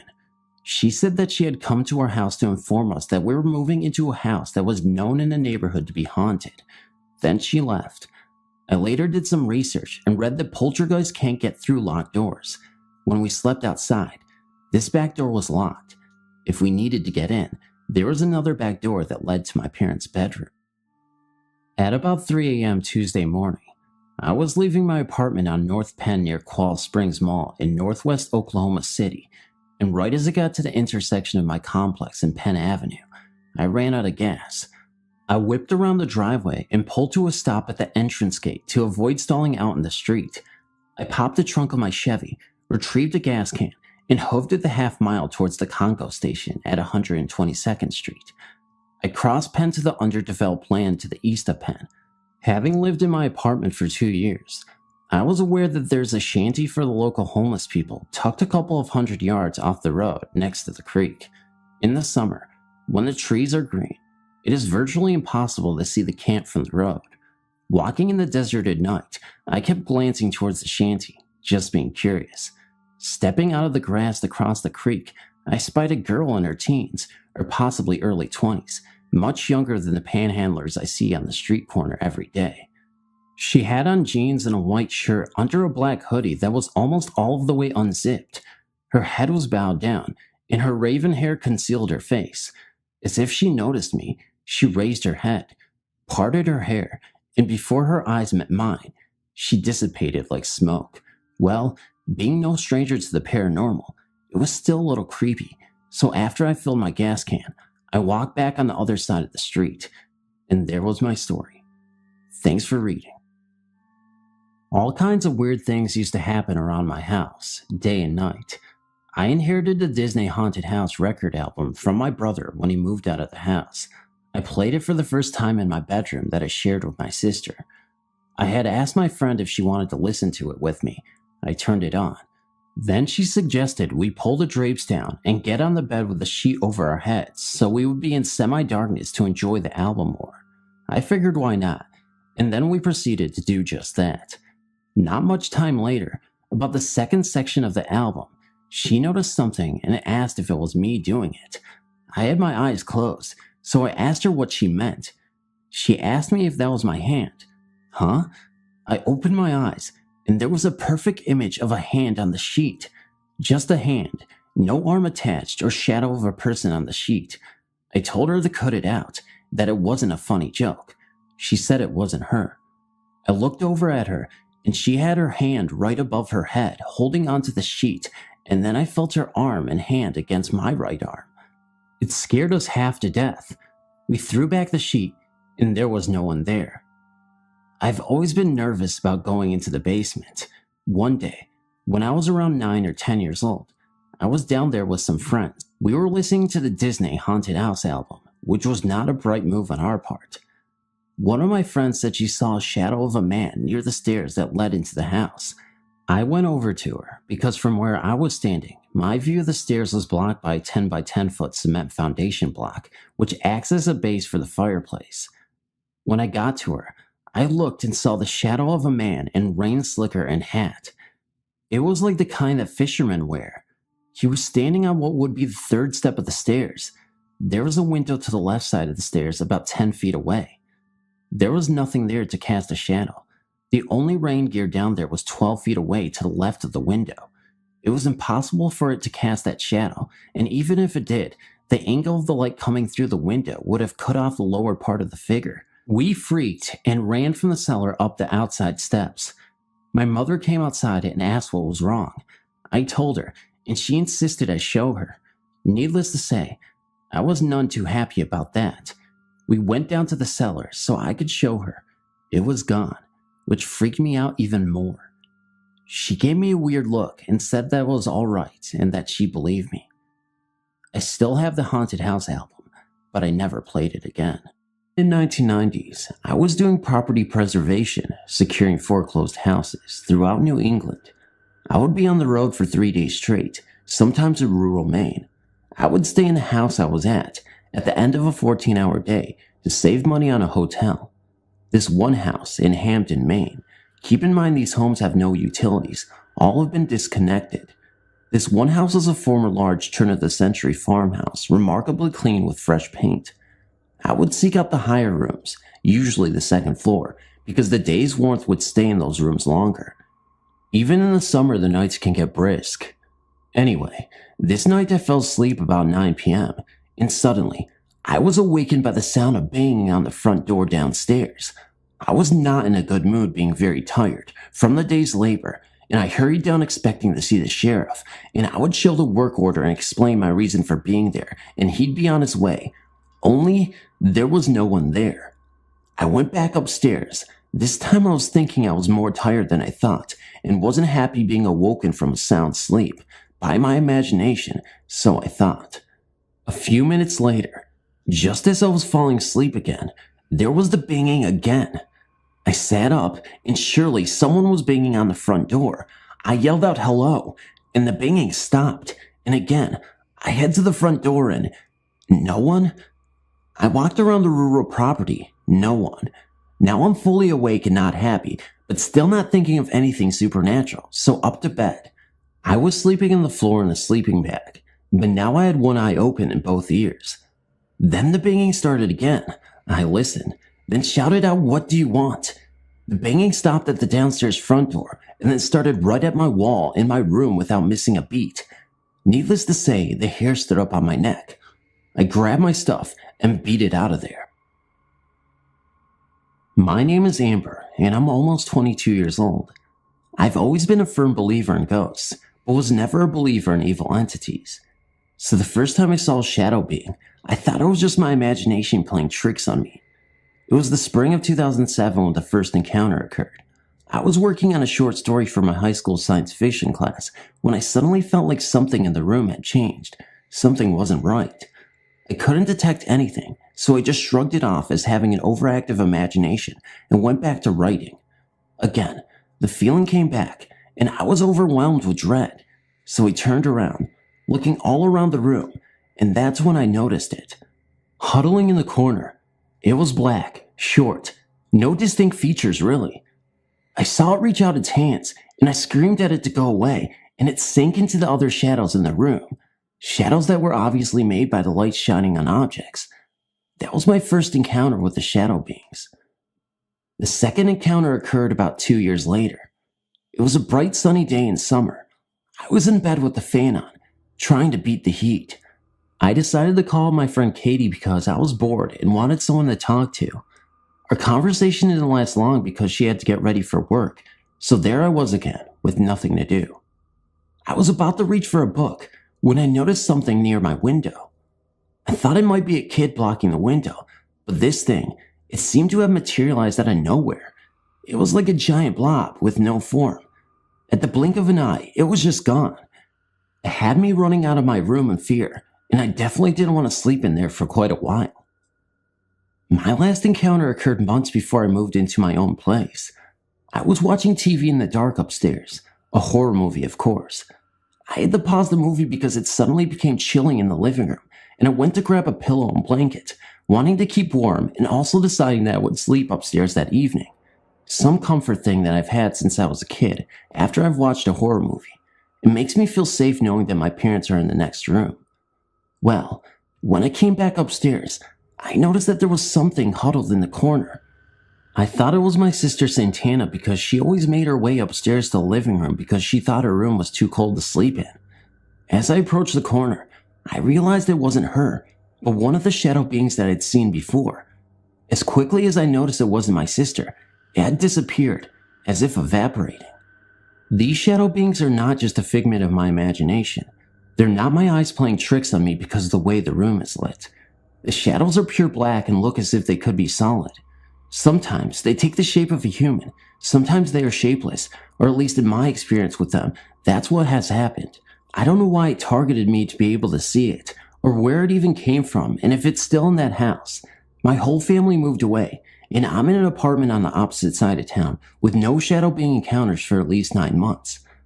I do know that my mind was telling me that this thing was evil, and something bad would happen if I stayed there with my family any longer.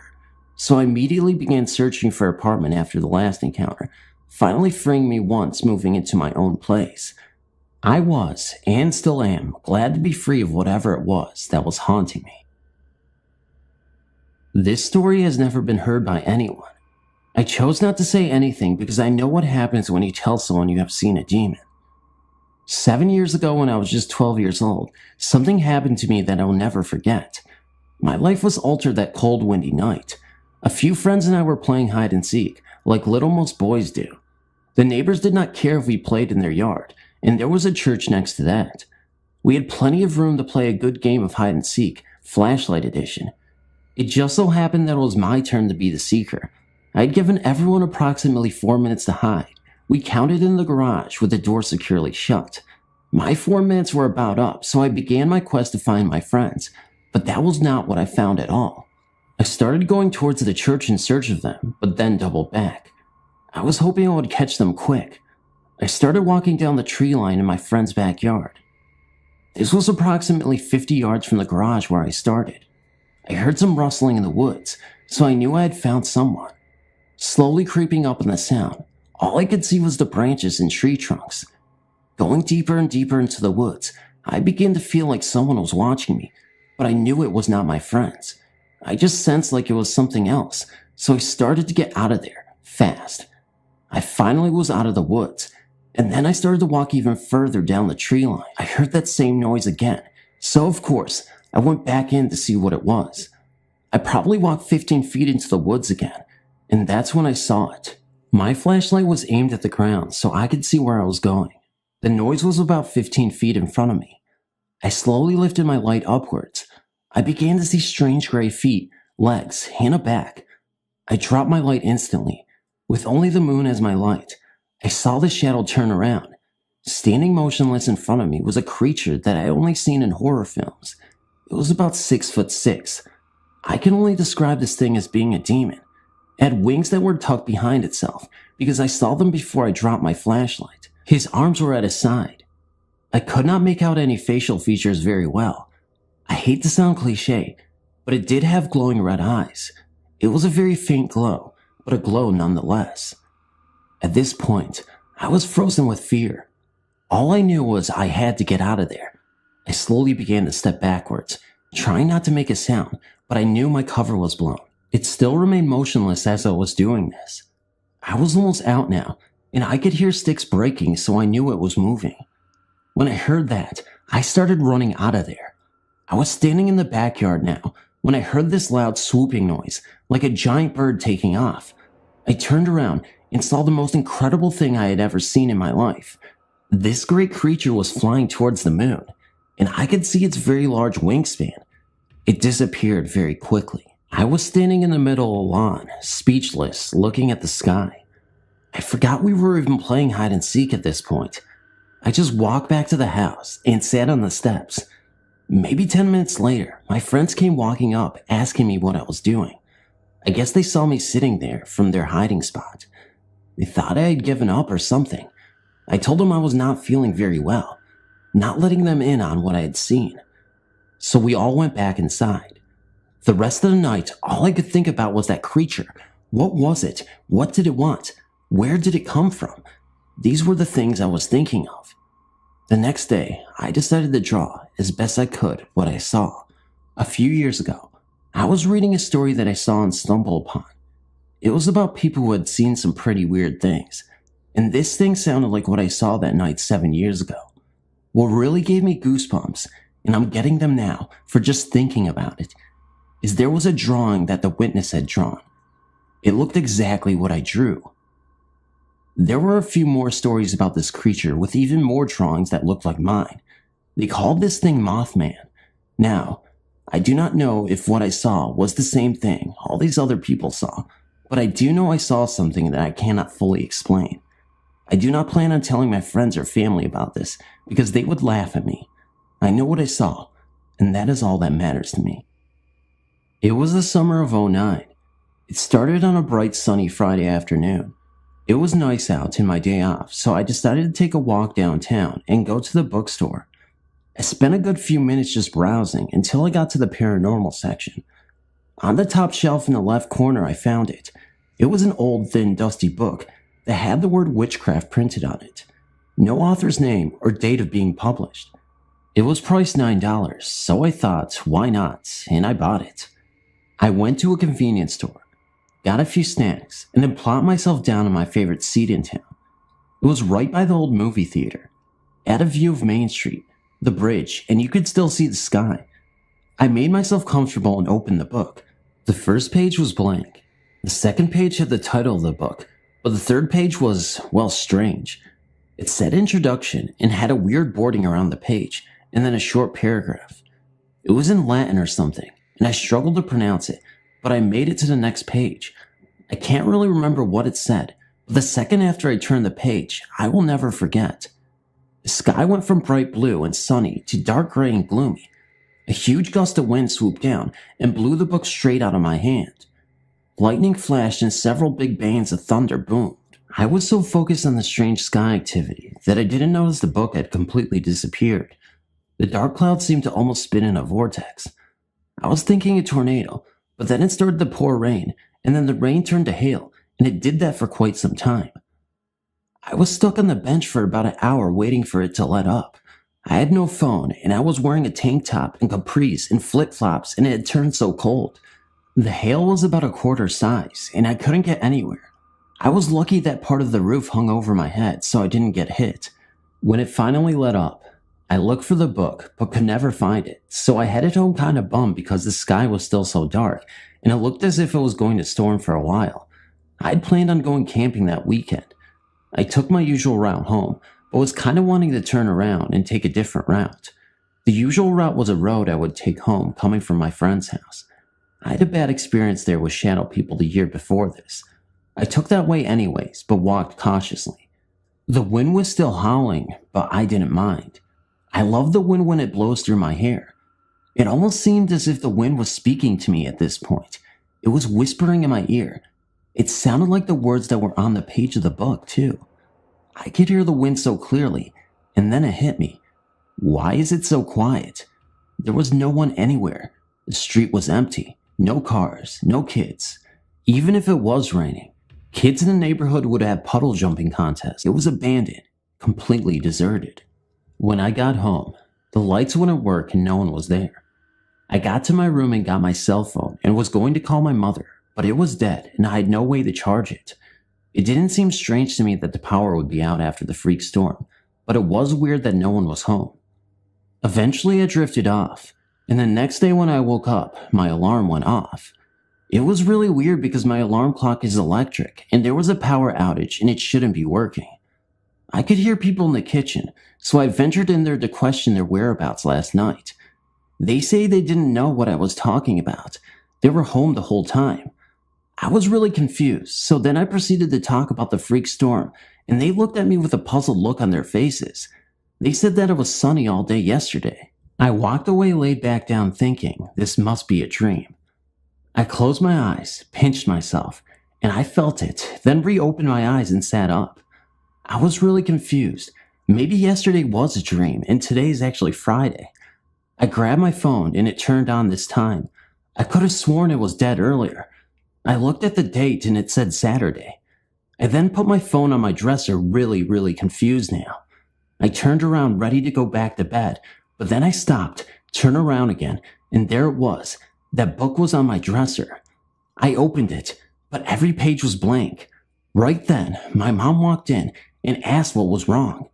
She said I came home yesterday with that book in my hand 20 minutes or so after leaving and went straight to bed and slept the whole day and had just woken up now. I left the house at 1 p.m. the day before, came back around 1:30 p.m., and slept until 10 a.m. the next day. That's 20 and a half hours straight. What the hell happened that day? I was never really sure of, but I burned that book a few days later. I took it to my friend's house and burned it in a bonfire. It burned pretty quickly, and the smoke from it was black as the night sky. I'm not really sure if I want to know what happened that day. To this day, it still seems as if the wind speaks to me. As a young boy of 13, I lived on a farm in southern England next to the River Arun. Being the oldest with 2 brothers and sisters, I naturally became the babysitter of them when my parents would go out on a Friday night. It was on one of those Friday nights that I experienced a paranormal experience. I had just put my brothers and sisters to bed, made myself a cup of tea, put another log on the fire, and just sat down to read a book. We had no TV or video games back then, when I heard a faint laughing and whispering sound coming from the upstairs. I got up from the chair and yelled, "If you kids don't knock it off, I'm coming up there with the paddle." Then there was a silence, and a smile came on my face, and I sat down to read my book. Half an hour later, I could hear it again. This time, I grabbed the paddle, and as soon as I started to go up the staircase, I suddenly froze. At the top of the landing was a transparent figure of a man, dressed as an 18th century pirate, including sword and dagger in his belt. In his right hand, he was holding a goblet and was drinking from it. He then turned and looked straight at me, lifting his goblet in a salute, and started that laugh again, and slowly disappeared through the wall behind him. I ran straight upstairs and into my brothers and sisters' room, where they were all sound asleep. I told my mom and dad about this when they got home, and they just laughed and told me the story of how the farm was an inn back in the late 1700s, and that pirates would come up the River Arun from the English Channel to hide from the British Navy. This one pirate was caught and hanged on an oak tree just outside the inn, and every now and again would show himself to have a little fun. This was a ghost story that my late father-in-law told me nearly 20 years ago. His story goes back some 20 years before that he mentioned his ghostly tale to me. Around 1975, he was working as a bus driver in and around Durham area. But this story is not about him, rather a good friend of his, who too was a bus driver for the same bus company. On a late summer's evening, around about 10 p.m., my father-in-law's friend, who was called Peter, was making his way back to the depot down the country lanes of Durham. He was driving a single-decker bus. The bus had a door for entry and a door further along the bus for passengers to exit the bus. The bus was empty of passengers, as it was his last run back towards the bus office depot. As he was driving along, he noticed a young lady at a bus stop with her hand out as though she was attempting to flag the bus. Peter duly obliged and opened the bus door for the young lady to step into the bus. The young girl was approximately 20 to 24, looking from how Peter described her. She was, however, in a state of dishevelment and was crying. Peter apparently asked the girl if she was heading back towards Durham City Center. The young woman replied yes. As she was crying and upset, Peter allowed her on the bus for free as he was heading back to the depot anyway. He told the woman that he would drop her off at a particular road in the city center as he was heading off to the office. The rest of the journey was uneventful for Peter. He occasionally looked in the mirror to see if the lady was okay and had stopped crying. Peter was nearing the road where he told the young girl he would have to drop her off. As Peter opened the doors for her to leave, there was no sign of her movement, so Peter, believing her to be asleep, walked down the whole bus to see if he could awaken her. To his utter horror, there was no one else on the bus. In a state of complete shock, Peter drove back to the depot and called for assistance as he could not believe what happened and he was absolutely shell-shocked. Over the next few days, Peter's story started to spread, and it became apparent that years earlier, a young woman of the mysterious passenger's description had been knocked over by a car in the same area that Peter had picked her up.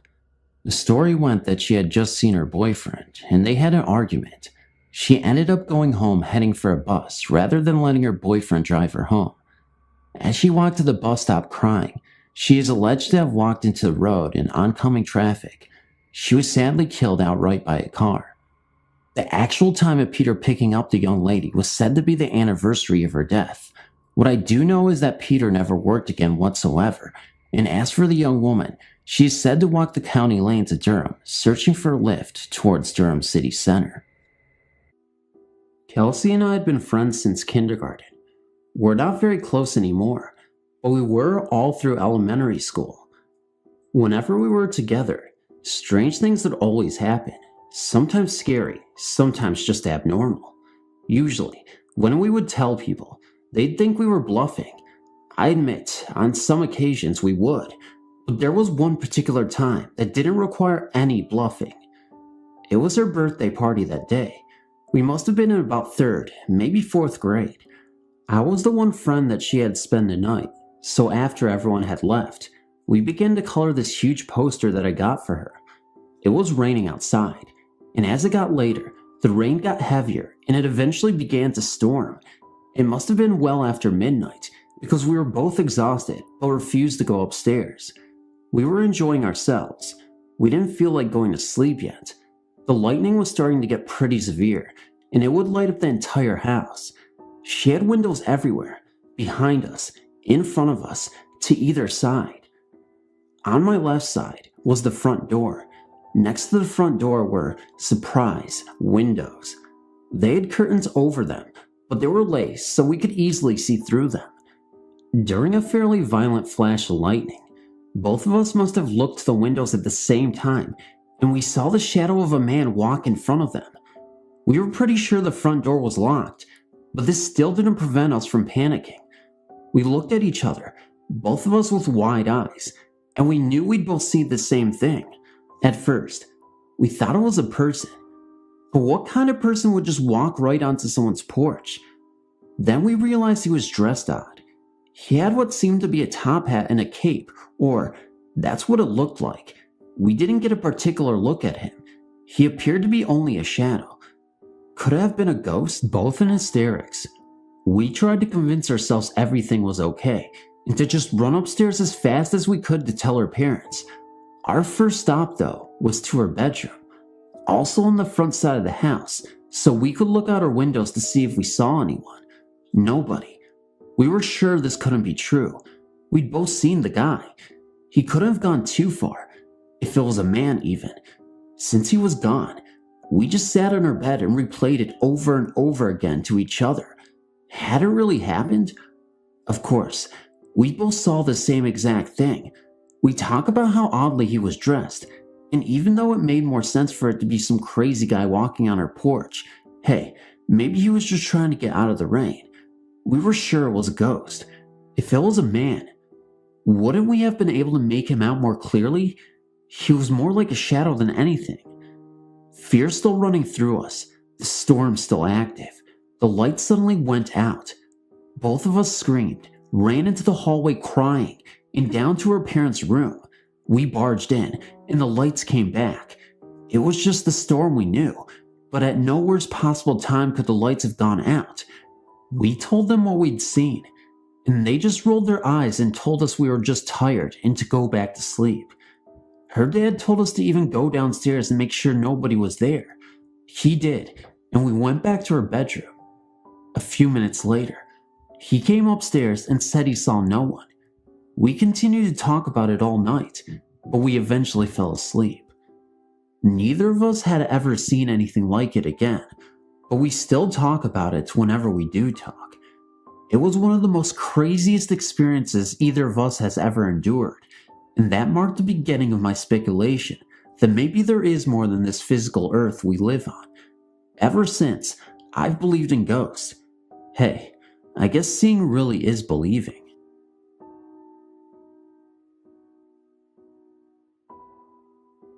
This is a paranormal story about my bedroom door.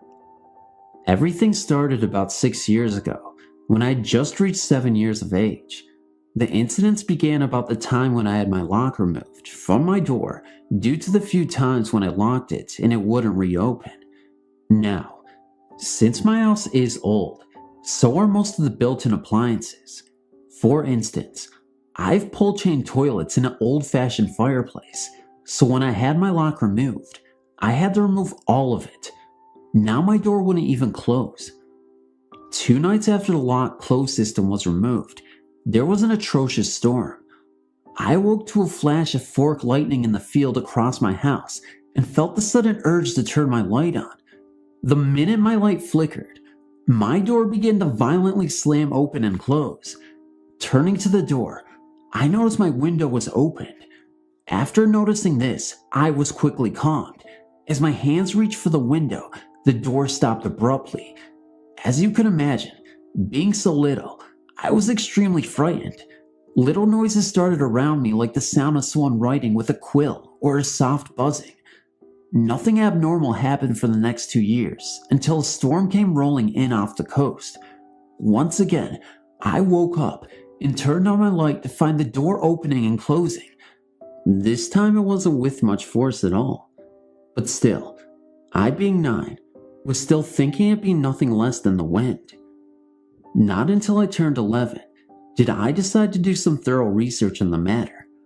I made this decision because I now started to get this cold sensation on my cheek during the summer night storm incidents. My grandmother seemed the only one who would understand. She told me that she knew something was up. She said that about 3 owners ago, a young woman had a child about 6 or 7. Every summer, the child would keep his window open during the night because of the heat. The young woman wasn't very rich, so they only rented out that one room. When the young woman would return from work, she would find the boy's window open and be so mad that she would slam the door open and close to wake the child. In the words of my grandmother, if she had a good night, she would tuck him back in and give him a kiss. But if she had a bad night, she would sit at her desk and write a letter to her sister. I still haven't figured out how my grandmother knew this, or why I had the urge to turn the light on. I still didn't even know why there was a buzzing noise, or why the incidents only happened during thunderstorms. I still have much to unravel, but this is one thing I know. I have a young woman that will always be watching over me. Thanks for reading.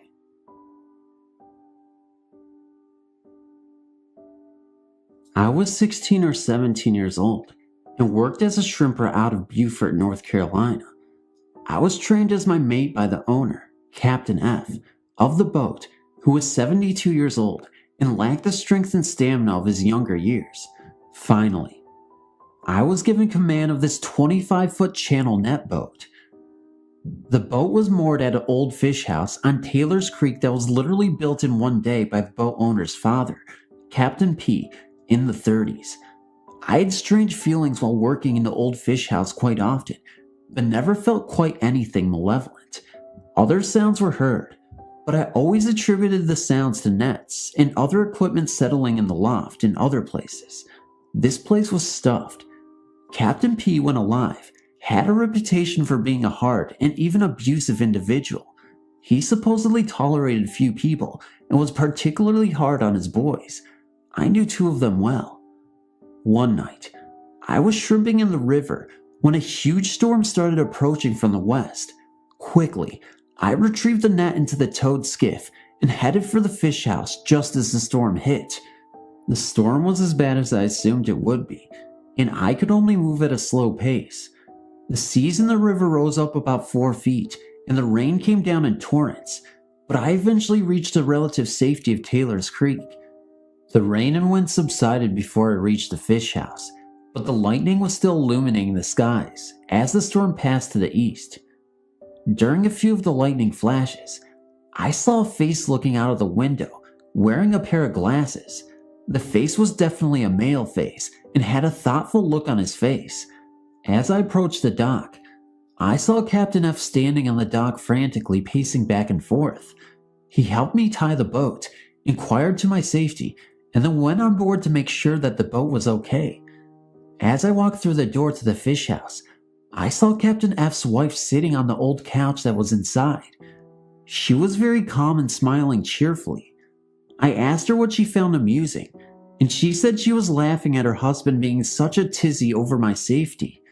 She then stated that she knew I was okay because Captain P told her so. I asked if Captain P wore glasses, and she went on to describe the wire-rimmed glasses I had seen during my approach. She added that Captain P has been standing by the window, amused, at his son's antics on the dock. Captain F's wife did not get along with Captain P when he was alive, but she told me that since his death, they got along quite well. He had been drawn to her, as she was very sensitive and no one else in the immediate family could see him. She had many spiritual experiences in her life. She later told me that she only saw him in the fish house, usually when Captain F was worrying about something. There was one other time Captain F's wife had a psychic experience that I witnessed, but I will save this for another time. Thank you for reading.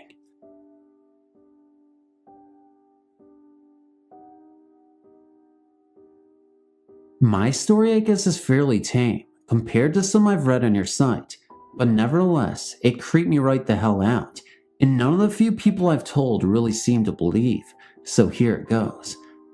First of all, this happened about 5 years ago.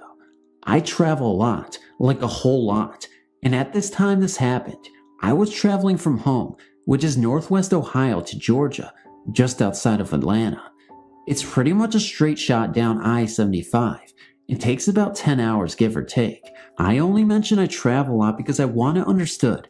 I've crisscrossed the country I don't care to think how many times, and nothing remotely close to anything I'd consider paranormal or ghostly has ever happened to me, and I've been on a lot of shady roads that are the prime candidates for bad horror movies.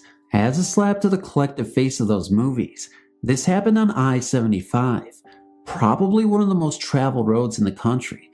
Being the major north-south highway of the Midwest, it usually has quite a lot of traffic. Sometimes it doesn't though. So I was traveling south on 75 heading for Atlanta, and as I mentioned, I travel a lot, so I have my habits. On a longest drive like this, I prefer to leave in the evening just as rush hour is ending and make the bulk of the drive overnight. Pro tip to any others, 75 is almost completely deserted after about 10 p.m. unless you are very close to a city, and that is why I do it. I was making pretty decent time, and just starting into the hilly, not quite mountainous part of the trip in the Kentucky-Tennessee area when it starts raining, and I mean really coming down and hard, the kind of rain where you can barely see where you're going. This forced me to slow down a good clip, as the road gets pretty twisty in some areas through there, and God knows, I didn't want a horrible plunge off the side of the road in the middle of a rainstorm in the middle of the night, as I'm sure you understand. So I'm probably plugging along about 45-ish, much less in a curve, in the low 20s, give or take, when the incident begins. At first, this won't sound too weird, but I will explain. What I saw coming up on a curve was a hitcher on the side of the road. Just that. Pretty common, right? Well, maybe. Except it's 1:30 in the morning on a weekday. It's raining, an absolute torrent, and it's I-75 up in the hills. Nowhere really near what I consider walking distance to a town or village. To be fair, I'm a little lazy fatty, so it doesn't have to be that far before I consider it out of walking distance. I'm sorry now that I wasn't paying closer attention to mile markers or whatnot to really know where exactly I was, but it was definitely north of Knoxville, and definitely in Tennessee. Anyway, I digress. A hitcher, in the middle of the horrible rainy night, nowhere near a town. I should mention, he appeared to be going my way, and I hadn't seen a breakdown or anything. Traffic was also very, very light. Not surprising considering the conditions and time. The entire story spans about 30 to 45 minutes, perhaps an hour. I can't imagine I saw more than 1 or 2 cars at that time, all northbound. I was slowed down considerably due to the curve, so I got a decent look at him. Pretty ragged looking, not surprising considering. Stood out most was the extra wide brimmed hat.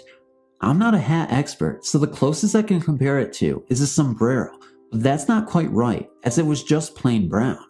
I don't know, it stood out. Framed there in the light of my high beams, he was a sorry sight indeed. Nothing really remarkable about his appearance, except how out of place the fellow was. Now normally, I'm a pretty charitable guy, and always welcome some company. Bad movies aside, hitchers are pretty normal, decent folks, and provide some break up to the monotony of long highway drives. But I'm also not a stupid guy. Wee hours in the morning, middle of nowhere for all intents and purposes, and generally unsavory looking fellow? No thanks. With only the slightest pang of guilt, I pass him by. Maybe next time, pal. But next time wasn't as far off as I thought. And here's where the weirdness comes in. Less than 5 minutes later, approaching another curve in the road, is the same exact man by the side of the road. I smoked some pot back in the day, I'll admit, but my memory isn't so shot that I forget such an out-of-place figure inside of 5 minutes. I've already admitted I wasn't going that fast, but I was going a damn sight faster than a man goes on foot in a rainstorm, I know that much. The road is curvy there, but at no point does it curve back on itself in such a way as to allow a pedestrian to go cross-country and come out ahead either. It simply is not possible, but there he was. It still gives me a tiny chill, just like it did at the time. I actually started to slow down a bit, just in disbelief, and to confirm what I was seeing. I couldn't make out his features in the poor light of my high beams, not through the awful rain, but I can't mistake that hat. And I didn't see eyes, but I know we were making eye contact. It was a very surreal moment. With nothing else to do, I gave myself a mental shake and sped up as much as I dared and put it behind me. So I thought. I had almost convinced myself I had merely been road dazed or something. It happens, usually not to me, but occasionally. You just get so strung out from a long drive that your brain sort of goes into autopilot. Unsettling. But I hadn't been driving that long. I was maybe 5 or 6 hours in, but I'd almost convinced myself when after about another 20 minutes or so, you guessed it, Mr. Hat is back at the side of the road. The rain's lit up a bit by now, and there's no mistaking at all that it's the same figure. I won't do the math because frankly I suck at it. But this guy has gone the same distance on foot in roughly 30 minutes that I have in a car traveling between 30 and 60 miles per hour, went on a straight bit. Just give the guy gold if he shows up at the summer games. That little joke just came to me now as I write this, and it's quite clever I thought, by the way. But at the time what I felt, I will describe as my previous little chill's big brother. I was literally shaking all over at the sheer impossibility of it. I did not slow down to confirm this time. I gunned it as much as I deemed safe, and then some, and didn't let up until I got deep into Knoxville and found a service station to pull over, gas up, and calm down. I was sitting at the pump for probably a good 20 to 30 minutes. I was that shook up. I have no idea what exactly I saw that night, and I don't overly want to know, to be entirely honest. I won't utterly dismiss the possibility of 3 separate hitchhikers with very similar hats, as I like to think of myself as open-minded, and the simplest explanation is usually the truth, and all that. But frankly, I don't find that explanation all that simple. I'll let the readers decide, I guess. The rest of my trip, as well as the return trip, continued without incident. I've desperately crossed the country coast to coast a time or two since that night, but I've never had another experience I would call ghostish. Is that a word? Although there have been a few other weird incidents over the years, this is the only one I feel merits a place in your archives. Thanks for reading, and hopefully believing.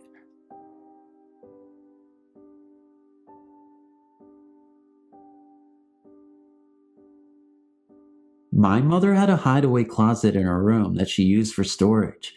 I never really paid any attention to this closet until I started to hear this faint cry of a small child.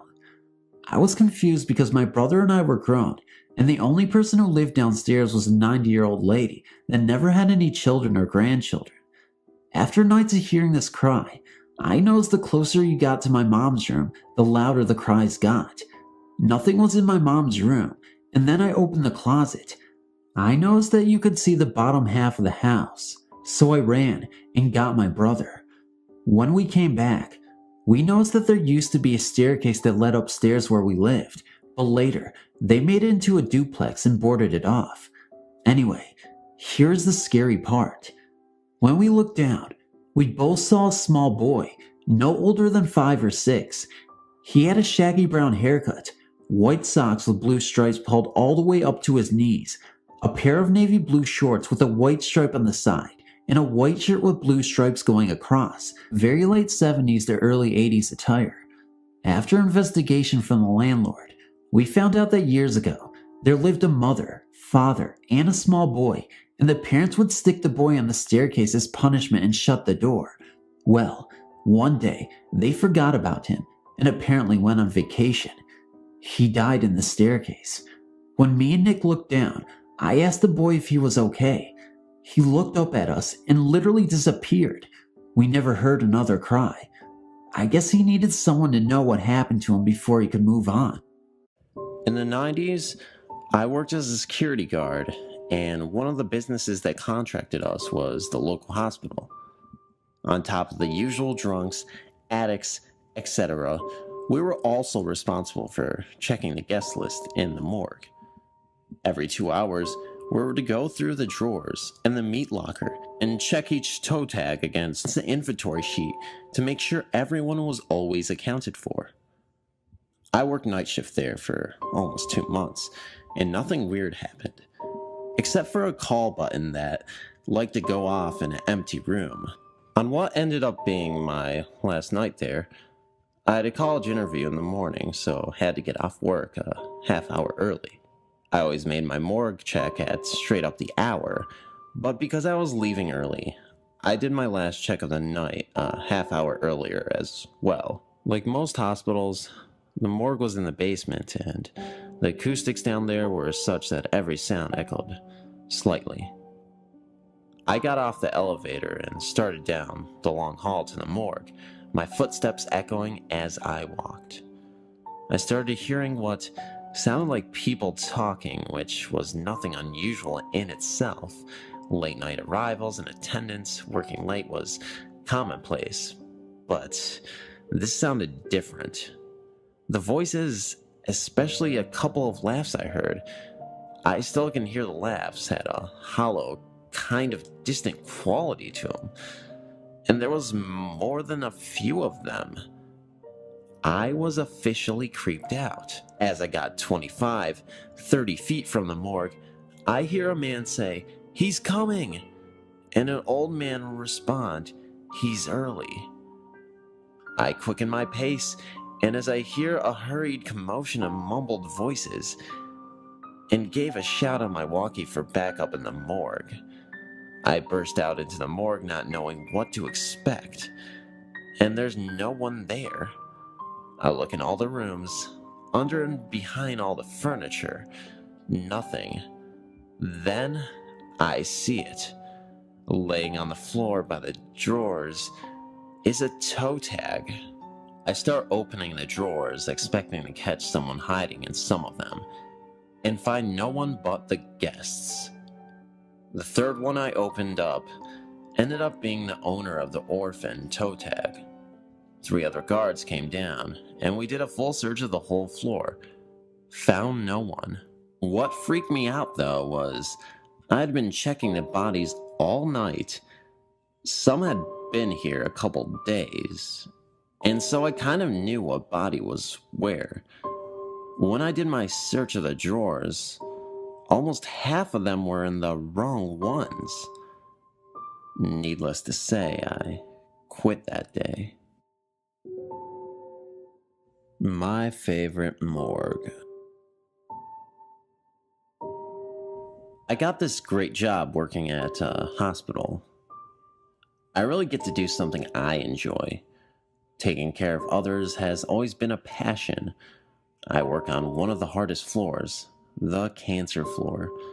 We always have the same patients, and not a whole lot of them make it. This makes my job hard in a lot of ways. Anyways, I have seen my fair share of deaths since I started here. I work the night shift. Well, at night, it can be a little creepy when you have to go to the morgue. One night, myself and a coworker were taking someone down to the morgue. Now let me explain. Our morgue is a little freezer box that is in the basement and smells horrible. Plus, it has a ramp to get into it.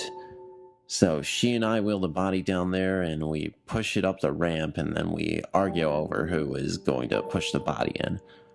Of course, I lose, so I swing the freezer door open, push in the body, and slam the door shut. We start to fill out paperwork when we both look up at each other. She says to me, "Did you hear that?" And I respond saying, "I think so." We both turn and look at the door.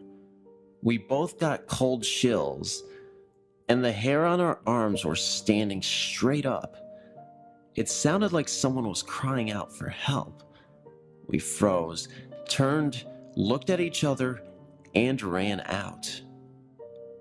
Halfway down the hall, she asked if I really heard what she did. "Yeah, I did," I tell her. So I was telling one of my friends who is a nurse on our floor, and also the story. She tells me that she has had similar things happen in the morgue as well. To this day, I will not go alone, and I know this sounds weird, but I always try to get out of that situation. We also have a tradition on our floor that when someone passes away, we open the window so the soul of that person is not trapped in the hospital to roam. I'm not making this up. It truly happened. If you don't believe me, I don't care. I know who does, and so does everyone else who works there with me. Thanks for reading. It all started off early one morning when I was lying in bed watching my TV. My mother walked in and said that we were going to the Everglades to canoe, with my cousin and aunt coming alongside us. I quickly got out of bed and we all got ready to go. The drive was about an hour long, and when we got there was hardly anyone there, and it was very breezy and cold. We waited for about 15 minutes before my cousin and aunt arrived. Once we had gone to the office to arrange our canoeing plans, we headed outside to where the canoes were and started to get in.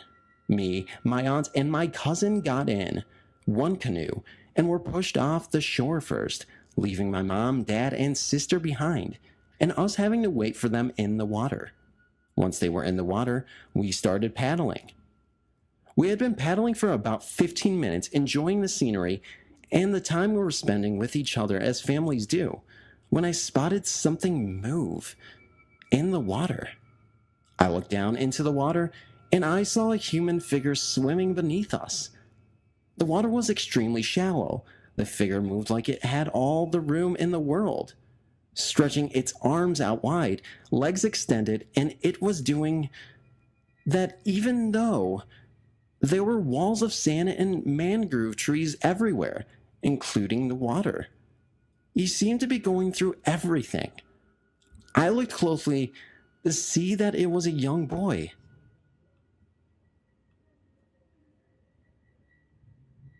About 13 or 14 years of age, with beautiful blonde hair. I gasped for air very loudly too, so that my family would hear and show concern. The boy looked at me with dark red eyes and rings of black as well. I sensed evil and sadness and very much cruelty. On seeing me, the boy turned his head and swam away, deeper into the water, fading away. Once I had realized what had just happened, I noticed that my family was around me, worried. "What's wrong? Are you okay?" my mother yelled out to me. I nodded my head. Yeah, I'm just fine. I thought I just saw something in the water, and it scared me. It was nothing, though, I replied, unfortunately lying. My mom said, okay, and then we all headed on with our sightseeing. Not even 5 minutes had passed. Another thing happened. I was looking all around, enjoying the scenery, when I saw the boy again. I focused my eyes through the layers of thick mangrove trees to see the boy staring back at me with a very angry face, and this time with completely full bright red eyes. I thought I had passed through his territory and that me and my family needed to get out of there, and quickly. Our canoes went into an open area of the river, and I was still focused, looking at the boy. The wind started to pick up real fast, and it got real cold. My cousin was standing up at that moment, taking a video of the area with her video camera. My aunt was holding her legs from behind, but barely. As I continued staring at the boy, the wind got worse. The boat tipped a bit, and my cousin lost her balance and fell overboard into the water. I quickly looked away from the boy to look at my cousin just falling into the water. I stood and then reached out my arm to her. Then I remembered the boy and his evil look. I looked back at the place where I was just staring at him before, and to my amazement, he was gone. I panicked to reach for my cousin and pull her back on the boat. The boy was gone, and I feared he would do so, and maybe cause harm to my cousin, who was still in the water trying to reach me and my aunt's hands to get back on the boat. "Take my hand, take my hand, take my hand, get back on the boat," I yelled out to my cousin very loudly and quickly.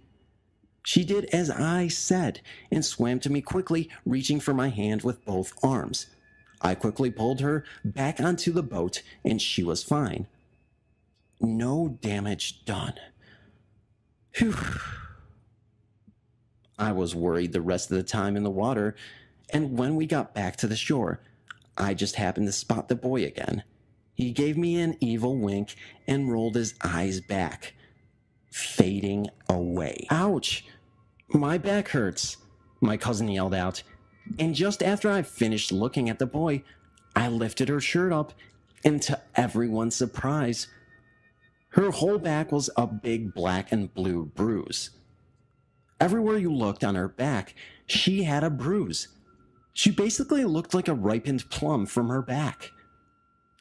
"I don't even remember getting hurt," she said to me. "Who knows?"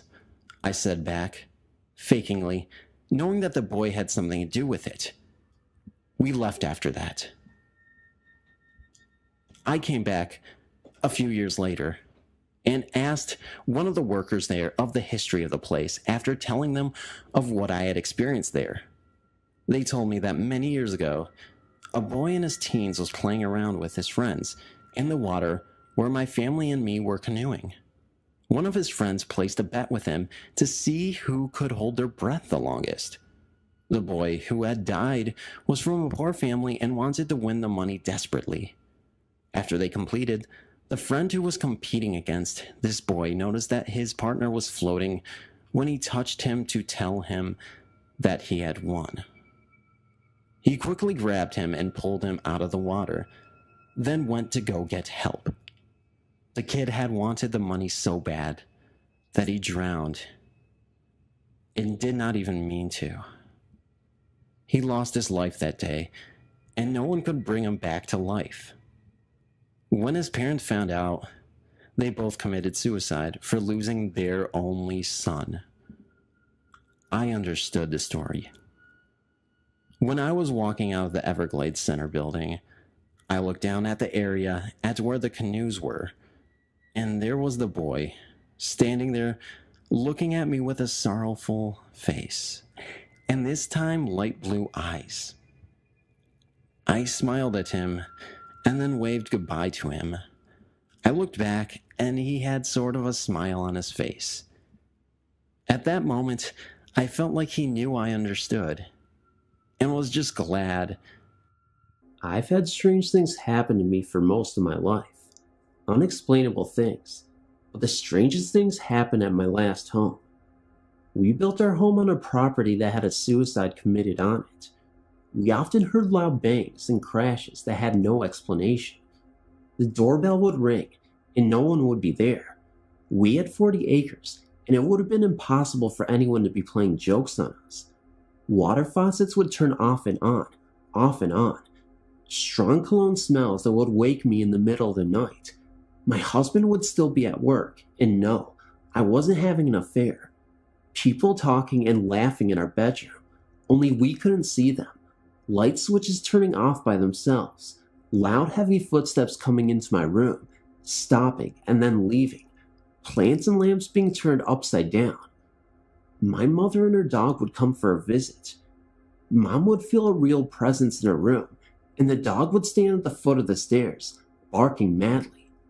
I left the home 5 years ago, and it doesn't seem like whatever was there followed.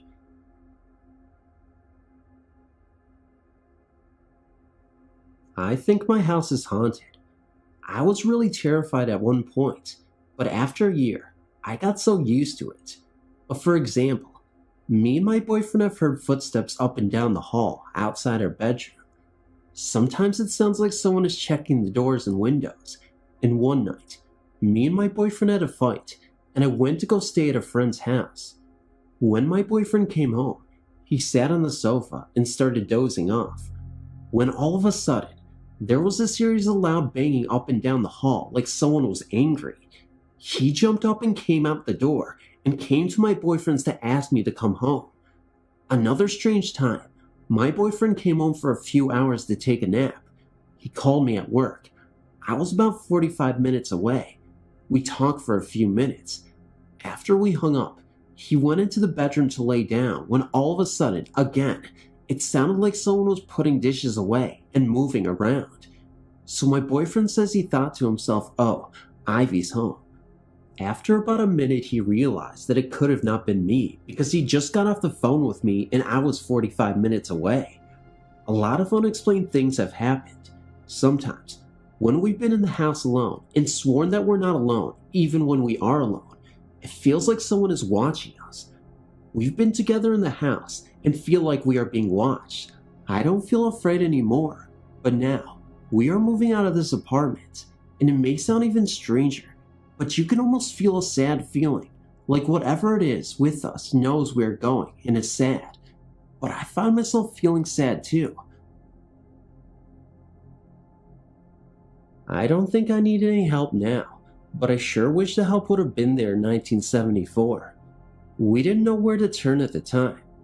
I thought you might be interested in what happened to us. The couple who rented the apartment to my daughter were 80 years old plus. We told them about the lights going out at different times, and they couldn't figure it out, so we never told them anything else. One time, my 2 daughters and my 2-year-old grandson were sitting on the floor, and way back in the kitchen, they suddenly started to hear a strange sound, and my grandson said, "Tiger, mommy, tiger." It was a growling sound. My grandson was scared and jumped up and made a beeline for the stairs. Then my daughters also jumped up, and they left the house for the night. Every other day or so, they would hear pots and pans filling out the cupboards, but when they would go look, nothing was out of order.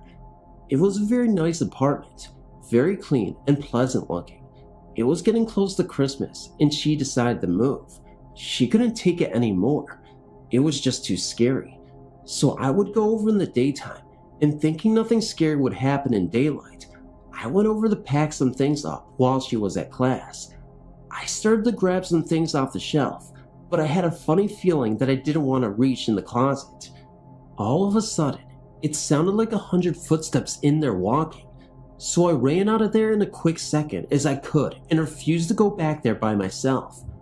From then on, we could go over at least 2 of us at a time. Then one of the last times I went over, I was standing, waiting for my grandson to finish in the bathroom, and as I was free to stand with my back to the hall for some reason, I kept thinking someone was going to touch me. Sure enough, I turned to ask my grandson if he had finished yet, and it felt like someone's hand had touched me on my left arm. I grabbed my grandson and ran to the front room with my family and told them what happened. So after that, we pretty much stayed together and worked together to move out of there. A friend of my daughter's knew the couple who had lived in that apartment before her, and they got in touch with the woman and told her what happened there. She wanted to meet with my daughter because she had some scary things happen to her. Her husband had drowned in the Maumee River in Toledo, Ohio, under suspicious circumstances. The police were never able to prove it, but he thought he might have been murdered. So his wife had a seance in the apartment where they lived, and she said she brought him there, and he told her he was murdered.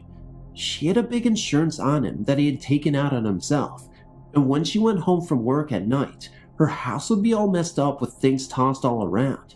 She had to move away but couldn't take it. Over these past 24 years, We've had some strange things happen, spiritual things and such. Seems to have settled down now, but I thought you would be interested to hear our story. And all that I've told you is true. There are no lies here. Let me know what you think. It's comforting to have someone tell this stuff to. A lot of people think you're nuts when you mention these things, so we pretty much keep it to ourselves. I'm interested to hear what you have to say about these things. Hi. I would like to tell you of some strange things that have happened to me. It started with a dream that would not leave me alone. It was about a house that was important to me for some reason. I dreamt of it over and over, seeing all of its different owners as they moved in and changed the house's layout, parties they had every day, things that were done there, etc. One early owner was an older female that did not like being there. I wondered about this house for years until I moved to my recent address and ran across the house on a drive. I was angry because they had moved my garden and replaced it with a pool. I was surprised by this feeling. Why did I feel angry about that? I decided to talk with the recent owners and tell them of the remodeling I'd seen and about the baby that was lost in the home early on. The owner was astonished that everything I said was true and explained to me the house was haunted. I was surprised at this and wondered who was haunting this place. Could it have been me? Was I haunting them while I was dreaming? Can this even happen? Why was I drawn to this house? I assure you, I never visited this house in real time and am in awe as to what this secret house holds for me. Could I be the woman who died in childbirth in this house over 100 years ago? Also, the woman who I spoke of earlier who did not want me in the house, she turned out to be the original owner's second wife. The first died in childbirth. Please write back with any insight you may have on this subject. I've not dreamt of the house since finding it. Thank you.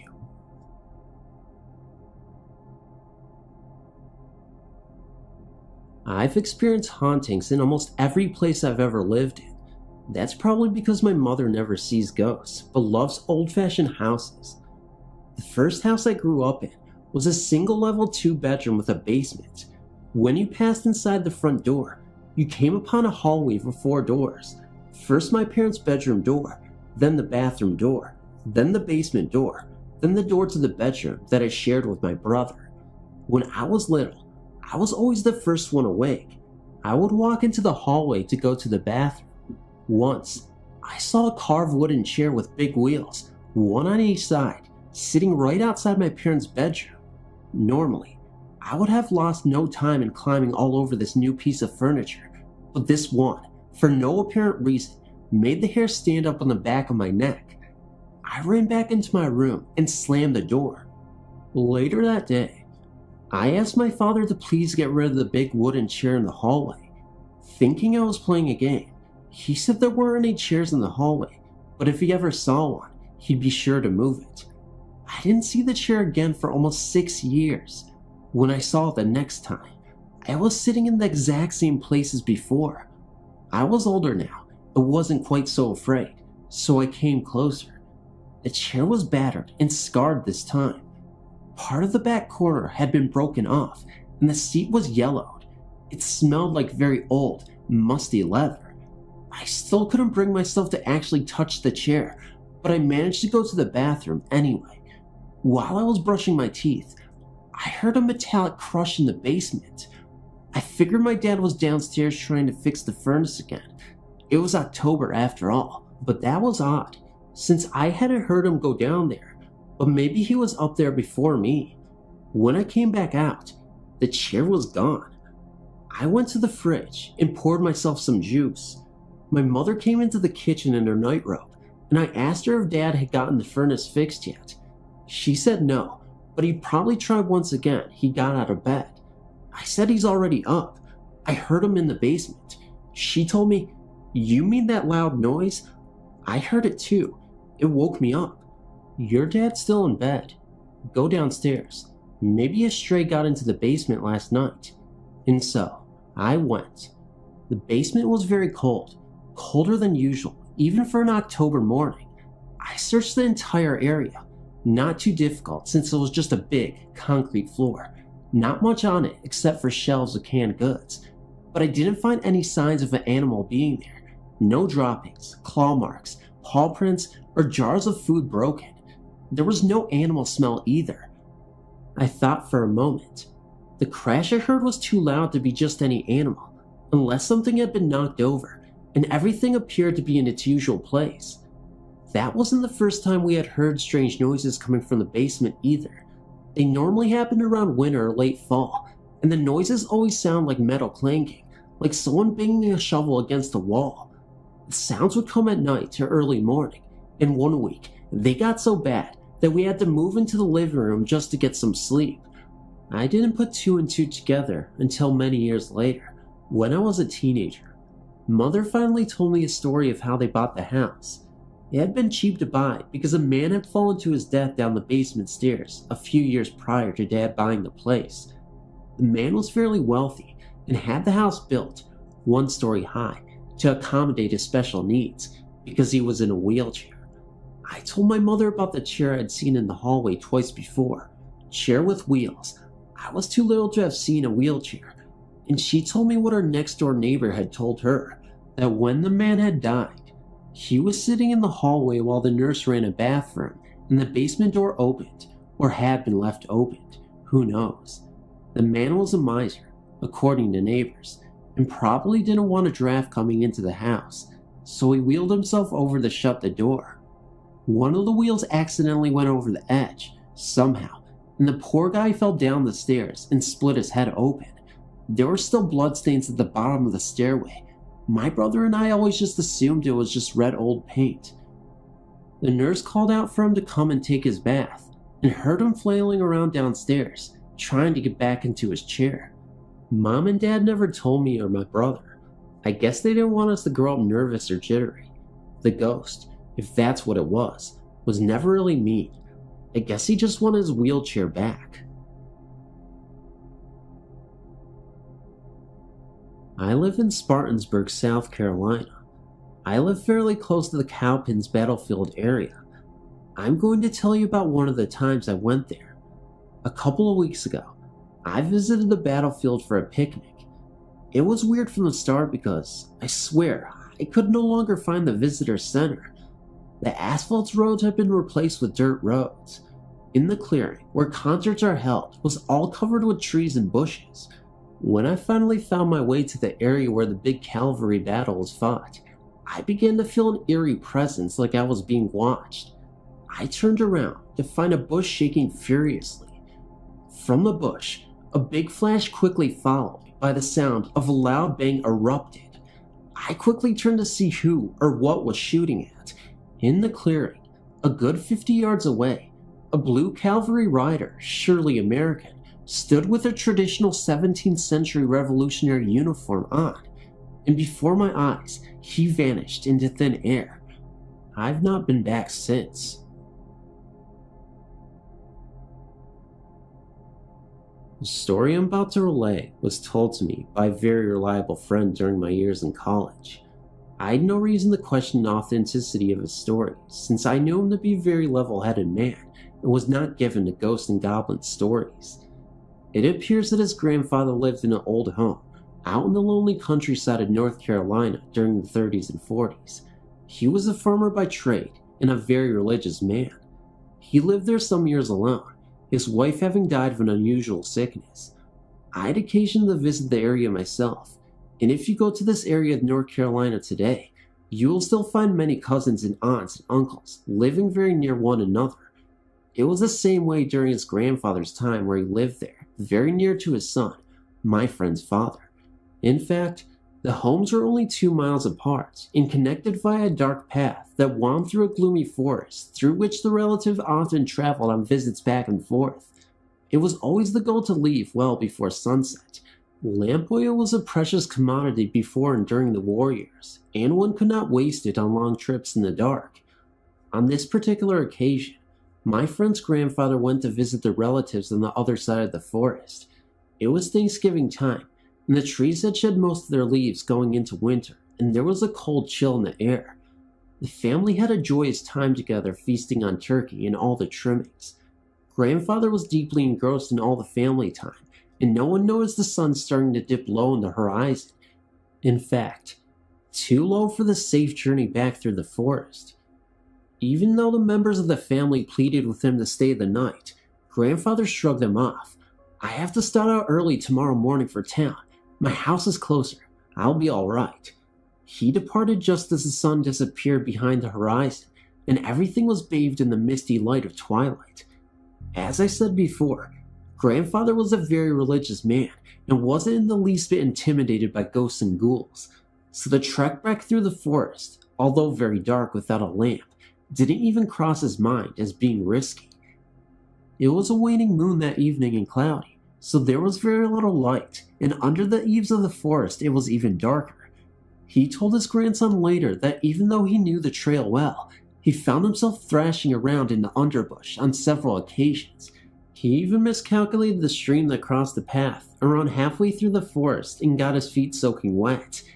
It had rained through the night before, so the trail itself was muddy and his feet started getting heavy from the mud. It was at about this point in the trail that he felt something, as if something were following him.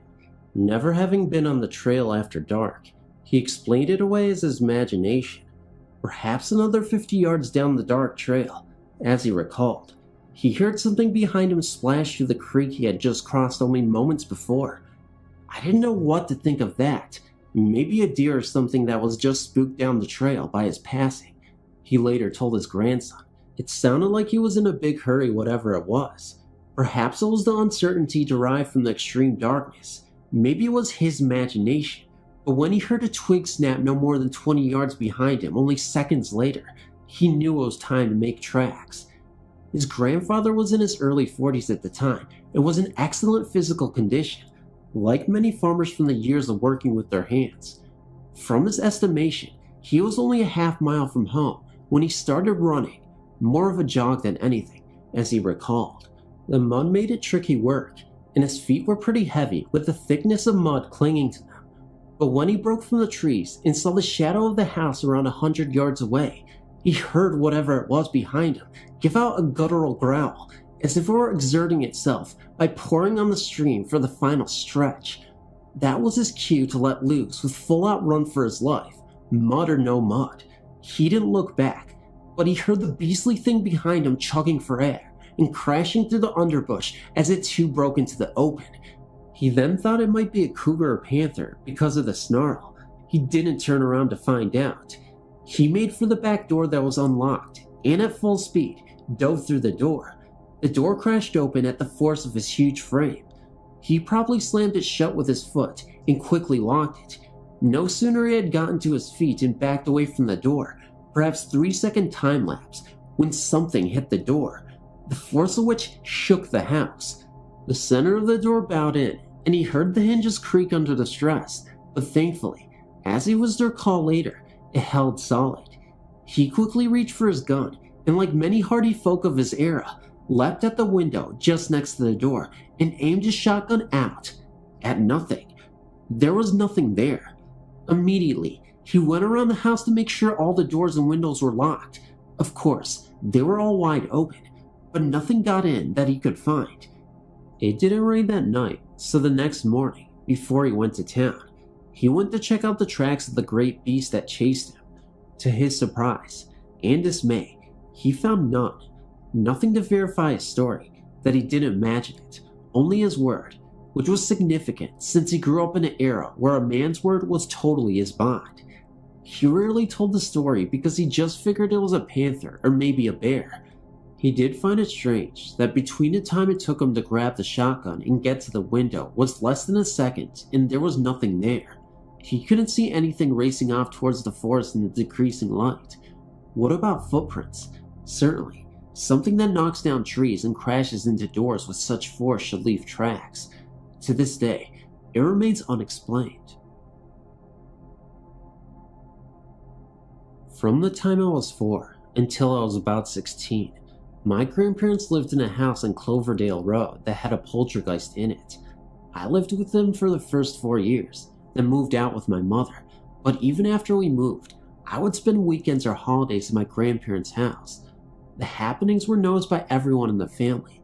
My grandfather was the only one who never said anything was out of the ordinary. He's a staunch man of God and kept pictures of Jesus around, and he prayed daily to bless our house and everyone in it. The house had a sunroom that was added on the second floor. Over the front porch, this became my room. This wall between my bedroom and the master bedroom, where my mother slept, was brick and had 2 small windows on either side of the door. I had to walk through a room to get to the upstairs hall, where there was a door leading to the middle room. Always dark, because the only window was 2 feet from the house next door. In the back of the upstairs had a small kitchen over the top of the one on the first floor, and a bathroom at the very back over the top of my grandparents' room on the first floor. The downstairs had a living and dining room combination that was curtained off. The front room was a bedroom, the middle the dining room, and the stairs to the basement went down at the doorway to the kitchen. Beyond was my grandparents' room, as I mentioned. My grandparents, my mother, my aunts, and myself all lived there all at once. My aunts were teenagers and experimenting with the occult and spirit invocations. I really think this had to do a lot with everything. At their age, they could have understood the consequences of what they were asking. You could clearly hear the footsteps in the middle room, even during the day, and then find out later that my aunt wasn't home. So many things got moved around in Susan's middle room that she put a lock on her door, but it wasn't any of us. We heard walking, someone laying down heavily on the bed, drawers opening and closing, the closet opening and closing, not loud or frightening, just the normal noises Susan would make if she was there. Many times, when I was very young, I'd scamper up the stairs, convinced she was there, and wanting to play with her. When I got there, the door would be locked, and no one would answer me when I knocked. Once I even saw the light was on in her room. It was shining around the door. I called to her and tried to open it, but it went out and the noises stopped. My scalp would tingle with fear, and I'd run crying to my grandmother and tell what happened. Once, when I was about 5 or 6, I got up to the bathroom in the middle of the night. My room was awash with streetlight lamp, but my mother's, with no other windows, was very dark. I had to go slowly, even though I was dying to go into the bathroom, because I didn't want to crash into something and wake her up. When I got there, I was just flushing and was suddenly possessed, no pun intended, with the most abject horror for no apparent reason. I screamed and screamed and screamed. I ran all the way to the bathroom past my mother, who was struggling to get up, into my room and under my blankets. I was trembling and pale and shaking. It woke up the whole house, and it took me hours to calm down and sleep with the light on. I never knew what had set me off, just blind panic. Our pots and pans could be heard falling out of the cupboards, and when you go check, everything would be in place, except maybe one thing, and that would turn up days or weeks later. My mother saw a black shadow, about 2 to 3 feet high, at the foot of her bed when she'd wake up in the middle of the night. One day, it waited until she was awake, then slowly, deliberately came around the side of the bed and advanced towards her head. She prayed fervently while it just stayed there, then mysteriously it faded away. But it will always come back another night. She was the only one who saw anything. The rest of us just heard disturbances. I was playing with my toys one sunny day, in my room. I was about 7 at the time. I picked up a bunting bag, sort of like a baby sleeper, but like a gown sewed closed at the bottom instead of 2 legs, and also the ends of the sleeves are sewn closed, and it had a hood. It was made of flannel and had flowers on it. I loved putting my baby dolls in it. It fit like the ones that were about 12 inches high. I had a doll prepared to put in it and reached for the flannel bag on the floor next to me. Then I shrieked and jumped up, flinging it away from me. I could feel like there was something, felt like a gardener snake or two, writhing inside of it and making a buzzing noise like the world's biggest housefly or bee. I stared at it in horror as it laid on the floor, and the writhing could be seen. Then the noise died down, and as it did so, the shapes quit swirling and went flat. I was screaming for help. My mother and aunt came upstairs, and I told them what happened. I was sobbing so hard they could barely understand me. They picked it up, even though I screamed and begged them not to, and looked inside. There was nothing. The only way out, if something was in there, was through the neck hole, and it was lying face up a couple of feet from me, and I had not taken my eyes off it for anything. They searched the room and found nothing. They said I imagined it and took me downstairs to have juice to drink. I swear I never played with it ever again. I put that thing in the bottom of a box and left a pile of heavy toys on top of it. The house still stands, and when we all left, none of those things ever followed us. I wonder what else happened there over the last 20 years. My father died in Las Vegas in 1993, the youngest of his 5 children. I was the first one to make it out to Vegas for his funeral. He was cremated. I got there on a Wednesday. Thursday morning, one of my mother's friends came over to our house with some soda and other things for us. I ran out of the house to help her unload her car. Out of the corner of my eye, I saw my father standing beside the house. He had his right hand on his hip and held his left hand in midair, as if he were going to take a pull off a cigarette. Ironic, because he died of lung cancer, or as if he wanted to wave at or beckon to me. It was only a few seconds, but a whole jumble of thoughts ran through my mind. He's going to say something to me. I don't want to hear it. So I looked away, and when I looked back, he was gone. I regret not stopping to hear what he wanted to say to me. My brother said he chose to say goodbye to me. This was the first time I've ever seen a ghost. I'm waiting to see my mother, who died in May 1998. A footnote: when I saw him, I noticed that my father was wearing his favorite khaki pants and gold and white striped shirt. That afternoon, I went to my father's office to work on the program for the memorial service. His boss gave me a picture of my father. In it, he was wearing that gold and white striped shirt. When I was growing up, I've had several experiences which led me to believe the house was haunted. The first, I was about 6 years old. I was laying in bed, just about to fall asleep, when I heard what I thought was laughing. I turned over to tell my sister to be quiet when I saw a black form floating beside my bed. My sister was sound asleep. This form had no legs that I could see. It did have a smile on what I call its face. The next encounter did not happen until I was 16. I was coming home late one night and came face to face with this thing. It was the same thing I saw when I was 6, only this time there was no smile.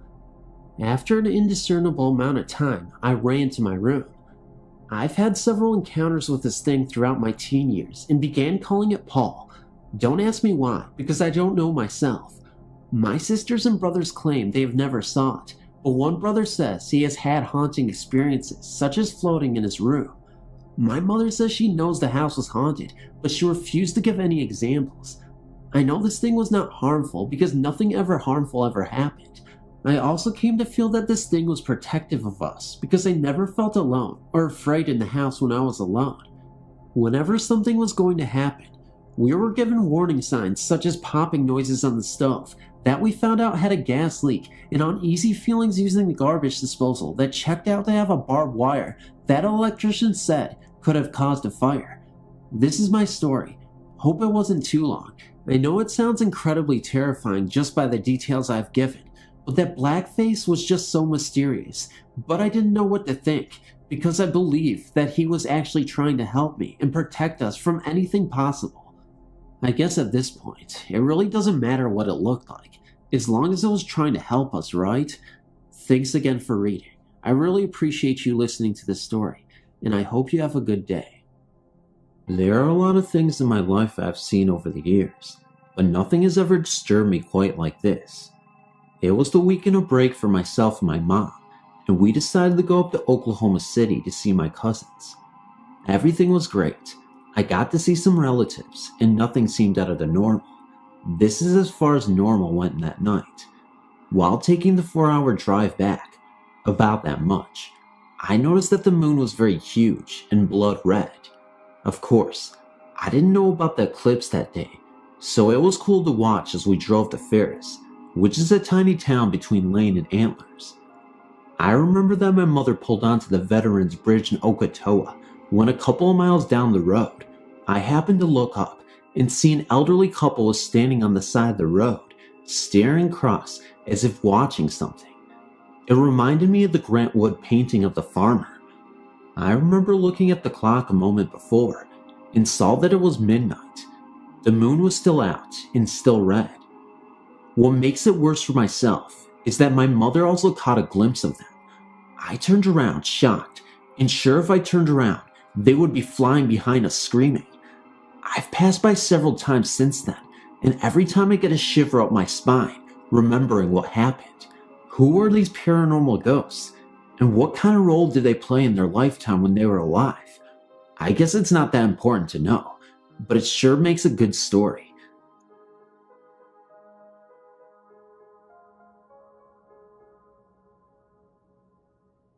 Hi. I do need to tell you, I've enjoyed the many experiences people have wrote about on here. Just thought I would send you all another of mine. Back in 1980, my mother, Chris, had been dating a trucker, Tom. I was so excited that I was going to get to ride in an 18-wheeler. He decided that he would let my mom and I ride with him to Beaumont, Texas. When we got down there, we stayed with some friends of his while he went to drop off his load. He told us he would be back in 3 days. The first night was uneventful. Then the second night came, and his friends all went out. Mom and I and one other girl stayed at the house. We were watching TV when I heard what seemed to be a heartbeat. I kept listening. When I turned around, Mom and this other girl just had a look of being scared on their faces. I didn't say anything, just covered up my head and went to sleep. The third night came, and once again, the friends went out, but this time, just Mom and I stayed at the house. We were sitting there talking when we heard this heartbeat sound again.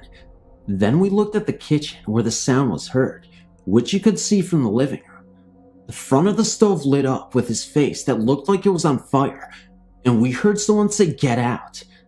It didn't take us long. We got the hell out of there. Mom called her boyfriend from a little store down the road. He told us to stay there till he got there. He was about an hour away. Well, when we got in the truck, her boyfriend took us back to the house the next morning to talk to his friends, and the friends started to tell us the story of the old house. It appears back in the late 1800s, a couple was killed in that house, and that they were buried in the basement. They said the owners had found this out when the basement floor had started to crack, and they had to replace it. They found the bones when they tore up the basement floor.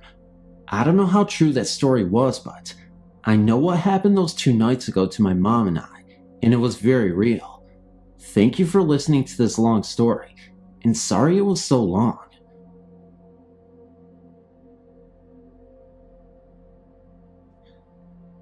Living on a large Massachusetts farm in the 50s was lonely, and it didn't help that my mom had died when I was 9, and my father was working either in the fields or barn all daylight hours and more.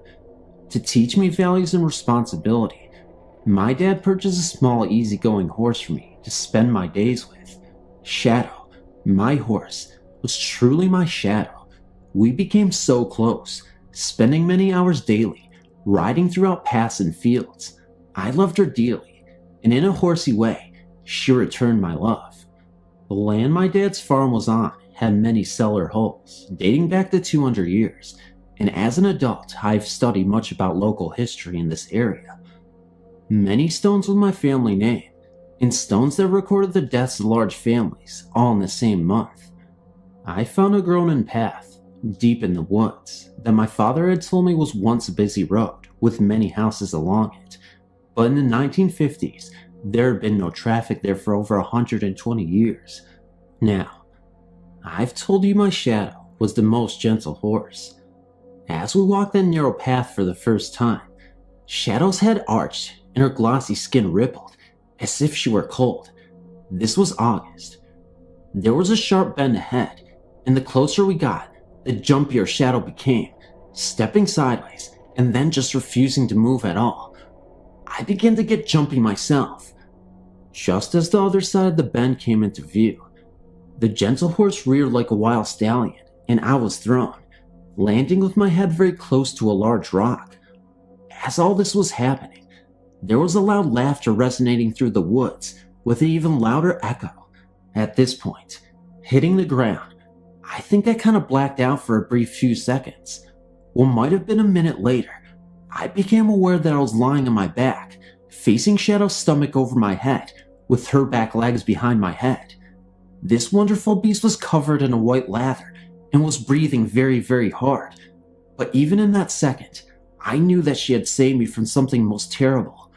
I grabbed her reins and slowly got up on my feet. I tried to calm her and stop the spin in my head while I looked around me in confusion. There was dirt kicked up in a complete circle around me. There were many tracks mixing with crushed leaves and ferns in this circle. I was in tears at this point, hugging Shadow. Despite her sweat, I could see something otherworldly had definitely happened. There were other tracks mixed along the horse's hoof marks.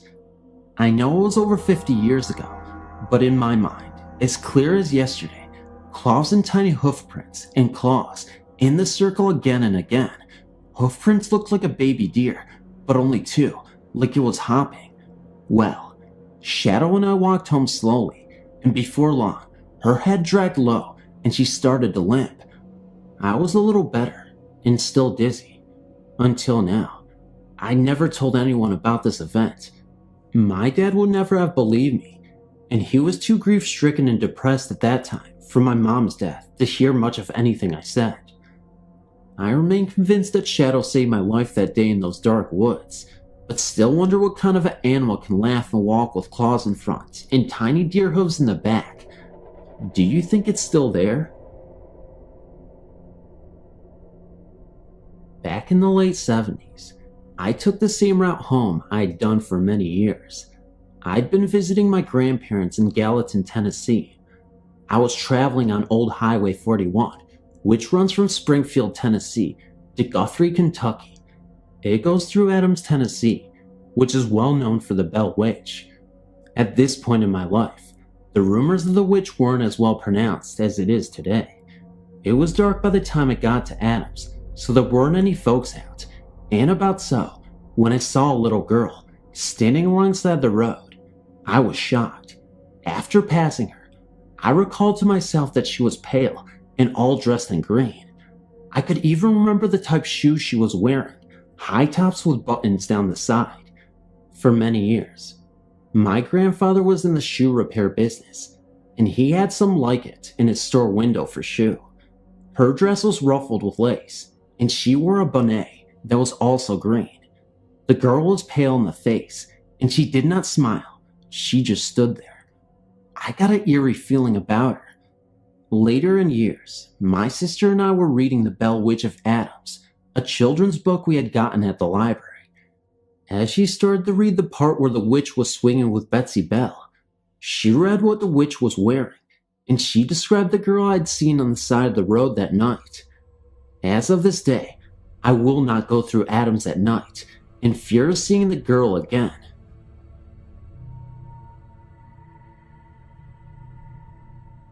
This story was told to me by my mom and dad, and they swear to this day that this is 100% authentic and real. Sometimes I've taken a step back and wondered myself if this was true, as I'm naturally skeptical myself.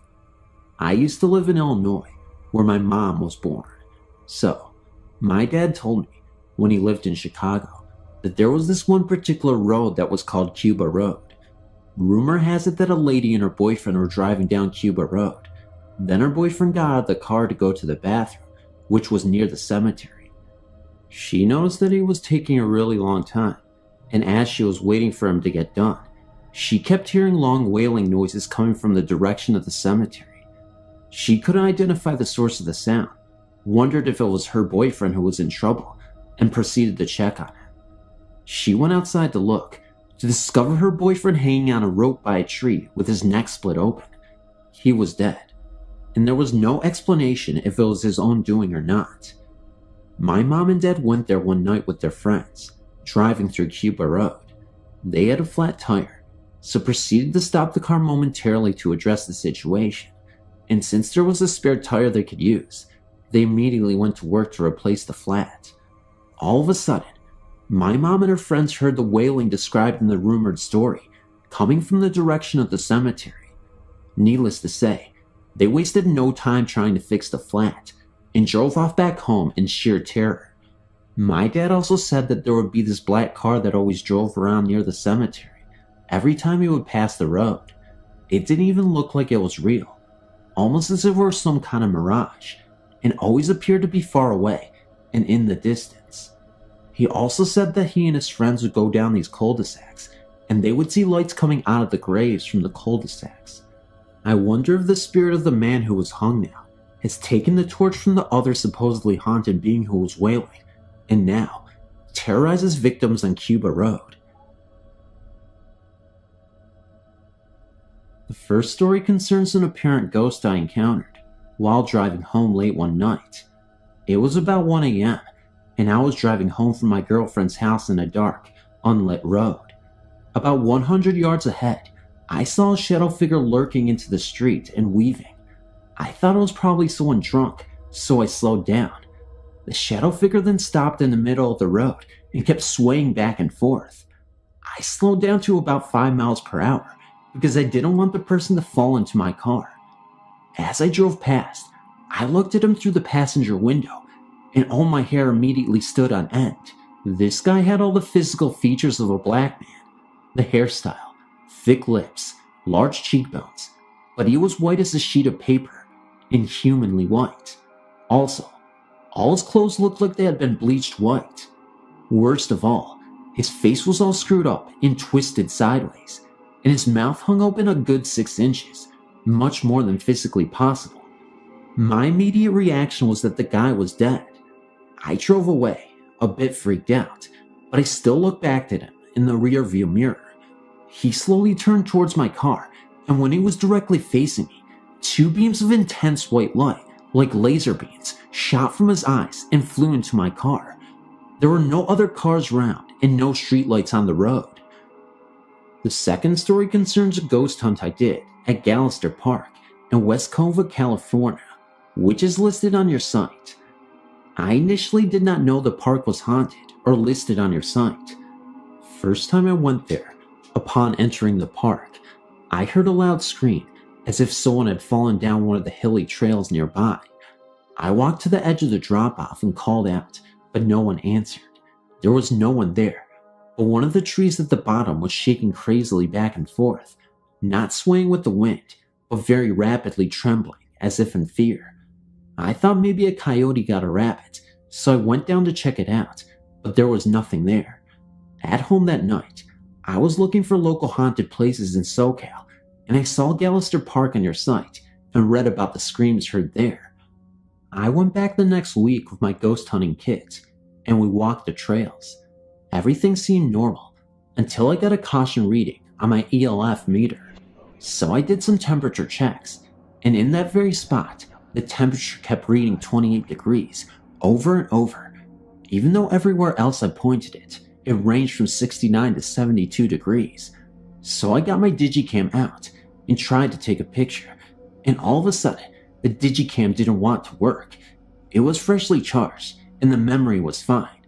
Finally, the digicam clicked halfway, and then a large black X appeared on the LCD display, and the camera shut down completely. I went home and looked in the manual and could find nothing about a big black X on the LCD. I called the factory, and their tech support people told me the camera didn't have the capability to make such a mark, and they had no idea what I was talking about. The next day, the camera started working again. I looked to see if there was anything in the one picture I thought I managed to take, and there were a bunch of strange swirls and orbs in that picture. I've since moved away, so I haven't gone back to Gallister Park, but that was a strange episode I'll never forget.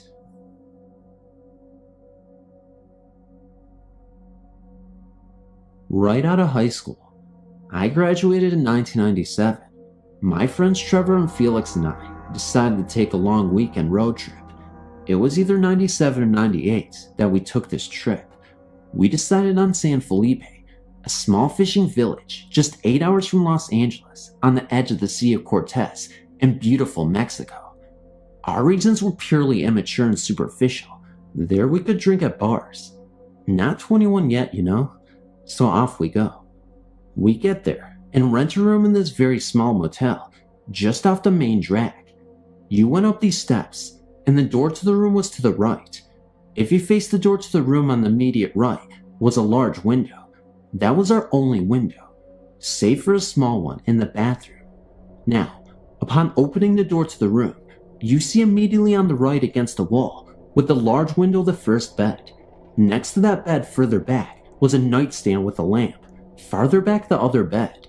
Against that bed was a wall to the restroom. Small, but adequate. Boy, did we have a blast, and then some. The second night of our young revelry, we go up to our room, ready to call it a much overdue night. Well, rip-roaring Felix was not having it. He still had more party in him. Against our better wishes, and utilizing Trev's and my exhaustion, he got his way. Off he went into the remaining night, like a real trooper. I'd called the bed by the front wall with the window when we had first checked in, so I plopped myself on that. Trevor plopped himself on the one by the bathroom he was supposed to share with Felix. Well, that hadn't worked out as planned, and we banished him to the sofa bed in front of the restroom on the count of his horrendous snoring. So there we lay. I kept telling Trev about how I was a little worried about Felix out there by himself, that maybe we should go find him. Instead, we both were knocked out. Fast forward a couple of hours. For whatever reason, I woke up from the veritable realm of the dead. Ladies and gents, I was passed out. I can just start to see that weird purpley light the night takes on like 2 hours before daylight coming through the curtains. Like the sun's coming, but it's still considered night. Anyhow, that light was coming through the very slightly open curtain. Curtain just parted ever so slightly. As I was on my left side facing the window, I could see it quite clearly, my eyes having adjusted to light's poor quality. I was on my left side, but curled a little in bed, so my vista was the window and curtain, and down towards the foot of the bed and the door. That's when I saw him. It was the dark silhouette of a man, about our age, 18, 19, 20-ish. It was like one of those silhouettes that our aunts and young mothers had done in the 70s, when they were teenagers, that you frame up and put into your hallway or photo album, with the eyes lashing and everything. You know what I mean? A perfect side silhouette of his face, head and neck, no hint of color, looking out the window. He had short hair. I'm watching him look out the window, very still, not moving an inch. I got the impression he was waiting intently for something. He didn't move at all. He was a veritable statue. He didn't look at me. I looked at him looking out. He wasn't holding the curtains, just out of the part in them. I'm thinking this whole time it's Trevor looking out the window, waiting for Felix to come rolling in from his drinking and gallivanting. I was sure it was. Felix was, and is a big guy. Rowdy too. We would have definitely heard him come in. We would have heard his snoring for sure. Trust me. So I lay there watching Trev wait for Felix. He probably has gotten as worried as I was after all. I was just about to ask him what time it was. Then I hear it. I hear the soft rhythmic breathing from behind me. From the bed behind me. It's Trevor sleeping. He's doing that breathing people do when they're sleeping. Not snoring, just sleep breathing, you know. If that's Trevor, then who is this looking out the window at the foot of my bed? I lay, I think. I do this over calculated lightning quick roll to my right to turn on the lamp on the nightstand. On it flicks. I whip back around, and nothing. Just a window and a door. I turn around towards Trevor, and I see him squinting at me from his bed. Trevor, were you looking out the window just now? No. Just then, as if on perfect timing, Felix stumbles in drunker than a goldfish in a vodka bottle and says, slurs out, "What are you guys doing still up?" Ladies and gentlemen, I didn't sleep a week after that. I'm speaking the God-honest truth that this has happened. Never miss a thing. Hi, my name is David. I'm a French student, and I wanted to share some eerie things that happened to me and to some of my friends with you readers. My grandfather died last year. He was a total atheist and believed that supernatural was just some bullcrap, and that people who got interested in it were pitiful fools. What's more, he was a convinced internationalist communist, and often led some speeches against God and the church. I was the contrary of my grandfather, a conservative Christian loving God and fatherland, so the situation often led to arguments between my grandfather and me, as we were obviously on a different wavelength, but it didn't matter. He was my grandfather. I was his grandson. He loved me, and I loved him as well, and we would often laugh together. Well, as a Christian believer, I believe and still believe in hell, and I feared that my grandfather would go there after his death because of his resolute anti-God feelings. So I said a lot of rosaries so that God would put him on the right way. One day, as I went back from the university, I got a phone call from my mother. She told me that my grandfather had been sent to the hospital in order to cure a little pain in the knee. But when the doctors started to inspect his general state of health, they found out that my grandfather had a generalized cancer, and that is why I felt so tired. I got so upset hearing that I rushed to the church and put a candle to the Holy Virgin so that she would get the forgiveness to my godless, communist grandfather. I went to visit my grandfather in the hospital, where he was sadly ending his life, and I could notice no changes in his mind and moral, and his Calvary in the hospital bed lasted for months. Here's the moment when my story becomes interesting. In my prayers, I would always ask the Holy Virgin to save him and let me know by a sign that she had taken him to the right place, near the God and far from hell. It was an ordinary night. I was reading in my bed with my bedlight and listening to the outside noises as usual, and I closed my eyes to sleep afterwards. Oh God, I can never forget what I lived this night. It was about 5 a.m. because it happened just a moment before I woke up. I had a very powerful dream, and it looked so real that it is still sculpted in my memory. I dreamt about a giant curtain of red velvet with a portrait of my grandfather hanging on it. I looked at this picture, and my eyes looked leftwards and saw that the curtains were open like on a theater. Behind these velvet curtains, I could see the sky filled with orange clouds, lit like on a wonderful sunset, or dawn, I don't know. And suddenly, I saw a boy kneeling in the darkness in front of the scene, and I recognized myself. I can't figure out why, but I know that the boy in this dream kneeling was me in person. A short moment after, a young woman went out from behind the curtain, from the lit side.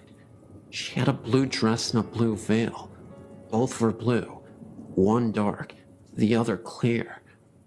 She looked like Raphael's Holy Virgin in the painting. I remember her peaceful face that made me feel peaceful and tranquil. The lady sat in front of the kneeling boy, me, and started talking to him. I would see the lady's lips moving, but no sounds coming from her mouth. But I distinctly remember her beautiful eyebrows.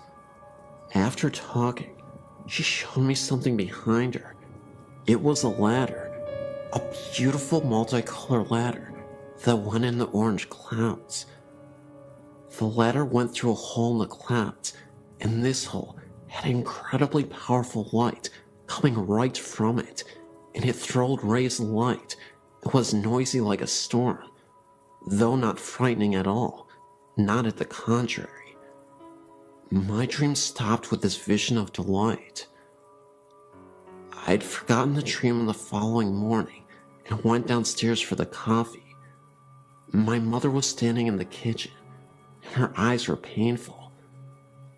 As I held my cup, she told me that my sister called from the hospital and that my grandfather passed away. I was waiting for this event with pain, but I got psychologically ready. Anyway, tears began to go out from my eyes, and I began to cry and go in the garden to think. And as I was walking through the trees in my garden, I suddenly remembered that strange dream of the night, and I was thinking that it was the sign I was waiting for, and that I beseeched the Blessed Virgin to send me. I was so grateful. I went to the church and told the Holy Virgin thank you, but I wasn't expecting such an intervention, but another prayer of mine had been made. However, if you're thinking that this story is going to be about light and positivity, you thought wrong. Because one day, a few days before the funeral, I was visited by a spirit with horns. That's right. I was lying in my bed asleep when the door slightly opened a little bit, and I was greeted by this creature, this horned figure.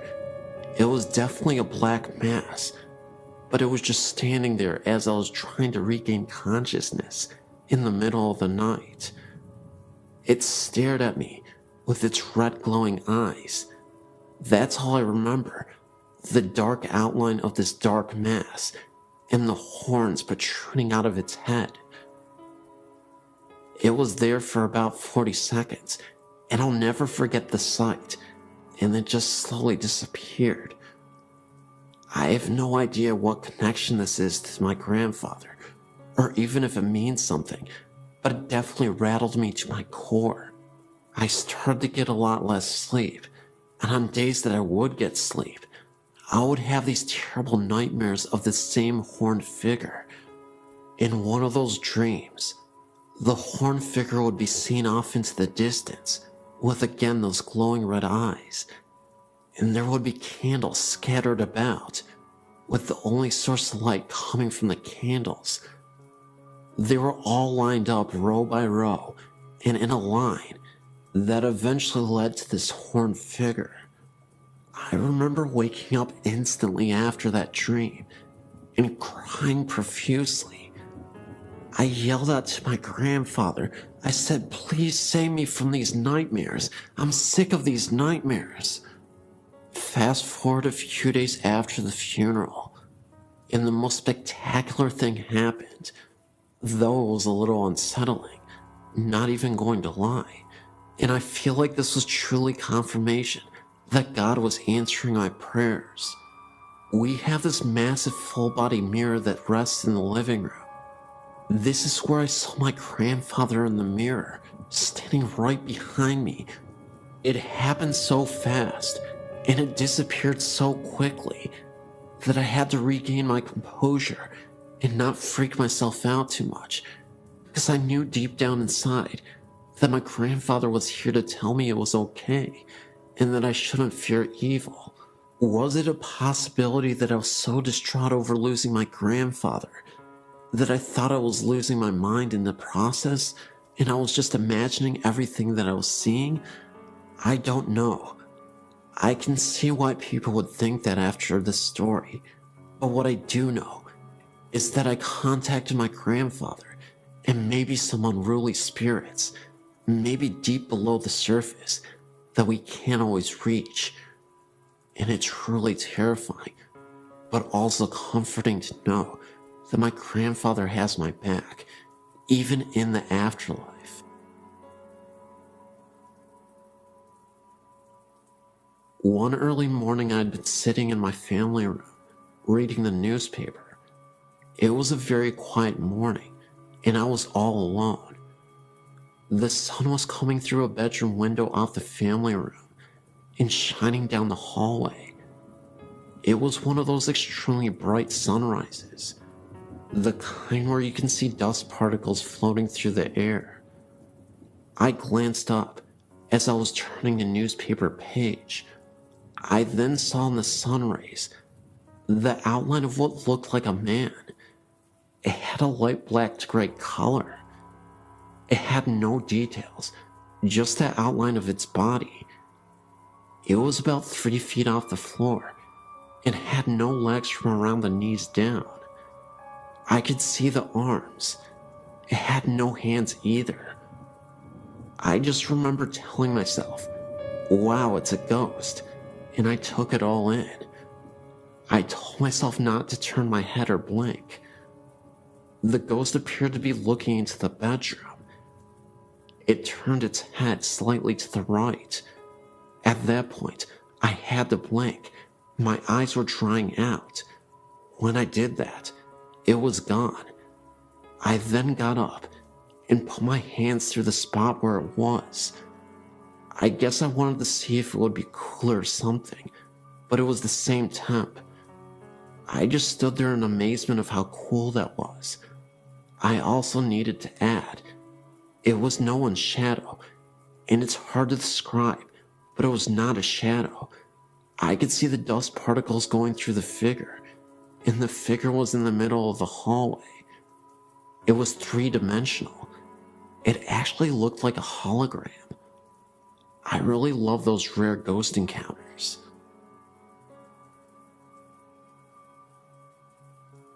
My parents bought a house in Newborn, North Carolina in 1970. It was a brand new home in a new neighborhood. I lived in this house with my parents and younger sister until I went to college in 1994. The house was a 3-bedroom, 2 full bath ranch with a carport. Before I was born, my father enclosed the carport and turned it into a large den. The original steps, carport door frame, and window frame remained and led up into our kitchen. It was an interesting layout because you could look through the open window frame from the kitchen and see into the sunken den, or vice versa. The bedrooms were on a long hallway at the back of the house. The hallway could be reached by 2 doorways, the kitchen and living room, actually one big circle. The first bedroom in the hall faced the street. The bathroom was next, another bedroom, and then my parents' bedroom at the end of the hall. The room next to my parents' room was mine until my little sister was born. I was 5 years old. I was moved down to the first bedroom. This room gave me the creeps. The closet door would slide open a bit on its own, which my parents said was probably a draft from the heat or air conditioning. However, after someone broke into my bedroom window while I slept and stole a few things from my room, I never stayed in there again, usually sneaking into my little sister's room and sleeping with her or sleeping on my parents' bedroom floor. I constantly slept with the bathroom light on and a bright night light or lamp. I would wake up in the middle of the night and hear odd noises that made me feel paralyzed and cold all over. One would think these irrational fears would subside with age, but they seemed to intensify over the years. One recurrent incident that still bugs me occurred in the kitchen, den area. Whenever I would be sitting on the couch watching TV, I would see the silhouette of a person walk by the window frame from the old carport. I would assume it was my mom or dad because the shape was tall. What would scare me to death was the fact that no one would appear at the door leading to the steps after I would see the shape walk by. Many times I would call out to my parents, thinking it was one of them, but no one would answer, and then I would walk up the steps and look into the kitchen. There was never anyone there. Most times, this would happen when I was home alone.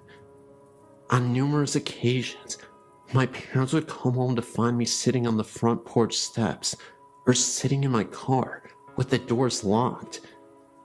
This went on for years, and I was very excited when I moved out to go to college. Years later, I went to visit my little sister and stayed with her in her college dorm room. We were telling ghost stories with some of her friends. When I told her my accounts of the shadow, I was in mid-sentence when my sister finished my thought and described the incident in perfect detail.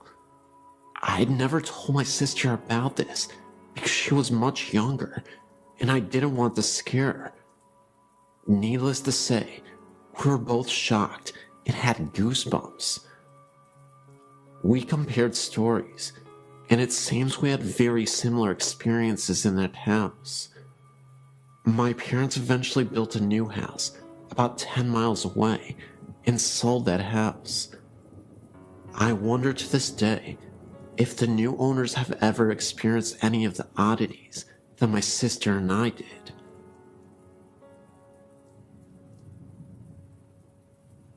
I'm 28 years old now.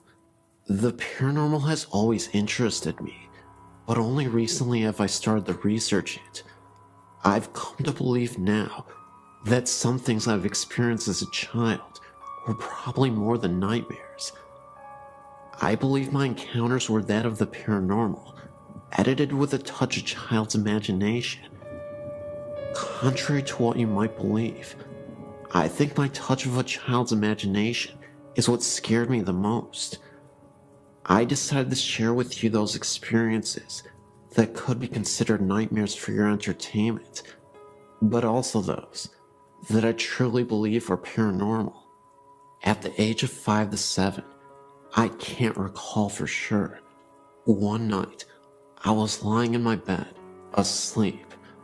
I felt something moving at the bottom of my bed, and the next thing you know, I felt like I was being dragged out of my bed.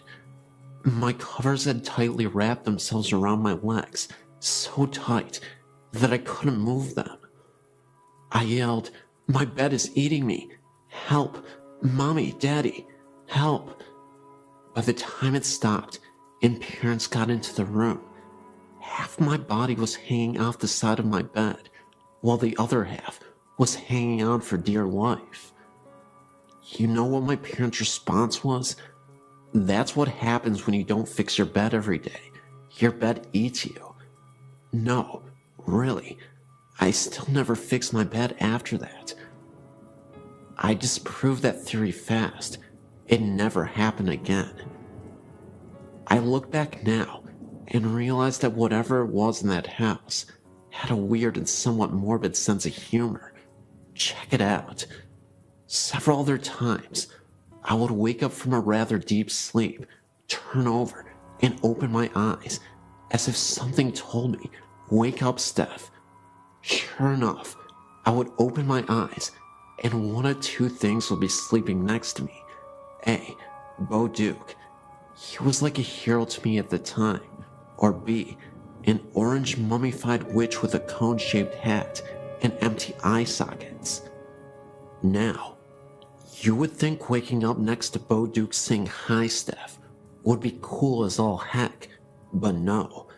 I would freak out, jump so high I would fall off my bed, and thump, and run to my mom's room screaming, "Bo Duke is in my bed, help." It was way more dramatic when I saw the witch. Now, here's what really makes me think it was actually a spirit playing games with me. As I got older, about 10 years old I would say, the occurrences were not so graphical. I would still hear a voice say, "Wake up, Steph." I would open my eyes and see a pitch black silhouette of a man standing in the far corner of my room, about 6 feet tall. I would blink my eyes a few times. He was still there. I would pull the cover over my head and then peep out. He was still there. Of course, I then freaked out and ran to Mommy's room screaming, "The boogeyman is here to get me. Help, Mommy, the boogeyman is here." This would happen several times a month, for a good year or so it seemed. The last occurrence was years later, when what believed to be the same silhouette mentioned above ran across my room. First, I saw a blur run down the hall to my left and stop at the middle of the wall near the footboard of my bed. It took a moment for it to take shape, but it was definitely the silhouette of a human. I started to dart, and the moment I moved, it darted towards the other wall and vanished. I freaked out and flew to my dad and told him that there was someone in my room. Years later, when I was old enough to understand, my dad told me of the ghost of an old lady that dwelled in the house. She was a nice, but sometimes grumpy old gal. However, that doesn't explain the man that was in my room. I still can't figure out if the Bouduc witch thing was truly a nightmare, or a spirit messing with my head, using the touch of a child's imagination.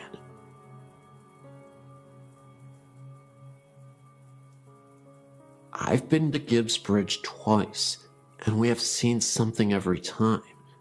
The first time the signs kept changing.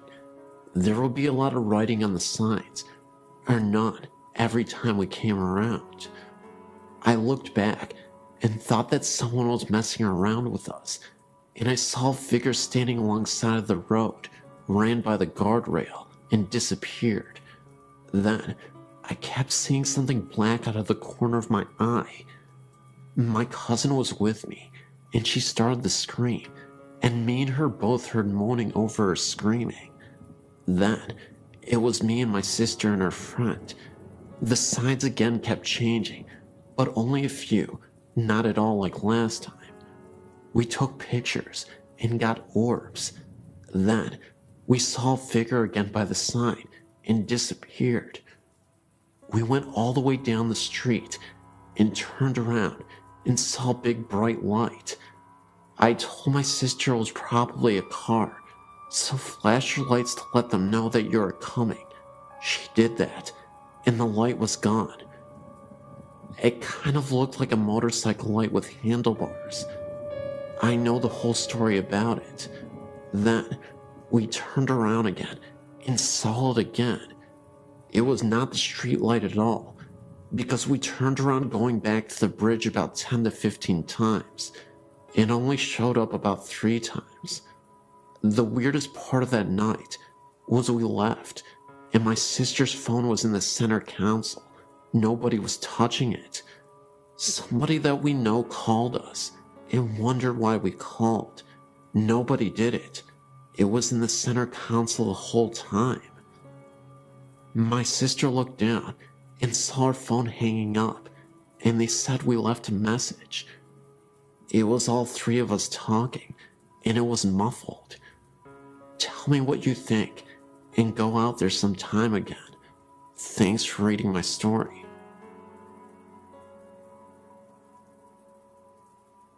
Back in the early 90s, a wealthy family who lived in Corona owned 2 homes. One large home they owned was on the south side of Corona, overlooking the 15 freeway. The other home, used later as an office, was the old in-town district on Corona's famous Grand Avenue. As the story goes, before the husband and wife met and got married, the husband lived in the large house on Grand Avenue. The house once been a funeral parlor, and almost nightly, the husband would hear talking and other noise coming from the room next to him. He would check the room, only to find it silent and nothing out of place. After he met his wife, they purchased a large house on the south side and turned the Grand Avenue mansion into an office. One of the children of the family went to my school, and he claimed that their family had experienced all kinds of strange phenomena in the old mansion. One instance, a soda can was completely knocked off of a nightstand right next to a bed that he was sleeping on, and constantly they would hear footsteps upstairs. And the mother once said she was in the bathroom and the door suddenly flew open. All of the windows were closed, eliminating any chance of a drift. Another night, the family drove past a mansion, as they often would, to make sure it was secure. Remember, nobody lived there at this time. It was only used as an office. As they drove past the house, they noticed every single light in the house was turned on. They went in, turned out the lights, and left. They checked with everyone who had a key to the house, and everyone assured them they had not turned on the lights. It is claimed that the atmospheric pressure in the backyard is different from the rest of the area.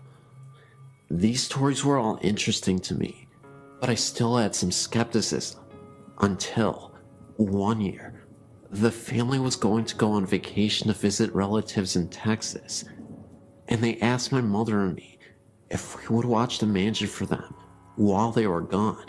Keep in mind, neither my mother nor I knew anything about the house, including the strange phenomena. So Monday morning, we got to the house and settled in. My mother, a school teacher at the time, was grading some homework assignments, and I, only about 5 at the time, was fast asleep on the couch. My mother got thirsty, so she stacked the homework assignments in a pile, went to the kitchen for some water, came back, only to find the paper strewn all over the table and on the floor. I was still fast asleep, and there were no open windows. Later on that day, she was in the kitchen again, and she heard me crying in the other room. She ran in to see what was wrong, but again, I was fast asleep. I did not appear to be restless, as if crying in my sleep. Later on that week, we both occasionally would hear footsteps walking around upstairs. It is a very old house, as you can see from the attached photo, so naturally, the floors are very creaky. These were definitely solid footsteps. We constantly went upstairs after hearing the steps, only to find the place empty. After the family returned from their vacation, my mother had mentioned to them the phenomena we experienced. They laughed and explained to us that it happens all of the time. They described the entity as a friendly ghost who likes to play pranks on people, hence the bathroom door flying open. The family eventually moved to Texas and sold the mansion to somebody else. I never returned to ask the new owners if they have experienced anything. Perhaps somebody around this area might want to.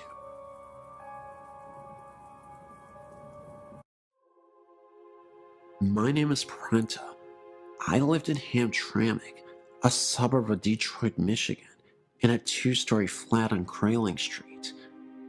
The apartment itself has a long and bloodied history of violence and death. Not only did I experience multiple ghostly apparitions, such as a man in a long beard that resembled Abraham Lincoln, but demonic possession, as well as poltergeist activity.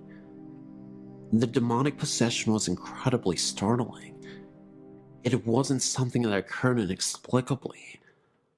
I had a boyfriend who was connected to negative energies, and an evil spirit named Harold latched onto him. My boyfriend had never been once an aggressive or temperamental person. However, after staying together in that apartment for a lengthy period of time, our relationship began to sour. He would often talk in his sleep, which was something he had never done in the 7 years previous, and we had lived together for a long time. One night, he was sleeping right next to me.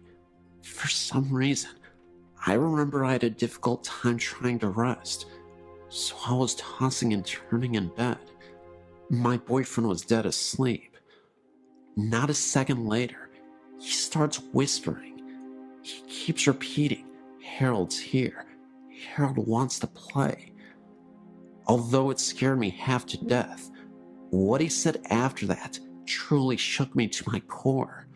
He uttered some unnerving words, something about how he was going to take care of my suffering soul. At that point, I couldn't take it anymore, and I woke my boyfriend up. He was in a pure state of delirium. I told him he was talking in his sleep, and when I told him what he said, he looked at me as if he were terrified. That's because he said he had a dream about a man named Harold. My boyfriend told me that in his dream, he was in the mafia, and Harold was his mob boss. He wore a pure white suit and looked like a traditional mobster from the 1920s. Well, a couple days later, I was cleaning my apartment when I discovered a secret room that I never noticed before. It was basically a walk-in closet. The room was empty, except for a small cabinet with a drawer. I opened the drawer, and in it was an old newspaper from the 1930s. I kid you not. In this newspaper was an obituary about a man named Harold. The obituary didn't say he was part of the mafia, but he was a World War I veteran. I believe that Harold used to live in this apartment. My boyfriend told me that Harold appeared once while he was in the shower, and I was away at work. I often worked a night shift at a hospital, so I'm often away at night. He heard a crash coming from the kitchen that startled him. When he went to investigate, the dishes that were on the countertop somehow fell to the floor. He then returned to the bathroom to brush his teeth, when he saw the face of a young man staring back at him in the mirror for a second, right behind him. It was so quick, but long enough to notice. He then had an idea to photograph the bathroom, a picture directly facing the mirror, and then the bathroom itself while standing from the doorframe. What he saw was incredible. It was an orb, clear as day, appearing right in the mirror. Either way, I was convinced that later on, my boyfriend was possessed by Harold. He became a shell of his former, laid-back and friendly self. He transformed into a vicious, aggressive, and easily agitated person. We eventually had to have a priest come over to bless the apartment and to perform a prayer on my boyfriend to release the spirit who could be inside of him. After we moved out of the house, the feeling of intense rage and negative energy seemed to subside almost entirely. He stopped talking in his sleep.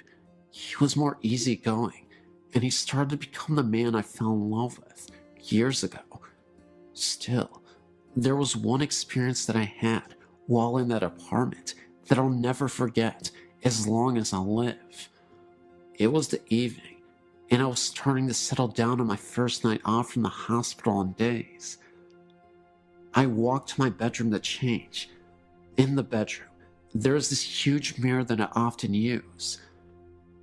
As I was walking through the bedroom, I was looking at myself in the mirror. That's when I saw a woman dressed all in black with a scarf. It must have been some kind of babushka woman.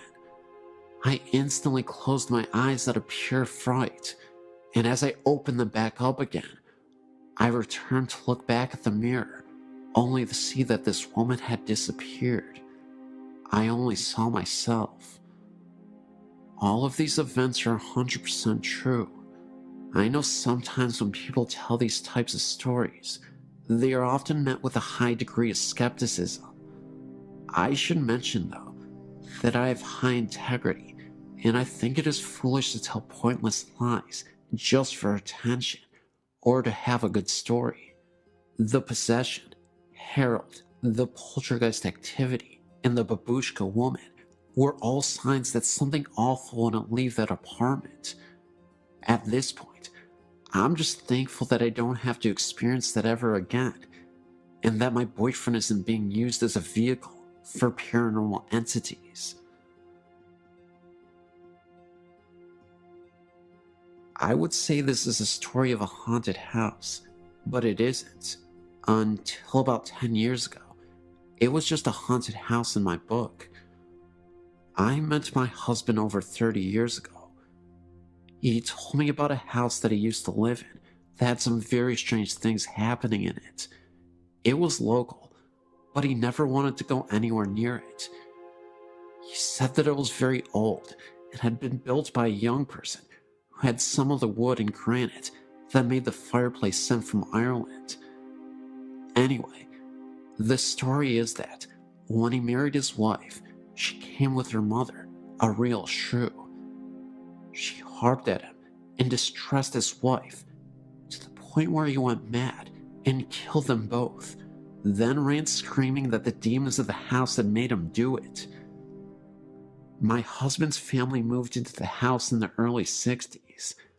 During the years they lived there, they heard doors closing and footsteps on the stairs, as well as the smell of coffee and frying bacon in the middle of the night.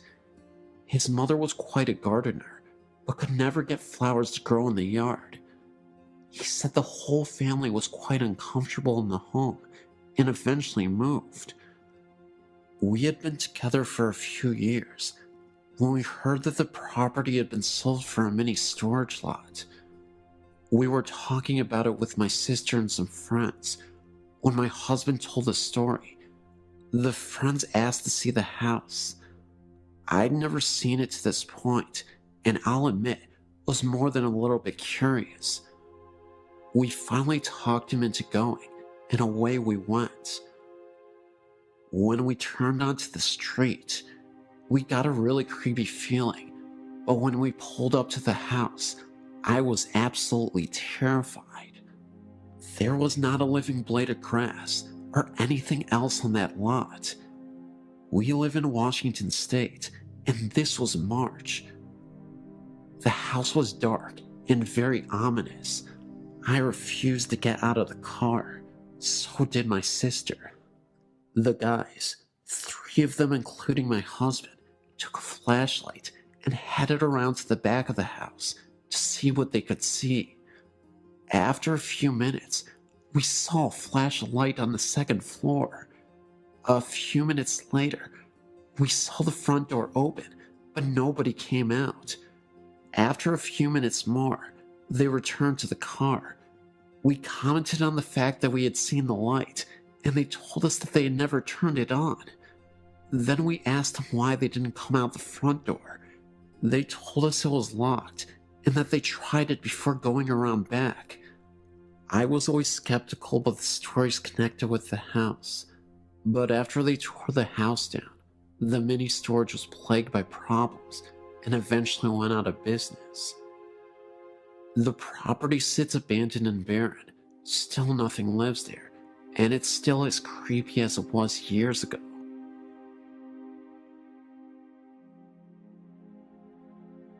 I've got a story to add to your website. I've gone back and forth about someone having come check it out. Just not sure I'm ready for it. But here goes my story. My husband and I moved into a new house built on a minor Civil War battlefield.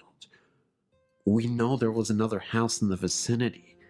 There was also a tree that was referred to as the hanging tree, not far from our backyard, on which about Union soldiers were hung. Soon after moving in, we noticed odd shadows and white lights that seemed to move across rooms with no apparent source. We tried to account for them by cars passing on the road, but never could pinpoint anything. One evening, we were watching TV when a shape ran past a door to what eventually would be our deck. The door was a good 4 feet off the ground, but the person running past ran level with the door itself.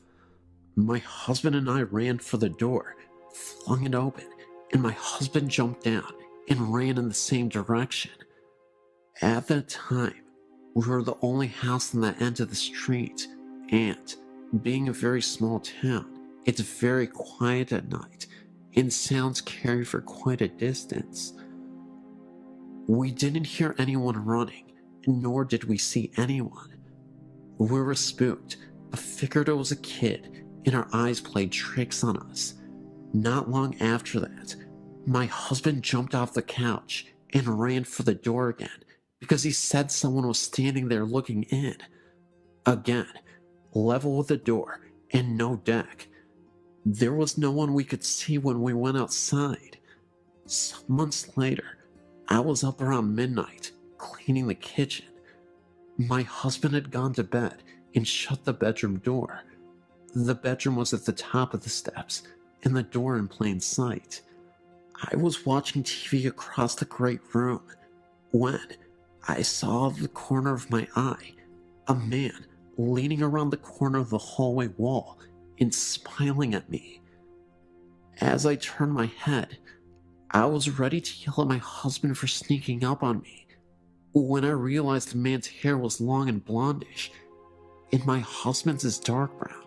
In short, I also realized the man was wearing a white t-shirt with full sleeves, nothing my husband owned. I couldn't see anything from the waist down. While I stood there staring, he simply vanished. I immediately ran to the hall and noticed that the bedroom door was still shut, and if anyone had gone out the front door, I would have heard it. There was nothing, no sign of anyone. When my husband got up for work, I told him what happened. He said it was my imagination. I didn't think so, but we left it at that. However, I started turning on the lights when he left the house for work, since he left at 3 a.m. A few weeks later, though, my husband was in the front room at the computer. To the left is a table with an antique mirror hanging over it. My husband saw movement in the mirror, in turn thinking it was one of our cats on the table. Instead, he saw a man's shoulder and arm, wearing a white shirt, walk past in the mirror. My husband simply got up and walked outside until I got home. During this time, my son, who knows no fear, would never stay downstairs at night by himself. He said he was creeped out, like someone was watching him from outside the door. My daughter, a typical teenager at the time who kept to her room, would often come downstairs to hug me and sit close to me. When I'd ask her if something was wrong, she told me that sometimes she felt someone was sitting on her bed, and that she saw things move out of the corner of her eye. The strange thing is that my husband and I never told the kids what we saw until they were 18 and 19. There was a time when activity seemed to stop after my husband, getting the idea from my friends, stood in the center of the house and asked whoever was there to not show themselves to him. He was left alone after that. However, recently, we've been experiencing marital problems, and my husband moved into another bedroom. I'm now hearing footsteps in my room, and I'm constantly woken up by what feels like someone sitting on my bed. I'll roll over, but there won't be anyone there. One night was unusually bad, and I had to get up earlier than normal the next day for a class. Around 10 p.m., I said out loud that I needed to sleep, and he wasn't letting me. If you wanted to bother someone, to please go harass my husband. Strangely enough, it got quiet, and I fell asleep, only to be woken at 11 p.m. by my husband, who was in the bathroom, frantically looking for someone to stop an area on his leg from hurting. He has psoriasis, but this particular time, he said it felt like someone was poking him with needles. The area was deep red and gave off heat. A very odd coincidence to say the least.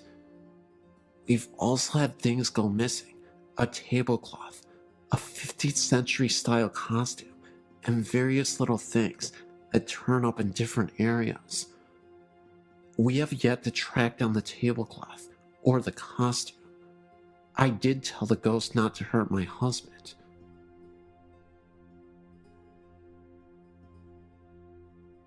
My uncle and aunt now live in a house near the bank in Auburntown. When I was a little girl, my best friend Steven and his family lived there. They bought the house and were told that the previous owner, an elderly lady, still haunted the house. They put little faith in the story and never let it bother them.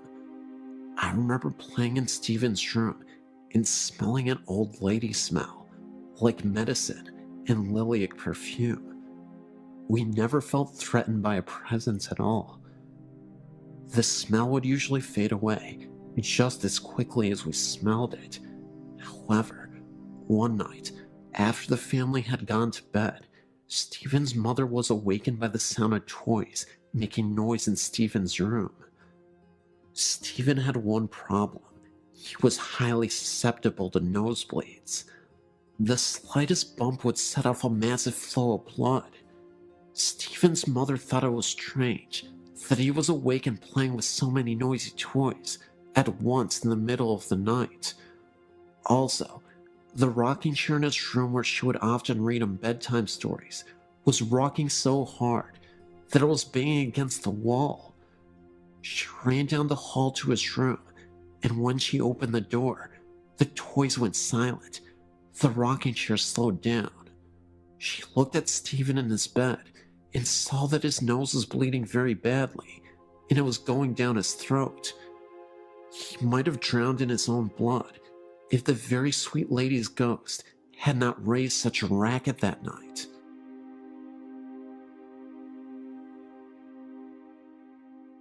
My grandmother Emily was a hard-working wife and mother, and during the Great Depression, she held her family together, even when her husband, Grandma William, died suddenly.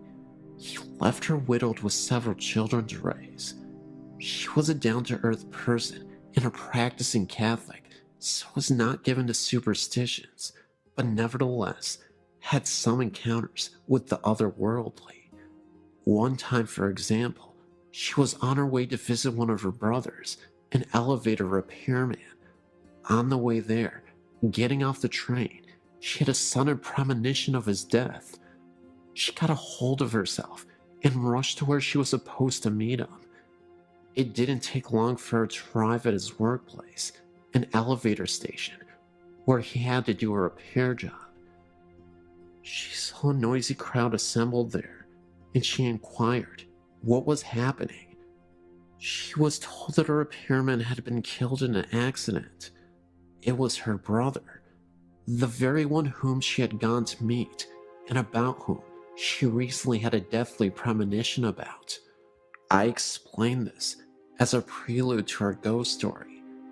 Among her other siblings, she had a brother who was a decent man and a barber by profession. Unfortunately, they had a disagreement, which escalated into a parting of ways. He uncharitably held a grudge against her all the while. Time passed, and one night, while she was asleep and her husband were asleep in bed, she was suddenly awakened out of a sound sleep and noticed a person kneeling near the side of the bed. It was her estranged brother, garbed in his brother's smock and weeping bitterly. He was apparently suffering. She was startled and confused and didn't know how he got in her house and bedroom in the middle of the night and why he suddenly showed up after choosing to cut himself off because of a silly grudge against her. She began to speak to him and ask him what was wrong, but he interrupted his sobs to say, "I'm sorry, please forgive me." And with that, he completely vanished. She was amazed and woke up her husband, relaying to him what had just occurred. As they lay there discussing it, the telephone rang. Her husband answered, and it was for her. When she got on the phone, she was informed that sadly, there had been a death in the family that very night. It was her estranged brother, the barber.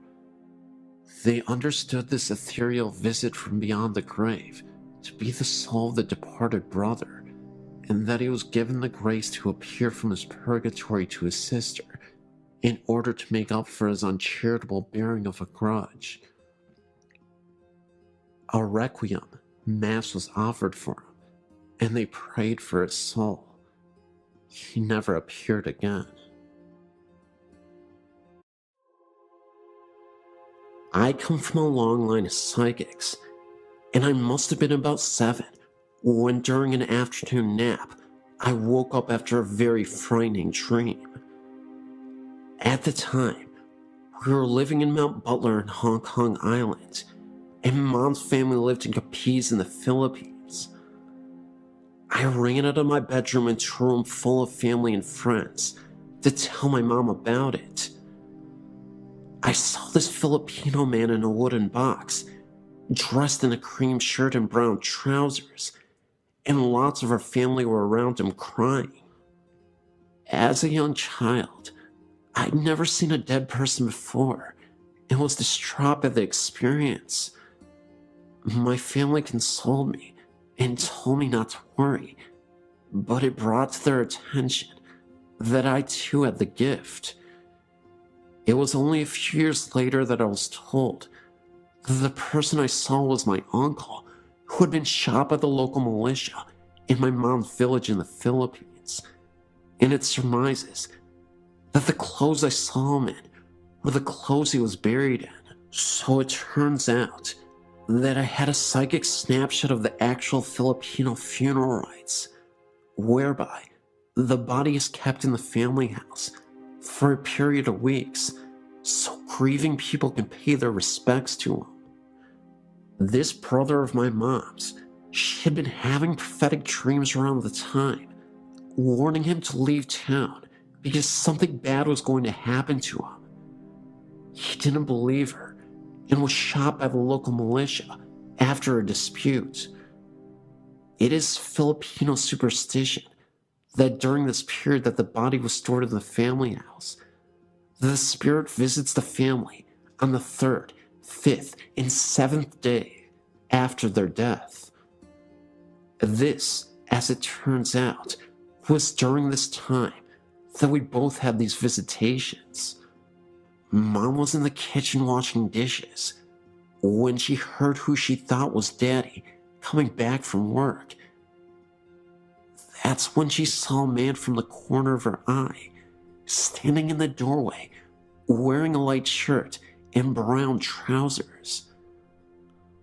So she chatted to Daddy for about 5 minutes about his day and what he had been up to, when it occurred to her that he didn't answer her back once. She turned around to ask him a question, and then she realized that there was no one in the doorway at all. It was at this point she was a little bit spooked, as she remembered my description of Uncle Fred in his coffin, and hurriedly went to check on Daddy. He had come in when she had heard him come in, but had just fallen asleep on the bed, fully clothed, in knit-wearing brown trousers and a white shirt. So it was her brother's way of saying goodbye, and I guess to say sorry for not having listened to her when she warned him. A few years later, it was 1987, around about the time that Edward Yule, Hong Kong's governor at the time, passed away. We were still living in the same flat in Mount Butler, but my sister and I had moved from the room we were in, as that had been converted into Mom's nursery, where she looked after preschool children during the daytime. We were now in the room where I would have my bedroom, until we moved over to the new territories. I must have been about 9, so my sister would have been 4. We shared a bunk bed, and her being smaller stayed on the lower bunk. I awoke to pitch black and the sound of flip-flops walking up and down our corridor. I thought, this is strange, as it is custom to remove your shoes at the front door and to wear slippers around the house. As I heard these flip-flops getting closer and closer to my door, sheer terror took over. I whispered to my sister, "Chris, can you hear that?" No one answered back, so I was trapped on the top bunk with nowhere to go, with this noise coming closer and closer. I hid my head under my blanket, like most kids do, wishing it to go away. I said this time, more incessantly, "Chris, can you hear that?" And something hissed back at me, "Yes." That did not sound like my sister at all. At this point, I was terrified. I tried to gather all my strength to get out of the bed, but I was too scared. After what felt like a millennia, I eventually gathered enough courage to jump off the top of my bed, ensuring by no means that I touched the lower bunk and charged into my parents' room across the corridor from our room. I was so embarrassed being so old and being scared, I didn't actually get into their bed, but spent the rest of the night curled up in a ball at the foot of their bed. It turns out that my sister wasn't in our room at all that night. My question was, what was that in the corridor and in the bunk bed with me? The strange pink light. Around this time of the strange occurrences with the flip-flops, we were still living in flats in Mount Butler. My daddy, a complete atheist, had an experience of his own. Daddy does not believe in the supernatural, and if God actually spoke to him, he still wouldn't believe it. He was lying in bed one night when he woke up for no reason to this pink sphere to appear on the wall opposite their bed. It seemed to come out of the wall and sit there and go back into the wall again. He was puzzled by this and went to investigate. He checked out where the possible light source could be coming from. The curtains. No, we were on 3rd floor, so it couldn't have been vehicle lights. He went into the bathroom. All lights were off and couldn't have come from there either. He got back into bed and tried to wake Mom up to show her. She was having none of it and kept her head under the sheets. Well, the sphere appeared again and came out of the wall, suspended somehow, then sunk back in and disappeared. He never did figure out what that was or where it came from. Running ghost. When he was working in the Royal Hong Kong Police, he had another experience.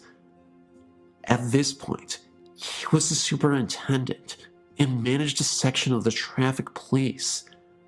They were doing their rounds when a speed camera on the road flashed for no reason. They went to investigate, and it flashed again with no cars in the near vicinity. They thought nothing more of it until the pictures were developed, and on one of the photos, there is a distinct picture of a person, blurred, apparently running very fast. So fast, it set off a speed camera. The ghost dog.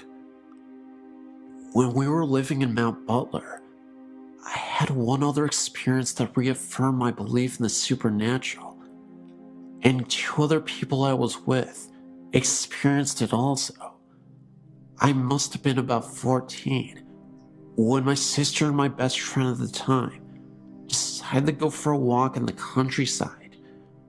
So where we lived was surrounded by Hong Kong countryside, which was perfect for me as I was a tomboy and spent as much of my time as possible out and about, exploring and climbing trees.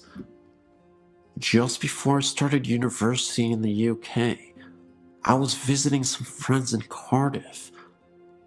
I was feeling very odd that night, and as we were heading out into town, a premonition hit me. I turned around to my friend and said, "Something very big is going to happen tonight." He just looked at me like I was stark raving mad, so I dropped it. So when we went out and had a lark and came back, thinking nothing more of it, imagine our surprise when we woke up in the morning and splashed all over the news was coverage on Diana's death. This, of course, being the famous Princess Diana of Wales, who died tragically in a car accident. But I predicted it the day before. At least I feel like I did. Could be a coincidence, but I don't think so. Oodalexer Cemetery experience. So, I started uni in Derby in the Midlands, and where I was living was Student Digs on Ulexer New Road. I was heavily into my goth influence back then. Not so much now, but I still love old cemeteries and dramatic clothing.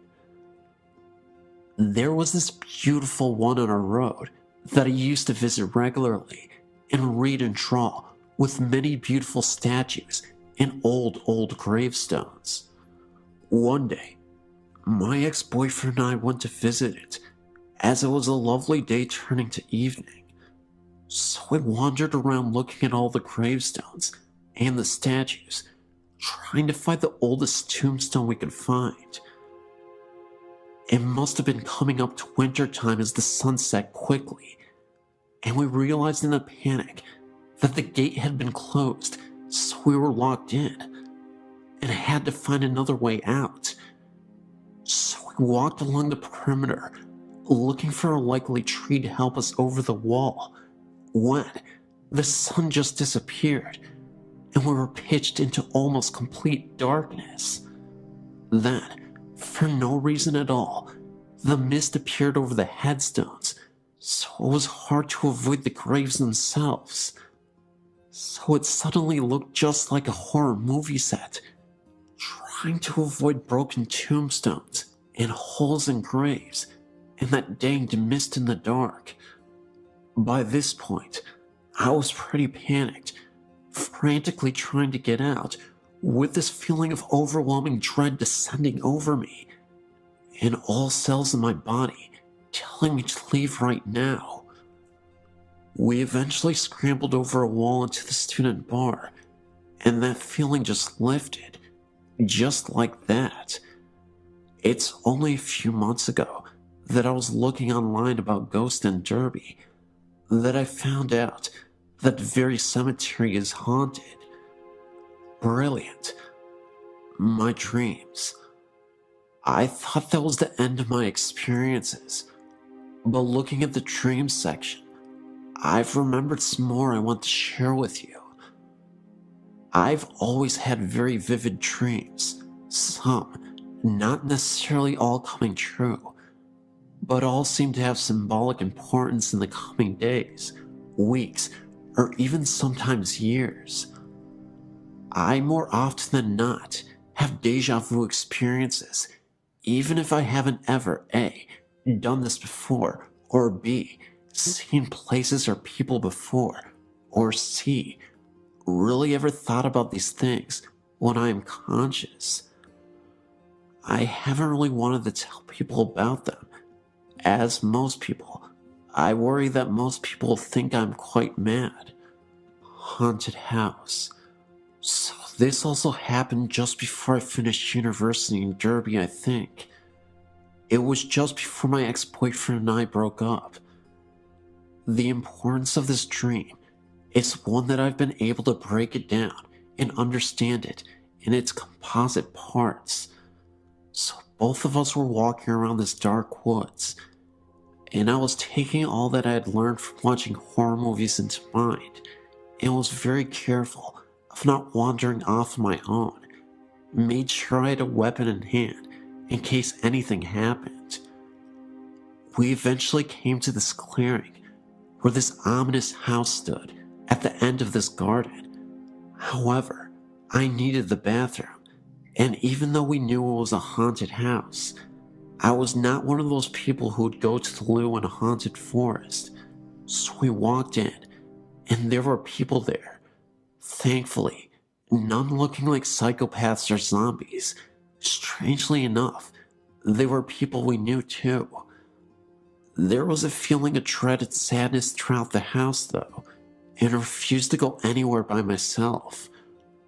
We are directed to the bathroom, which was at the end of this corridor.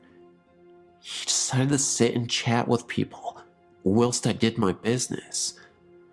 So, I started walking, but the corridor was like the one from the poltergeist.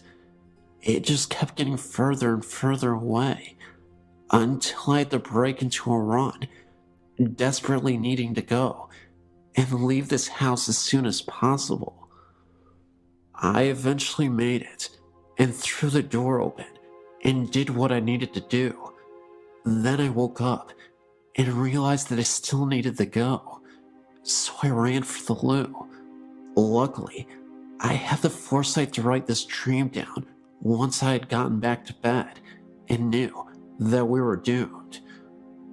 The haunted house was a reflection of our relationship, being hounded by our mutual bad doings, and that the end was near. It was just a matter of time, and so it was. Finally, before I finish another of my epic storytelling sessions, I have one more prophetic experience to share with you, but not one from my dreams. It has to do with my pet dog, Sophie. Her name was Sophie. She was lovely, with her white and black patch over her eye and black patch in her back. She was only 6 months older than me and had been with her family for 16 years. She was the loveliest, sweetest dog in the world, apart from having a penchant for biting socks, eating tissues and rubber bands, and attacking the Hoover. She was suffering from basically her insides giving in. She had serious kidney problems, and she couldn't walk very well because of arthritis in her back legs. And because she couldn't help herself anymore, she was kept outside. So one evening, when her parents were out, my sister and I were playing with her in the garden, and I had this weird feeling come over me. I seemed to be able to predict death, unfortunately, amongst other things. I turned to my sister when I saw this shadow fall on her Sophie that looked like a cross. It was like it was a sign saying she was going to die tomorrow. So that's what I told my sister, and she kind of brushed it off. She didn't believe me, being much younger than me. But sure enough, after a hard day at school, I was only 14 or so at the time, we came back and our parents were in pieces. And that's when I knew it had happened. They had to take her down to the vet and have her put down, as it was too cruel to keep her suffering like that. I've never seen my daddy in pieces like that, but because I was strengthened by my foreknowledge, I supported him in his time of need. My poor cat was distraught, as she basically brought him up from when we adopted him as a very small kitten. On a happier note, I had a dream after this terrible day. I was watching my crazy dog run from the front of the house, in and up the stairs, with much zest and energy, like she would have had as a younger dog, running up to our level of the house, looking like she was having the time of her life, back and forth, giving little yips of happiness, grinning in her quintessentially silly Sophie way. As because of her health problems and her incontinence, she was not allowed in except for very cold weather. I think this was her way of saying that she was free and happy at last, and I knew she was in peace. She still does come and visit us occasionally when we walk by the front of the house, and you can, still after all these years, smell her, and we know she's still looking out for us. I keep meaning to write a dream diary. I'll do that this year, as these dreams seem to be too important to miss.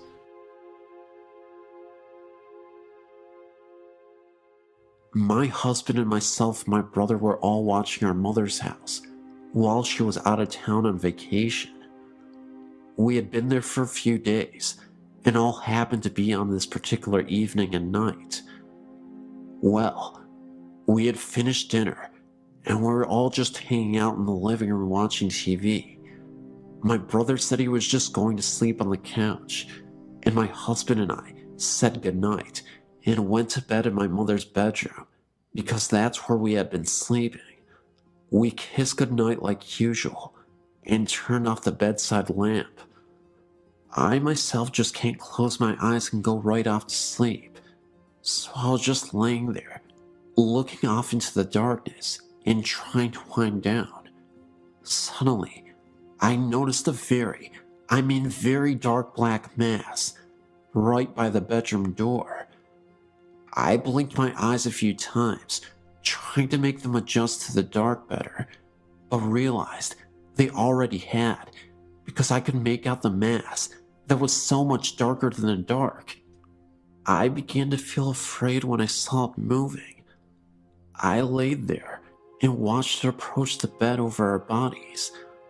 It looked larger than it had by the door. I began to nudge my husband, but I decided to lay there a little bit longer to see if it continued to move or even get larger. I laid there and marveled at its darkness and its extremely dark color as opposed to the regular darkness. It was pitch black and just floated there above us. Unbelievably, I fell asleep. The next day at lunch, my brother said, "Hey, last night I saw the weirdest thing when I was trying to fall asleep. A large black mass was hovering above my head and scared me half to death." I stuck my hand in it and it was freezing cold. Before I had a chance to speak, my husband said, "Me too. I thought I was seeing things." I spoke up and I said I saw it as well and was frightened by it. They both said, "Wow, I wonder what it was." I had read somewhere that these could possibly be evil. Needless to say, we didn't spend the night there again. I'm a nurse and run our family's assisted living, and recently we had some strange things happen in our care home. I understand with caring for the elderly that sometimes strange things occur, in doing this for almost a decade. Recently, I had a resident that started to decline at the age of 93. One night, after helping her get into bed, she asked me if Bernie, her husband, who died 10 years before, knew where she was. I reassured her that he did. It caught me off guard, since her mind was intact and she was not forgetful. A week went by, and again, I assisted the woman into bed. She says to me, "I hear Bernie in the hallway. Can you tell him that I'm in here?" I told her to call for him and he would come in. She refused and asked me to. So I went out to the empty hallway and said, "Bernie, E is in here if you would like to visit with her." As a nurse, sometimes you do things out of the better judgment for yourself, as long as it helps your patient. Later that night, I heard the elderly lady talking to no one quietly. I've had some odd things happen in my personal life through the years since childhood, but that is another story. I was once told by an elder Japanese woman not to talk to the dead or invite them into my home. Another week goes by, and my resident took a drastic turn for the worst by refusing to eat or drinking fluids. After a week's stay in the hospital, she returned on comfort cares in hospice. The end was near, and we knew it. However, while she was in the hospital, I received a frantic call from one of her nursing assistants asking if I would please come back to work because she was really scared. When I got to work, all the lights in the house were on, and she was sitting on the couch with her back up against the wall. When I asked what was wrong, she told me wide-eyed and pale that she had seen a mist down at the end of the hallway and was hearing weird popping noises coming from the residence room that was in the hospital. After checking the entire house and silently saying the Lord's Prayer, the house felt calm. E spent her last days being pampered and showed care and compassion from staff and family. Many of the staff came in on our days off to sit with her, including myself. The last couple days of her life, she was sedated for pain and hallucinations. When no one was in her room and she didn't know we were checking in on her, she was reaching up towards the ceiling and mumbling. The day before she died, we had XM music playing on our TV.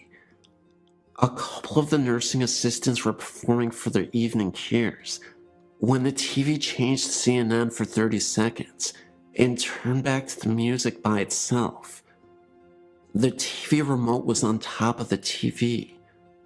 Since our favorite lady passed away, things have stopped for the most part.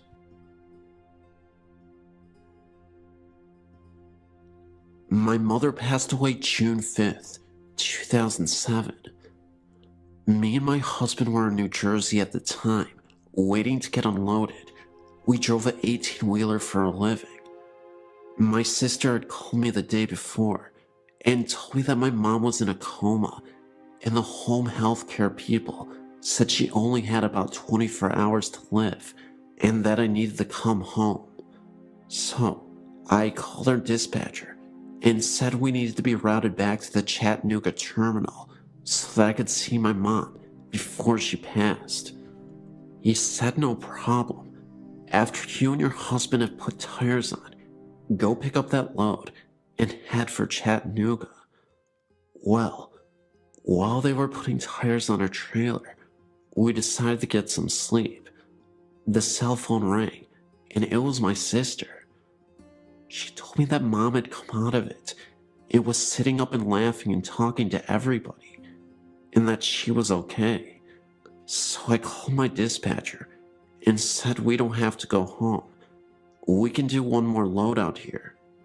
So it was late that night when they finally got the tires on the trailer, and we decided to just stay there in the parking lot till morning so we could get some much needed sleep.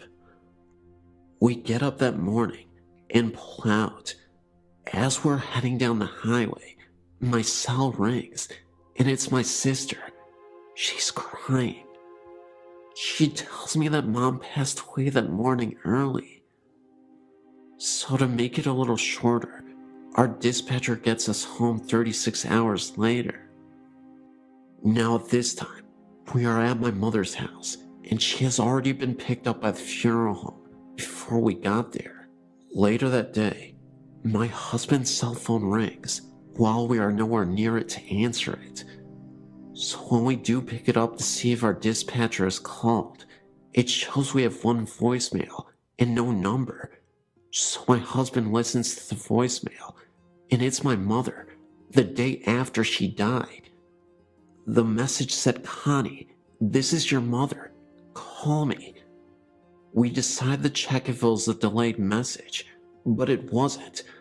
I even took it to the cell phone company, and they said it was June 6th at 1:25 in the afternoon. My mom died June 5th, 2007, at the times between 1 a.m. to 3 a.m. It has really bothered me that we missed the call, even though she was already dead. She might have been trying to say goodbye to us. A few nights ago, a friend and I took a drive up Angeles Crest Highway. It was a clear night and wasn't too cold. As we entered the parking lot, we noticed there were no other cars there. As I made a U-turn in the lot to face the small building, there, we saw a man walking. What got my attention was the fact that my headlights shined bright on the building, yet we only saw the person from the waist down. The rest of his body was a shadow. The man was walking around as if he were looking for something. It appeared he had a flashlight in his hand, the way he was moving, but there was no light coming from it. The closer we got to him, the smaller the image got. When I shined my brights on him, it looked like he went down a small hallway. Even then, we could not see his upper body. We went back the next day to see if we could find anything. One thing we did notice was the hall we saw the figure walk through was now a wall. Not a wall that was just put up, but one that looked like it was part of the structure since it was built. 3 separate spirits are said to walk the halls of the soon-to-be abandoned Middle Tennessee Medical Hospital in Murfreesboro, Tennessee, as a new, more modern hospital is being built right across the city. In the older section of the 3rd floor, one room is said to be haunted by the ghost of a mental patient who jumped out of a window in the 1960s in the psychiatric ward. 30 years later, in that section, administrative offices were constructed, and employees reported hearing running down the hall of someone with bare feet and a light outside the room where the man was said to have jumped turns on and off periodically on some nights. The switch that turns that light on can be found only inside the room, which was not even in use at the time. When the lights were checked by maintenance, they seemed fine. Later, some orderlies enjoying lunch on that same floor reported seeing an IV stem being rolled up the same hallway. They left their food there and didn't return. In what was the pediatric area, the ghost of a red-haired girl in her early teens in a white hospital gown has been spotted at one point by a nurse who also had long dark red hair when the room was used for pharmaceutical storage. She claimed to see the spectral image of the girl staring at her through the glass observation window of the room. The nurse was also a redhead. Finally, the 3rd spirit has been chronicled by the hospital's own sad history and has been spotted in the newer section. A young nurse who had just started was leaving for the night to go out with friends. As she hurried down the stairwell, she dropped her purse over the guardrail, a lunge too far, and fell down the center of the stairwell, landing on her head. She died 3 days later due to massive brain trauma. Ironically, one of the hospital's employees who had the task of cleaning up the bloodstains was the son of the woman who had seen the red-haired girl's ghost as her family worked in the hospital. It is sad that sometimes you can see the girl repeat her fatal fall.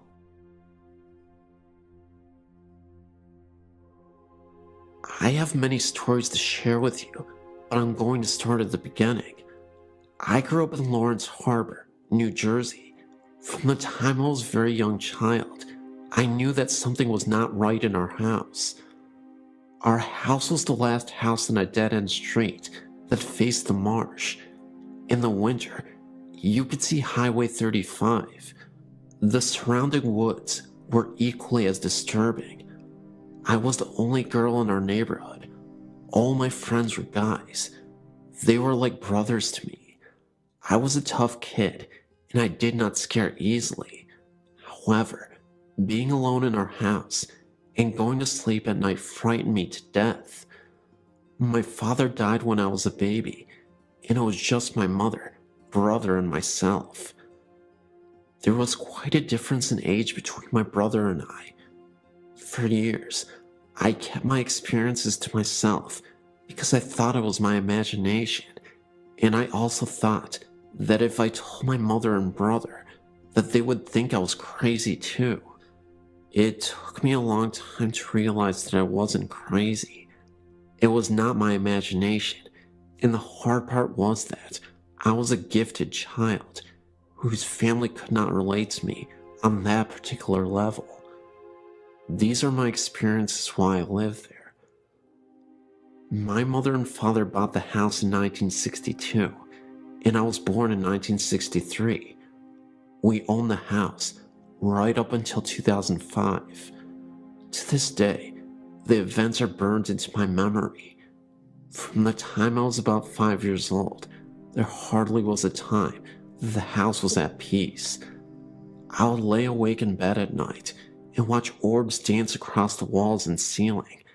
Then, I could feel someone sit on the corner of my bed, It was not a faint feeling either.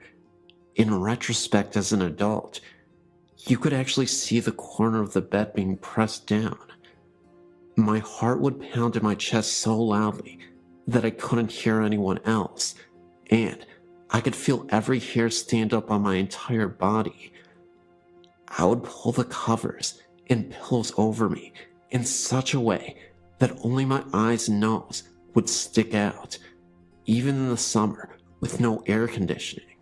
Shadows were commonplace everywhere in the house. You could smell flowers in the middle of the winter as well. Then, just as I would start to fall asleep, I would be jolted awake because something pulled the covers of me so violently that they were on the floor at the foot of the bed. That would send me screaming out of my room to my mother. There wasn't a time that you didn't feel as though you were being watched, or that you didn't feel that something was following you from room to room. If you came home and put your car keys down, turn your back for 2 seconds, they were gone, and then after searching the entire house, they would suddenly reappear where you originally put them in the first place, and you were the only one home the entire time. When I was in high school, I would come home and shower because I played sports. I always locked the bathroom door. Every time I would pull the curtain back when I was finished, the door would be wide open. Once again, no one was home, and our interior doors had no keys. Until now, I've been very vague with you about my experiences, but now I will tell you in detail my most frightening experience. I was engaged to Mitch. We were just both out of high school. My mom was out, and so was my brother. Mitch and I decided to go to my house, watch TV, and eat some pizza. From the time we entered the house, I could feel that something was really wrong, really out of sync. The air seemed electrically charged. It was as though us being there had interrupted some unseen gathering. I ignored it, even though I was goose flesh from head to toe. Even with all the lights on, my mother's house always seemed dark. Mitch was sitting in the room watching television, and I went into the kitchen to heat some frozen pizza. We were having a conversation as I did so. My back was to the living room as we were talking, and I was placing the pizza on the baking sheet. I heard what I thought was Mitch leave the living room and walk into the kitchen. I became aware that he was standing directly behind me as I was still talking. I turned around to ask him something, but to my shock, it was not Mitch standing there. I felt all the blood drain from my face. My knees went to jello, and I gasped and screamed at the same time. Standing face to face with me was a huge black solid apparition. I could make out a head and shoulders, but the rest became more see-through as it went towards the knees and feet area.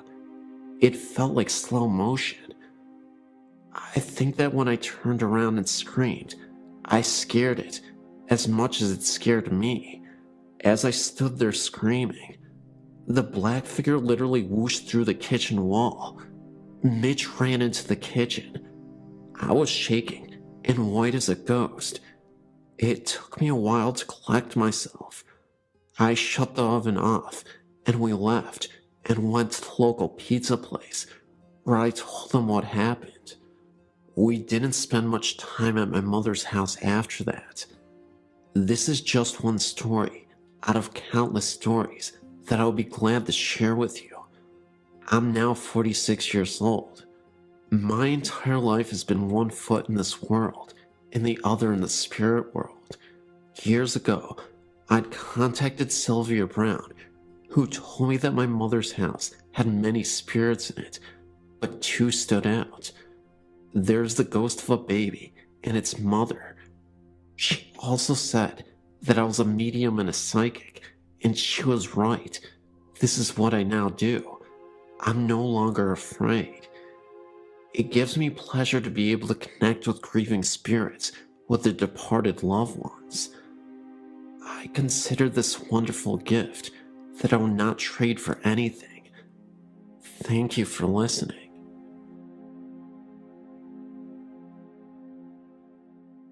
All of my life I had reoccurring experiences of the paranormal, starting at age 7, as far as I can remember, when my father died. I used to believe the experiences were dreams or imagination until recently. I was telling my fiancée of my experiences, voices, mists, noises, marks in my body, being touched, shirt tugged on, hair pulled, etc. His suggestion was that maybe I am a sensitive, so I started thinking about this possibility and decided to explore it further. My fiancé and I previously tried going to paranormal meetings, which would go on ghost hunts. There was one in particular that appealed to me, and we signed up. The building the group was going to was in Newcastle, Pennsylvania, at an old building that was previously the Elka Club, built in 1914. This information was given to us by the leader of the hunt. When we arrived, we went into a room to get the speech about which rooms to be careful of. They would be marked by the yellow tape. Nothing else was told to us about the history of this building. But as I stood there, a name entered my mind, and it kept repeating itself. Sarah, Sarah, Sarah, over and over again.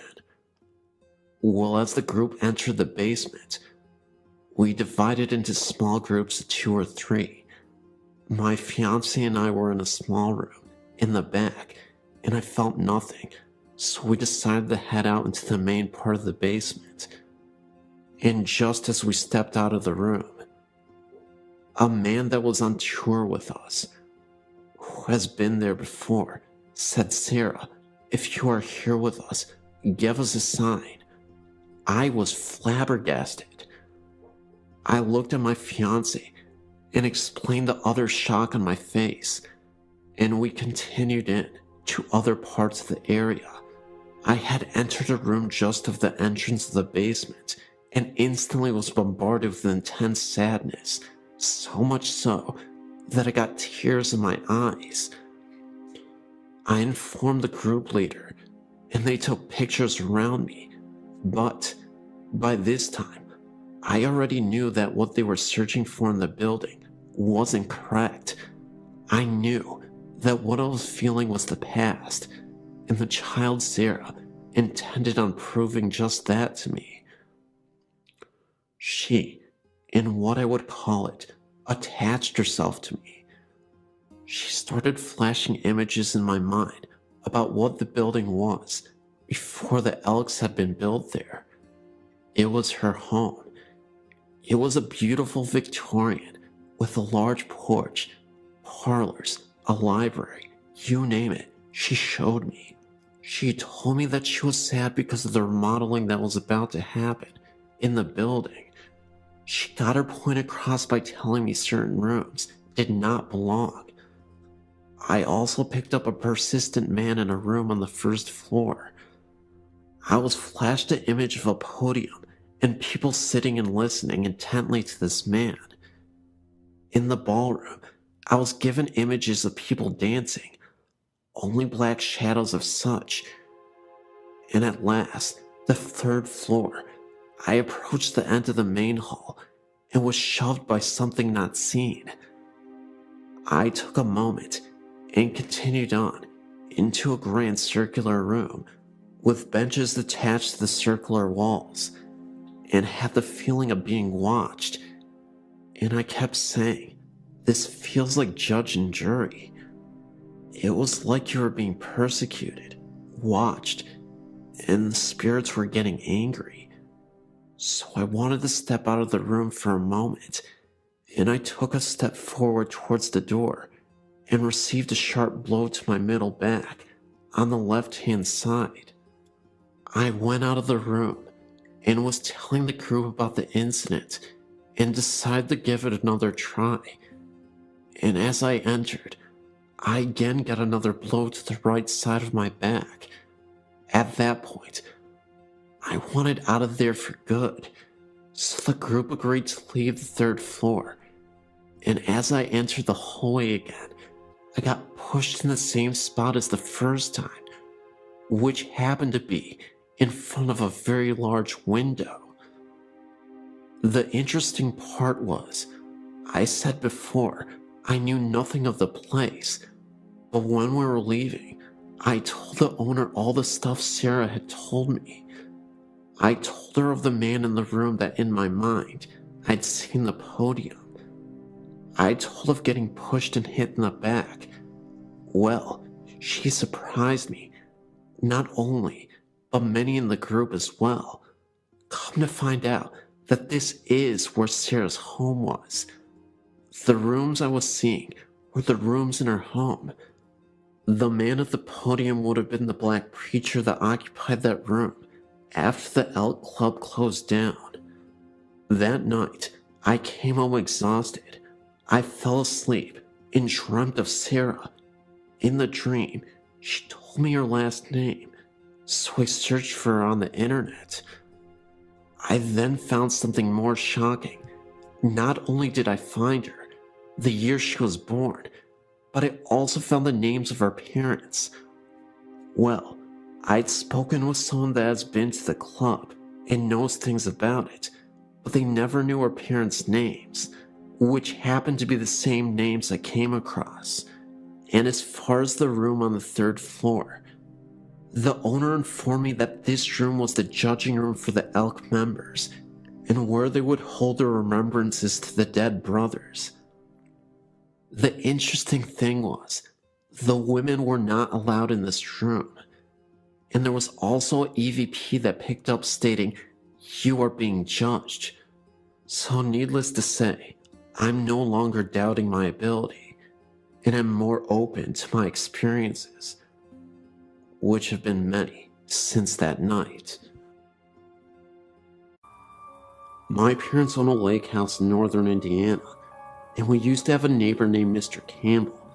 Sadly, Mr. Campbell was quite old and depressed, and one day he left a note and enough food and water to last his dogs at least a week. He said his body could be found in the lake. I couldn't remember if it was ever found though. This story has many parts, all leading to the same conclusion. Mr. Campbell's ghost haunts this property, but he seems to be quite calm and docile. The first incident. Well, a rich man, Richard, bought his property, tore the home down, and built a $2.5 million house. Richard was extremely nice and was always coming over for dinner. One day, he told us that he thought his house was haunted. He had an entertainment system installed that requires him to climb a ladder to fully turn it on or off. For that reason, he always left it on and left the ladder in the garage. One day he had guests over and was going to put on the Indy 500, but the system was powered down. He said he watched TV the night before and no one had been in the house. At first he just assumed it was a power outage or something. He got the ladder and turned on the system. However, all of the settings were messed up. The volume was turned down very low, and the radio was on and set to a 50s station. The TV was off because of the radio. When he turned on the TV, it was tuned static rather than the Discovery Channel Richard had been watching the night before. He said he played it off as an accident to his guests, but that it kinda spooked him. Later, after this happened, again Richard assumed Mr. Campbell wanted to listen to music, but didn't want to disturb anyone, because no one had heard the music. Richard also had a roommate named James. The thought is that they were lovers, but no one really asked. Richard would travel to Chicago a lot, and James would be home alone. One night, my sister and I were watching TV in our room and saw lights shining outside, and heard men talking. We looked out our window and saw about 3 police cars and about 6 policemen walking all over the house, looking at windows and knocking on the door. We went outside with our dad to see what was going on, and the police asked if we had heard or seen anything suspicious.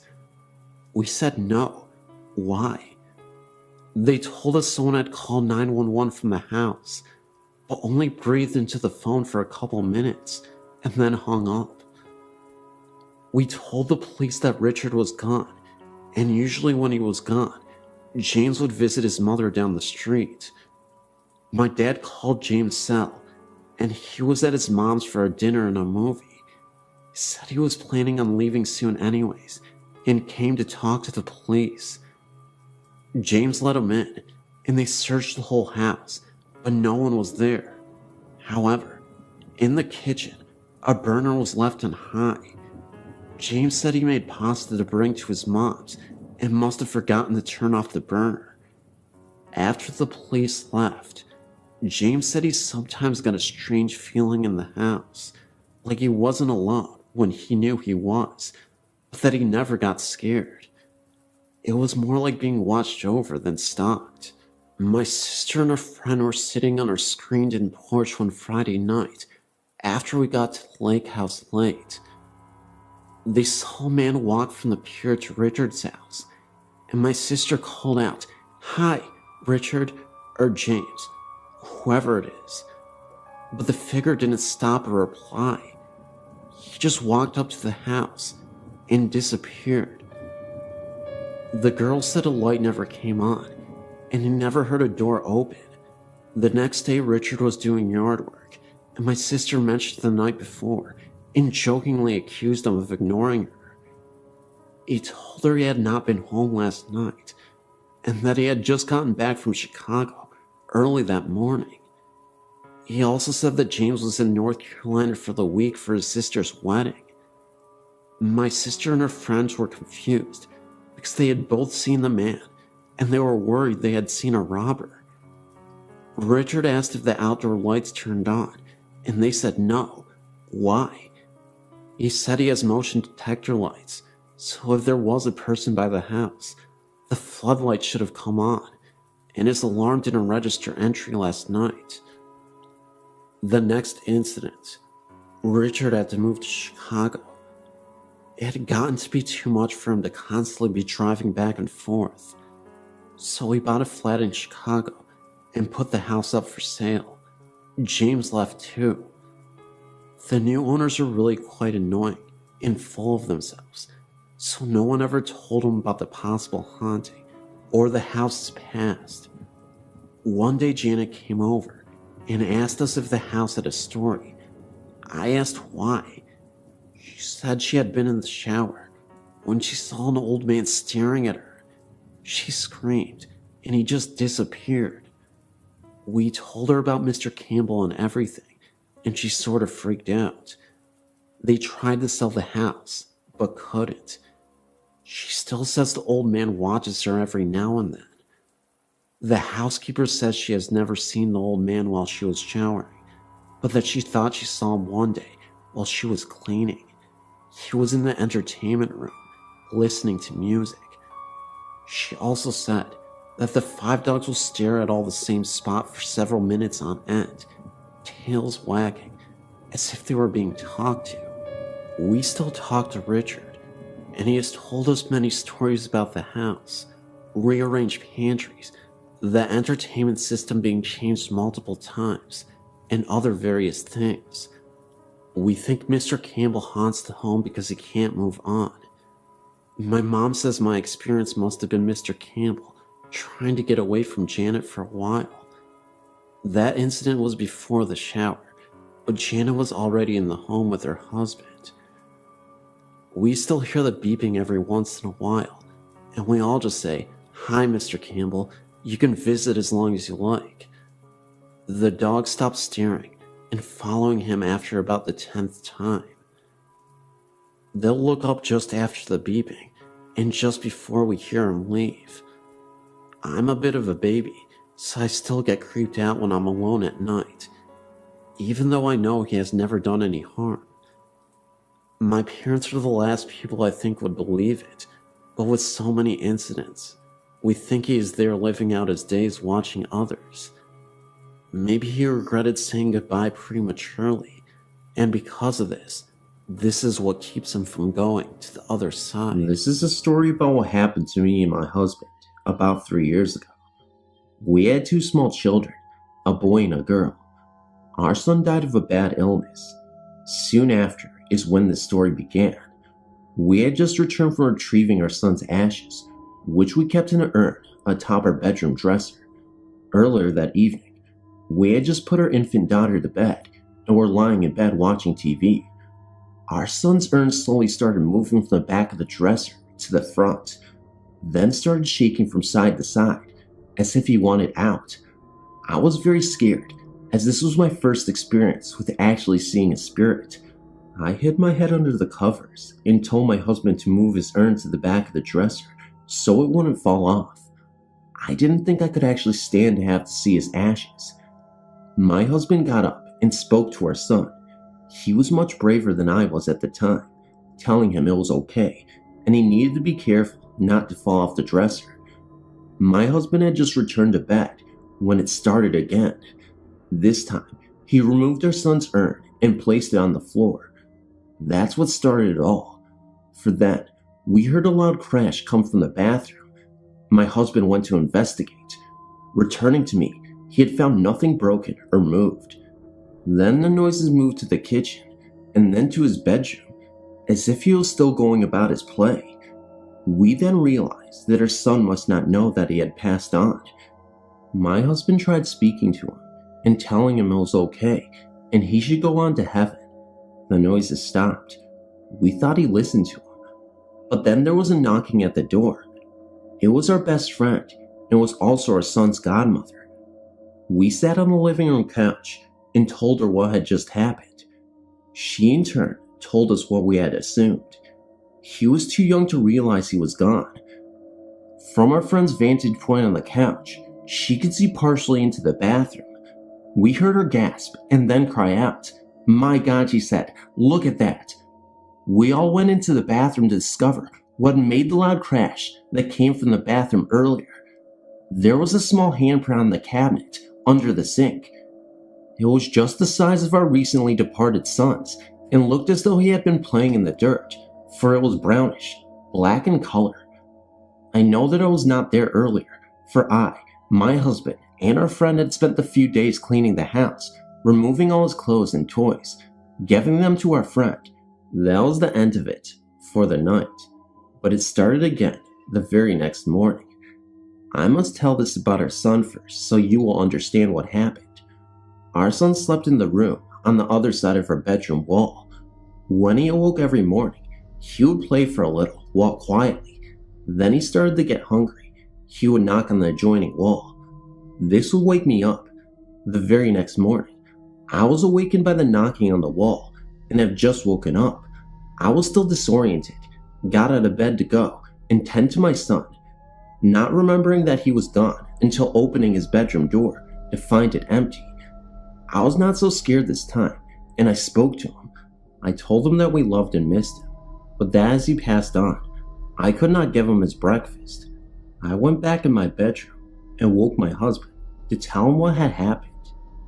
Later that morning, I received a frantic call from our friend, telling me of the very real dream she had the night before, after leaving our house. Her youngest son was only 2 months old at the time, and still woke in the middle of the night for a bottle. So when she awoke to her son's cries, she just got up and went to the kitchen to heat him a bottle. She was turning the lights on as she went. As she turned the kitchen light on, there was her son standing in the middle of her kitchen. She was shocked at first, but then started to speak to him. Our son and friend were very close before he died, and went to her house frequently to play with her 3 children. She was a strong believer in the supernatural. It didn't bother her at first. A game that they used to play was my son would run around her house with a beach ball, and she would chase after him. In this dream, he had the ball and was calling to her to chase him. She went after him, calling his name. After a few minutes of chasing him, he ran into her youngest son's room and disappeared. That's when she woke up to, you may have guessed it, her son's nightly feeding. So she was very frightened, then thinking she had dreamed what was about to happen. It didn't though. It was our son's best way of telling his best friend goodbye. All that day, we heard noises, much the same as the night before. Only his spirit was no longer in his urine, so it didn't move anymore. But the strangest of all was to happen to me that night while I slept. My husband and I were babysitting our friend's 3 children at her house, while she and her husband were out at a restaurant. We were in the living room with our daughter and her 2 older children playing video games. Her youngest son was taking a nap. A few minutes later, he awoke from his nap and started to cry for a bottle.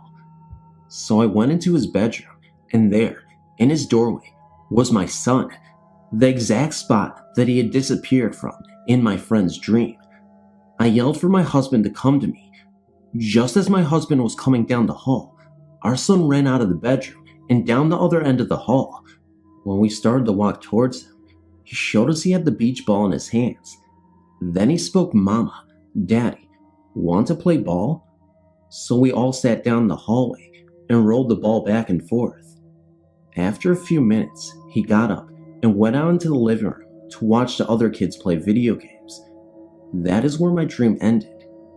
Later in the morning, I called my friend to tell her about my dream. It was like she had the first half of the dream and I had the second. Nothing like that had ever happened to either of us before, or again. Over the next couple days, the noises continued. My husband and I felt very bad, not able to really get over our son's death because he was still with us, which was a good thing, and a bad, I guess. Our son had a little bit more time with us, but we knew we had to help him move on. We just didn't know how. Later that night, after my husband had left for work, I was home alone with our daughter. I'd just put her down to sleep. I was sitting on my bed, watching TV, when I heard a noise coming from the living room. I looked out my bedroom door and out into my kitchen. It was a very connected apartment. I saw a man standing in my kitchen. I was very scared at this because it was not my son and I had no idea who it was. Then, just as quickly, he disappeared. Then, I saw my son run by the bedroom door. I got a very cold feeling of dread. I just felt such anger coming from the kitchen and fear for my son. It looked as if my son was running from the man. That made me mad. Who was this man to scare my son, even in death? I knew that right then and there that I must do something. I called my husband and friend and they both came to me. My friend said that we should get a Ouija board and try to contact this man and find out what his problem was with our son. So, she left, and my husband and I went to buy one. We came home and went into our son's bedroom and sat on the floor. It wasn't that long before the man came through. He explained to us that he had been cremated right before our son, and some of his ashes had been left behind, and now were in the same urn as our son. He wanted the rest of his ashes. We told him that there was nothing we could do about it, but that we would help him and our son move on, so they could be at peace. The man explained to us that since he was trapped with some of his spirit in our house, and the rest of it elsewhere, that I would have to guide him through the Ouija board. So I did, and our son followed. That was the end of the man. But our son still comes to visit us occasionally. We feel him with us always. Losing a loved one, especially a child, is very difficult. But by our son hanging around for a while, it did help us by getting to say goodbye one last time.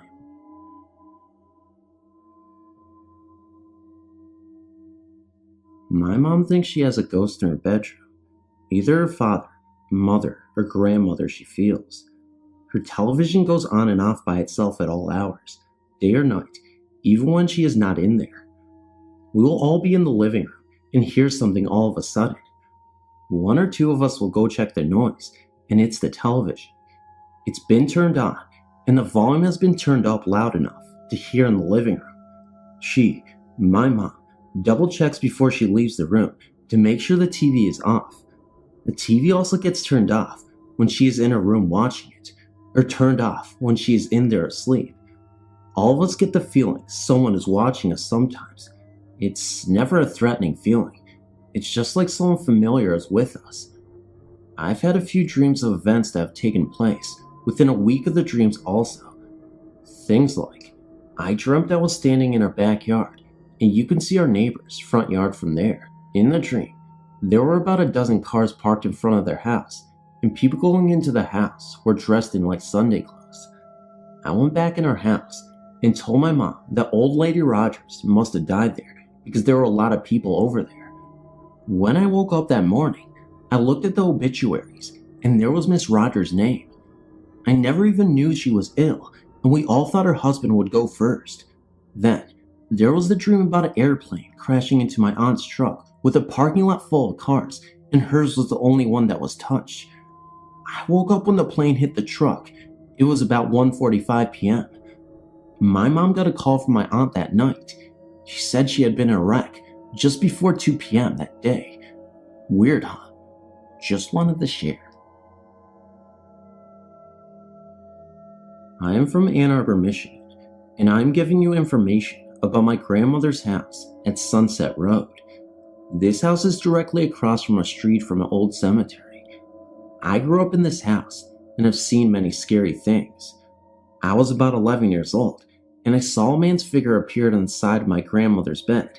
A very large man, and keep in mind that it seemed to look like my grandfather, who I never met. My grandmother was blind and saw him. I've heard footsteps in this house when I was the only one there. My sister saw my dead grandfather walking down the basement steps the day of his funeral. A couple of people have died in this house, and that is why I'm not surprised at all that it is haunted. Thanks for listening to my short story, and I hope you appreciated it. Okay, so here goes my story. I know it sounds really impossible to some, but either bear with me or quit reading. About 2 to 3 years ago, I lived in a very old apartment complex in Maryville, Ohio. When we first moved in there, I knew there was something very weird about it. It just didn't seem like a very happy place. My parents were in the process of a divorce, and my dad lived within walking distance. I chose the room on the left. Once you walked up the stairs, there was a staircase with a landing halfway up the stairs that you could see from my doorway. My mom's room was right on the other side of mine, and the bathroom right across the hall. Well, back to the story. So I was being babysat by my best friend's sister, and we were downstairs listening to music, and suddenly, all the lights and music went off. We figured the power had just gone out, so we just started talking. After about 10 minutes, the TV came on, and it was all static. Lately, I had been seeing a man in a black cloak run from our kitchen out the back door, and I looked over, and I saw it again. Nobody in my family believed me, so I looked at Constance and asked her if she had seen that, and she said yes. So we were a bit freaked out and decided to go upstairs. At about 3 in the morning, Constance went back to sleep, and I stayed up because I could have sworn I was hearing people downstairs and that the stairs were creaking. I turned to switch the stereo on. The power had come back by this time, and I heard a voice right behind me. It was a guy's voice, and it said, "Don't scream and don't be afraid." I slowly turned around, expecting to see a guy with a rope or something, ready to tie me up, but there was nobody there. I quietly asked who was there and where they were, but nobody answered. Constance was babysitting for a week. I decided I had imagined it, so I just decided to go to bed. The next night, we were watching a cartoon in my bedroom, and I heard the same voice. I turned the TV off and asked Constance if she had heard that, and she said she heard a man talking. So I asked who was there, and they were there again. This time it answered me. It said its name was Willie, and that he wanted to be friends. He said he was sitting right beside me. I turned to look, and I couldn't see him. Will said that he was my guardian angel, so I wouldn't be able to see him. I think it was a mistake. I agreed to be a friend, so me and Constance talked to him for the remainder of the babysitting stay. After about a month, things started to turn for the worst. I had a problem with one of my friends, and I told Willie, and he, or it, asked me if I wanted him to hurt him. And that was when I decided he wasn't very friendly and asked him to leave. That night, I had my friend that had made me angry. We made up, spent the night as a way to say I forgive you. Well, I thought something might happen, but I took my mind off of it. At about midnight, we decided to turn the TV off and just talk until we fell asleep. I heard something on the stairs and went to look, but I couldn't see anyone. But I thought I heard my name and Willie's voice, so I went back to my room and shut my door. Right after I shut my door, I heard someone laughing, and this freaked both of us out because my mom was at the neighbor's house. I ran over and locked my door, then ran back to my bed and grabbed my baseball bat and stood by my closet, ready to hit anyone who came in. Then, my doorknob started shaking and my door rattled violently. I seriously thought I heard Willie's distinct laugh, so I hollered at him and told him to go away and never come back. Right after that, the door stopped, and we both vowed to never tell anyone who knew what happened. Of course, if we seriously considered it first, then we might tell someone. But seriously, are we nuts? Am I nuts? Thanks for reading. I wanted to tell you some of my personal experiences that happened in Randallstown, Maryland. There is a Job Corps Center on Old Court Road. It is technically considered Woodstock, Maryland. The center is called Woodstock Corps Job Center. I was a student, as well as a residential advisor, at this facility from 1995 to 1996 as a student. In 1998 to 1999, residential advisor. Anyway, this is a huge mansion-type building that currently houses up to 550 students. It used to be a monk monastery. There is a graveyard for the monks that still sits at the entrance of the center. Well, when I was a student there were a lot of strange things that would happen, but we had one that was widely known around the center.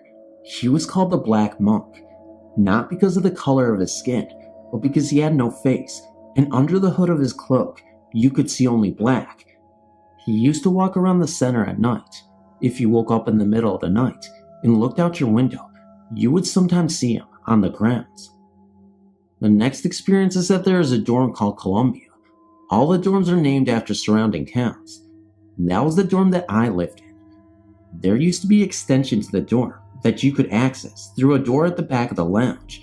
The entrance to that part was always kept locked on the upstairs section of the dorm. This section of Columbia burned down sometime in the 80s. When the dorm caught fire, there was a 16-year-old girl who perished in the fire. She has been seen many times in the dorm lounge. Just before I started at the center, there was a dance. This could have happened in the summer of 1995. The night of the dance, a young girl, I believe she was 16 or 17, was out on the grounds, walking to the dance. When she realized that the dance was starting, she began to run to the entrance to get to the dance. As she trotted towards the entrance, she realized that she was having trouble breathing.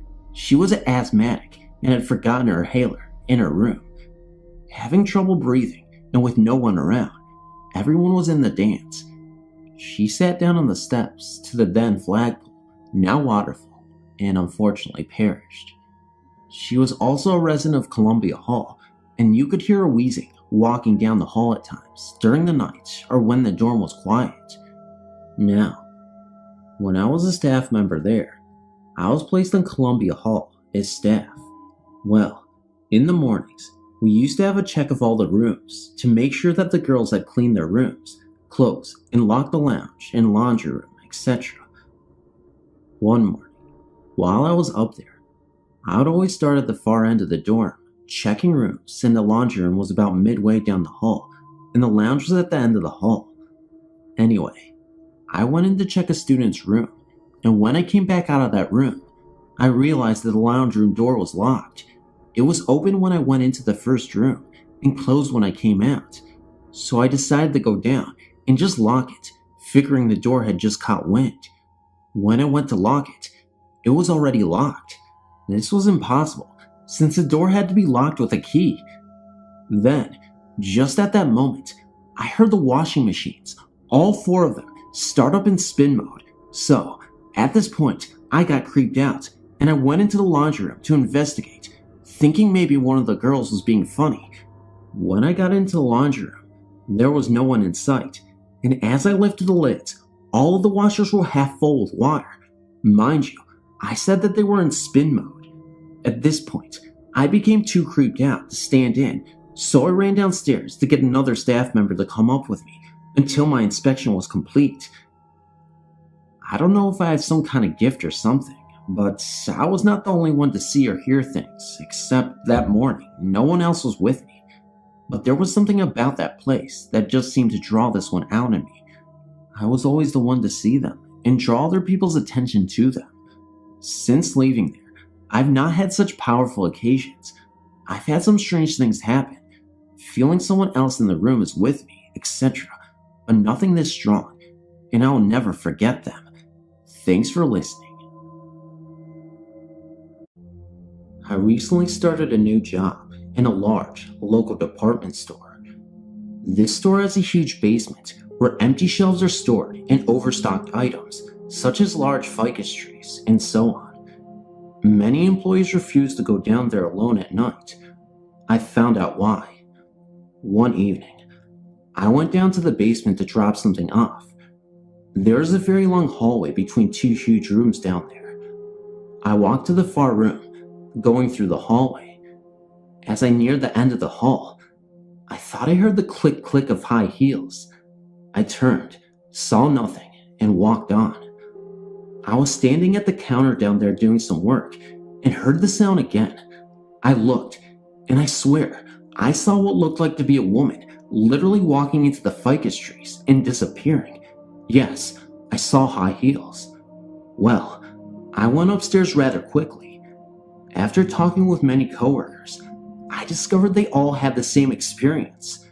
Come to find out, the woman who used to handle the incoming trucks died suddenly about 2 years ago, and yes, she always wore high heels to work. The woman who replaced her made management move the warehouse desks upstairs, as she always felt so creepy sitting downstairs. Did the former freight manager love her job so much that she hates to leave? Who knows? I just know I've joined the ranks of, I'm not going down there by myself.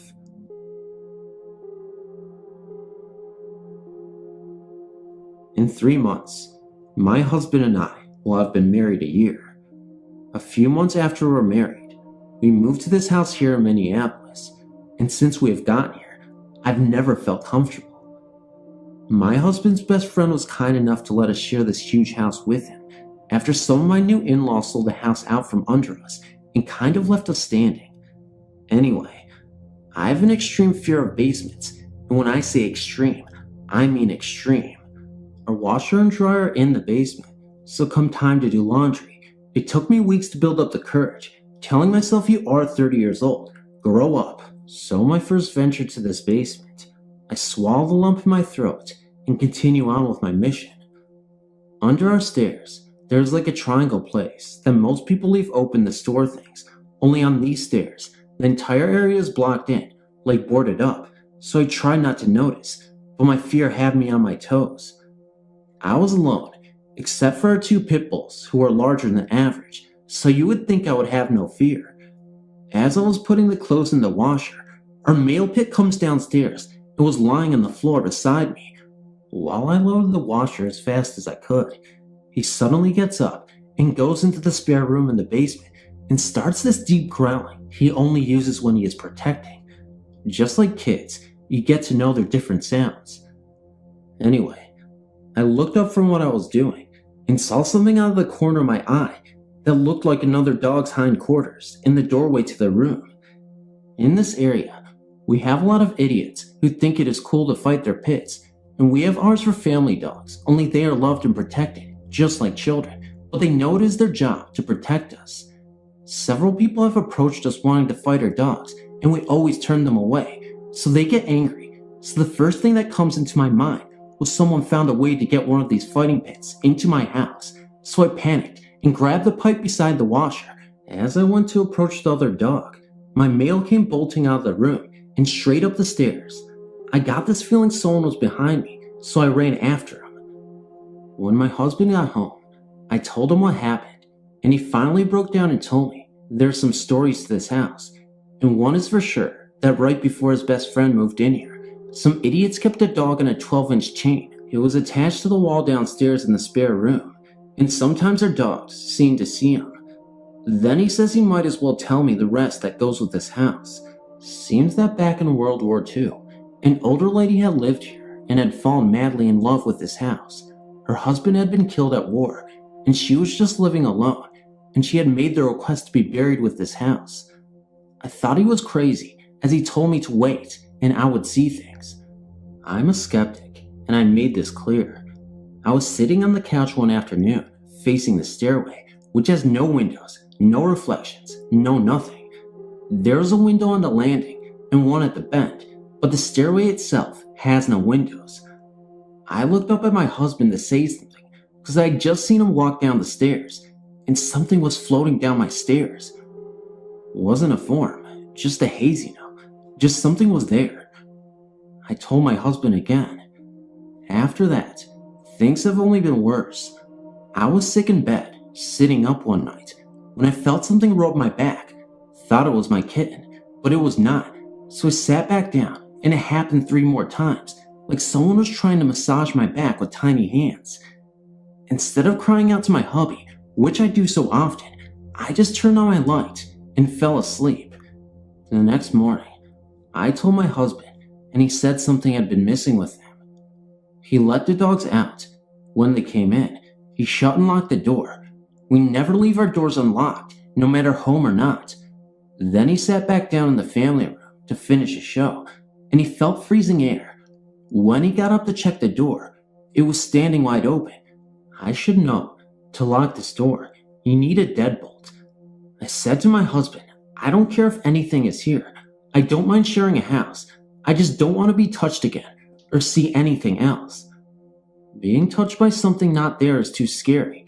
It has happened to me in my sleep, in the tub, getting ready for work, a lot of times.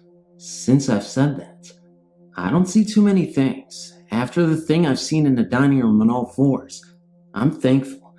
Now, however, I heard someone outside my bedroom door, whispering, making those noises, and a woman's voice kind of moaning like she is tired of something. There's so many things I could go on about. I just wanted to know I'm not the only one experiencing these things. Thank you for your time.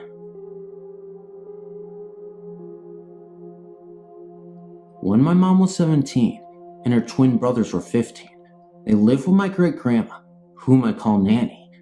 My Nanny lives in this old house that once belonged to her mother and her mother's pet bird, who had both passed just 8 months before. Her mother because of sickness, and the bird because no one really paid any attention to it after her mom died. I must say myself that this house is weird. It is shaped like a barn, and it's 2 stories high. My mother's incident happened on the 2nd story. My mother was downstairs watching TV, while her brothers were upstairs asleep in their bunk beds. This was around 11 p.m. My nanny wasn't home yet. She had been working late. While my mother was sitting on the sofa, debating whether to go to bed or wait for Nanny, she heard a loud screech that sounded like her great-grandma's bird. She shrugged it off and got up to get a snack. From the kitchen, you can clearly see the twins' bedroom. She was walking towards the kitchen and looked up to see the twins' light on in the room and went up to investigate. When she got to the room, the light switch was flipped down, but the light was on. She flipped the switch a couple times, and the light still would not go out. About this time, she heard the TV downstairs get very loud. She ran to the stairs and looked down and didn't see anything and walked back to the twins' room. The light still had not went off, and it was still flipped down. My mother then heard her deceased great-grandmother's voice say, "Scotty, Scotty, wake up." Scotty, who was on the top bunk, then started rolling towards the side of the bunk bed, opposite of the wall where the rail should have been, but he refused to put it there. He was getting ready to roll off when my Uncle Stephen, who was on the bottom bunk bed, dead asleep, threw a body pillow from the side of him and onto the floor. Not a second later, Scotty rolled off and hit the pillow. The light went off, the TV turned down, and my mother, who nearly passed out, heard the bird screech again and heard her great-grandma say, "Calm down, Femi," the bird's name. Hello. I thought of sending a peculiar occurrence that happened to me, but I hadn't found the right place. Here goes. My grandma was diagnosed with cancer in 1996. She was treated, and we all thought she was cured. In my case, I really didn't know much about cancer, and when the doctor said that the cancer was out, I never thought it would come back. In December 1999, I was living out of town. It had been a month since I had seen my grandma, a really long time for us. I was supposed to come pick her up and take her to my house for the holidays. On the 18th, she felt sick and went to the hospital. I arrived on the 19th, and she still wanted to go back to my house for Christmas, so against what the doctor thought, she checked out. Her bladder was no longer working, and she felt weak all the way. To be fair, now that I'm writing this, it sounds that she was pretty bad already. I always thought it was going to pass. I mean, she had overcome cancer, hadn't she? I know, it was stupid of me. But anyway, after an 8-hour trip, we arrived to our destination. I had to take her to the hospital. She stayed there until the 31st, and Aunt and myself would take turns in staying with her day and night. All through this, I thought she was still okay. On the 30th, my grandma had been in a great mood. She had been joking and playing with me all day, and so when my aunt arrived, I headed home. I would arrive at home and start cleaning and preparing next day's supper. I was pretty occupied with what I was doing, and my 2 children were sleeping. As I was mopping the kitchen, the back door had a sort of mirrored glass. I was in front of this door when I felt someone walk behind me. I looked up and I saw a shadow walk by. The feeling was more intense than what I actually saw. What went through my head as I saw the shadow was the memory of my grandpa, deceased for 5 years at the time. I dropped the mop, forgot about everything, ran up the stairs, and cuddled in between my sleeping children. I would love to say that when I thought it was my grandpa, I felt at peace. I was scared, honestly. I woke up at around 6 in the morning to the smell of roses. My aunt phoned at 7 to let me know that my grandma had fallen into a coma. All this day, the smell of roses persisted, and I would smell it everywhere. She died on January 1st, 2000. She never made it out of the coma. Unfortunately, the cancer had invaded most of her organs. I know it's not really scary, but it's the only experience I could not explain logically. I've never read of anything that has to do with the smell of roses. If anyone has had a similar experience, please let me know so I can understand this better.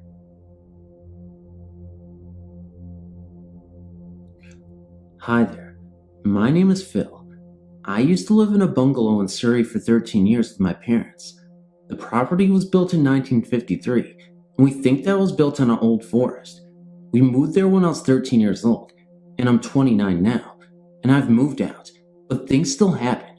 My parents have now sold the property on. Anyway, when we moved in, we wasn't told that the previous owner had suddenly died in my mom's and dad's bedroom from a heart attack. We were there about 3 months before we started noticing odd things, like objects that were put in safe places. We would find like elsewhere, like keys and pictures would move, strange cold areas that normally would be in the hallway, creaking floorboards at night, and strange shadows that the cat would sometimes avoid. The cat would stop dead in its tracks and not go into that room. Instead, would just sit there and stare at nothing as far as we could see. These things continued for about 3 years, but we got used to them. But we had the odd visitor refusing to go into the bathroom to wash their hands, as for some reason was never very warm, including the summer months. A chill would run down your spine, and you wouldn't like being in there for very long. I remember one morning, it was a Sunday. I was 16 at the time. I was lying in bed relaxing. Now, I was definitely awake because the TV was on and it was 7:30 a.m. I was lying on my back, just deciding whether to get up or not, when the cat jumped out of the bed at a very high speed and ran from the room. Just then, I felt this pressure on my chest as if someone was pushing down on me. I couldn't breathe that well. I couldn't shout out for help, nor could I move, as if I was paralyzed. This must have lasted for about maybe 2 minutes, then whatever it was lifted off of me. I jumped out of bed and went into the kitchen where my mom was making breakfast.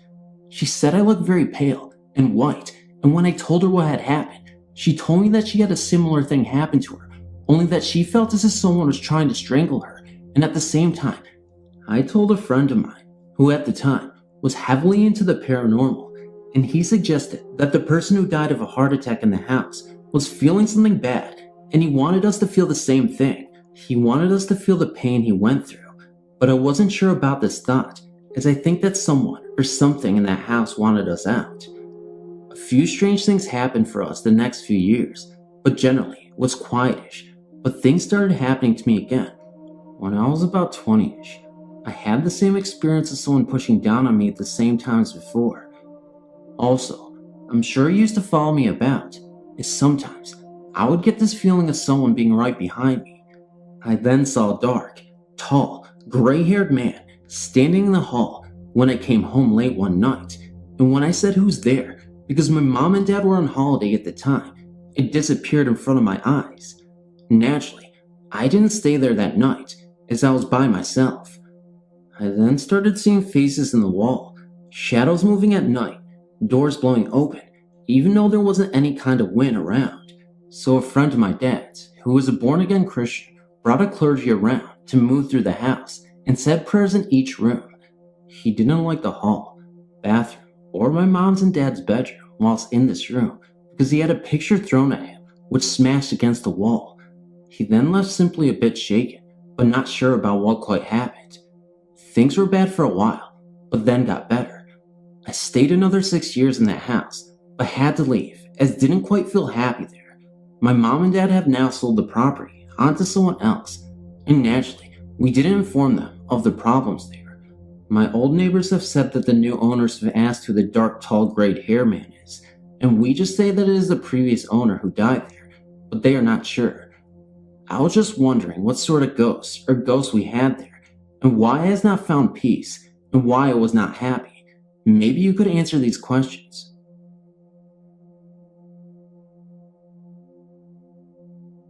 I have a best friend named Mandy, and she has always said that there was a ghost named Jack that watches over her, and at the time she told me this, I was about 9 years old. I was invited to her house on a Saturday just for the day, but I ended up staying there till after dinner. She told me Jack likes to hang around in the basement of her house and likes to open this old freezer door. I never thought about it until we went down to the basement to play. I felt like someone was watching me. Later, we went upstairs and her mother told us dinner was ready and told us we were eating outside. So before I went for dinner, I told my friend Mandy that I'll be out in a second, and she said okay, and she went out to have dinner. I forgot my toys downstairs, and I remembered when I looked downstairs, the lights were off and the freezer door was wide open. At this time, I was thinking of whether or not I should go down there, so I just stood there for about a minute. All of a sudden, I heard someone call my name. It was like a soft whisper voice. I thought it was my friend Mandy. I knew she was outside with her parents having dinner, but I thought maybe she came back to get something. So I went downstairs. I looked all over for her, but couldn't find her anywhere. Now, I felt very scared, and I grabbed my toy and ran upstairs, thinking someone was watching every move I made. I went outside and saw my friend Mandy and her parents out there having dinner. I didn't want to bring up anything about it in front of my friend's parents. So after dinner, I told my friend Mandy what I heard and felt, and she said that it was our ghost Jack. Then she started to bring up how Jack communicates to her, and she sometimes sees him walking around down there. She doesn't seem to be startled at this, because she believes that Jack is there to watch over her. This past September, my sister and I visited this place. I've noticed it is no longer on your website. The place is truly haunted. I'm no ghost hunter, but we thought we would give it a try on our vacation. This place I'm referring to, of course, is Knoxville, Tennessee's Evil and Copper Ridge Road. When we got there, no sooner than we got out of the car and crossed the street, I was overcome with fear. We went into the graveyard and was looking around. I looked at the building and saw a glowing light. I just thought it was from a street light on the other side of the building, but my niece was standing beside me and never saw it. I was taking some pictures of headstones when my sister started running towards me, yelling, "Did you hear that?" I then proceeded to tell her that I didn't hear anything, so we all ran scared, and she said she even heard a dog growling.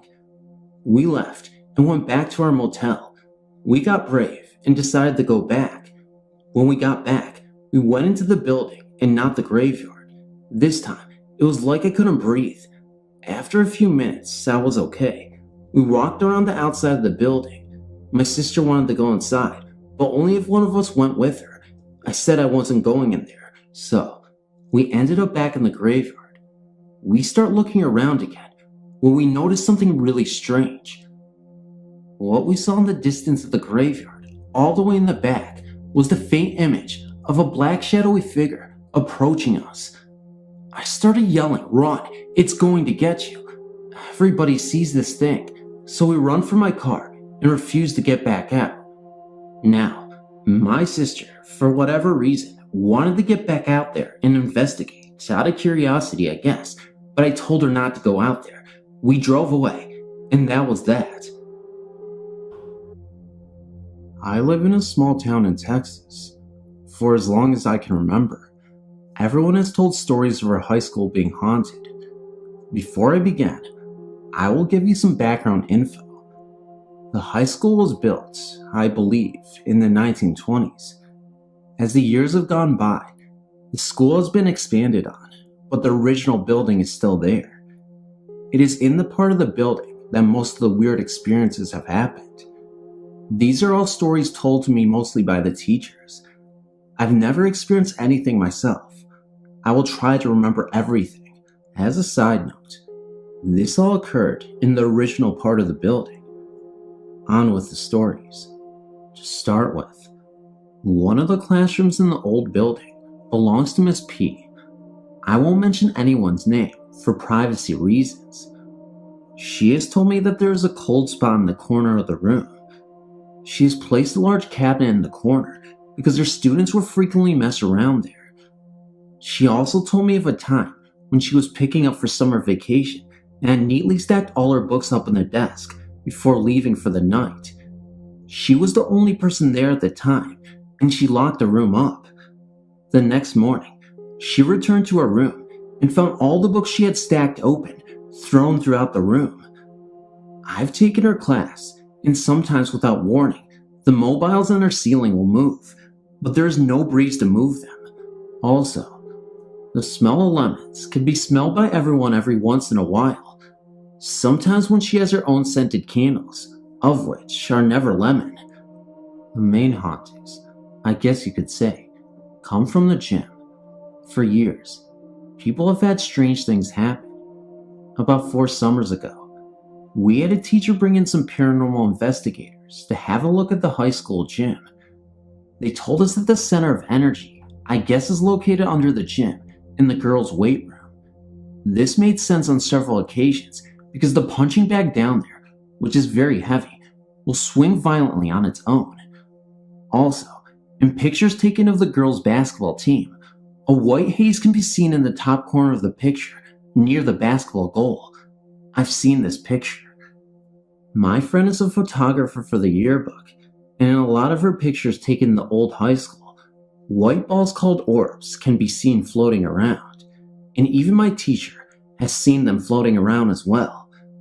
Anyway, the investigators took video of the gym while they were walking around, and twice, when they crossed the gym, they were followed by a burst of light, I guess is the best way to describe it. They also left a tape recorder in the weight room during the investigation, and upon listening to it, heard voices that sounded raspy and so far off of what a usual voice would sound like. I will never forget what the voices said though. The reason we view the tape and listen to the recording is because the head of the investigation has a website that she has posted this on. They said, and I quote, "No one hears us." I just thought I would share this with you all after reading the many experiences of others on this website. I attend this high school currently. Many rumors fly around about who the ghost can be. The most reasonable is that of an old janitor who died, and also some of the high school students who were involved in a car crash. I don't know what year that was, but many people believe that they could be there as well. The investigator doesn't believe they are harmful, but she also recommended not trying to contact them as well.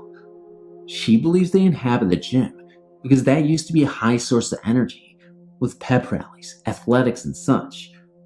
That is all I know.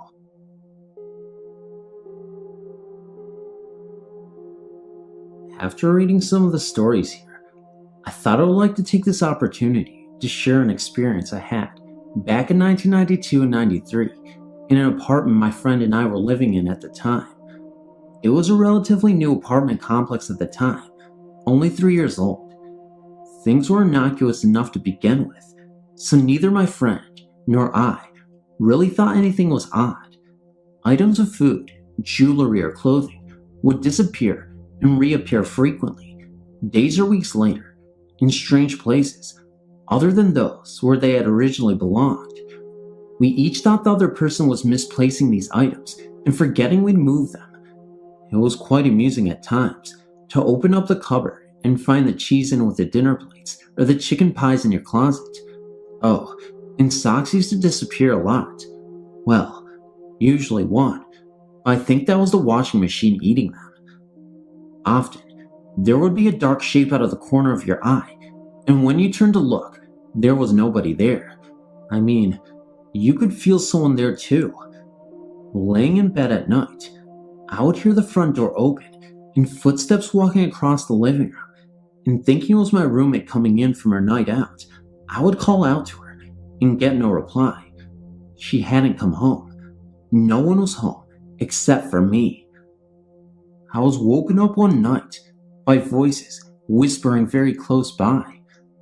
I thought it was someone chatting outside my bedroom window at 3 o'clock in the morning, but when I woke up more fully, I realized it was coming from my bedside radio. But the radio was not turned on. It was not even plugged in. The TV would turn on by itself. Usually when we were in bed, it would come on really loudly and startle you awake, and it wasn't even on a channel we even liked to watch. One night, my friend had volunteered to sleep in the living room on the couch because my friend and daughters were over for a visit. Another long story, and my daughters had taken her bedroom over. Lynn told me the next day that during the night, she had been woken up by the feeling of someone standing over her. She said the feeling was very intense, and at this point, she had not opened her eyes, and she just knew someone was standing over her, watching her. She at first thought it was either myself or one of my daughters, but for some reason didn't want to look. Eventually she said she had to look, and as soon as she opened her eyes, the feeling was gone, and nobody was there. My family and I were all fast asleep. Then, over a period of time, things became even more weird. We had some fresh skimmed milk in the fridge, just bought that morning from the local 7-Eleven, which was only across the parking lot of where we lived. A short time later, we went to use the milk, and it was curdled.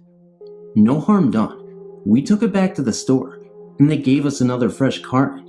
We took the carton, and it sounded normal, so off we trotted home for our tea. We opened up this carton to pour into our tea, and lo and behold, curdled again. I mean thick, lumpy, sludgy goo. Not weak, watery, skimmed milk. So, thinking this was just bad luck, when all we wanted was a cup of tea, we took it back again. The store clerk must have thought we were boiling it or something, but gave us another carton, and after we shook it a few times and squeezed it to try and determine if it was fresh, we took it home. But that one was curdled too. We gave up on having our cup of tea at that point. Not long after that, I awoke one morning, and my ring finger felt sore. I looked down at my hand, and my engagement ring was buckled. It wasn't a little bent, but completely buckled into a triangle shape. It had been perfectly fine when I went to bed, and my wedding ring was normal. It was extremely hard to get off of my finger, and when I did finally get it off, it wasn't not only bent, but actually broken almost completely through the gold band in 3 places. I don't know how a ring could even be broken. even if I laid on my hands. I mean, they would only have pressed the ring into the mattress, and maybe I'm wrong, but I don't think that is enough pressure to bend a diamond ring. Of course, maybe Hubby had bought me a ring out of a lucky bag. Never thought of that. I took it to a jeweler for repair, and he said in all his years as a jeweler, he'd never seen a ring broken like that. After having it repaired, a short time later, I somehow managed to drop 5 rings in the shower, and the only one that disappeared down the plug hole, never to be seen again, was this engagement ring. All my other rings stayed in one place. I realize none of these events are horrifying. Apart from the curdled milk, have you ever seen skim milk curdle in 2 minutes or less? But this one is the only house or living quarters that have experienced any strange occurrences like this, so I thought this was the place to share it. We do. Both my friend and I believe that there is something wrong with that apartment, as the feelings and events were getting stronger and less friendlier the longer we stayed there. Eventually, we moved out into another apartment in the same complex and never had any other things like that occur. I was often tempted to go and ask the new occupants if anything weird happened to them, but didn't want them to think we were crazy.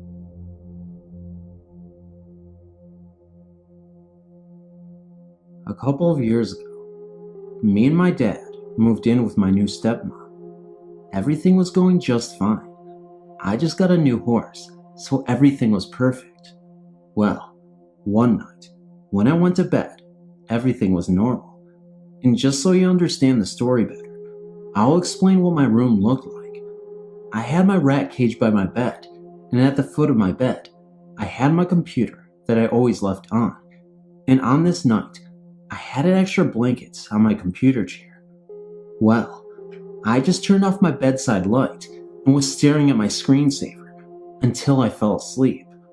But while I was staring at the computer, something seemed different. It seemed closer than usual. It seemed to be getting even closer. So I looked at the opposite wall, and it seemed to be getting closer. Then it stopped abruptly, and everything seemed to be back to normal. I just thought maybe I fell asleep. So I shook it out of my mind. Then everything seemed to be not normal again, and somehow I seemed to know what was coming, because all I could think of was to keep an eye on that door, the bedroom door. Then, a black-shaped, shadowy man came in. Well, of course I was scared. Then he walked to the side of my bed and just stood there, did nothing but stand there. He then walked back to my doorway and then turned to stare at me again. So my thought was run past him and get to my parents' room. I thought this was all a dream. So I got out of bed and started to run to my door and get past this man. Well, I wasn't able to get past this man because it felt like an invisible force field and I was frozen there, like I couldn't even move. I tried moving, but I was paralyzed. The man just stood there for about 2 minutes. Then my light turned on and my dad walked into the door and the man vanished. He asked me what was wrong and I told him about the man that was in my room. Then I asked him if he saw me paralyzed and that I couldn't move, thinking maybe it was a dream and I dreamed I walked into him. But he said no. He woke because he heard me scream, "Please, Daddy, help me, Dad, help." I can bet my life I never said that. This isn't the only time I've seen this man. When me and my family were vacationing in Mexico, I had a nightmare and my parents woke me up and brought me over to their room. This hotel room had 2 rooms and a bath to calm me down. The lights were off, of course, but they had the bedroom light on so there wouldn't be too much light in the room, and I was sitting on their bed. Then I looked over at a couch that was in their room, and there was a shadowy man sitting there laughing at me. So I started screaming because, of course, I was scared and my parents didn't know why I was screaming, but the man was still sitting there and laughing, and I was trying to point this out to my parents, but they couldn't see him.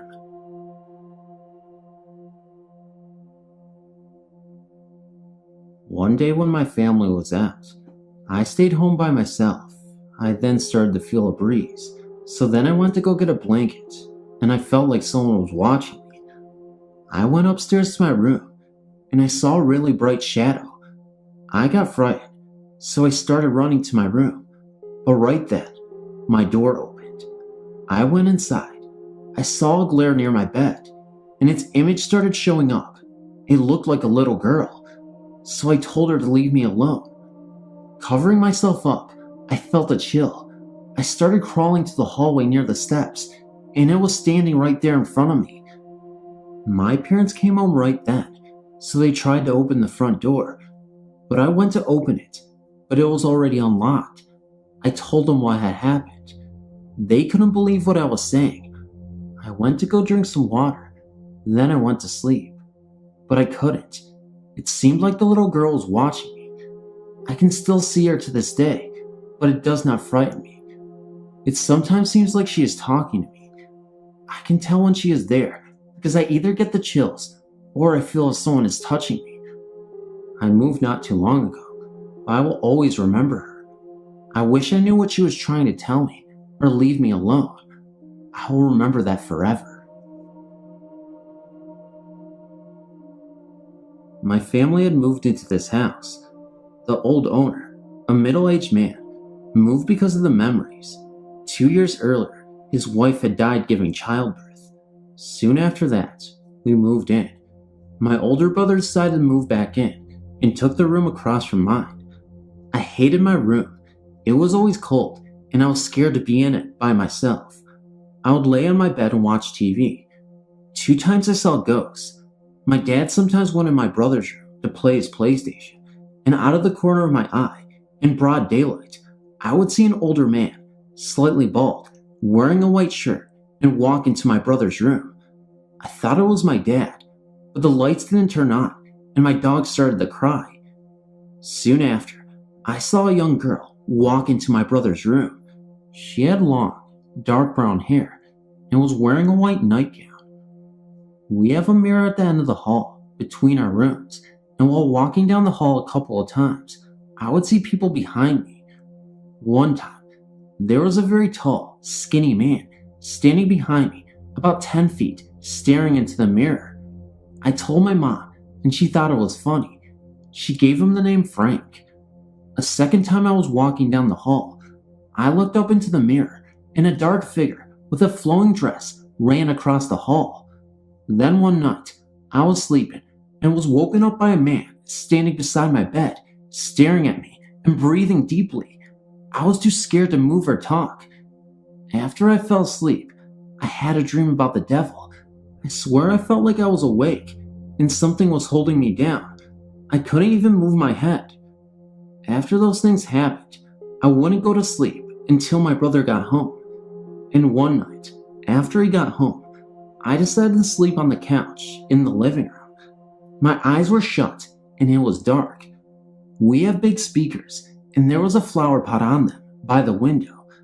I heard the flower pot slide across the speaker, but was too scared to even open up my eyes. I was lying on my back with one arm under the blanket and one arm on top of the blanket. Not a minute after, I heard the flower pot move. Something grabbed my hand and squeezed it. I swung my arm out and didn't hit anything, so I quickly opened my eyes and turned on the light behind me, but nothing was there. I was so scared, I couldn't sleep for days. My brother moved out soon after, and I took his room. Ever since, I've been told in his old room, strange things stopped happening. My family moved into our LA, Orange County home about 18 years ago, so I've been here all 16 years of my life. When I was little, I always fancied my invisible friend, who I've recently called Eric. I talked to him up until I was about 5, so my parents told me. Then I stopped. When I turned 15, I started seeing things. Out of the corner of my eye, while I was on the computer, I would see a figure in black standing in the doorway to my room. My computer is in my parents' room, being they have the alternate phone line. Their door is directly down the hall from mine. You can look through my door from theirs. I would also smell odd smells, like death or some sort of fish, when none is cooking. There will also be cold spots in the same part of the downstairs hallway, where most of the activity has taken place. Occasionally, even, I will feel a hand on top of mine while I'm waiting for something, such as when my parents were yelling on the phone when they found out my mom was unable to get a much needed surgery. Luckily for me, that's not all. There was an instance where I actually heard something. I sat in the salon, doing my homework as I normally did. I was home alone. Out of nowhere came a thud, thump, thump, repeatedly from our den. It was rhythmic and rather loud. I let it run its course, and for a moment, before becoming frustrated, I yelled, "Eric, please, I'm trying to do my homework." It stopped, and I swear, that was almost regretful sigh afterwards. I've also seen the same spirit in several places, which has led my friend to believe he's my guardian. He has startled me once at school by appearing in the doorway to our recreation room. Naturally, only I could see it, which caused me to move from the line of running freshmen, who would have otherwise run into me. I'm planning to do an EVP as soon as I get an external mic for my recorder. In another story, a small home located in the suburb of Chicago houses a very strange spirit. The room I stay in while visiting my grandparents' house is across the hall from what used to be my uncle's and now deceased. Every now and then, the hanging doors in the closet will sway, even when there is no draft nor air conditioner. In the night, there will be occasional whispering. The spirit has never appeared to be malicious, which has led me to believe it is the spirit of my uncle. Though the house was built during World War II, there is no other reasonable explanation. Another story I have is a story I'm sure many people have. It begins on a warm summer day upon the Queen Mary, which is permanently docked in Long Beach, California. I was visiting with my grandparents from above story, and my parents and brother, since I've been begging to go for a long time. My grandmother and I just passed the closed-off fitness room, which my parents, brother, and grandfather had stopped at to gawk at. Gran had gone ahead a bit, so I was walking virtually alone. I descended the stairs at the end of the hall, slowly, half because I was tired, half because I was waiting for the group of four to catch up. As I went down, I felt a violent jerk on my backpack, as if someone didn't want me to progress any further.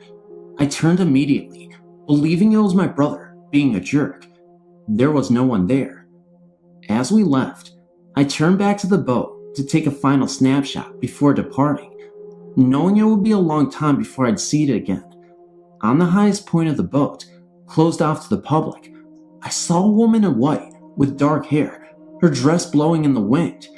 I thought it was an employee until I looked again, and there was nothing there, and no door through which she could have gone through. Now this last story, I'll refer to as Purple and Gold.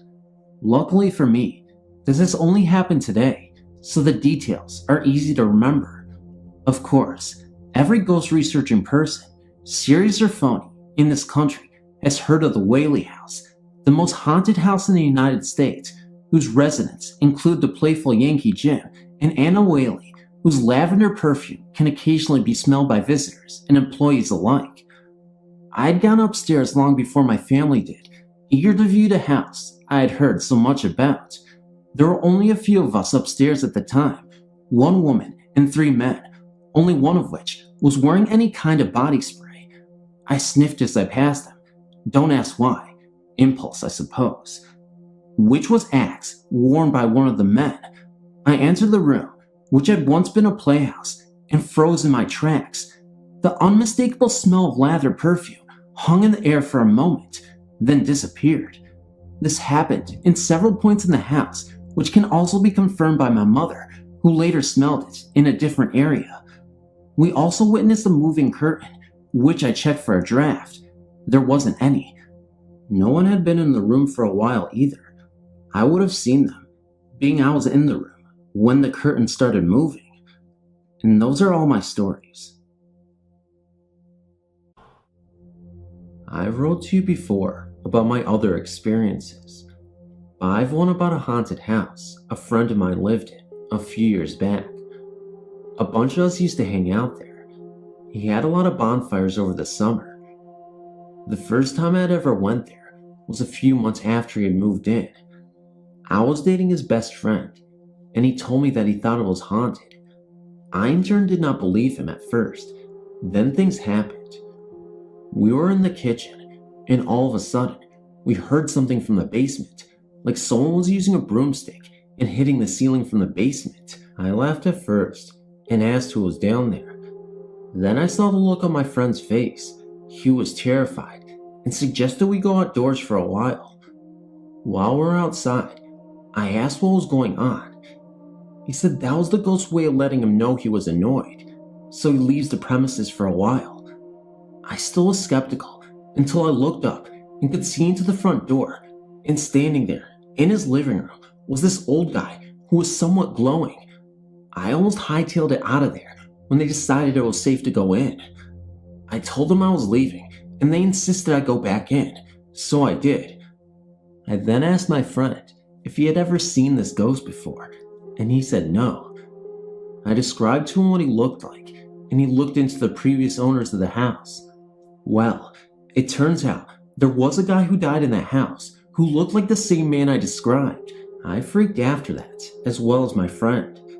Things were going good at first. Like every time my friend came back home from work, he would announce himself, and the guy never bothered him anymore. There was always this room upstairs that every time you walked by it, you could feel a cold draft from the door, and it was locked. We never thought anything of it, till the man started to get mad. There were many more parties going on because of the summer. Well, the man seemed to not like the parties, and he started showing himself to me and my friend.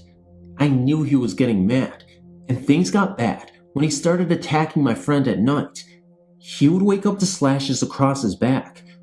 We checked into the history more, and found out that the man was not friendly when he was alive, and worse when he was dead. It did not take long for my friend to move. The beatings were worse by the time he left. Although he never attacked me, I always feel threatened by him. I would wake up to him right in my face, and he would disappear when I would scream. I still think about the horrors that man would do to anyone, and how my friend survived actually being attacked by a ghost. Sometimes I still have dreams about this man, and how he chases people out of the house. To this day, the house is still empty.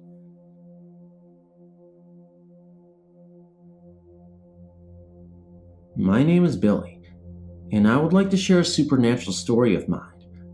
Although my story does not have a physical contact, seeing a ghost, there was definitely something supernatural in the house. It was a few years ago, back in 2001 or 2002 I believe, in Mississauga, Ontario. Mississauga is a fast-growing suburb just outside of Toronto. The place in question was your very typical haunted house on top of a hill surrounded by vast land, which in turn was surrounded by industrial and commercial land. The house was deserted, only of its occupants, as its remains lay trapped behind boarded windows. I know it sounds silly, but that is exactly what it was. That looming house on the hill that every kid stared at as there were parents that drove by. I was one of those kids who, while in the backseat of my parents' car, stared silently at the house as we drove by. But it was more than just the stereotypical view of the house that captured me. There was something there, something odd that pulled me in. It was not until a few years later that I had the guts to go to the house.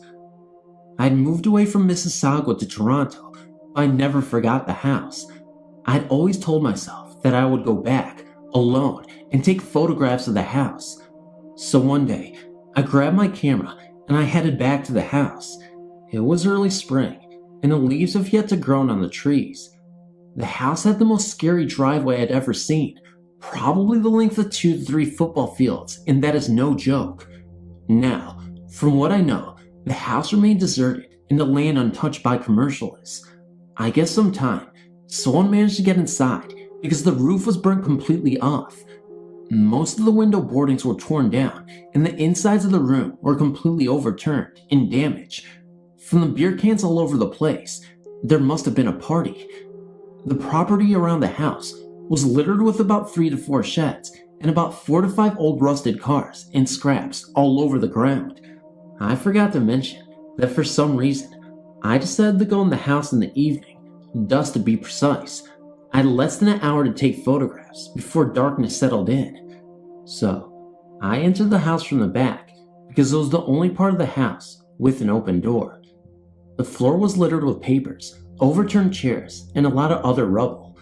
I took some photos in the entrance and made my way inside. I went into the room that was the furthest into this part of the house. The first floor had 2 sections of the house that could not be reached from inside. This room had an overturned couch, a fireplace, and a littered floor. This room gave me very strong thoughts about entering it. I don't know what it was, but there was something that felt like I wasn't supposed to be there. But I entered, and I stood at the far right corner behind the couch and aimed my camera towards the fireplace. The light on my camera flickered on and off rapidly, and my camera refused to take the photo. I tried and tried, but my camera would not take it.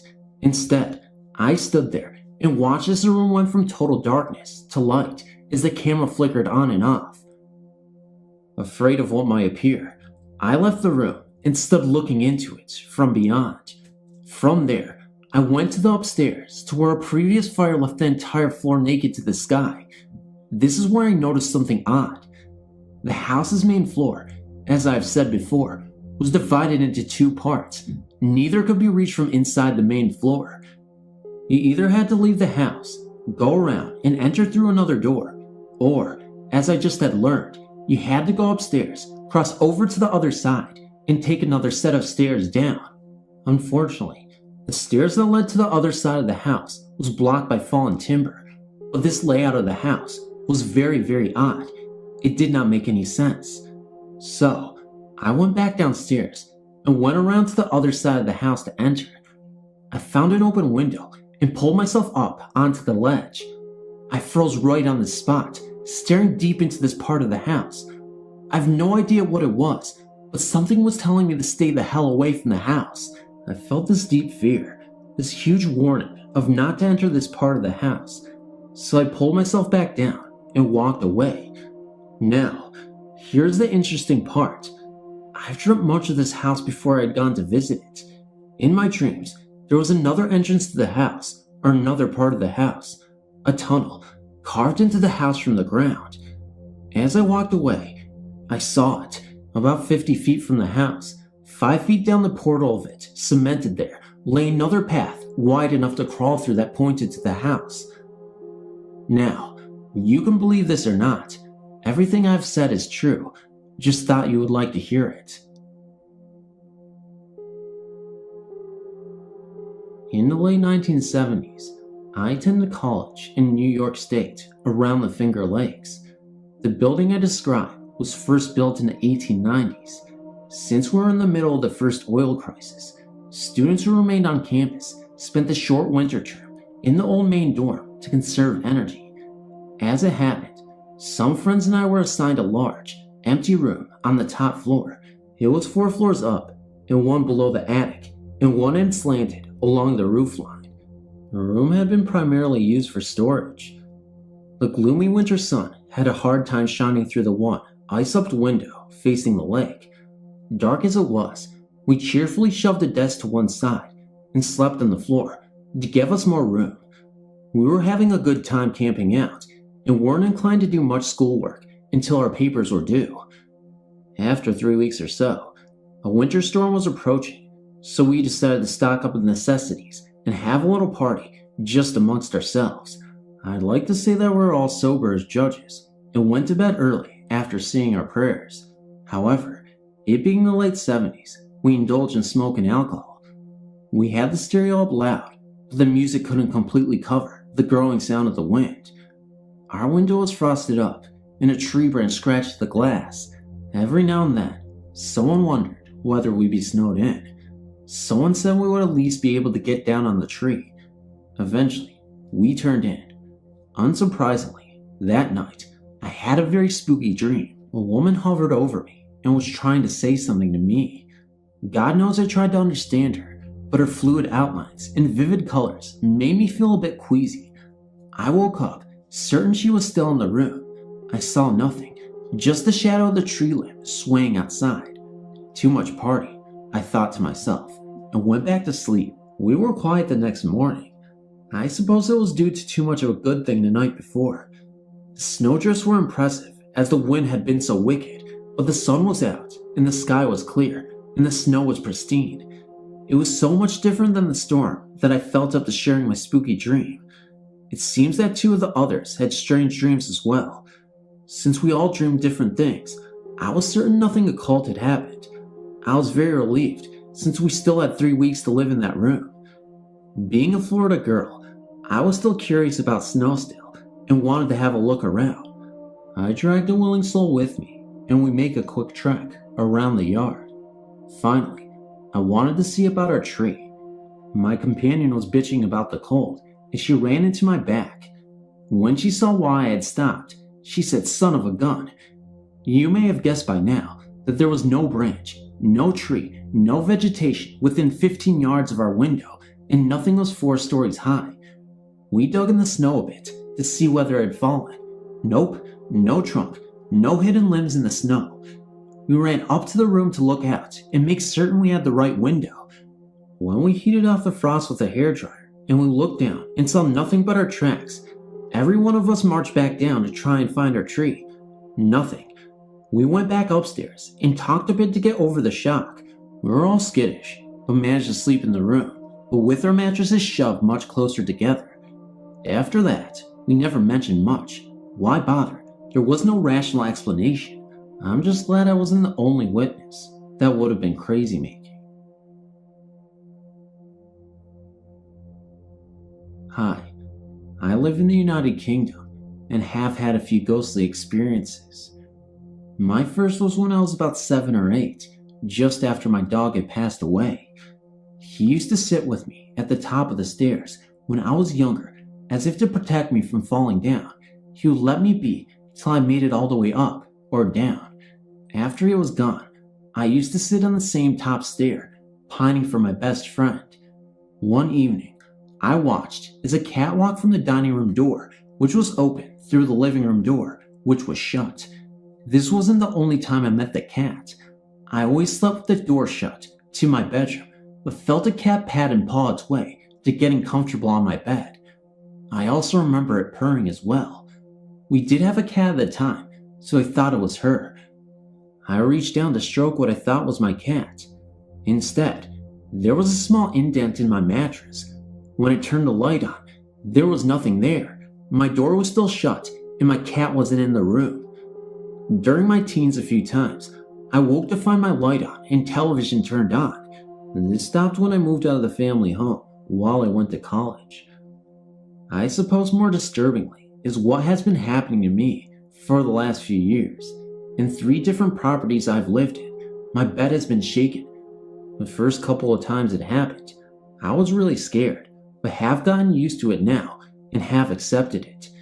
If I had the courage, I would ask it what it wants, but it has never hurt me, and I believe it is there just to let me know it's looking out for me. Whenever it has happened, it is usually when I've been upset. It happened after I broke up with my ex-girlfriend, for example.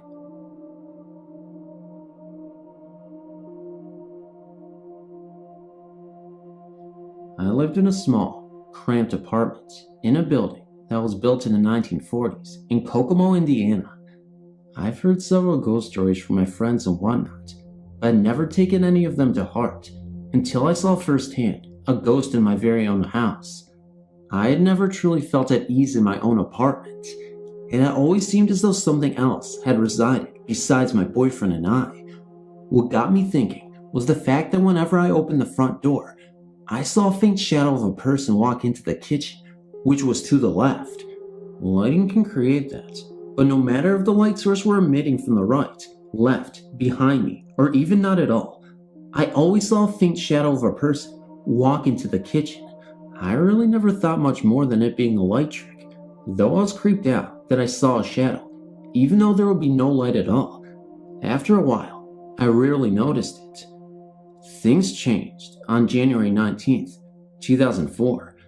I was on my computer in my living room. To the left of me was a walk-in closet. We always kept the doors to the closet open.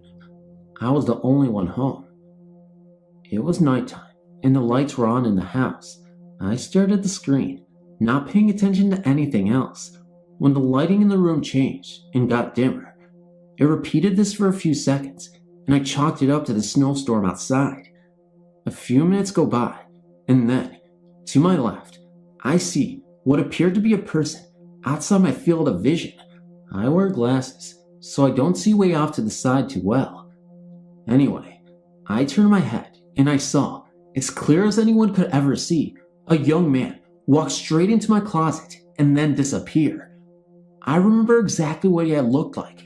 About 6 feet tall, short, straight blonde hair. He never looked over at me. I only saw him from the side as he disappeared into my closet. Strange, I know, and I could not make sense of it either. I was so scared that I immediately jumped up from my chair and drove to my mother's house, where I stayed for a couple of days. Later on, after I had moved out a month later, I found out from my landlord that the last resident was a young man who had committed suicide by hanging himself with a noose in the walk-in closet. I wonder to this day, why did I see him? What was the purpose? I don't know if I'll ever know, but I've been both fascinated and frightened by my experience, and from the day it has happened, it has always captivated me. Hey guys, and welcome to another edition of Phantom of Darkness's Haunted Ghost Stories. So before I begin, I don't even know if I'm putting this at the end of the video or the beginning. I just want to say hi guys, and I hope you give this video a like, give it a comment, give it a share, and I'd like to see you in the comment section anyway. Because I love you guys, and I really want to hear from you guys. I want to hear what you guys like to hear. I want to hear all the stories that you like to listen to and all that. So please, in the comment section below, let me know you got the end of the story, end of this video rather, by saying something like, hi. Just a timid little hi, or a strong, authoritative hi. And let me know how long you've been watching the channel or listening, and if you like the stories, if you want more, if you want blah, blah, blah, if you like the long videos and stuff like that. So, guys, I love you guys so much. Share, like, and subscribe, and I'll see you in the next video.